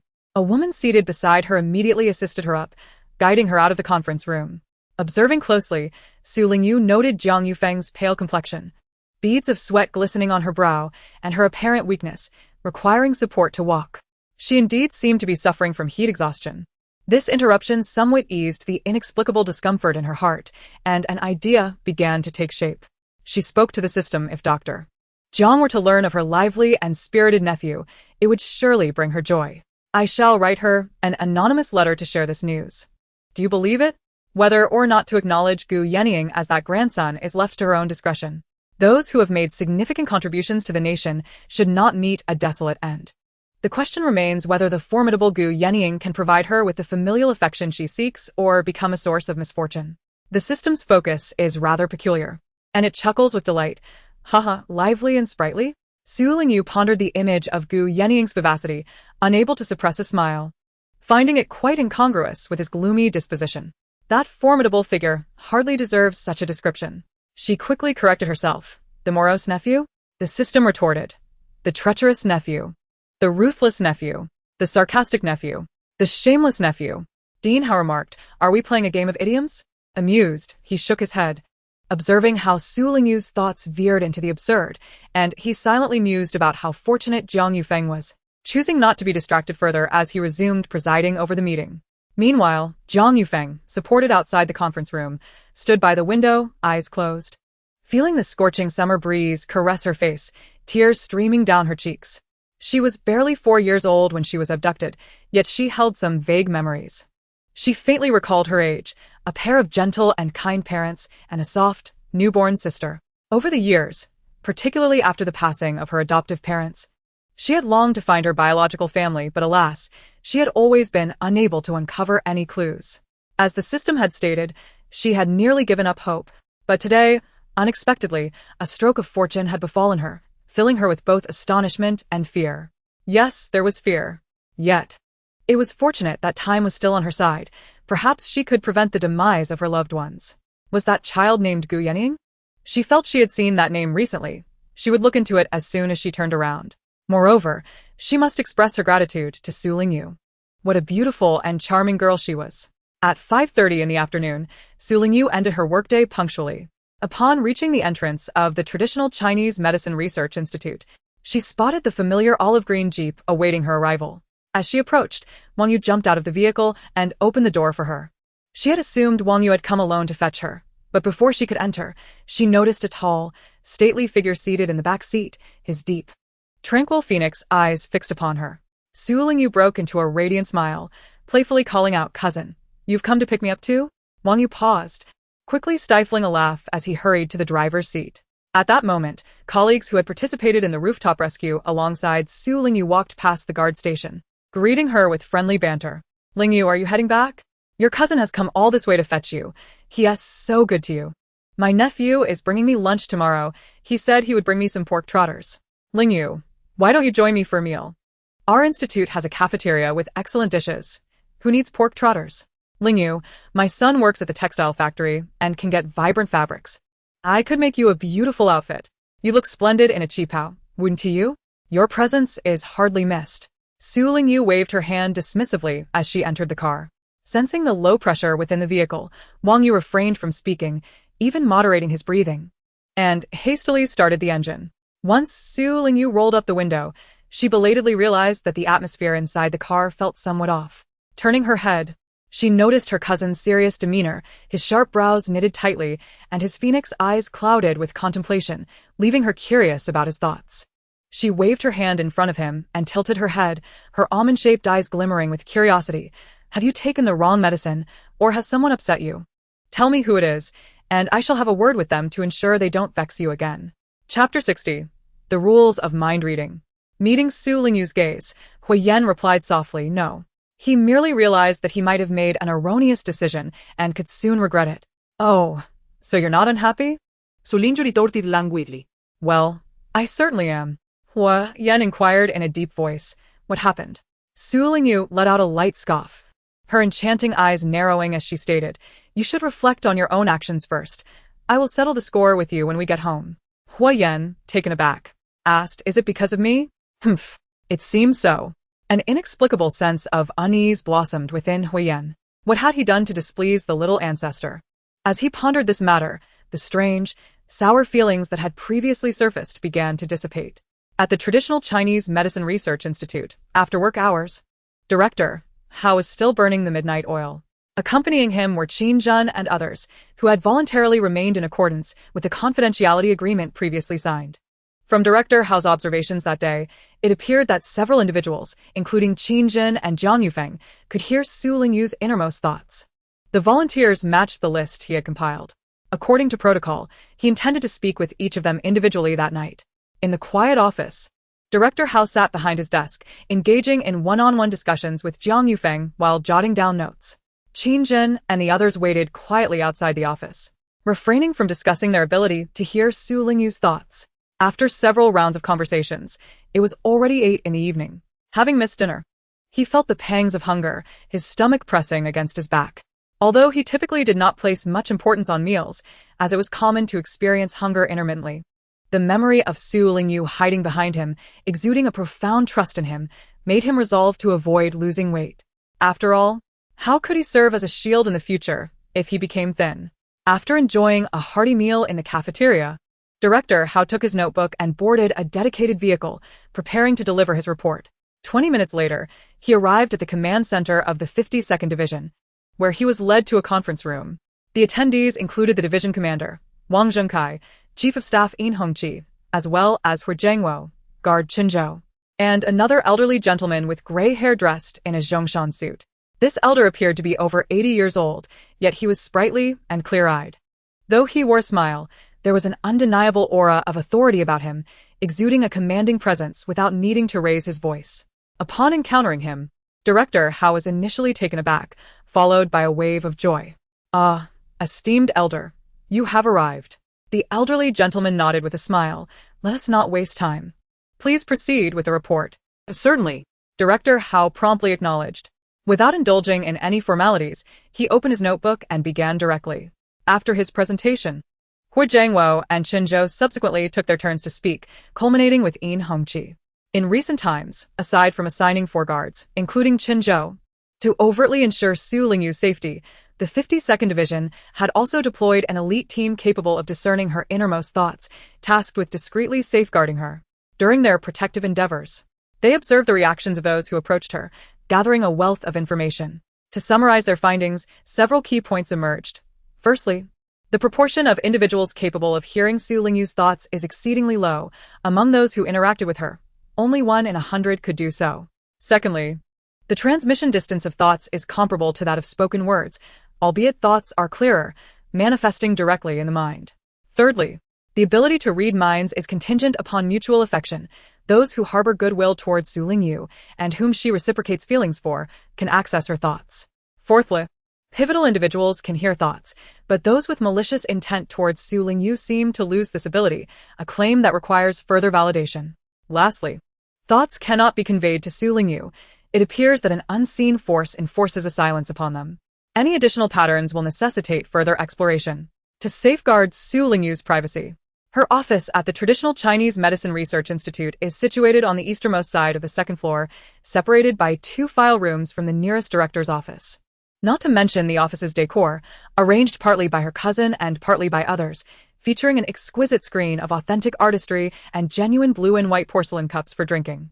Yin Hongqi concluded with a smile. In essence, those who admire her and whom she reciprocates affection towards may possess the fortune to read her thoughts. Otherwise, they cannot. Director Hao inquired, "What does pivotal individual mean?" "I find myself perplexed. This term was introduced by General Hua. Could you elucidate?" "Of course," Hu Jiangwo replied. "In fact, this is a notion proposed by Hui Yan. A pivotal individual refers to those whose destinies are closely intertwined with Su Lingyu's. For instance, members of the Hu family, Zhou Wanru, Gu Yenying, and others." Director Hao grasped the concept, nodding thoughtfully before asking, "And what is our objective?" The elderly gentleman responded with a smile. "Our objective is to ensure her safety and provide unwavering support for her. Her previous contributions alone merit a lifetime of national care. We should not impose excessive demands." Wang Zhengkai added, "Such a wonderful child should not be burdened with expectations. We must trust her and allow time to unfold." "I understand," Director Hao affirmed, nodding vigorously with a smile. Reflecting on Su Lingyu's selfless act of rescuing Qin Jun and her intention to send an anonymous letter to Jiang Yufeng, he comprehended everything. Such a remarkable child indeed should not be subjected to undue demands. However, there is one necessity. The elder leader interjected. I believe our traditional Chinese Medicine Research Institute should establish a confidential mailbox specifically for reporting situations, facilitating communication between enthusiastic citizens and higher authorities. Director Hao suggested. The elderly gentleman nodded in agreement. Arrange it. Moreover, our traditional Chinese Medicine Research Institute is the second place where Su Lingyu has spent an extended period of time, following the Hu family, thus necessitating a pristine environment. Today, I have dismissed Zhou Wanru. To prevent any further mistakes, I recommend conducting another background check on the personnel. Please make the arrangements. Furthermore, ensure everything is organized. Dean Hao spoke incessantly, while Hu Zhengwo observed with a smile. Mind reading is a double-edged sword. Necessary protection is advantageous. As for the existing privacy concerns, consider the plight of the second son, who has endured several beatings at home. Oftentimes, those who are mere bystanders might yearn for an end to their own existence. Ultimately, what they stand to gain are their cherished homes and nation. Unbeknownst to Su Lingyu. The security level of the traditional Chinese Medicine Research Institute has once again been heightened. In the future, those who will reside in that building will not only include compassionate and skilled doctors, as well as experts in the field of biological sciences, but also undercover police officers on duty. There is even consideration for relocating a police station there in the future. The cafeteria's auntie, besides her culinary prowess, can also win hearts in critical moments, demonstrating strength and virtue. The guard at the gate is a retired veteran, adept in military boxing with a vigorous presence. Even the guard dog is a service canine, trained in duty. On another front, within the Hua residence, after finishing a shower, Hua Yan sat on the edge of the bed, awaiting Su Lingyu. As she completed her bath, applied her body lotion, and leisurely donned her nightgown. Her pair of sparkling apricot eyes playfully glared at him, prompting him to brace himself. Why do I feel like you're waiting for me to cause trouble?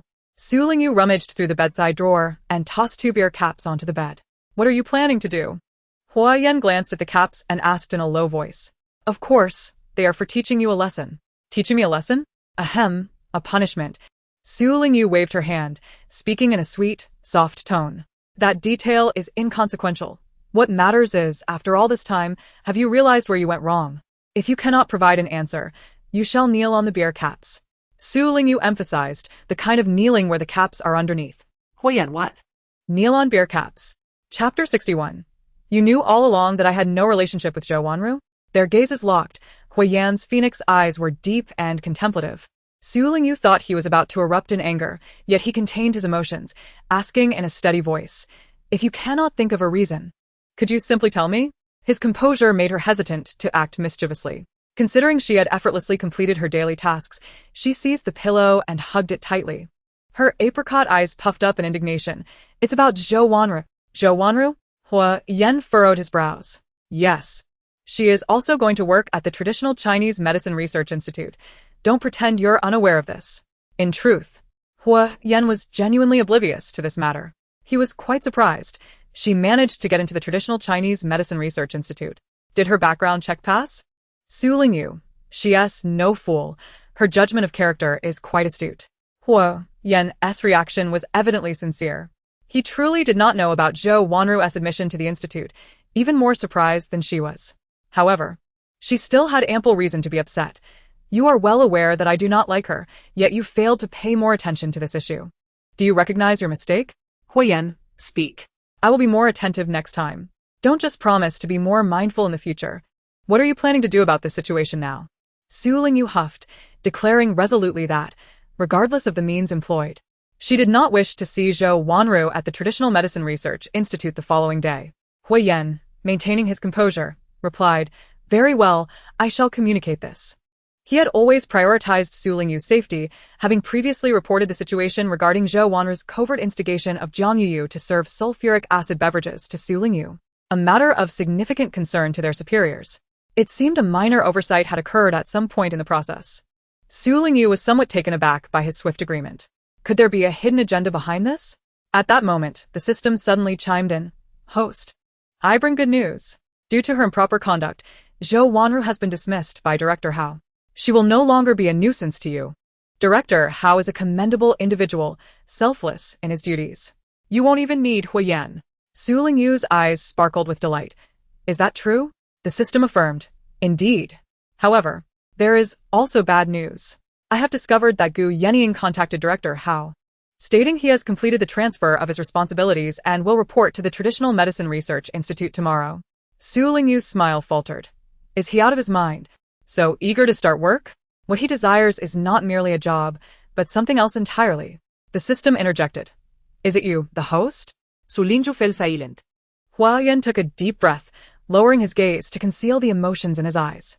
The system, in a hurried, sweet tone, apologized. I was wrong. Su Lingyu retorted. This is societal news. A police warrant with blue lettering on a white background. The system quickly reassured. That won't happen. The storyline has not progressed to that stage. Gu Yenying certainly will not take action against you at this time. And you intend to write an anonymous letter to Jiang Yufeng, urging him to reconcile with his aunt? With her guidance, he may reform and cease his criminal activities. Su Lingyu was deeply skeptical. Really? Indeed. There is a probability. But he is the main antagonist. If he does not turn to darkness, how could he harbor murderous intentions toward me and cast me into the sea to feed the fish? It defies logic. The system's small, reassuring voice was unwavering. Rest assured. Host. For such logical scenarios, our system has numerous contingency plans to guarantee your safe evasion. Su Lingyu fell silent, suddenly feeling a mix of calm and fear, a sense of melancholy, yet comfort. While she found her composure, Huiyan was less composed. After clearing his throat to regain Su Lingyu's attention, he gazed deeply into her eyes, carefully selecting his words before earnestly stating, I have no connection with Zhou Wanru. Surprised by his sudden declaration, Su Lingyu wondered why he had brought this up.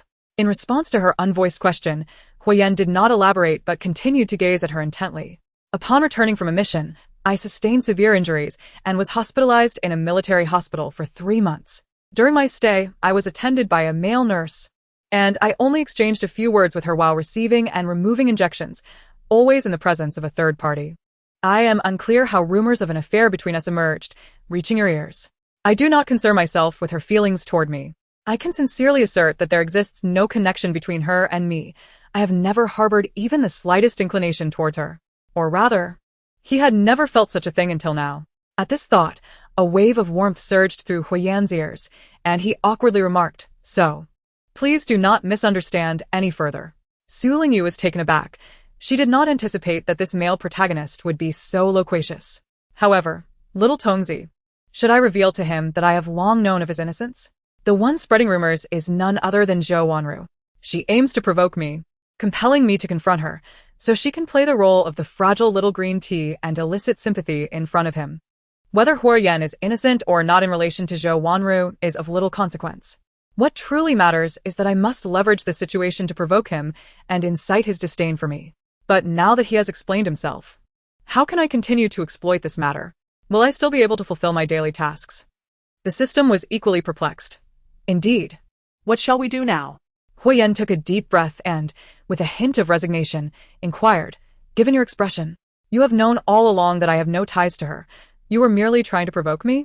The system responded, Oh, dear. Su Lingyu echoed, Odir. You are finished. I am finished. Observing her almond-shaped eyes flit about, avoiding his gaze, Huiyan felt a headache coming on. His earnest explanation made him feel somewhat foolish, yet he could not summon any anger.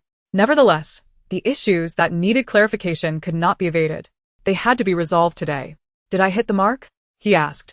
They were both seated on the bed, the proximity unnerving, prompting Su Lingyu to subtly shift backward. However, the moment she moved, her ankle was ensnared by the man's large hand, rendering her immobile. Su Lingyu. Her slender, fair calves were smooth, while Huiyan's hand bore the healthy tan of sun-kissed skin, with dark blue veins prominently visible against his flesh. The contrast was striking. His long, powerful fingers were calloused from years of handling firearms, rough and unyielding, sending a tingling sensation across her skin that bordered on painful. Yet, before she could muster any anger, she glanced up at him, only to find him retracting his hand as if burnt. His ears flushed crimson, accompanied by the flush of his handsome face. The system remarked, Oh, dear. Su Lingyu echoed, Oh, dear. He is finished. He is finished. Both the individual and the system shared a secret amusement, oblivious to the sudden shift in Huiyan's gaze. It was akin to a slumbering lion awakening and shaking its lush mane, exuding a primal ferocity. Once it assumed a posture of aggression, it signaled both danger and thrill. Chapter 62. Utterly embarrassing. Hua Yan's face was aflame, his deep phoenix eyes swirling with tumultuous emotions, though his exterior betrayed no hint of his inner turmoil. He exerted self-control, yet again restrained himself. His thin lips formed a straight line as he reached for the cane resting by the bedside, attempting to rise, but in the next moment, his body abruptly froze. Su Lingyu, barefoot, had placed her foot upon his thigh, her enchanting almond eyes glimmering with mischief as she successfully thwarted his movement. Why is it that after being fierce with me, you wish to flee? Su Lingyu, unafraid of death, kicked him lightly and inquired languidly. Were you not quite capable just a moment ago? You retorted and scolded me, so why the sudden flush of your cheeks, leading you to retreat in haste? Hua Yan, who bore a disability in his left leg while his right was unblemished, felt her bare foot resting upon his thigh, teasing his nerves with every passing moment. Perhaps it was unintentional, yet it lingered just a tad too high. Hua Yan seized her delicate foot with his strong hand and raised his gaze, his deep, dark eyes locking onto hers. Su Lingyu, did I not mention that matters should not exceed 3? A sense of danger tingled within her, akin to an animal's instinct, prompting her to attempt to withdraw her foot. However, the man's grip tightened, preventing her escape. She had anticipated that he would remain silent and indulgent as before. But he did not. Let go of me, you scoundrel, she protested, her anger flaring. Yet Hua Yan held firm, his voice low and authoritative. First, answer my question sincerely. Did you already know that I have no dealings with Zhou Wanru, or was it merely to provoke me? What does it matter to you whether I know or not? Knowing changes nothing, nor does ignorance. Su Lingyu retorted, shifting the blame. Who told you to ignore me for months after your marriage? Do I not have my pride? And then she goes around claiming you have an affair with her, provoking me further. It's all your fault. Hua Yan felt a warmth creep to his ears. Su Lingyu twisted her ankle, glaring at him, but he remained unyielding, asking once more, now that I have explained. Can we agree not to bring this up again, and for you to behave yourself? Am I to believe you simply because you say so? What about evidence? Witnesses? You expect me to behave myself? And you dare to ask me to be compliant? Su Lingyu, exasperated, struck him lightly, her fists raining down like soft raindrops. Though her playful punches bore no real harm, Hua Yan could not allow her to persist in this manner. Taking a deep breath to suppress his innermost desires, Hua Yan rose abruptly with the aid of his cane, leaving the person on the bed behind, making his way swiftly towards the door. Pain radiated from his left knee, each step akin to a drill burrowing into his bones, yet he paid it no mind, intent on escaping quickly. Tonight, I shall sleep in the study, he declared. Though he gained his freedom, Su Lingyu was left dumbfounded. What? She exclaimed, believing she had misheard. As Hua Yan reached the door, preparing to exit, he turned back. I said, wait. Su Lingyu was genuinely incensed, incredulous as she exclaimed, first you scold me, then you bully me, and now you dare to claim that you will sleep in the study tonight to vex me? Hua Yan remained silent, not wishing to dwell on her, but rather fearing he might cause her harm. Su Lingyu was genuinely furious. In her exasperation, she seized a pillow and hurled it at him, her voice laced with a feigned innocence. You wretched beast, if you dare not sleep with me, I shall inform Mother. The system interjected. Host. Why are you suddenly so enraged? Su Lingyu, on the verge of tears, replied, I am terrified. The bed at home is vastly larger than that in the hospital. I cannot possibly occupy it alone. What if a ghost lies beside me while I am asleep? What if I have another nightmare? Where shall I find a companion to sleep with me at this late hour? He threatened me. Hua Yan paused momentarily. In the next instant, Su Lingyu stormed to his side, snatched the cane from his hand, and flung it to the ground. Lacking sufficient strength, it did not travel far. But she diligently retrieved it and tossed it into the bathroom before returning, radiating an air of arrogance as she gazed at him, her enchanting apricot eyes brimming with triumph. You wretched beast, let us see how you manage now. Hua Yan responded, come now, take a few steps and show me. He regarded her in silence, his expression unreadable. Are you angry? Su Lingyu sauntered in front of him, her delicate fingers playfully poking at his chest, exuding an air of triumph as she declared. You angered me just now. Now you find yourself at a loss, don't you? Without your cane, you will topple with a mere poke. Perhaps you should call me sister, and I shall in the next moment. Her hand was enveloped by a broad, powerful grip. The sudden confinement rendered her triumphant smile frozen in place as she blinked in astonishment, her gaze rising to meet his deep, dark eyes. The disparity in their heights enveloped her in a sense of vulnerability. The tall, imposing man held her hand firmly, lowering his head to gaze deeply into her eyes. The dim light behind him cast a soft glow, rendering his features somewhat indistinct, yet the palpable intensity emanating from his eyes sent shivers through her very being. Danger. This could be disastrous. Biting her lip, she instinctively sought to escape, but the man seemed to anticipate her every move, pulling her back with a swift motion. His arm encircled her waist, and in an instant, she found herself lifted effortlessly into the air, cradled in his strong embrace. Her back collided heavily against the door, prompting a startled gasp from Lingyu as she instinctively clung to his neck. As she processed the reality of being seated upon his robust arm, and snared between his formidable physique and the door, her lips parted in astonishment. He lifted her like that? With a single hand? In such a childlike manner? How utterly embarrassing.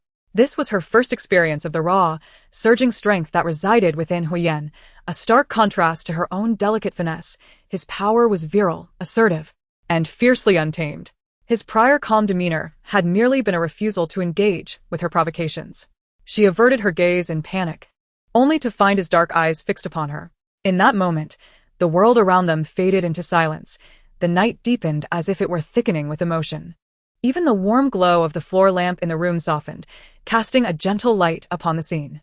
However, in stark contrast to this gentleness, the man's profound and aggressive gaze enveloped her like an intricate fishing net, binding her tightly within a confined space, rendering her unable to escape. Lingyu's heart fluttered anxiously. And just as she prepared to utter something, the system exclaimed in shock, "I never expected that Huyen would be such a male lead. This is outrageous. Absolutely outrageous. Is he really going to force himself upon her?" Chapter 63. Lingyu, are you a dog? Lingyu, no, surely not. Yet the system reasoned persuasively. How can it not be? He has already dared to hold you. The next step must surely be to push you down. Such reasoning left her speechless. Hastily she implored, "Huyen, please, put me down." Huyen remained unfazed, no rush. Lingyu contemplated urging him to show kindness. "Though I am rather slender, holding me like this must be tiring for you, especially with your leg not being in the best condition. What if you were to fall?" Huyen's phoenix-like eyes gazed steadily at her, his thin lips curling into a faint smile as he spoke in a calm tone. "I may be injured, but I am not incapacitated. Your weight poses no burden to me. Lingyu, I will refrain from questioning your past, but henceforth, do not associate me with Zhou Wanru, if you please." Who are you to dictate that? Why should I heed your words? Lingyu instinctively felt irked. Huyen's eyes narrowed dangerously. Alarmed, Lingyu swiftly decided to feign submission. "If you prefer not to speak of it, then let us drop the subject. Just put me down." A wise man does not lose out in immediate skirmishes. She resolved to navigate the situation cleverly. Huyen, perceiving her lack of sincerity, chose not to press further but instead stated his second demand. Also, keep your distance from Gu Yenying. Lingyu was suddenly puzzled. Although she would naturally maintain her distance from Gu Yenying without Huyen's prompting, hearing his mention of her name intrigued her. When had these two crossed paths? And why did it seem they were at odds? Not responding immediately, Lingyu felt her body jolt upwards. The brazen man had actually lifted her to capture her attention. Lifted. This was simply too much. Embarrassed and furious, her cheeks flushed crimson as she indignantly exclaimed, "If you want me to keep my distance, then so be it. Huyen, this is enough. If you have excess energy to expend, why not do push-ups instead? Your legs may be injured, but your arms appear quite capable. That should be manageable, right?" Suddenly, the system interjected. "Host, he indeed wishes to do push-ups on you." Lingyu? Huyen cleared his throat, moreover. Moreover? Lingyu's eyes widened in disbelief, unable to contain herself any longer. She smacked his shoulder and retorted, "You keep making demands. Why don't you reach for the heavens while you're at it? If you don't let me go soon, I will scream. I'll call my parents to come and witness how you are bullying me." Fuming like a pufferfish, Huyen's eyes flickered with a hint of amusement. "Go ahead and shout," he replied, his deep, melodious voice carrying a slight huskiness that was both captivating and ear-catching. "Let us see if they will come to your aid or merely linger outside, relishing the spectacle without interrupting us." Lingyu fell silent. Yet it seemed entirely plausible. But truly, they were not merely engaged in a quarrel. This was no trivial matter. As she was about to continue her resistance, Hua Yan effortlessly embraced her with one arm while the other slid down her thick, silky hair, gently clasping the nape of her neck. This simple yet assertive gesture rendered her, who was furious and defiant, akin to a cat caught by the scruff of its neck, her almond-shaped eyes widening in shock. Her body stiffening. The last condition, you are not to look at the man your colleague introduced to you. Agree to that, and I shall let you go, he insisted, pushing his advantage. Su Lingyu, both bewildered and infuriated, bit her lip and glared at him. Speak. No, no. Is that unacceptable? Hua Yan retorted. Su Lingyu, exasperated, exclaimed, if I'm not to look, then let me go. If you don't release me, I will truly be angry. Remove your hand, you dog. Hua Yan lowered his gaze, suppressing a smile, and responded softly. In the next moment, Su Lingyu was gently placed on the ground, though her legs felt a bit weak. Fortunately, Hua Yan reached out to catch her, preventing her from falling. Su Lingyu, fuming, thought, this is so infuriating, and now I've lost face. She huffed, kicked Hua Yan lightly, and pretended to be calm as she trotted to the bed and lay down, turning her back to the entrance, presenting him with a view of her dark, tousled hair. A rustling sound came from behind, followed by the bed sinking as Hua Yan joined her. He turned off the light, and darkness enveloped the room. Clutching a towel blanket, Su Lingyu grew increasingly irate as she reflected on the previous night. Unable to contain herself, in a bid for a good night's sleep, she turned and bit into the arm of the man beside her. Hua Yan inhaled sharply, pausing for a moment before saying, Su Lingyu, are you a dog? Having relieved her frustration, Su Lingyu ignored him and settled back down to sleep peacefully. Little assistant, please check if Hua Yan is furious. The system observed for 2 seconds and dutifully replied, no, he is rather excited. Excited in what way? Su Lingyu understood, feeling both embarrassed and angry. Wait a moment, that wretched Hua Yan, he's a pervert. One day, I shall ruin him. Hua Yan pinched the bridge of his nose, taking a deep breath to steady himself, calming his emotions and impulses. The following morning, Su Lingyu awoke to find the space beside her empty. Not seeing Hua Yan during breakfast, she assumed he had left early. However, upon getting into the car, she spotted him seated in the back. In such sweltering weather, he was clad in long sleeves, as if he were impervious to the heat. Remembering his earlier misbehavior, she let out a light huff and remarked sarcastically, oh, cousin, you seem quite free today, escorting me to work again? Hua Yan swallowed, exasperated, and said, please don't call me that in private. What else should I call you? Given our secretive relationship, I cannot very well refer to you as my husband, can I? Su Lingyu teased, adding, I'm considering your reputation. My colleagues already know you're my cousin. If I were to call you husband in front of them. Her almond eyes narrowed with certainty. They would surely think you're a scoundrel, a beast who takes advantage of my beauty. Hua Yan replied, what do you mean by a secretive relationship? A clandestine marriage, perhaps? Huffed. As Wang Yu, the driver, burst into laughter, he swiftly composed himself, adopting a serious demeanor as he stared resolutely ahead, demonstrating remarkable mental fortitude. Hua Yan cast a fleeting glance at him, urging, focus on driving. Yes, Wang Yu promptly replied. Su Lingyu let out a satisfied huff, turning her gaze to the outside. Stuffy old man. What a nuisance. Must be infuriated. Huh? After 20 minutes, the vehicle came to a halt before the entrance of the Traditional Chinese Medicine Research Institute. Wang Yu opened the door, and Su Lingyu gracefully alighted, turning back to wave at Hua Yan in the back seat, her voice sweet and soft. Goodbye, cousin. Hua Yan remained silent. Suppressing a chuckle, Wang Yu got back into the car, noticing that Su Lingyu had already entered the grand hall of the institute. Yet, Hua Yan in the back did not express any intention to leave, prompting Wang Yu to ask, Commander, shall we still visit Dr. Chun at Chenjiagang today? Indeed.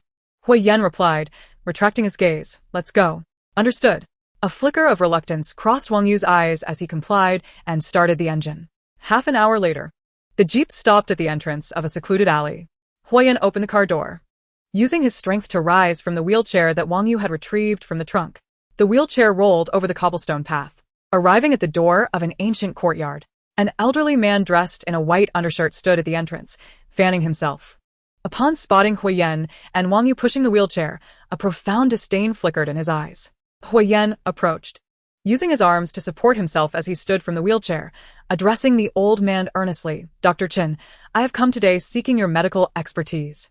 Before he could finish, the old man impatiently splashed his tea at him, barking with aversion. "You again. Are you not tired of bothering me? Get lost. Just get lost. I swore 20 years ago not to treat the wealthy and powerful.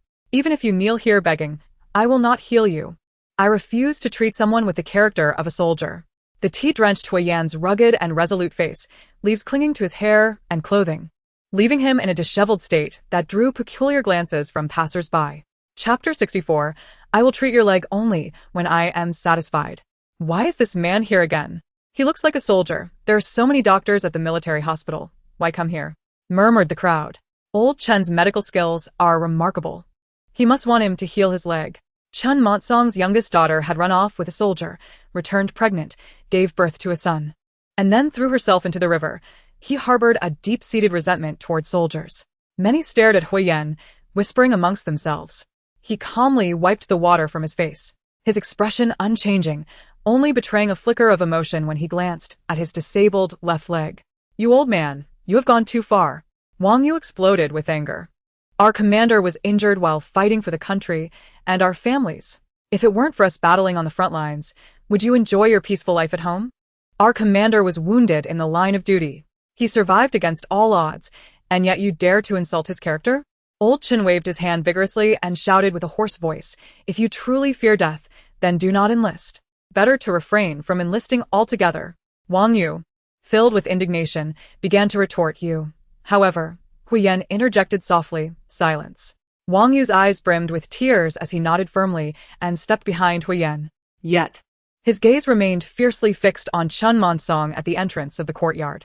He was acutely aware of the perilous nature of the mission Huiyan undertook over half a year ago, for he had been there to assist Huiyan, and it was during that very mission that his beloved brother lost his life. Recalling the moment the rescue team retrieved Huiyan from the treacherous border wilderness, he could hardly recognize him.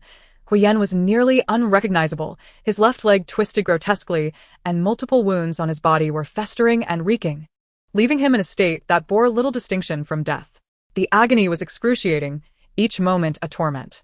Upon seeing the rescuers, he mustered every ounce of strength he had, raising his hand with great difficulty to render a military salute, his first words being, "The Iron Eagle Special Forces have successfully completed their mission. Please convey this to the organization." Only after handing over the blood-soaked documents did he feel a sense of relief before succumbing to unconsciousness. Reflecting on this memory, Wang Yu could not suppress his agitation, his chest rising and falling rapidly. Bystanders, unable to bear the scene, began to speak up. "Old Chen, do not make it difficult for him. He has sincerely sought medical help and has been here for several days. Your medical skills are formidable, but how much can you earn treating the impoverished? This person arrived by car. Surely he is not lacking in funds. If you earn his money to assist the needy, is it not also a good deed for your ailing grandson? In my view, you should not harbor resentment towards those who serve in the military. It was the soldiers who rescued you from the flood during that catastrophic year." As the familiar neighbors voiced their opinions, Chen Montsong's face shifted from red to pale and back again. "If you all think I am being unreasonable, very well." He, unable to contain his frustration, pointed towards the well and water tank in the courtyard and said to Huiyan, "You shall come here daily to clean out the ink water tank and refill it. Only when I am satisfied will I attend to your leg." In the expansive courtyard, a hand-pumped well stood on the left, while a massive water tank loomed beneath a tree on the right, a distance of at least 7 or 8 meters apart. For an ordinary person, changing the water would be a challenge, let alone for Huiyan, who suffered from a disability in his left leg. Standing alone would cause Huiyan excruciating pain. The doctor had warned that any attempt to stand would further impair the function of his leg. Otherwise, given his nature, he would not have resorted to a wheelchair. Chen Montsong's demand seemed to be a deliberate act of cruelty. Wang Yu was incensed. "Captain, let us return. The madam at the Traditional Chinese Medicine Research Institute surely knows many people." Yet, Huiyan firmly grasped his shoulder and calmly addressed Chen Montsong. "Very well. The Traditional Chinese Medicine Research Institute." Due to Su Lingyu arriving an hour early for work, the office was sparsely populated aside from the security guard, allowing her to move about with ease. After performing her good deed, she returned to her office, finding ample time at her disposal. She placed her newly acquired leather envelope into the drawer and gathered her cascading black hair into a bun with a wooden hairpin. Glancing at the clock, she decided it was time to visit Jiang Yufeng's office to inquire whether there were any tasks awaiting her on her first official day of work. Jiang Yufeng's remarkable skill in acupuncture with golden needles had certainly captivated her. However, before she could even reach the threshold of Jiang Yufeng's office, she heard Gu Yanying's cold, disdainful voice resound. "I do not require relatives." Su Lingyu paused in her advance, opting to wait in the corridor. "Little Commander, has Dr. Jiang discovered the letter I sent?" The system responded. "Indeed." Upon seeing the letter, Dr. Jiang was quite agitated and hurried to find Gu Yanying. Yet it appears that Gu Yanying is reluctant to acknowledge her. Why the reluctance? Perhaps it is due to the numerous grievances Gu Yanying has suffered at the hands of relatives since childhood, leaving her with psychological scars. Host. I have just learned a shocking revelation. Gu Yanying's mother once poisoned her when she was a child. Su Lingyu gasped. What? Thankfully, there is no one around.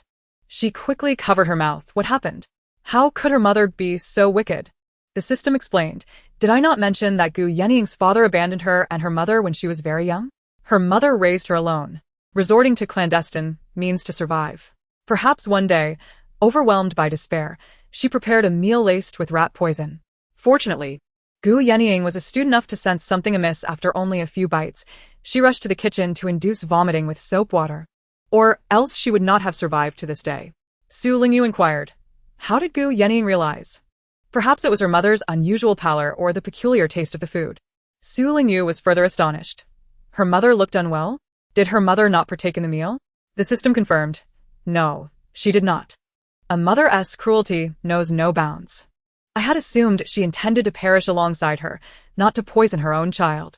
She was but a mere child at that time. The original intent of her mother remains a mystery.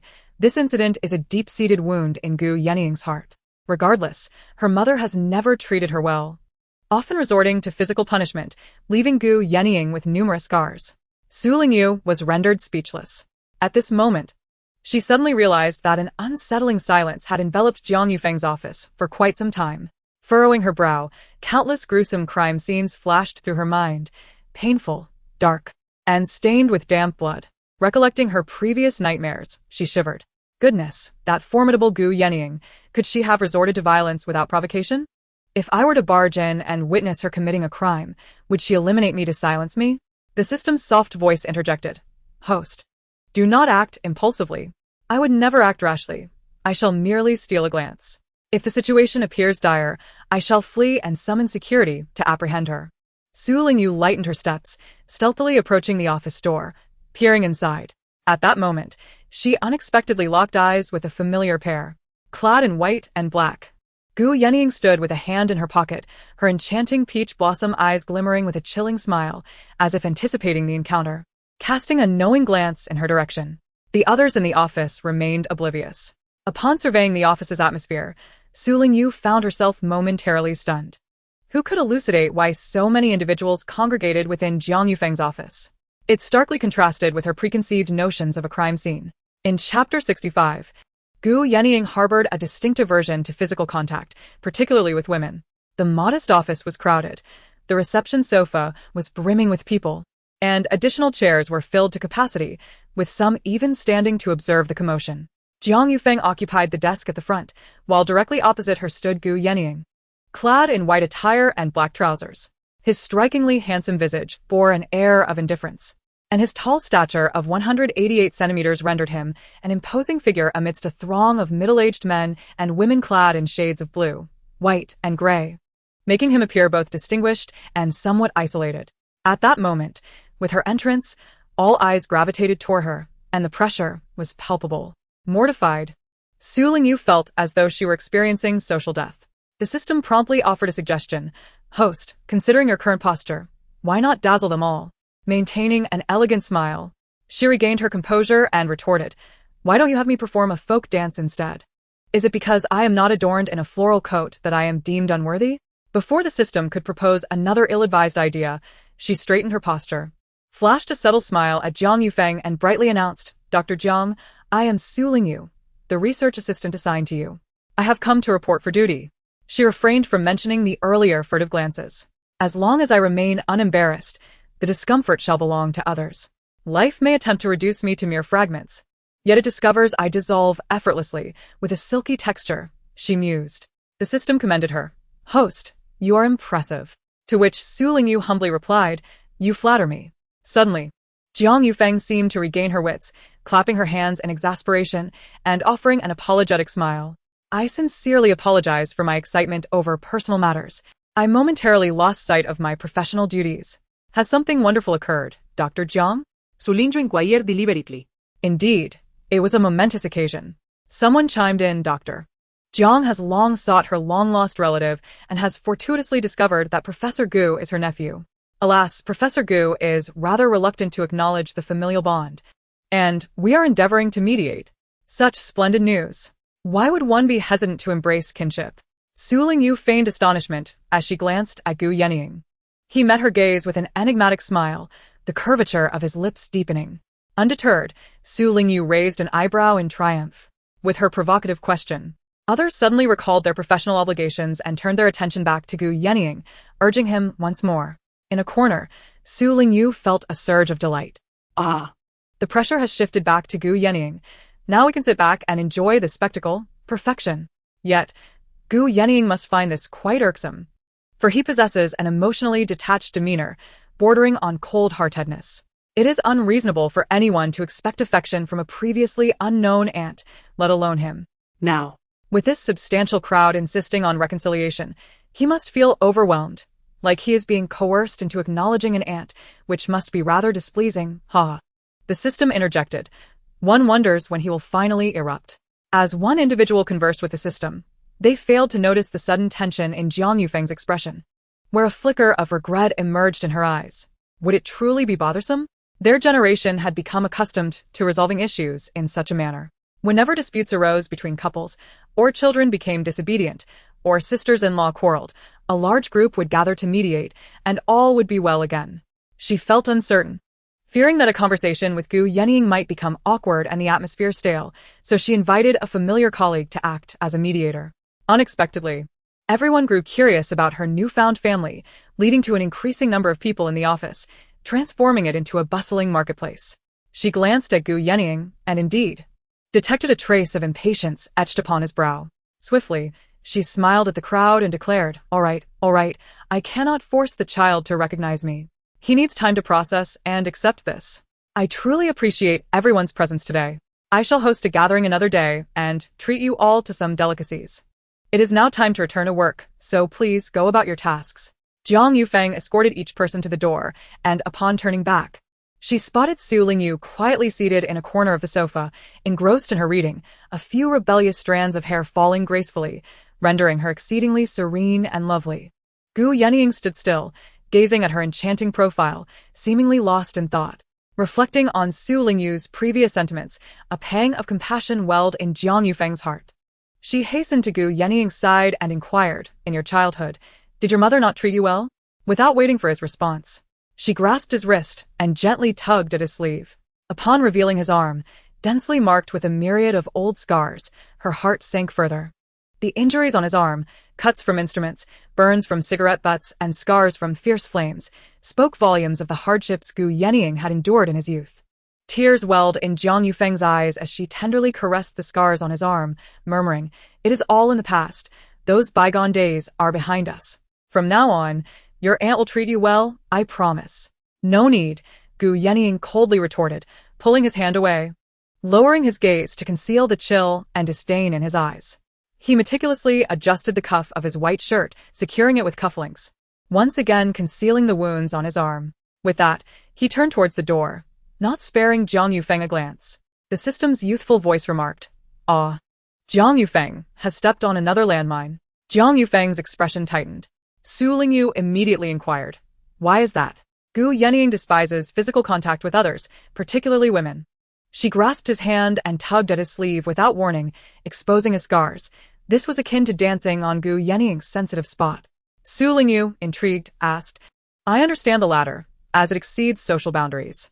But why does Gu Yenying abhor physical contact? Is there a specific reason? The system replied, because. Just as Gu Yenying reached the threshold, he halted abruptly, turning to face Su Lingyu in the corner, a light smile gracing his lips as he asked, Miss, are you not leaving?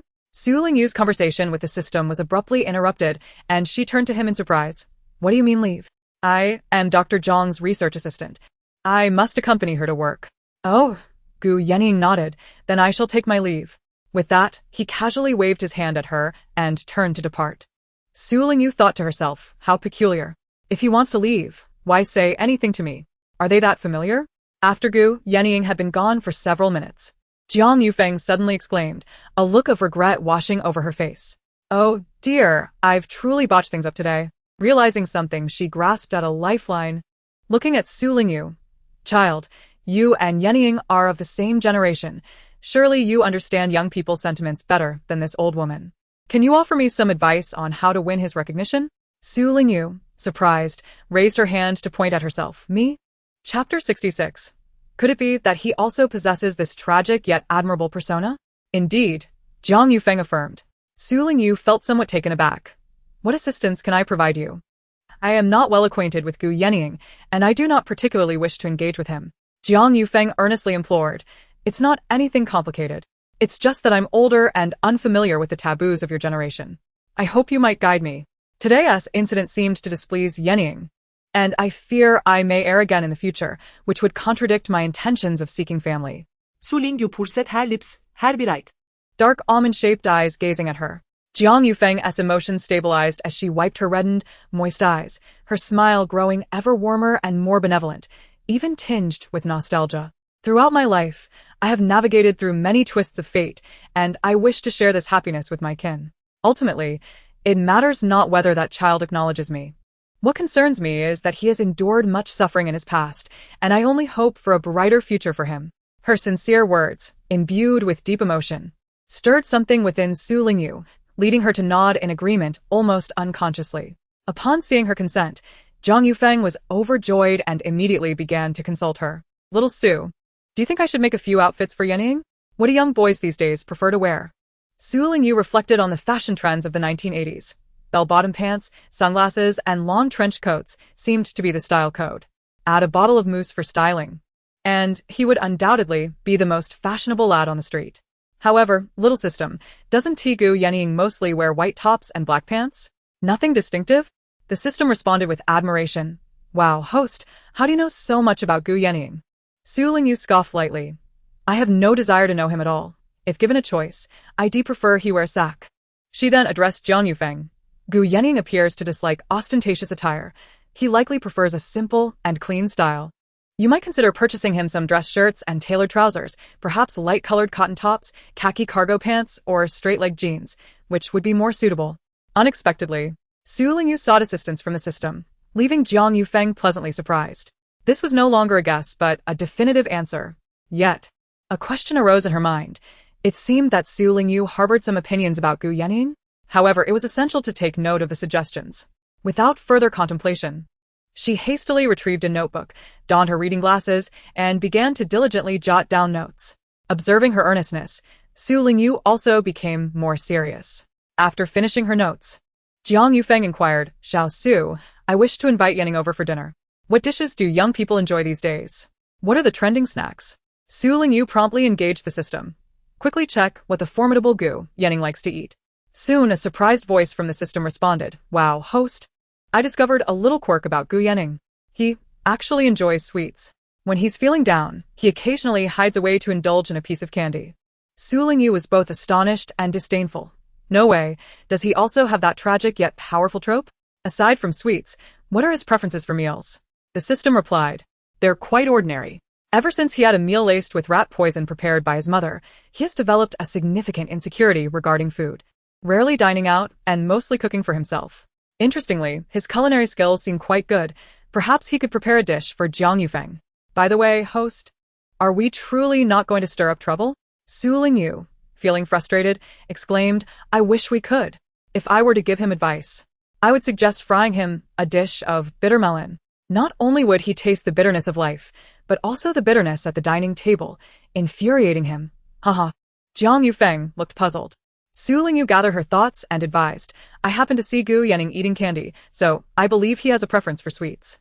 For the meal, simple home-cooked dishes would suffice. A balance of meat and vegetables, along with some desserts and fruits after the meal would be delightful.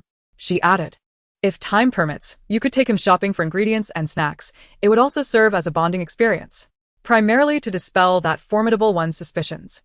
This child truly has one set of thoughts internally and another externally. Jiang Yufeng couldn't help but chuckle, playfully ruffling Su Lingyu's hair, leaving her momentarily bewildered. She then adjusted her reading glasses and resumed her notes. She asked incessantly, and Su Lingyu answered without pause, and before long, time had flown by. Su Lingyu could discern Jiang Yufeng's regard for Gu Yanning, as she even inquired about what fragrance of bath products to buy and the color of his undergarments. Although she believed it wouldn't matter whether Gu Yanning bathed or not. Indeed, it would be better if he were to stink. She still provided Jiang Yufeng with what she considered the best advice. By the time the QA session concluded, Su Lingyu felt as though she had transcended, radiating a divine glow akin to that of the Virgin Mary, dazzling to behold. Internally, she huffed, "I confess, I am not a good person. I simply cannot bear to see Gu Yanning thrive." The system's voice retorted confidently, "So what? He deserves it." Su Lingyu replied, "Exactly."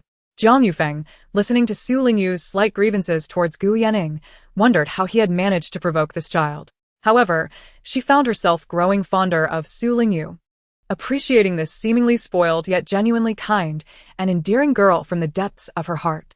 Reflecting on her youth, she couldn't help but chuckle softly, shaking her head in nostalgia. At 5:30 in the afternoon, Su Lingyu glanced at the clock on the wall, rose from her seat, and elegantly stretched her back, indulging in a languorous yawn. On her first day at work, she had not anticipated this turn of events. After the morning's encounter, her mind was abuzz with the name Gu Yanning, an incessant echo that made her wish to jab at her medical texts with a scalpel. She picked up her small leather envelope and gracefully exited the office. Upon reaching the entrance of the traditional Chinese Medicine Research Institute, she spotted a familiar jeep parked a few meters away beneath the shade of a tree. Through the open door, she caught sight of a tall, composed man seated in the back, his serene phoenix eyes directed towards her. A smile, subtle and unrecognized by herself, appeared on her face as she began to approach the vehicle, only to be abruptly halted by the hurried approach of Jiang Yufeng. "Xiao Su," Jiang Yufeng called out, rushing to stand before her, a hint of embarrassment in her demeanor. "I plan to invite Yanning over for dinner tonight. Would you mind helping me choose the dishes and accompany me?" Su Lingyu's face was a portrait of surprise as she pointed to herself in disbelief. "Me?" "Yes," Jiang Yufeng replied with a smile. "I've already spoken to Yanning, and now I'm counting on you." "Gu Yanning agreed too?" Su Lingyu asked, glancing in the direction Jiang Yufeng indicated. There, standing a few meters away beneath the shade, was Gu Yanning, clad in white and black, his captivating peach blossom eyes gazing in their direction. He stood tall and elegant, exuding a refined presence. Yet Su Lingyu felt that the bold red slogans painted behind him clashed with his demeanor. Su Lingyu thought to herself, "No way. You expect me to dine with Gu Yanning? I fear I may live to eat, but not return." She was about to decline when a deep, resonant voice called out from behind her. "Su Lingyu, come here." Turning around, she saw a tall man in military attire, his left leg, though impaired, firmly planted on the ground as he leaned against the car door, his penetrating black eyes fixed on her, extending a hand in invitation. Perhaps it was her imagination, but today, he appeared somewhat pallid. This was the first time Su Lingyu had seen Huyen without the use of a wheelchair or crutches. While he had been in this state the previous night, her attention had been elsewhere, and she had not observed closely. Now, gazing at him, she noted the serious and resolute young man's handsome features, his tall and robust frame reminiscent of a majestic mountain. Despite the beads of sweat adorning his forehead and temples, and his pale complexion, he stood with an unwavering posture, radiating a vigorous masculinity. The sun at 5:30 still blazed fiercely. The air, having been baked throughout the day, carried the unique heat of summer, and even the breeze felt warm against her skin. Su Lingyu sensed that Huyan's outstretched hand seemed to gather the oppressive summer heat and present it forcefully before her. She merely gazed at Huyan in silence, yet his hand, propped against the car door, suddenly tightened with a fervor. Despite the 2 or 3 meters that separated them, he yearned to take a step forward, but the excruciating pain in his left knee anchored him firmly in place. He withdrew his outstretched hand, allowing it to fall by his side. However, in the next moment, he heard Su Lingyu's sweet voice whispering in his ear, "Wow, my cousin's physique is absolutely perfect. Broad shoulders, narrow waist, and a pert backside. How alluring." With just a hint of pallor, he embodies the aesthetic of battle scars. Huyan thought to himself, a pert backside? The discomfort that had surged within him inexplicably morphed into resignation. He heard Wang Yu's muffled chuckle nearby and turned to shoot him a stern glare, vigorously rubbing his warm earlobe while taking a deep breath to regain his composure. Meanwhile, after appreciating the aesthetic of battle scars, Su Lingyu turned to firmly decline Jiang Yufeng's proposition. Not wishing to force herself, she straightforwardly said, "I'm sorry, Dr. Jiang." Aunt Gu Yanning approached with a bright smile, reminding her, "Didn't you mention that there's an ancestral acupuncture manual at home, which you wanted to gift to the young lady? You could bring it tonight when we dine at home." The term young lady made Huyen, standing by the car, squint his phoenix eyes, his gaze sharp. Jiang Yufeng, initially taken aback and overjoyed by Aunt Gu's reference, nearly shed tears, but quickly regained her composure and excitedly addressed Su Lingyu. Yes, Yan Ing reminded me. This afternoon, you expressed a desire to learn golden needle acupuncture. I'm not sure if you would be willing to take me as your teacher. I can teach you the Jiang family's ancestral golden needle techniques and also provide you with a box of golden needles I used during my studies, which have also been passed down. Of course, if the young person prefers not to be bound by tradition, it's perfectly all right. Such ancient rites are no longer strictly observed. Jiang Yufeng smiled amicably, clearly a very easygoing individual. The notion of acupuncture secrets instantly piqued Su Lingyu's interest. She was indeed willing to become a disciple. Understanding the significance of tradition, she nodded and said, "Dr. Jiang, I am willing. However, how can I obtain the medical book sooner without having to endure Gu Yanying's face?" Gu Yanning pondered. Yan embodies the aesthetic of battle scars. He is that very countenance? This disparate treatment is quite evident. The system urged, "Why not seize the opportunity, host? Although Huyen has lost a leg, he is still formidable in combat. Let him take charge." Su Lingyu retorted, "You truly are a malevolent system. Thank you for the compliment, host." Hihi. Su Lingyu replied. "Wait, I am not complimenting you." The system responded, "Huh? Was that not a compliment? But you did praise my wickedness." Jiang Yufeng could not help but laugh aloud. She looked at Huyen from a distance, cheerfully calling out to him, "This officer, you are Xiao Su's cousin, correct? Don't rush home today, if you don't mind. Why not sample my culinary skills tonight?" Su Lingyu glanced at Huyen, assuming he would decline. To her surprise, however, Huyen simply nodded, "Then I shall impose." Su Lingyu's eyes brimmed with astonishment. Jiang Yufeng was over the moon, her joy evident in her radiant smile. "Wonderful. Excellent. My home is conveniently located nearby.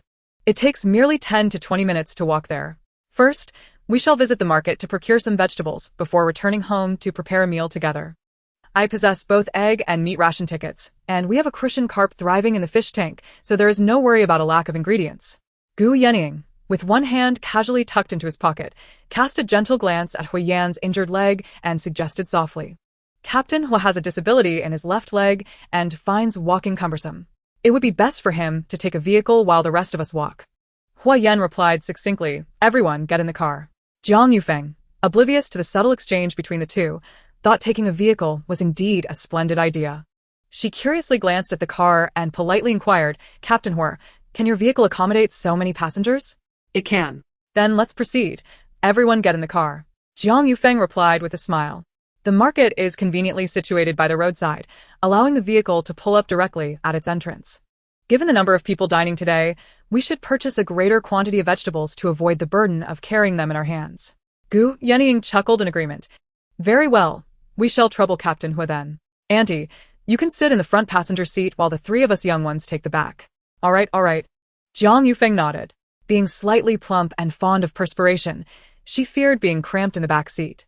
Once Jiang Yufeng settled into the front passenger seat, Gu Yanning turned to Su Lingyu with a playful smile and teased, "Miss, do you prefer to sit in the middle or on the side?" Before Su Lingyu could respond, the system interjected indignantly, "Host, Gu Yanning's intentions are utterly nefarious. His suggestion for Auntie to sit in the front was merely a ruse to position himself beside you in the back seat. He harbors ulterior motives, wishing to see you flanked by men." As Su Lingyu prepared to enter the vehicle, she hesitated, her focus shifting slightly. "Are you certain you haven't misused the idiom?" The system retorted confidently, "I have not. It is indeed flanked by men. Host, I have recently excelled. I have even learned more." Before Su Lingyu could inquire further, the system chirped excitedly, "Approach the men, advance and retreat between them. Fear not the strong men.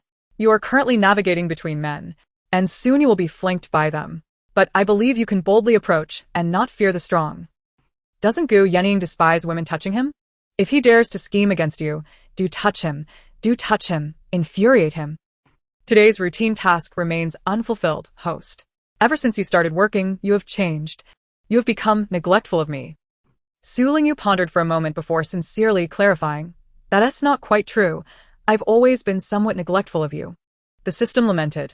Oh, how disheartening. Su Lingyu stifled a laugh. Enough, no more tears. I shall complete the task. You and your peculiar puns can fade into the background. Puns? While unsure if others could comprehend, Gu Yening contemplated briefly before breaking into a smile, understanding. With Su Lingyu's coaxing, the system instantly became obedient.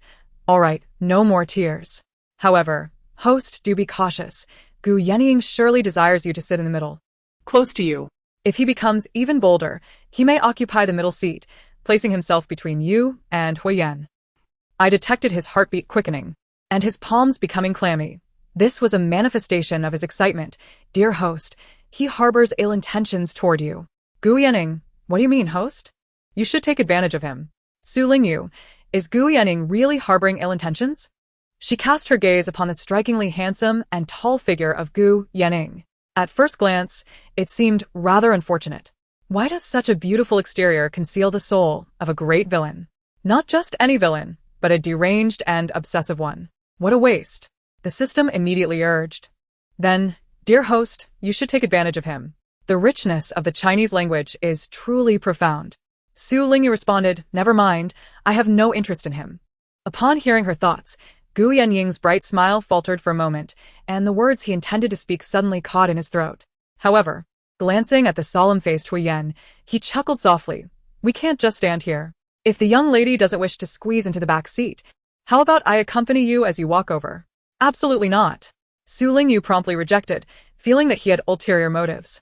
In this sweltering heat, are you trying to exhaust me? Is he teasing me to ask for a hug? Gu Yening nodded in understanding, saying, well, that's not entirely out of the question. Su Lingyu was both amused and irritated, shooting him a glare with her bright, almond-shaped eyes. I wouldn't dream of acting coy with you. We are hardly familiar. If you have energy to spare, why not go mine instead? Mining? Does he regret saving him now? Gu Yenying's breath hitched, irritation gnawing at him. At that moment, Huiyan, holding the car door, spoke in a low voice. Su Lingyu, get in the car, take the back seat behind the driver.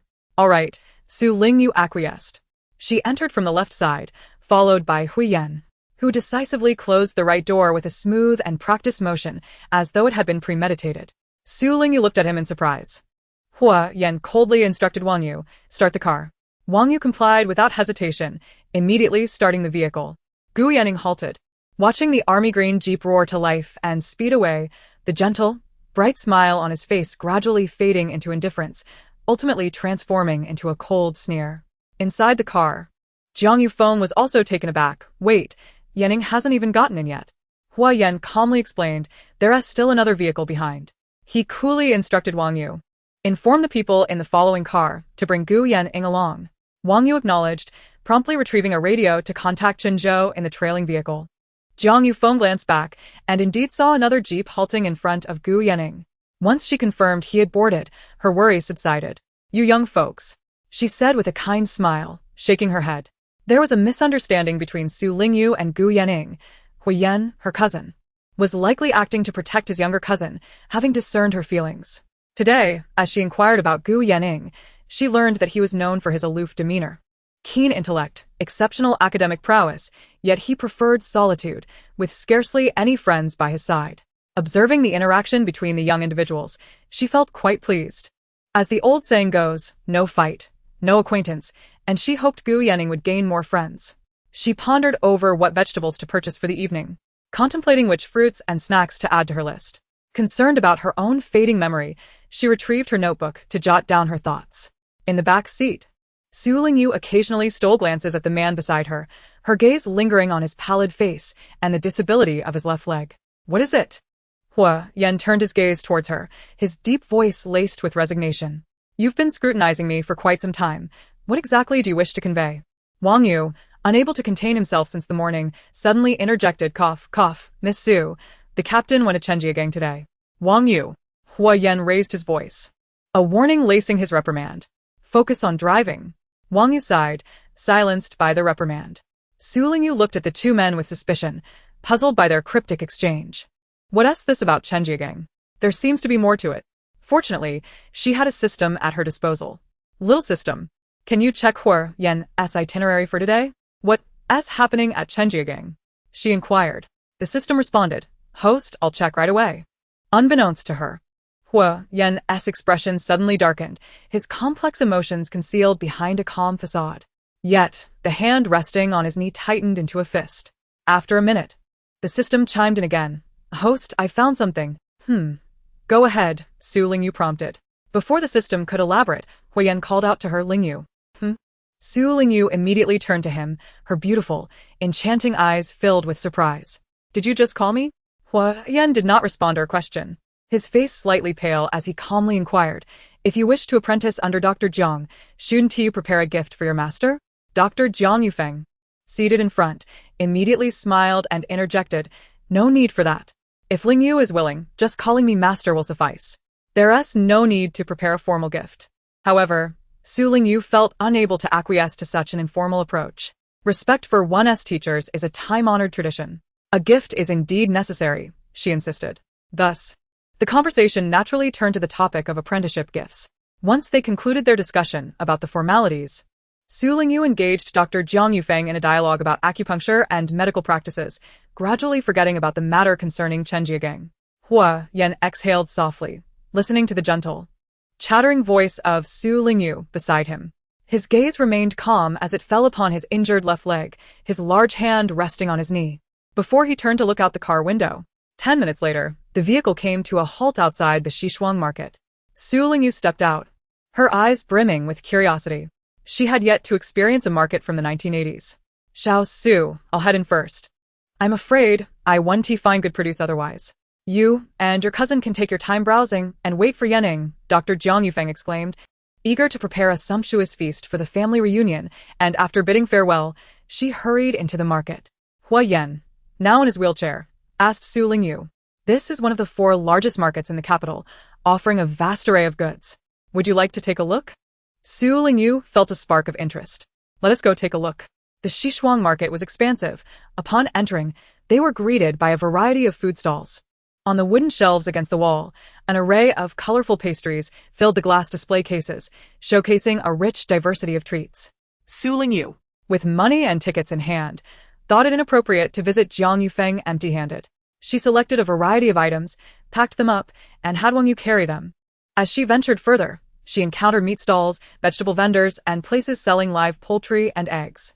To the right of the market lay the aquatic section, where a row of white ceramic tanks lined the wall, continuously filled with water from faucets above, maintaining the oxygen levels for the fish.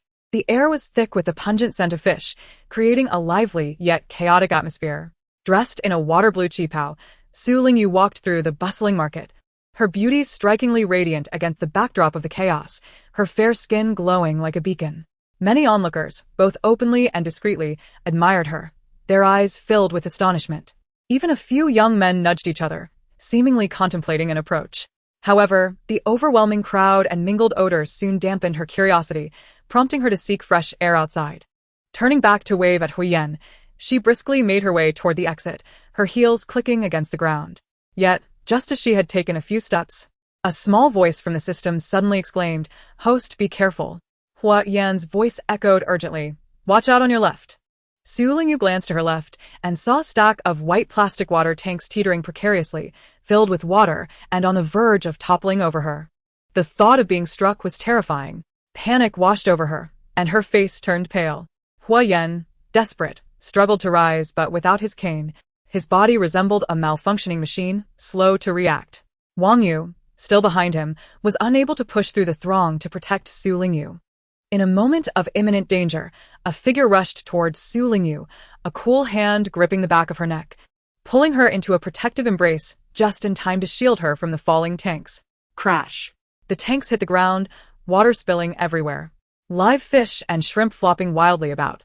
The sudden, terrified cries of a young girl pierced the air, her sobs echoing in the chaos.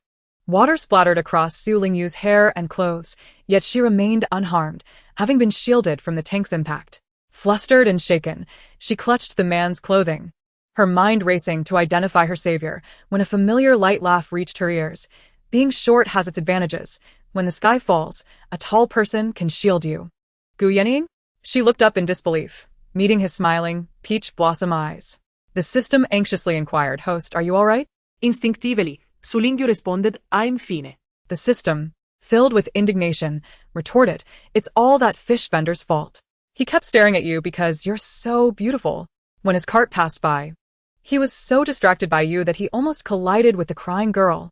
The little girl's mother, terrified, turned around suddenly while holding her child, accidentally bumping into the stacked plastic water tanks, which nearly caused you to be hit. Had it not been for Gu Yenying's quick reaction to rush over and protect you, the outcome would have been dire. Woe is me. As the system lamented, it suddenly paused, puzzled. Wait. Host, is Gu Yenying's mind not quite right? How could he possibly save you? Has the benevolent demon shattered his persona? Su Lingyu pondered this perplexing question as her mind raced in confusion. Xiao Su, are you all right? Jiang Yufeng hurried over, grasping Su Lingyu as she questioned and examined her. It was only upon being tugged that Su Lingyu realized Gu Yenying was still partially embracing her. She struggled slightly, prompting him to release her immediately, a distinct smile dancing in his eyes. Despite the numerous water tanks that had crashed upon him, he seemed utterly oblivious to any pain, even finding the time to tease her. Su Lingyu was speechless, casting an annoyed glance in his direction. Look at your hair and clothes, they're drenched. With concern, Jiang Yufeng retrieved a handkerchief from her pocket, gently drying Su Lingyu's hair, and the water splattered on her arms. While turning to address the fish vendor, "Comrade, stacking those water tanks so high is rather perilous, don't you think?" "Yes, yes. I'm so sorry." The fish vendor, visibly shaken, lamented both the lost fish and shrimp and his desire to avoid conflict, repeatedly apologizing. Su Lingyu furoret her delicatebras. Displeased as she directed her gaze at the vendor, "Is merely saying sorry to me sufficient?" The vendor, sweat streaming down his forehead, stammered with a forced smile. "I will compensate, I will." "Compensate? With what, money? Do you think I would value your meager coins?" Su Lingyu's expression soured as she pointed towards the sobbing little girl. Continuing, "What about her? Have you apologized to her? Children cry for a moment. What can one say to them?" The vendor internally protested. Yet he promptly bent down to apologize to the young girl. "I'm sorry, little one." The girl's mother cast a surprised and grateful glance at Su Lingyu, while regarding the vendor with disdain, frowning, "Your eyes should serve their purpose as well. When pushing such a heavy load, keep your focus on the road." "Yes, yes." The vendor wiped the sweat from his brow, stealing a glance at Su Lingyu. Noticing her dismissive huff and averted gaze, he discreetly exhaled in relief. This encounter had truly frightened him. The girl in the qipao was delicate and beautiful, clearly a lady raised in luxury. Should she have been injured? How many lives could he offer in compensation? Feeling both startled and relieved, he continued to gather the fish while muttering under his breath. Fortunately, it didn't hit the woman. It struck a man instead. A few more hits wouldn't break him. Jiang Yufeng overheard this, and her hand halted in drying Su Lingyu's damp hair as she glanced at Gu Yenying. In her concern for Su Lingyu, she had seemingly forgotten her nephew, whom she had just recognized. After all, it was he who had borne the brunt of the falling water tanks. A pang of guilt washed over her. However, Gu Yenying appeared unfazed, smiling as he shook his head to signal that he was fine. He even retrieved a clean handkerchief from his pocket, kneeling slightly on one leg to dry the splattered water from Su Lingyu's fair calves. Jiang Yufeng looked on in astonishment, as if a realization dawned upon her. Having finished scolding the fish vendor, Su Lingyu began to vent her frustrations about this unexpected calamity to the system, her heart racing. Still struggling to regain her composure, until her wrist was grasped by a broad and warm hand, she lowered her gaze and met the tranquil eyes of Huyen. A wave of grievance washing over her heart. "I nearly got hit." Her eyes glistened with a hint of redness, a mixture of anger and fear coloring her voice with a tremor. "How could you not come with me and protect me?" "I will next time," Huyen replied in a deep voice. "Are you certain?"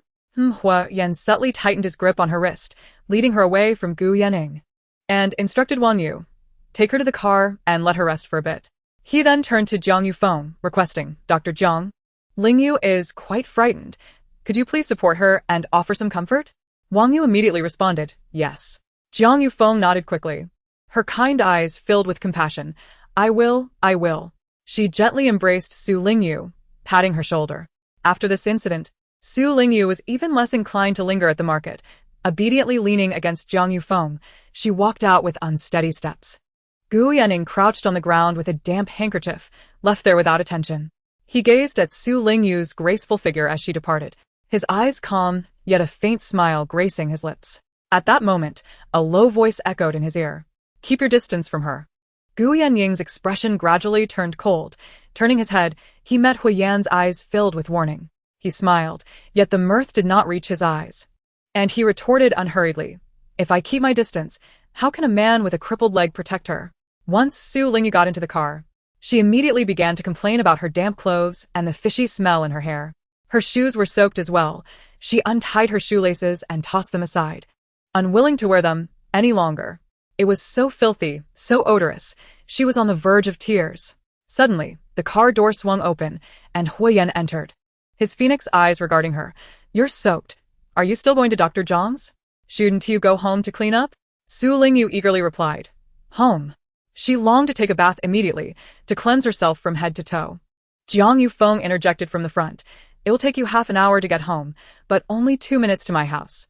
You can take a shower there, and change into clean clothes much faster. I have new cotton silk garments that have never been worn. They may not be fashionable, but they will be comfortable." This reasoning resonated with her. Su Lingyu glanced at Huiyan and nodded. "Then let us go." All right, Huiyan. Well aware of her delicate nature, anticipated her inability to endure discomfort. Nonetheless, his tone held a hint of authority. "I have spare clothes in the car. You will wear mine." Chapter 70. As long as you like it. Su Lingyu questioned, "Yours?" The height difference between her and Huiyan was significant. Standing straight, she barely reached his shoulder. Could she wear his clothes? Wouldn't that be akin to a child donning adult garments?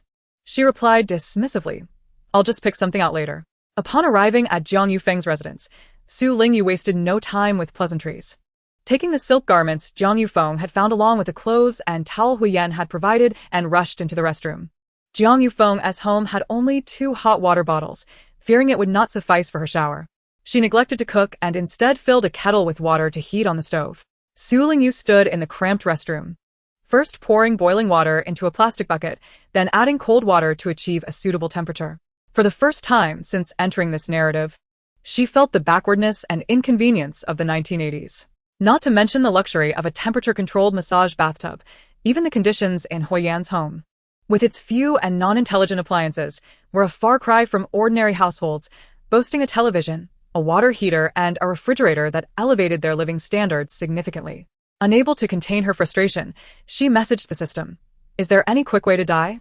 I can hardly envision the prospect of being expelled from the Hor family and struggling to survive outside." She pondered, "If I were to secretly replace Gu Yanying's hidden candies with bitter melon-flavored ones, would he consider suffocating me?" The system hesitated to respond. Well. A knock on the restroom door interrupted her thoughts, as Jiang Yufeng called out, "Lingyu, the water is ready. Shall I bring it in for you?" No. "Just leave it at the door. I will take it myself," Su Lingyu replied promptly. All right. "If the water is insufficient, just let me know, and I'll heat more." "Thank you, Dr. Jiang." Su Lingyu was not averse to troubling others, but she preferred to avoid inconveniencing herself. Heating water required time, and she did not wish to stand idly, covered in bubbles. Thus, she decided to mix the water to a cooler temperature for her wash. Fortunately, it was summer, so she did not fear catching a chill. After meticulously washing herself 3 times and ensuring there was no lingering fishy odor, replaced instead by the fragrant scent of shower gel, she finally felt somewhat satisfied. However, she encountered a dilemma when it came to dressing. Undergarments were undoubtedly her own, but she would have to wait to wash and change again at home.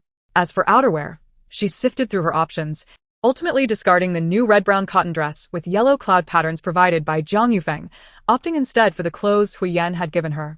Upon unfolding them, she revealed a slightly faded olive-green short-sleeve shirt and a pair of dark green lightweight military pants, accompanied by a brown leather belt about 2 fingers wide. In comparison, Huiyan's towering height of nearly 6 feet 3 inches meant that the shirt reached just above her knees, while the pants could be pulled up to her chest. Su Lingyu thought, not entirely impossible. After some contemplation, she donned the olive-green shirt, tucking her damp hair out of the neckline and arranging it to cascade down her back. Securing the brown belt around her waist transformed the shirt into a military green cotton dress. with her wet black hair draping over her shoulders. She pushed open the restroom door and stepped into the living room. In that moment, Huiyan, seated on the sofa, and Gu Yenying, just entering. Both turned to look at her almost simultaneously. Their gazes mirrored each other, filled with an indescribable complexity of emotions. "What's wrong? Does it look bad?" Su Lingyu asked, gathering her still dripping hair as she approached the round mirror hanging on the wall. Upon inspection, she found it acceptable, not stunningly beautiful, but certainly not unattractive. Turning back toward the mirror, she failed to notice Huiyan's suddenly intense gaze as he restrained himself, closing his eyes to steady his breathing. Though his Adam's apple betrayed his discomfort, she remained oblivious to Gu Yenying's cold stare at her attire, clearly belonging to Huiyan. As her grip on the plastic bag tightened, unfazed by their peculiar reactions, Su Lingyu thought nothing of it. Her own comfort was all that mattered. After gazing into the mirror, she adjusted the electric fan in the room to face herself, securing its direction and claiming the refreshing breeze for her hair. Gu Yenying approached her, squatting down and retrieving a shoebox from the plastic bag she held, presenting a pair of white stiletto sandals before her. Evidently purchased with her in mind. Su Lingyu, filled with curiosity, regarded him with a rare attentive gaze. "You arrived so late just to buy shoes?" "Indeed," Gu Yenying replied. "Huiyan has already procured them for me." At this, Su Lingyu glanced down at her rather unremarkable brown flat shoes, blinking her almond-shaped eyes in silence.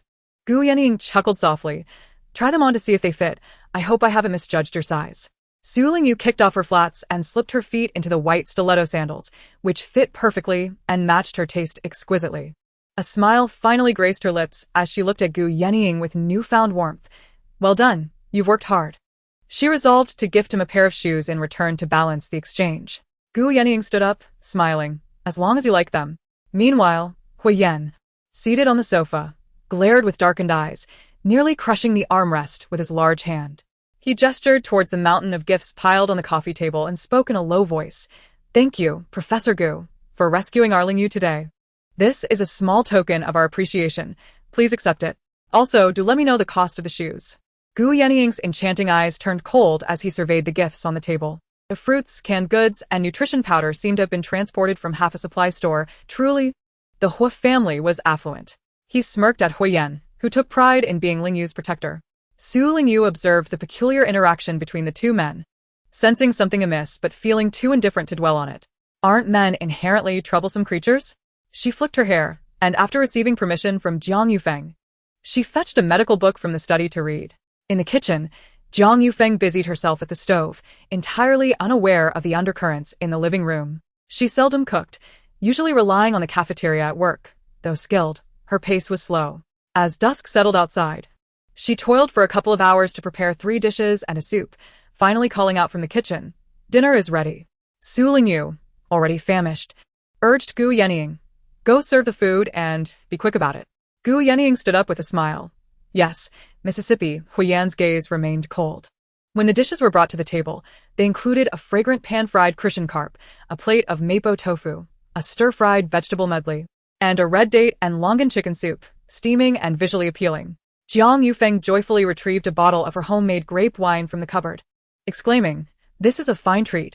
I usually reserve it for special guests, but today you may indulge. Just Lingyu, be cautious. Although the alcohol content isn't high, it has a strong aftereffect." With that, she poured a glass for each of them.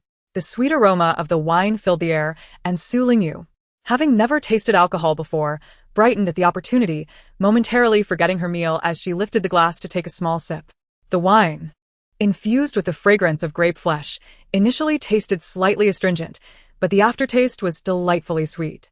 She sipped eagerly, quickly depleting her glass, then cast her gaze towards the large bottle in Jiang Yufeng's hand, resembling a small mouse that had finally climbed onto a lampstand, its mind wholly consumed by thoughts of lamp oil. Her longing eyes were unmistakable. Chapter 71. She was unaware of when she had awakened, gazing up at him. Jiang Yufeng, both amused and exasperated, indulgently poured her another half-glass, playfully admonishing, all right, after this one, no more." "Fine," Su Lingyu replied with a smile, her eyes curving with delight. Throughout the meal, despite Huiyan and Gu Yenying's reticence, Su Lingyu, perhaps influenced by the wine, exhibited a vivacity distinct from her usual demeanor. With her and Jiang Yufeng animatedly conversing, the atmosphere brightened, rendering this familial recognition banquet surprisingly successful. After the meal, Zhang Yufeng took Su Lingyu to the study. She retrieved an antique wooden box from the top of the bookshelf, unveiling a precious, yellowed medical text wrapped in waterproof cowhide paper, which she handed to Su Lingyu. Alongside it, she presented a long, brown cloth bag, which, upon opening, revealed an array of exquisitely crafted golden needles of varying sizes. Su Lingyu's eyes sparkled with excitement as she looked at Zhang Yufeng, exclaiming, "Thank you, Dr. Jiang No. Thank you, Master." They had previously discussed on the way that although the apprenticeship ceremony would be modest, it was still to be held. They settled on Friday evening for a dinner with familiar colleagues at the cafeteria. It was not too early to call her master now. Zhang Yufeng smiled in response, saying, "This legacy will be entrusted to you henceforth." As the hour grew late, after bestowing the medical book and golden needles upon Su Lingyu, she expressed concern for her safety while driving at night and urged her to return home. With a cheerful farewell, Su Lingyu ambled out of Zhang Yufeng's apartment building. Feeling elated, the moon hung in the sky, round and charming, as if ready to take flight. Once in the car, the warm night breeze swept over her, and she suddenly felt a wave of drowsiness. Her eyelids fluttered twice, and surrendering to fatigue, she leaned against Huyen, stifling a yawn with her hand. Her head comfortably rested on his sturdy thigh, her long legs curled up on the back seat, blissfully shutting her eyes. Huyen took a deep breath, removing his army green long-sleeve shirt, leaving only a white tank top, draping the shirt over her to obscure her graceful figure.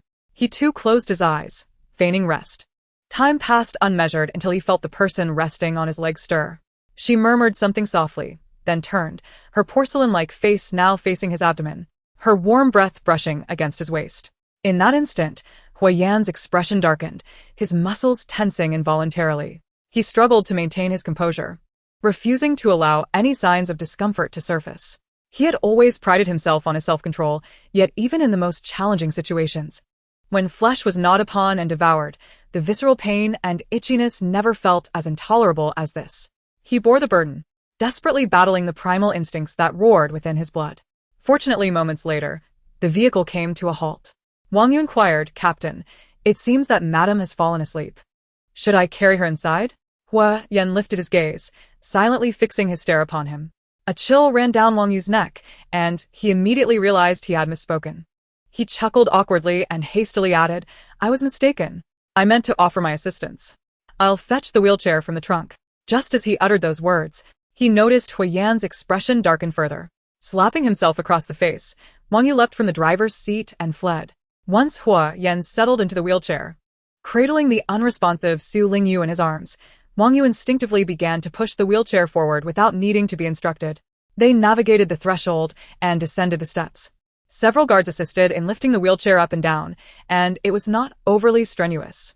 However, upon reaching the Hu family-esque grand hall and witnessing Huyen entering with the unconscious Su Lingyu, Chen Yuxiang and the Hu siblings were left utterly astonished. Only Hu Jiangwo managed to maintain his composure, at least outwardly concealing his surprise. What has happened to my sister-in-law? Is she injured? Did you two argue and you knocked her out? What else with the bite mark on your arm? Why have you changed your clothes? Not only is she draped in your shirt, but she is also wearing your old clothes.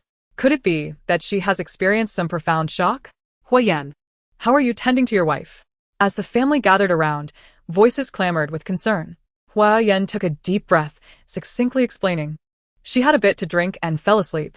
Huxiang, disbelief etched across her face, regarded him with a gaze reminiscent of one directed at a beast, questioning, "So, did you take advantage of her while she was unconscious from drinking?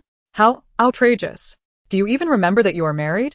Yet Huolang interjected, "If he did nothing, that would be more beastly." "You are implying that brother is a beast?" Huxiang retorted. Huolang promptly stood at attention, declaring, "I did not. I merely said he is lesser." Huyen pinched the bridge of his nose, bypassing the two foolish siblings as he proceeded forward, directly instructing Zhang Ma, "Prepare the guest room on the first floor, Lingyu and I will sleep there tonight." Zhang Ma responded with a smile. "Perfect. The sun shone brightly today. I just aired out the bedding in the guest room, so it's ready for use." Huyen nodded. Chen Yuxiang, now coming to her senses, called out to Zhang Ma, "Let us help carry Lingyu to the bed." However, when she attempted to take Su Lingyu from Huyen, he refused, his ears heating as he insisted, "I can manage this myself." Chen Yuxiang was about to persuade him when Hu Jiangwo abruptly intervened. Enough. You don't understand. Don't meddle. Let your son handle this. With a glance toward Wang Yu, he added, if there are questions, direct them to Wang Yu. Your son can barely articulate a coherent thought. Are you unaware of that? This remark was intended for Hui Yan, serving as a warning against any reckless behavior. Hui Yan felt the heat rise in his ears, ignoring the curious stares of his family as he forcibly maintained his composure while entering the guest room, subsequently locking the door behind him. Alone, he exhaled heavily, relieved to be free from prying eyes.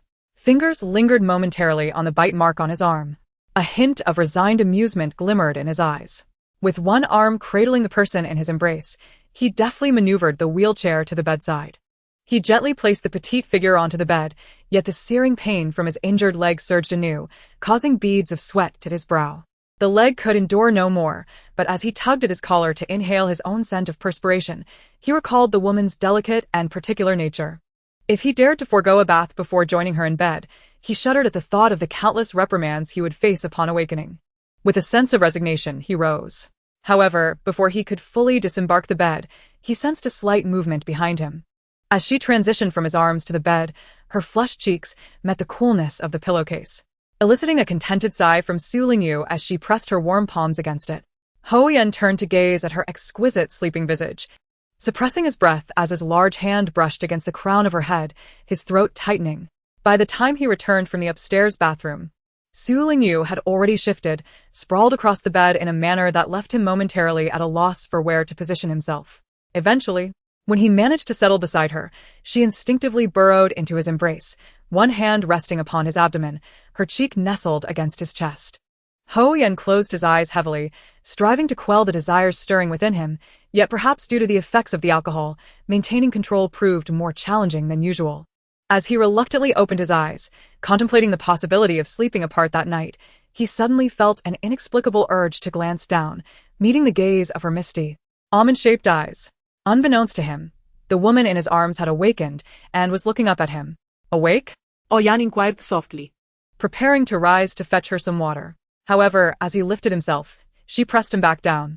Su Lingyu's eyes sparkled with curiosity as she half lay on him, her demeanor entirely uncharacteristic of someone who had merely stirred from slumber. Her delicate hand caressed his strong jawline, gliding down to his Adam's apple, where it paused, playfully prodding. She observed his reactions intently as she did so. Ho Yan could not help but roll his throat, only to see her curiosity intensify.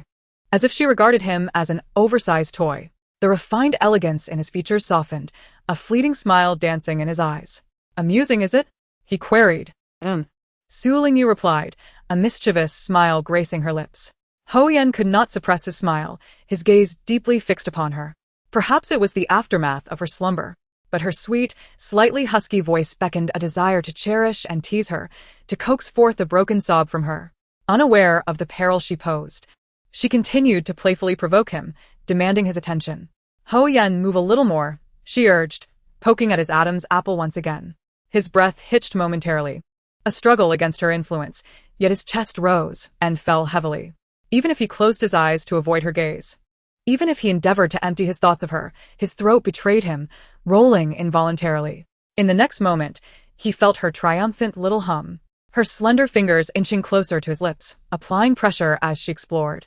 Her touch, astonishingly gentle to him, resonated like the crack of spring thunder. Unable to contain himself any longer, or perhaps unwilling to endure, he abruptly rose, pressing the woman's delicate form back against the bed. With one hand, he pinned her restless hands beside the pillow, his deep, obsidian eyes fixated upon her. Su Lingyu, he admonished, I have told you that matters should not exceed 3. How many times is this? Yet, unfazed by his words, Su Lingyu gazed back at him with a playful smile, retorting, a few times is nothing. So, what if it surpasses 3? I am not afraid of you. Do not think you can intimidate me. I do not wish to frighten you. Then what do you intend to do? Su Lingyu inquired, only to nod to herself. Oh, I see. You wish to kiss me.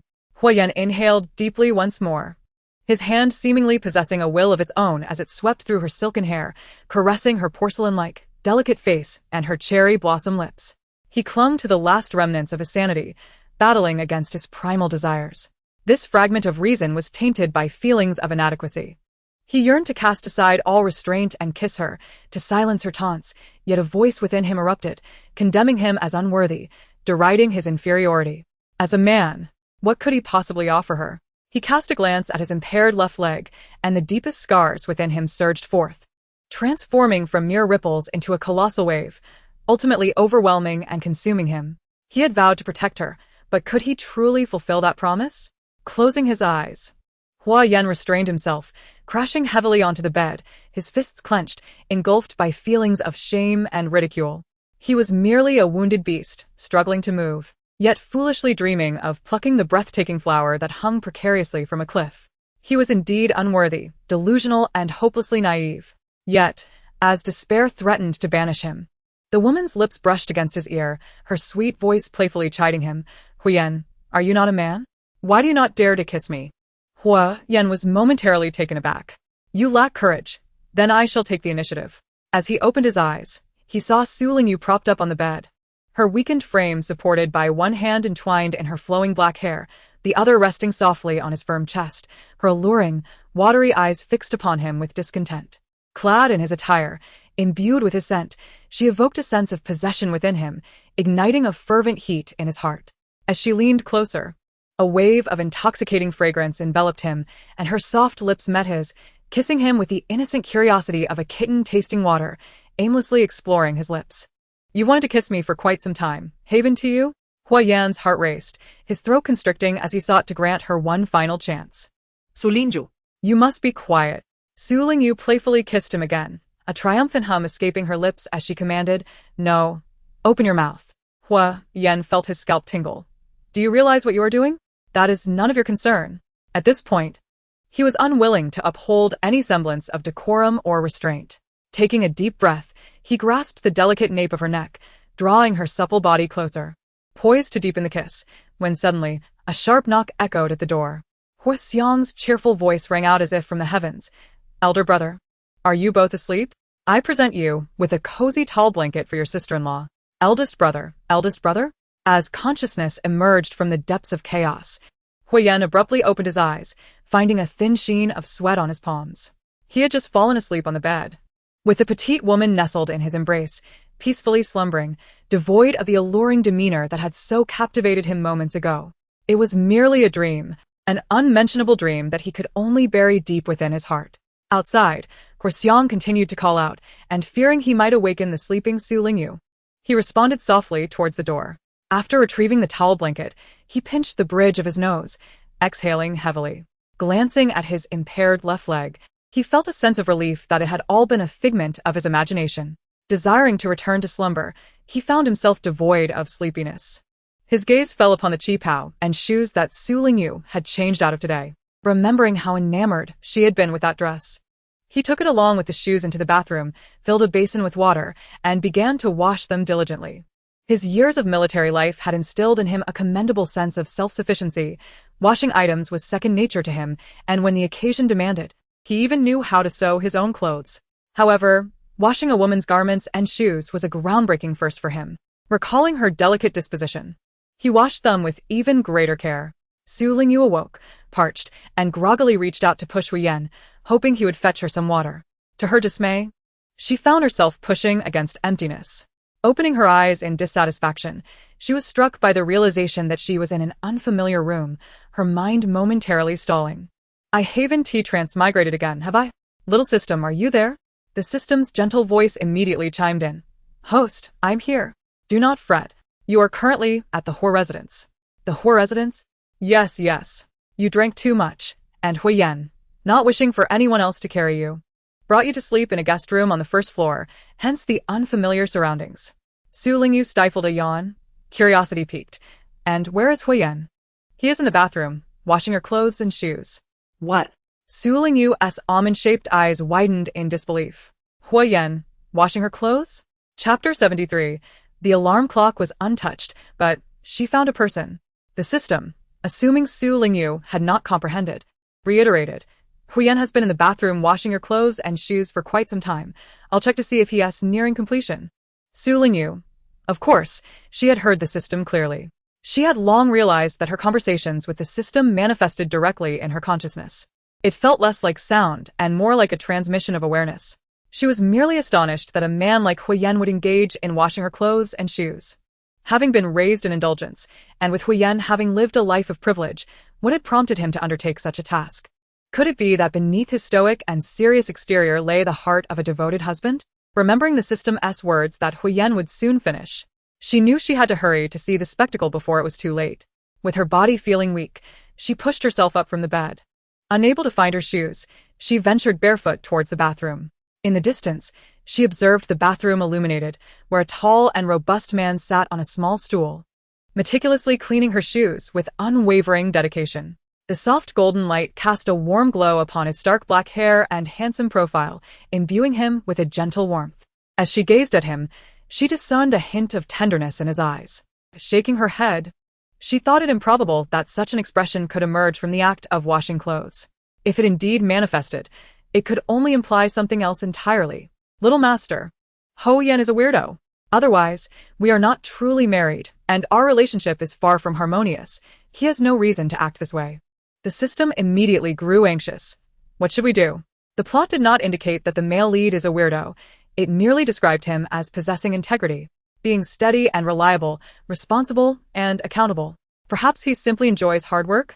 Su Lingyu pondered. Could it be out of a sense of responsibility towards his wife? Even if he despises me, he would still care for me because I am his wife? The system affirmed, that must be it, the cold-faced husband washing underwear version. Su Lingyu couldn't help but chuckle. You seem to have learned quite a bit, even the cold-faced underwear washing joke. She glanced back at Huyen in the bathroom, the tall man diligently attending to her needs, which she found rather commendable. The system beamed with pride. Of course, my learning ability is exceptional. Engaged in their conversation, the two soon returned to slumber. Huyen mulled over the phrase cold-faced husband washing underwear twice, instinctively feeling no fondness for the notion. Nevertheless, as a husband, he resigned himself to prepare another basin of clean water for a final wash. Leaving it unclean would surely displease his little ancestor the following day. The night deepened. Simultaneously, in a faculty dormitory at Capital University, a room remained lit. Within, the walls were mottled and peeling, the decor sparse, containing merely a bed, a wardrobe, and a desk, illuminated solely by a bare incandescent bulb dangling from the ceiling. The bulb, worn from use, flickered occasionally, plunging the room into darkness for brief moments. Gu Yenying emerged from the shower, standing bare-chested before the wardrobe mirror, her expression void of emotion as she regarded her gaunt reflection. The man in the mirror bore countless scars. Below the collar, his pale skin was marred by a multitude of overlapping wounds. The most severe, a gash on his side, was a remnant from when he was 7 years old, clumsily harvesting rice in the fields, only to be pushed down by the woman he referred to as mother, inadvertently cutting himself on the scythe he held. That day, he lost copious amounts of blood, yet found the woman's panicked, tearful reaction to be profoundly ironic. Turning around, he examined his back. Bruises from a water tank incident marred his skin, a ghastly array of dark purples and blacks contrasting sharply against his pallid complexion. Emotionless, he donned a white shirt, extinguished the light, and lay down on the bed. As his eyes adjusted to the darkness, he cast a faint glance at the waning crescent moon outside the window, suddenly reaching out towards it with his palm, cradling it gently, as he quietly observed. This world is bleak and monotonous, yet there exists a singular individual who is vibrant and enchanting, shrouded in astonishing secrets. Much like the moon, many yearn to unveil its mysteries, yet few can draw near. Suddenly rising from her bed, Gu Yening tidies her attire and descends the stairs. She seeks out a small shop labeled public phone, greets the proprietor, and dials a number. Once connected, she speaks into the receiver. Brother Chong, please help me find a residence, preferably in a tranquil environment. The following day, Su Lingyu is stirred from her slumber by the blaring alarm, as customary. With her eyes closed, she fumbles for the source of the noise, hoping to silence the incessant clamor and steal a few more moments of rest. However, her instinct quickly alerts her to an anomaly. She has not grasped the clock, but rather a person. Opening her eyes, she gazes in astonishment at Huyen, who is already awake, yet remains still for reasons unknown, his face a portrait of disbelief. Why are you still here? Don't you usually rise early to exercise in the courtyard before 6? Huyen gestures towards their intertwined forms. If you do not release me, where can I possibly go? Su Lingyu realizes, to her embarrassment, that she has nearly draped herself over Huyen, treating him as a large pillow. Flustered, she quickly retracts her limbs, feigning nonchalance. Huyen rises, beginning to prepare himself, his ears tinged with a hint of crimson. Uncharacteristically, he shifts blame onto himself. His late awakening is merely a consequence of a restless night. Throughout the night, dreams of intertwining passion and allure plagued him, causing frequent awakenings. Each time astonished by the inappropriate thoughts that invaded his mind, with a woman from his life present in each reverie. Consequently, his lack of restful sleep led to oversleeping in the morning. Avoiding a prolonged gaze at Su Lingyu, he hastily maneuvers into his wheelchair and exits the room, ensuring the door is quietly closed behind him. Just as he prepares to depart, an exuberant voice from the system interrupts him. "Host, the mainframe has responded, stating that it will grant us access to the merit point exchange channel." Su Lingyu's voice brims with excitement. "Really?" "Indeed." She inquires further. "How do we acquire merit points? Did it specify?" Chapter 74. The Jiang family golden needle technique. The system promptly replies, "Yes, indeed. Let me see. We can earn merit points by performing good deeds and acts of kindness. The magnitude of the merit points varies depending on the scale of the good deed. Su Lingyu comprehends. For instance, assisting an elderly lady across the street is a virtuous act, as is saving someone from despair. However, the former may require a prolonged accumulation of goodwill before yielding a merit point, whereas the latter provides immediate gratification. Yet, the thought of herself grumbling while aiding an elderly lady seems somewhat absurd. It feels incongruous and risks shattering her persona. The system continues, "Host, committing wrongful acts will diminish your moral virtue and deduct from your merit points." What constitutes a wrongful act? The scope of wrongful acts extends beyond mere violence and theft. Malicious words, envy, jealousy, and deliberate defamation, when committed frequently, will also erode your moral standing. As Su Lingyu listened, an icy chill enveloped her heart. "Isn't that me? The current version of myself is perhaps even more terrifying than the trolls online." The system replied, "It seems that way, indeed." Huyen pondered. The opening of the merit point exchange channel would be greatly beneficial to Su Lingyu, and he must promptly report this upward. As for the potential side effects of her willfulness and arrogance, could they truly exist? Wasn't she rather endearing? Huyen mused, and as he turned, he found himself face to face with Zhang Ma, who was holding a qipao and a pair of shoes. With a puzzled expression, Zhang Ma inquired, "Xiao Yan, did Lingyu wash these clothes and shoes herself last night?" Just then, the door behind him swung open, and Su Lingyu stepped out. She was still clad in his military green top, though the belt around her waist was absent. The loose garment fell just above her knees, resembling a nightgown. Casting a glance at the clothes and shoes in Zhang Ma's hands, Su Lingyu recalled the fishy odor from yesterday and initially intended to say to discard them, as she no longer wished to wear them. Yet, upon noticing the man's flushed ears and his discomfort expression, she suddenly burst into laughter. "It wasn't I who washed them. It was the beautiful Tianluo girl. Zhang Ma, please place them in my cabinet." "What Tianluo girl?" "They were washed quite meticulously, even cleaner than I would manage." Zhang Ma remarked instinctively. Suddenly remembering something, she glanced at Huyen's face and, upon seeing his crimson ears, chuckled. "So it was Xiao Yan who did the washing. Quite commendable, showing you care for your wife." Huyen responded with a perplexed expression. After breakfast, they set off promptly. As the car arrived at the traditional Chinese Medicine Research Institute, just as Su Lingyu was about to alight, Huyen called out to her, "Lingyu, what is it?" Su Lingyu turned to ask. Huyen handed her a brown paper bag. "Inside are the herbal teas I prepared for you." Surprised, she glanced at him and received it with a smile. "Thank you." Upon entering the institute, she unexpectedly turned back to glance at the entrance, and indeed, the military green jeep remained parked in its spot. "Little system, he just called me Lingyu, right?" The system confirmed. "Yes, indeed, he has called you that several times." Su Lingyu realized she hadn't misheard, suppressing her odd feelings, and continued her ascent to the second floor. Arriving at her office, she opened the brown paper bag Huyen had given her. Inside, besides chrysanthemum tea, there were red date and goji berry tea and rose tea, showcasing a delightful variety.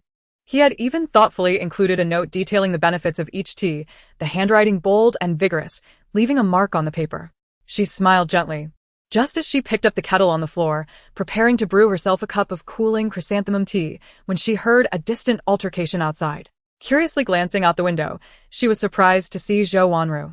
Zhou Wanru was brandishing her work ID and was persistently pleading with the security guard at the gate, who shook his head resolutely. The distance rendered their conversation inaudible, but it was evident that Zhou Wanru was on the verge of a breakdown, anxious to enter for work while being denied access by the guard. Little system, does Zhou Wanru not realize she has been dismissed? The system chuckled. Oh. She has known for quite some time. The traditional Chinese Medicine Research Institute has barred her from returning to work, and she yearns to resume her position as a nurse. However, having already submitted her resignation at the hospital, she finds it impossible to return. Desperate, she approaches the hospital's leadership for assistance, yet her pleas fall on deaf ears. With no alternatives, she resorts to causing a stir at the traditional Chinese Medicine Research Institute. Su Lingyu inquires, did Huyen encounter them outside just now? Yes, comes the reply. Zhou Wanru banged on the car door, crying out to Huyen, but he simply instructed the security to drive away, barely casting her a glance. Your cousin appears to be quite composed for the moment, though one wonders how he will fare in the future, having seemingly succumbed to Zhou Wanru's charm. Su Lingyu nods in acknowledgement. Just then, as if sensing her gaze, Zhou Wanru lifts her head and directs a somewhat hostile look in her direction. Curiously, Su Lingyu asks, is she glaring at me? Indeed. Surprised, Su Lingyu diverts her attention back to her reading, realizing the importance of focusing. She opens the wooden box that Jiang Yufeng had given her the previous day and carefully extracts the family's ancestral medical text, Essentials of the Jiang family's Golden Needle. Her intention is to read it thoroughly before transcribing a copy for regular reference. While the wisdom within is timeless, she fears damaging the precious original, thus deciding to preserve it with care and utilize a transcribed version for her daily studies. Little Chief, when I complete my tasks and return home, may I take the medical book with me? She queries. The system responds meekly, I'm afraid not, host. However, I can memorize the contents of the book and recite them to you verbatim upon your return home. That will suffice. Immersed in concentration, Su Lingyu begins to peruse the text. By reading it first and then transcribing, she feels more confident, making the writing process considerably easier. Captivated, she loses herself in the pages. The Jiang family's ancestral medical book emphasizes acupuncture, beginning with a poetic ode to the practice, followed by a comprehensive introduction to the names and locations of various acupuncture points on the human body, and concluding with methods of needling. These are indeed treasures. For 2 consecutive days, upon entering the office, Su Lingyu delves into her reading, rising only when her eyes grow weary and strained. After a brief stroll, she returns to her desk to continue her studies. Notably, Director Hao, who has been monitoring her intense focus, instructs the staff not to disturb her during working hours, while Jiang Yufeng takes the initiative to postpone the apprenticeship banquet from Friday onward. The Hu family observes her unusual state. She often appears lost in thought, even during meals, her mind elsewhere. After gazing intently at Huxiang for an extended period, the family assumes she is about to unleash her temper. Huxiang, himself excited and prepared for a reaction, is taken aback when she merely comments, your philtrum looks quite well defined, before drifting back into her reverie. The Hu family is left bewildered. Before long, Friday arrives. Su Lingyu casually tosses her small leather handbag into a drawer and brews a cup of chrysanthemum tea before resuming her reading. As noon approaches, a knock at the door jolts her from her concentration. After a moment, she looks up to find Jiang Yufeng standing there, and with a bright smile, she rises and exclaims, Master, have you been so engrossed in your reading that you forgot to eat? Jiang Yufeng wore a benevolent smile, her eyes filled with gentle reproach. Upon glancing at the time, Su Lingyu nodded apologetically, acknowledging her oversight. Am I nearly finished? She inquired. Yes, you are on the last page, Jiang Yufeng replied. Why not take a break for a meal? You can replenish your energy before returning. After saying this, she asked, by the way, I didn't want to inquire in front of your cousin earlier, but now I wonder if it is appropriate to ask how he injured his left leg. Do you know? Su Lingyu was momentarily taken aback by Jiang Yufeng's question. The fragments of knowledge she had absorbed over the past few days suddenly coalesced in her mind like pearls on a string, illuminating her thoughts. Of course, the Jiang family's ancestral golden needle acupuncture combined with the techniques she had learned could yield synergistic effects in treating Huiyan's condition. Chapter 75. The atmosphere at home felt somewhat off. After a moment of contemplation, Su Lingyu decided to address Jiang Yufeng's question. His left leg was struck by shrapnel during a mission, injuring the knee joint, and he spent a considerable time in a damp and chilly environment, which delayed his treatment. Although the fragments were surgically removed later, he remains unable to walk. I suspect there may be damage to the meniscus, as well as stagnation of qi and blood, leading to blocked meridians. As traditional Chinese medicine often states, where there is flow, there is no pain. Where there is pain, there is no flow. Jiang Yufeng inquired, given their family's affluence, have they not sought medical assistance? They must have consulted numerous practitioners. But with the current lack of advanced information and inconvenient transportation, finding a suitable doctor is not easy, Su Lingyu replied. During his last hospitalization, one doctor even suggested amputation due to the risk of necrosis in his leg. Absurd! Jiang Yufeng exclaimed, her indignation palpable. Then, with a hint of regret, she added, it is a pity that my eyesight has deteriorated with age. Otherwise, I would have been able to provide acupuncture for your cousin myself. Su Lingyu furrowed her brow in thought. Jiang Yufeng then smiled and patted her shoulder reassuringly. Do not worry about your cousin. Once I take you under my wing, you will be able to administer acupuncture to him, as well. Su Lingyu nodded in agreement. Yet, deep down, she felt no genuine concern for Huiyan. According to the unfolding narrative, his leg would undoubtedly heal, and he would stand again. It was not her burden to bear. Moreover, although her family had a long-standing tradition of medicine, her father's generation had no medical background, and she was still in the process of learning. Even if she claimed she could heal him, no one would believe her. Shall we go eat? Jiang Yufeng suggested. Yes, Su Lingyu responded. Having finished reading the essentials of the Jiang family golden needle, it felt to her like indulging in a grand feast. The immersive reading experience over the past few days was a source of happiness. After sharing lunch with Jiang Yufeng, they strolled leisurely in the courtyard for a while. Foregoing a nap, she grabbed paper and pen to begin copying notes. Copying text is also a form of review, and she diligently worked, her spirit focused. Director Hao occasionally glanced over, noting her intense concentration, which only deepened his admiration for her. He secretly resolved to report this to higher authorities, ensuring they recognized her as a commendable young woman. At 5:30 in the afternoon, Su Lingyu did not linger and left work punctually. The familiar olive-green Jeep remained parked under the old tree, its door ajar. From a distance, Su Lingyu spotted a tall figure seated in the back seat. Her almond-shaped eyes sparkled with joy as she quickened her pace in her modest heels. Upon entering the vehicle, she caught Ho Yan's gaze resting on her radiant face, and he inquired with certainty, have you finished the book? Su Lingyu paused, touching her cheek in surprise. Was it that obvious? A flicker of amusement danced in Ho Yan's eyes as he handed her a box of freshly cut watermelon, saying, have a few bites to cool off. Wang Yu immediately chimed in, Madam. The watermelon was hand-picked and sliced by the captain himself, specifically chosen from the seedless parts. It's freshly prepared. Silence won't make you mute. Ho Yan shot him a glance. Wang Yu chuckled softly as he started the car, yet he held his tongue, knowing his superior had something to say.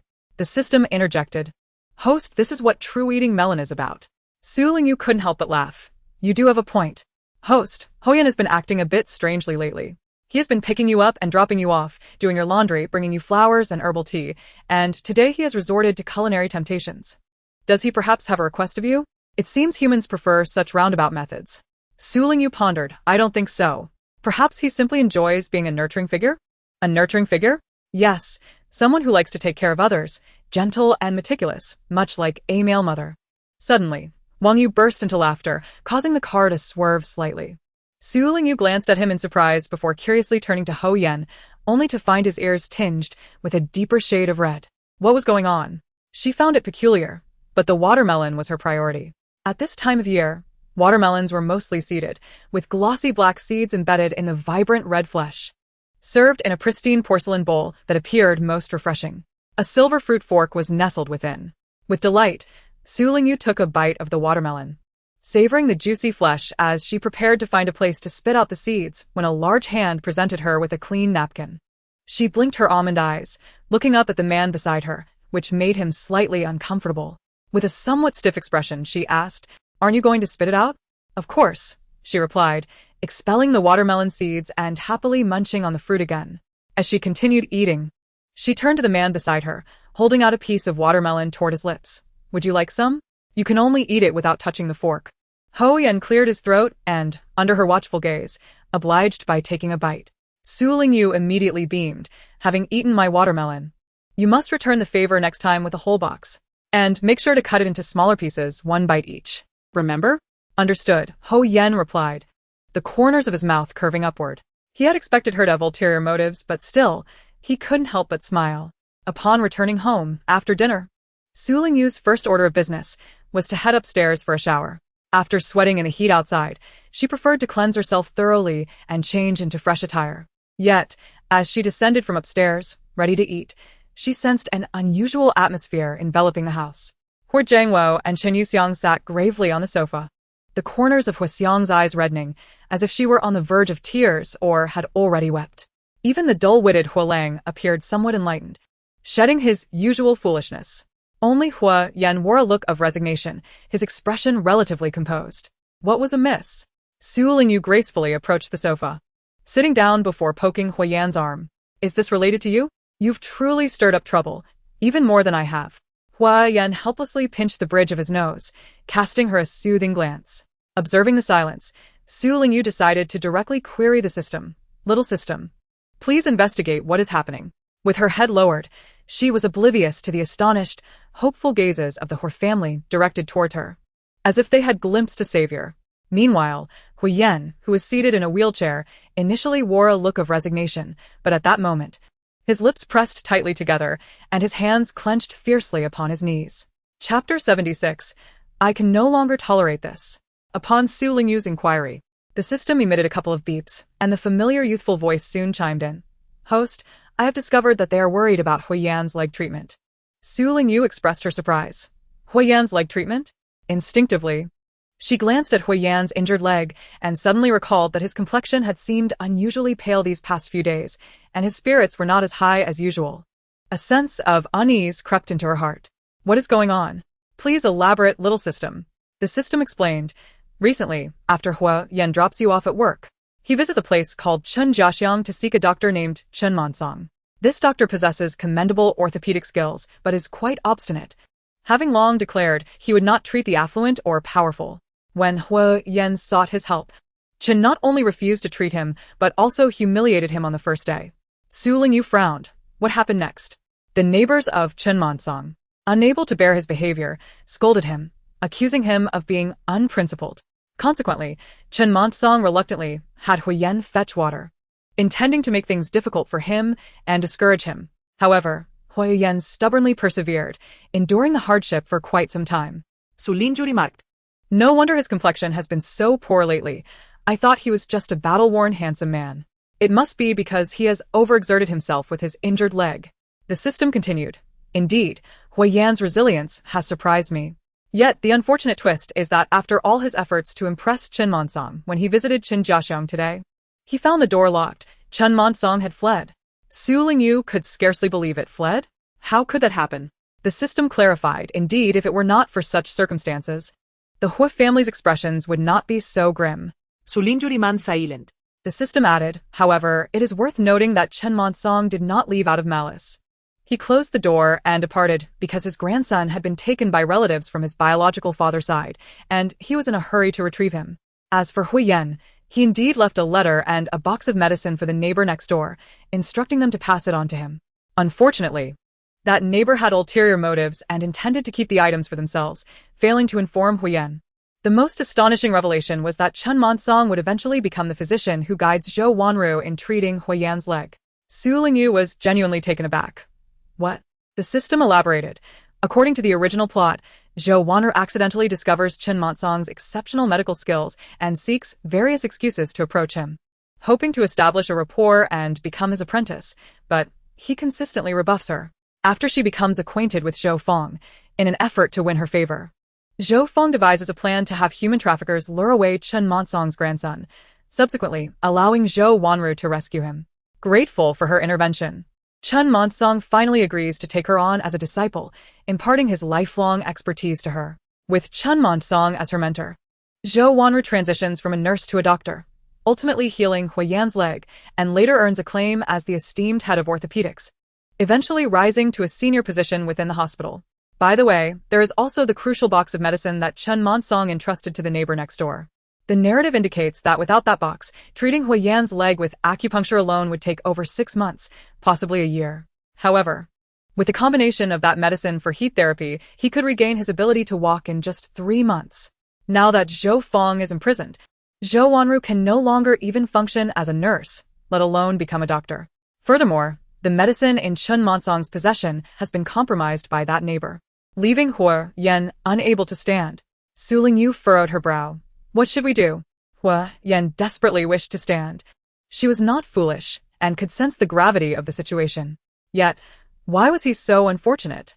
Hearing her thoughts shared with the system, the Hua family exchanged glances, each filled with a mix of emotions, deeply concerned for Huiyan. At that moment, the system interjected. Host, what if you were to treat Huiyan's leg? Su Lingyu inquired. Me? Indeed. Huiyan is truly pitiful. Haven't you always harbored the intention to heal his leg? Even I, as a malevolent system, cannot bear to hinder you any longer. Zhou Wanru's path is already blocked. If you treat his leg, the narrative can return to its rightful course. The Hua family gasped in astonishment. This is feasible. This is indeed a viable option. Hua Yan was adamantly opposed to pressuring Su Lingyu, and thus, despite knowing she could heal his leg, they never voiced such a request. However, with the system's approval, Su Lingyu would undoubtedly not refuse. Indeed, Su Lingyu would not refuse. An inexplicable surge of indignation welled up within her, requiring no pretense. She slammed her hand on the sofa and stood up, exclaiming, No. I cannot endure this any longer. The Hua family eagerly turned their gaze towards her. With a playful glint in her eyes, Su Lingyu crossed her arms and looked at Huiyan, sweetly stating, I've been wondering why you've been treating me so well lately, bringing me flowers and herbal tea, slicing watermelons. It turns out you've been engaging in some morally dubious activities behind my back. What morally dubious activities? The topic took an unexpected turn. The Hua family was utterly perplexed, their confusion genuine. Only Huiyan, fully prepared for the confrontation, helplessly inquired, What have I done? What have you done? You dare to ask me? Su Lingyu's fiery gaze intensified as she raised her hand to lightly strike him. I've suspected you for quite some time. In recent days, as you drove me to work, you would hastily dart away the moment I alighted from the vehicle. Were you in a rush to meet someone? Huiyan, why is the entire family suddenly giving me the cold shoulder? What does this signify? Are they eager to usher me out, allowing that individual outside to come in? Last time, Wang Yu let it slip about Chin Family Alley. That must be the place. Right? I won't stand for it. I shall uncover what kind of enchantress has ensnared your soul. Suddenly, the system erupted in laughter. It is an old enchantress, clad in a white undershirt, fanning herself, complete with a beard. Huiyan certainly has a peculiar taste. He truly embodies a protagonist. Su Lingyu took a deep breath, forcing herself to suppress a chuckle. Be quiet. Do not hinder my performance. I am already exhausted from my relentless ramblings, and you wish to make me laugh. I must venture to Chin Family Alley. I can perform acupuncture and massage on Huiyan. When the time comes, I will claim I need a practice partner, and no one will suspect my malicious intentions. However, that box of medicine is a fleeting opportunity. The one who tampered with it requires a lesson. The members of the Hou family.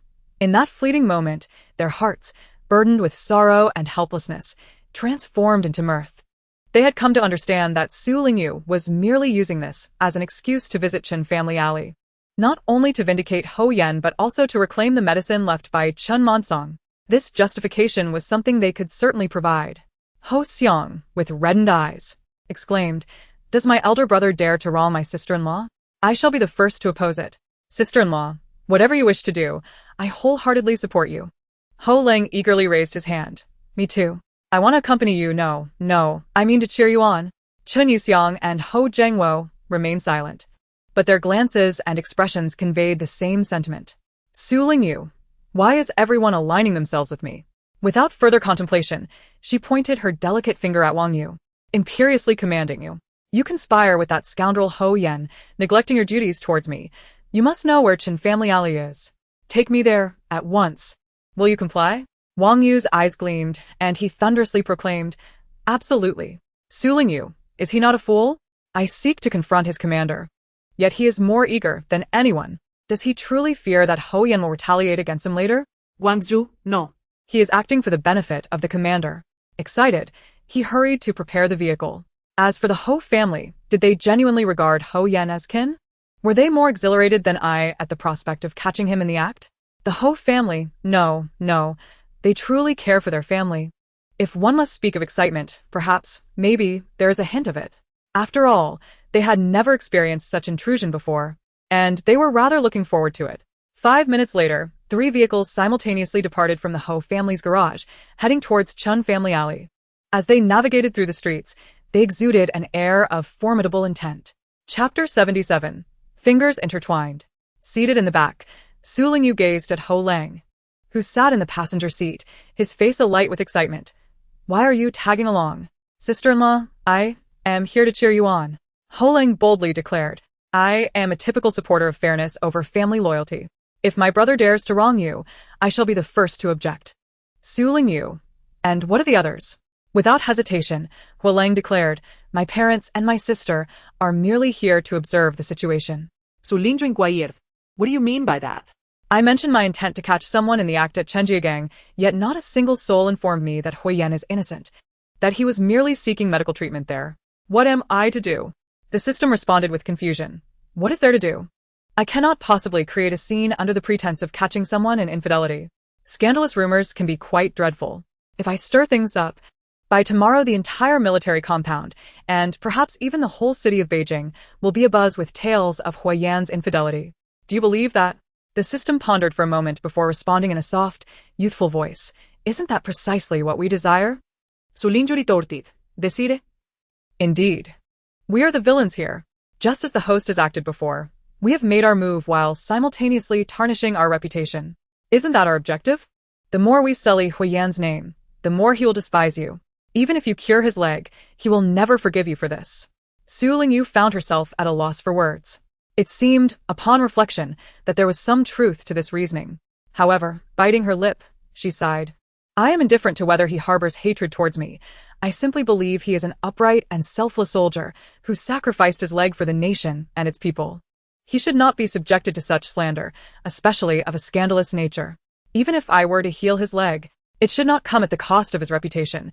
He should not bear such burdens." With her long eyelashes cast down, she appeared distressed, oblivious to the gaze of Huiyan beside her, which bore an indescribable gentleness, even a restrained affection. "Dear sister-in-law," Hua Lang interjected from the front seat, "I wholeheartedly support you, but I must clarify that my elder brother's recent visits to Chenjiagang were solely for medical treatment of his leg." Su Lingyu was momentarily taken aback. "What? "Why are you suddenly mentioning this?" Well, "Consider it, my elder brother, being such a serious and stoic individual, how could he possibly engage in infidelity? He simply wouldn't. You are so beautiful, so wonderful. He could only love you and not anyone else. I was merely jesting earlier. The reason everyone seems in low spirits today is that the doctor my brother consulted has fled, and we are all concerned for him. I intended to explain this to you in the car." "He fled?" "Indeed." Hua Lang rambled on, while Su Lingyu listened intently.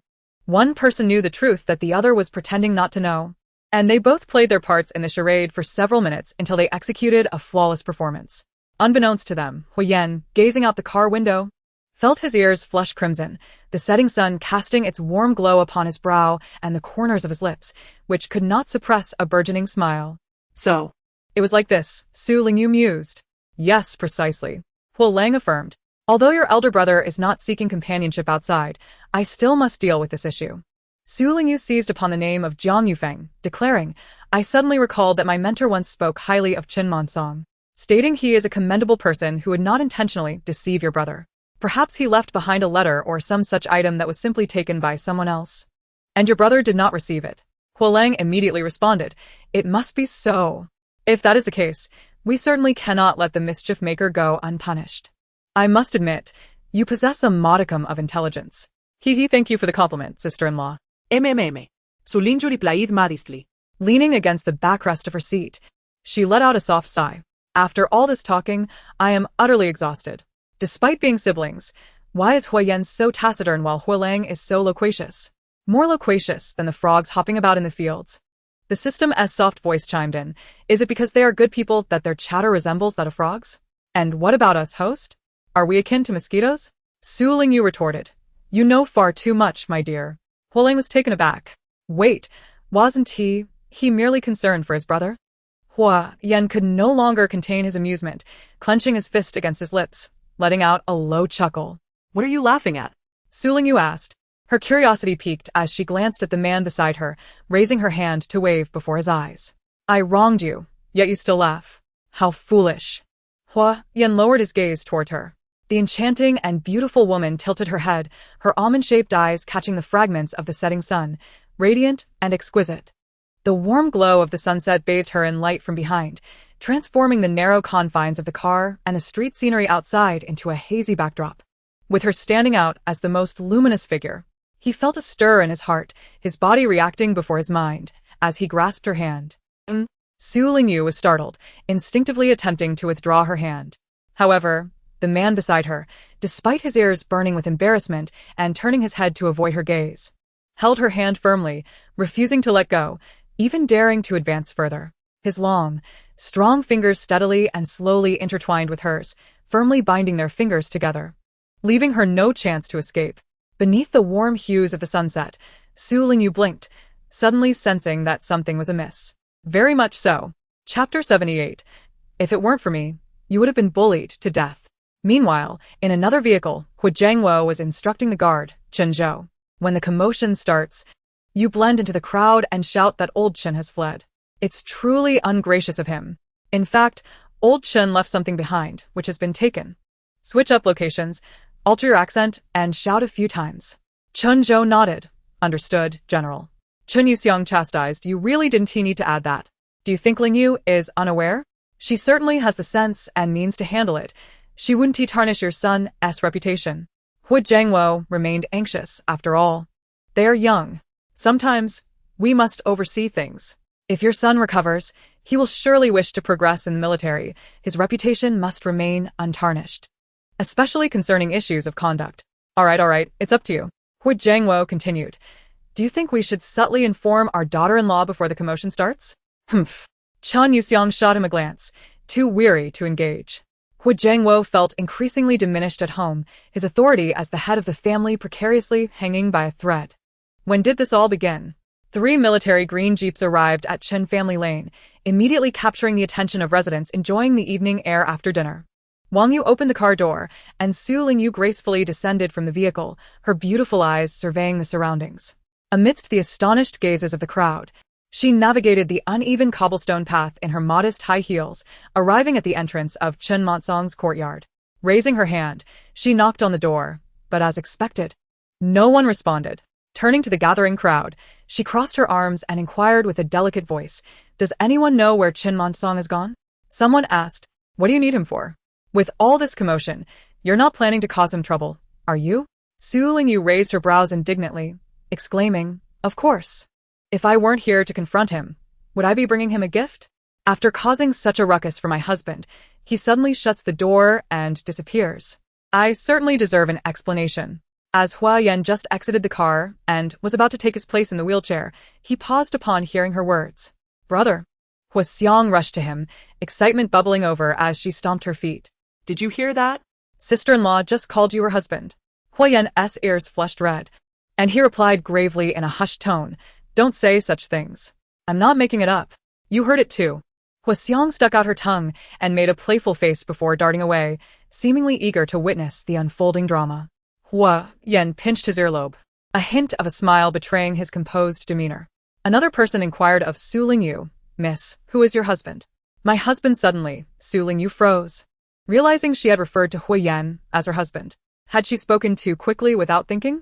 It hadn't rained these past few days. Her mind should be clear. Who exactly is he? The Inquisitor pressed on. Hua Yan maneuvered his wheelchair forward, positioning himself at the steps of the courtyard, close to Su Lingyu. With a steady voice, he addressed the crowd. It is I. Su Lingyu gazed at his strong and upright figure, blinking her bright almond-shaped eyes, and the peculiar feeling within her intensified. Someone in the crowd recognized Hua Yan and exclaimed, Ah, it's that soldier. He has been coming here every day. They continued.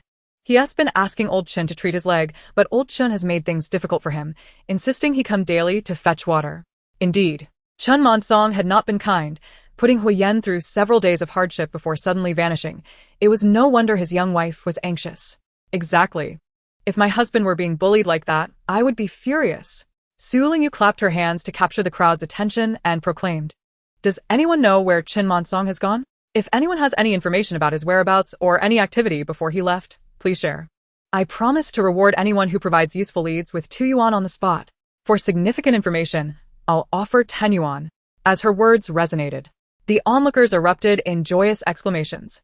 Although 2 yuan might seem modest, at that moment, a pound of meat cost only 1 yuan and 60 cents.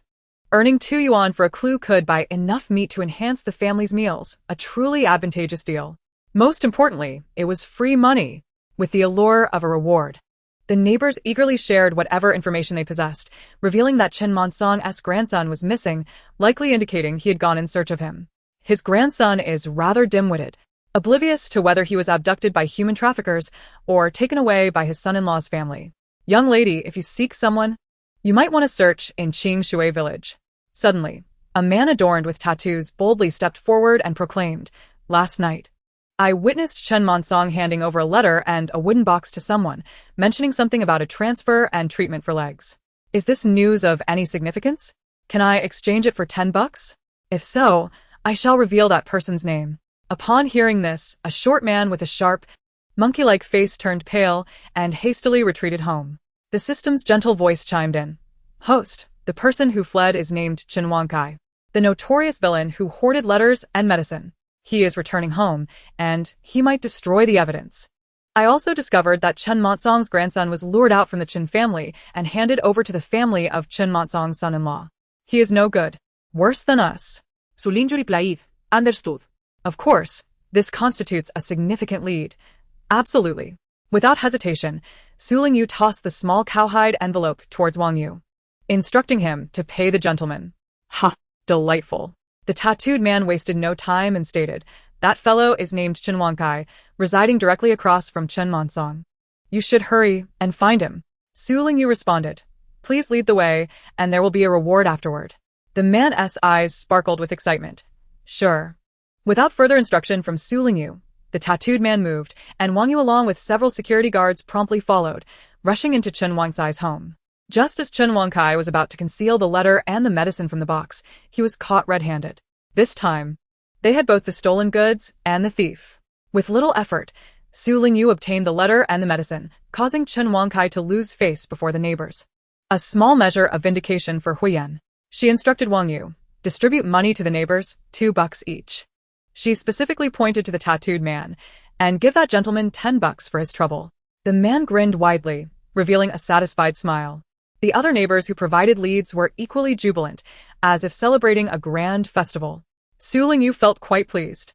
The Hua family, having secured the items, saw no reason to linger in Chen Family Alley. They left as they had arrived. Once in the car, Hua Zhengwo could not help but exclaim, "How did I not think of using money to coax information out of people? I wasted my time with Chen Zhou. Too many fights have left you with nothing but muscle in your head," Chen Yuxiang retorted mildly. Hua Xiang chuckled. "What is so funny?" Hua Zhengwo, wary of his elder wife, was less diplomatic with his daughter. Hua Xiang straightened up. "I was laughing at how sister-in-law called big brother hubby in front of so many people. You should have seen. His ears turned crimson. A pitiful thing, only knowing how to be shy." Hua Zhengwo snorted. Chen Yuxiang scoffed. "You're so accomplished. Yet when you pursued me, you stuttered like a fool. And as for my son, when we return home, I will deal with you." Hua Zhengwo. "Forget it. Adhering to the esteemed traditions of the Hua family, one must never argue with their spouse." Absolutely not. Unbeknownst to him, in the foremost vehicle, his seemingly unambitious son was indeed thriving. Once aboard, Su Lingyu gazed contentedly at the letter and the wooden box containing medicine in her hands, a subtle smile gracing her lips. "How about that? You still rely on me, don't you?" With a sense of pride, she waved the items in her hand at Huyen, exclaiming that without her presence, he would have been utterly bullied. Indeed. Huyen nodded in acquiescence. As Su Lingyu placed the wooden box down and began to open the letter, he seized the moment, grasping her hand, intertwining their fingers as before, holding on firmly. Su Lingyu struggled slightly. The stubborn man, though blushing fiercely, refused to relinquish his grip. She felt slightly dizzy, unable to suppress her thoughts directed at the system. Why is Huyen acting so strangely today? Why is he holding my hand again? This dog. Has he become addicted? Chapter 79. Is Hua Yan being affectionate with me? The system's soft voice responded with certainty. Host, Hua Yan is undoubtedly seeking comfort. Seeking comfort? Yes. Consider how much he has endured over the past few days. His heart must be aching. Su Lingyu replied, "Indeed." He has worked so hard, only for Chen Monsong to leave without a word, unable to treat his injury. He must find it unbearable, right? Su Lingyu responded. Correct. Thus, He feels both wronged and fearful, yet as a tough man, he cannot show weakness, and he has no one to confide in. Suddenly, you stand up for him, and he is bound to feel grateful, wanting to draw closer to you. Su Lingyu asked, "Draw closer to me?" The system's voice affirmed, "Exactly." According to human emotional development, when someone experiences significant distress, they require another for consolation. Reasonably deducing, Huiyan is experiencing this. Previously, their closeness was limited to the night, but now it is insufficient. Daytime affection is also necessary. Su Lingyu comprehended, yet remained astonished. Is Huiyan actually being affectionate with me? A strong man being affectionate is truly something else. Suddenly, the vehicle made a sharp turn, the tires screeching against the pavement. Due to the inertia from the turn, Su Lingyu's body uncontrollably leaned towards Huiyan. Before she could express any discomfort, his strong hand swiftly steadied her shoulder, half embracing her, his masculine scent enveloping her senses. Huiyan, suppressing his gaze, directed his attention to the driver, Wang Yu. "Drive carefully." Wang Yu promptly replied, "Yes, yes. I will drive attentively, ensuring not to startle the lady." Uffed. The passenger, Huolang, suddenly burst into laughter, emitting a pig-like sound. Afterward, he exclaimed, "Wang Yu, you are hilarious. You can disco while driving. Ha ha ha. Is it really possible to find this amusing? I fail to comprehend the logic of fools." Su Lingyu withdrew her gaze. Huiyan looked at his younger brother, who was burying his head in his knees, desperately stifling laughter, wishing he could kick him. However, with limited movement in the car, he decided to settle the score later. As he studied Su Lingyu's body and inadvertently met her gaze, his face flushed a deeper shade of crimson, and his palms, entwined with hers, began to perspire slightly. Yet, he remained resolute, unwilling to release her hand. In the next moment, a familiar sweet voice echoed in his ear. Is he feeling shy? The system chuckled gleefully, reveling in his embarrassment. Indeed, he is. The system has detected an increased heart rate, accelerated pulse, and a noticeable rise in facial temperature. Sweaty palms are a clear sign of shyness. I finally understand. The host truly excels, being even more cunning than I. Host, today you seek justice for Huiyan, first earning his affections, only to humiliate him later. To develop feelings, only to be cast into despair. This is far more thrilling than merely shattering his pride or tormenting his body. Brilliant, truly brilliant. Su Lingyu interjected, "What? I did not mean it that way." Do not be modest, host. You are undoubtedly thinking along those lines. Sighing in resignation, she glanced at the man beside her.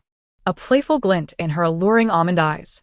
With a slight curl of her finger, she gently scratched the calloused palm of his hand. As expected, he turned to her with his calm, phoenix-like eyes filled with disbelief, his earlobes reddening even further. Seemingly concerned that she might continue her mischief, he finally withdrew his hand and straightened his posture. He was indeed shy. A triumphant smile graced her face, her eyebrows arching with satisfaction. Upon returning to the Hu family home, the atmosphere among the family members had improved considerably. Aunt Zhang brought in a platter of fruits, and the family gathered on the sofa to read the letter and medicine left by Chen Monsong. The letter was hastily scribbled, a clear sign of urgency.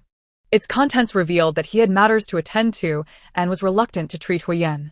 However, the letter concluded with a commitment to give Huiyan the last box of treasured blood-activating medicine, detailing its usage and effects. As for the doctor, he suggested that Huiyan seek one himself, remarking that there were countless doctors in the world, and he was not indispensable. No need to pressure him. After reading the letter, the Hu family finally resigned themselves to the situation. They were people of integrity and could never exploit Chen Monsong's grandson or employ the devious tactics of Zhou Fong and Zhou Wanru. Moreover, they were not in a rush. After all, Su Lingyu had previously assured them she would treat Huiyan's leg. The system had promised. Unconsciously, the family's gazes turned towards Su Lingyu, their anticipation mounting for her to throw a little tantrum or express her displeasure. They were ready for it. True to their expectations, Su Lingyu shook the letter dramatically and, with a petulant glance at Huiyan, who sat in a wheelchair, inquired, "I work at the Traditional Chinese Medicine Research Institute and have apprenticed under Dr. Jiang Yufeng, the heir of the Jiang family's golden needle technique. You are aware of this, aren't you?" Huiyan nodded.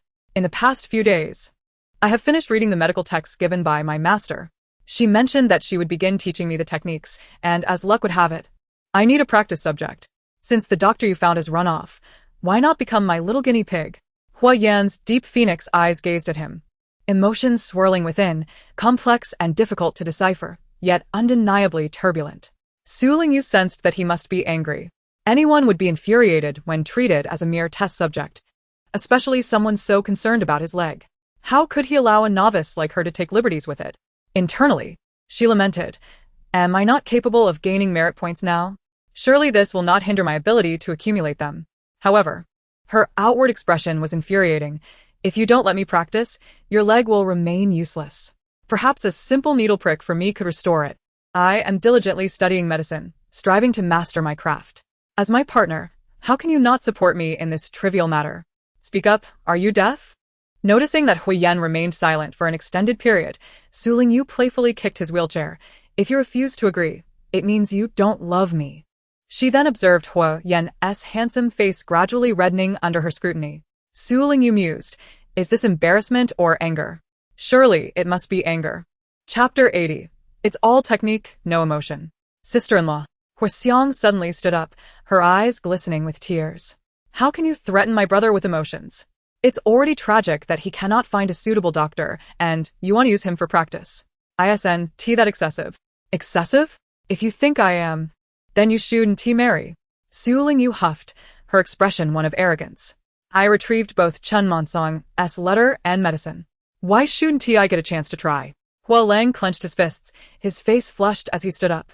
Sister-in-law, my brother likes you so much. He secretly held your hand in the car and wouldn't let go. I saw it. Do you truly feel nothing for him? It's just holding hands. What feelings could he possibly have for me? Su Lingyu retorted. I eat with chopsticks every day. Do you see me particularly fond of any pair? She continued. If he truly cared for me, he would let me practice my needles on him. Hua Lang was left speechless. Su Lingyu then turned her gaze to the silently observing Chen Yuxiang and Hu Jiangwo, directly challenging. Mom, Dad, you wouldn't oppose this too, would you? Chen Yuxiang looked up, pleading. Lingyu, if Hua Yan's leg truly becomes useless, it could affect him for life. Why not speak to your master and have her treat him? Hu Jiangwo's face hardened. I do not consent. Is there no justice left in this world? Hua Xiang suddenly shouted, picking up a fruit knife from the coffee table and pressing it against her neck. You must agree, or I will die. Chen Yuxiang and Hu Jiangwo were instantly alarmed. Don't act impulsively. Yet Hua Xiang stood resolutely, declaring with conviction, I won tea. If sister-in-law persists in her stubbornness, I will end my life here today. Su Lingyu was taken aback. Little commander, Hua Xiang is threatening to take her life. Have I overplayed my hand this time? Whether she truly intends to die or not, what if her hand shakes? That would be a grave sin. The system's gentle voice immediately reassured her.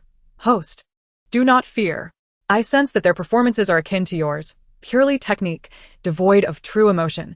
It is certainly just bluster. Su Lingyu replied. Thank you. But I am not comforted. The Hua family members remained speechless. Enough.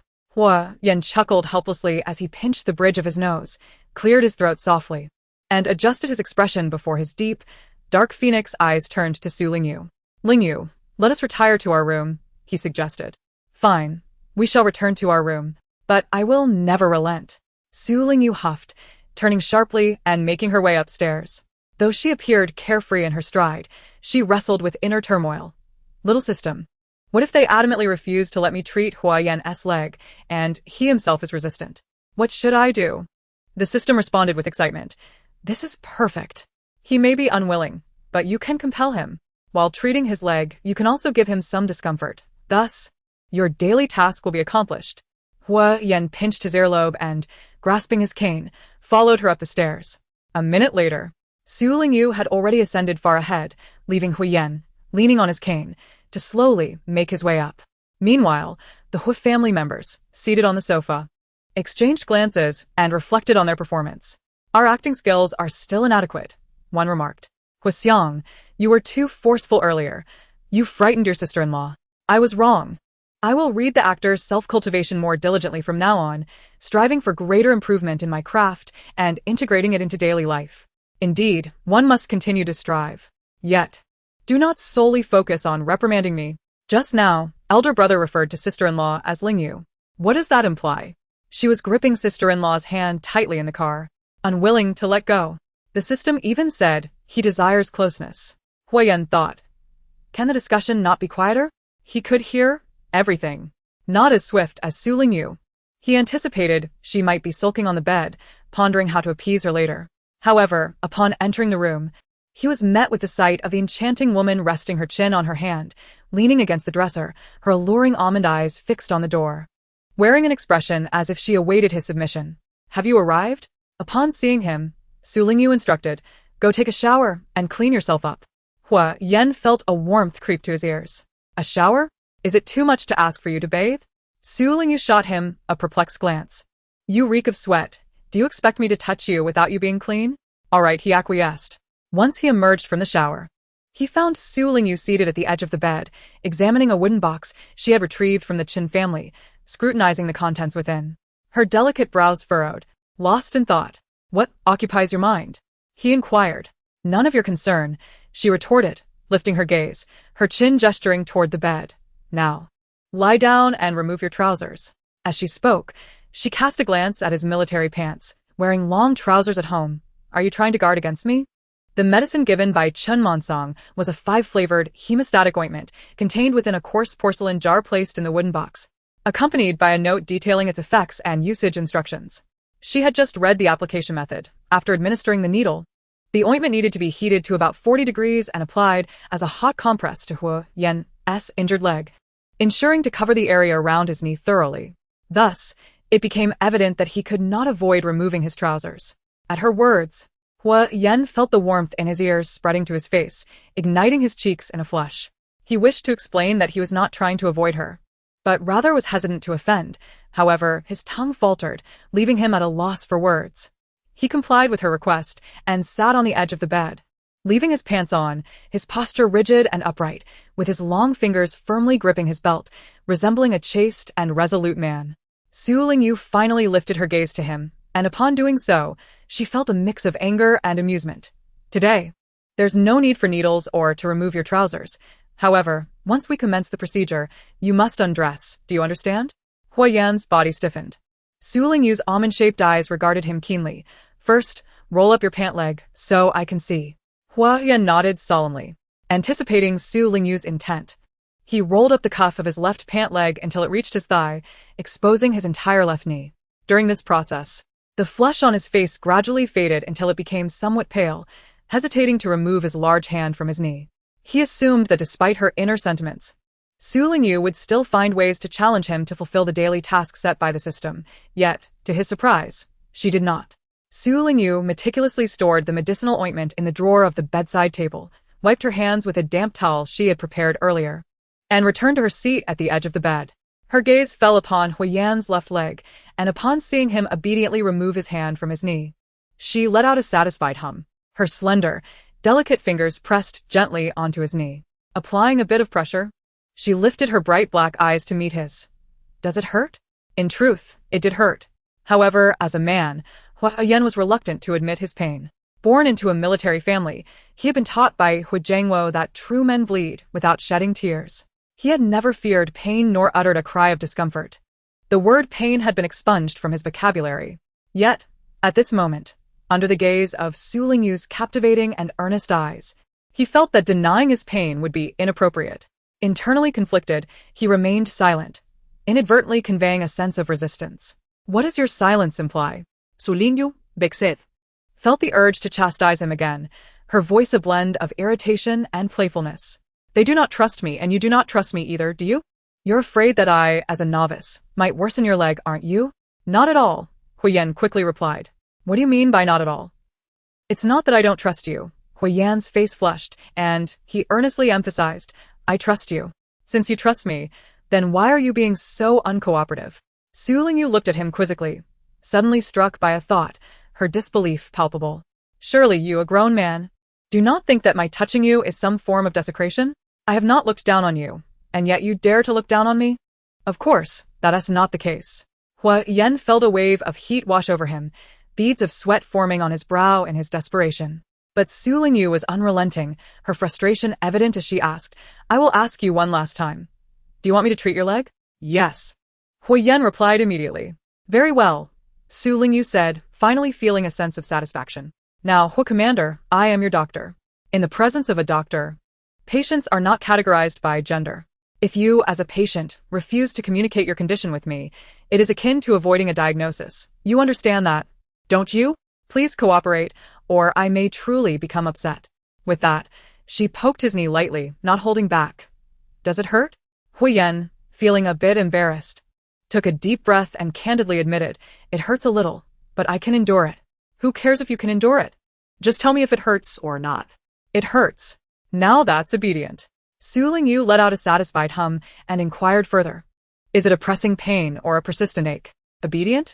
Huiyan's face flushed once more. Nevertheless, he answered all of Su Lingyu's subsequent questions with great diligence. Su Lingyu maintained a serious demeanor, asking questions while diligently taking notes with pen and paper. A couple of days prior, Director Hao had mentioned in a meeting that the Traditional Chinese Medicine Research Institute had gathered excellent physicians from across the country to better serve the local community, maximizing the use of medical resources. In about a week, the institute would open its outpatient services. As a research assistant to Jiang Yufeng, she had yet to gain the qualifications to practice medicine independently. However, during Jiang Yufeng's consultations, she would be required to assist in preliminary diagnoses for patients. Starting tomorrow, she planned to familiarize herself with Jiang Yufeng's previous medical cases, her practice style, and personal habits. Thus, conducting a diagnosis for Huiyan was essentially a prelude to her future responsibilities. After completing the consultation, Su Lingyu took Huiyan's pulse and was astounded by his exceptional physical condition. His pulse was strong, his vital energy abundant, and even somewhat restless. As if he were holding back. She couldn't help but quip, incredible. Is this what a man in his late 20s feels like?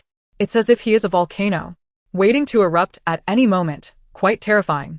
Little Commander, Huiyan isn't practicing some bizarre form of cultivation, is he?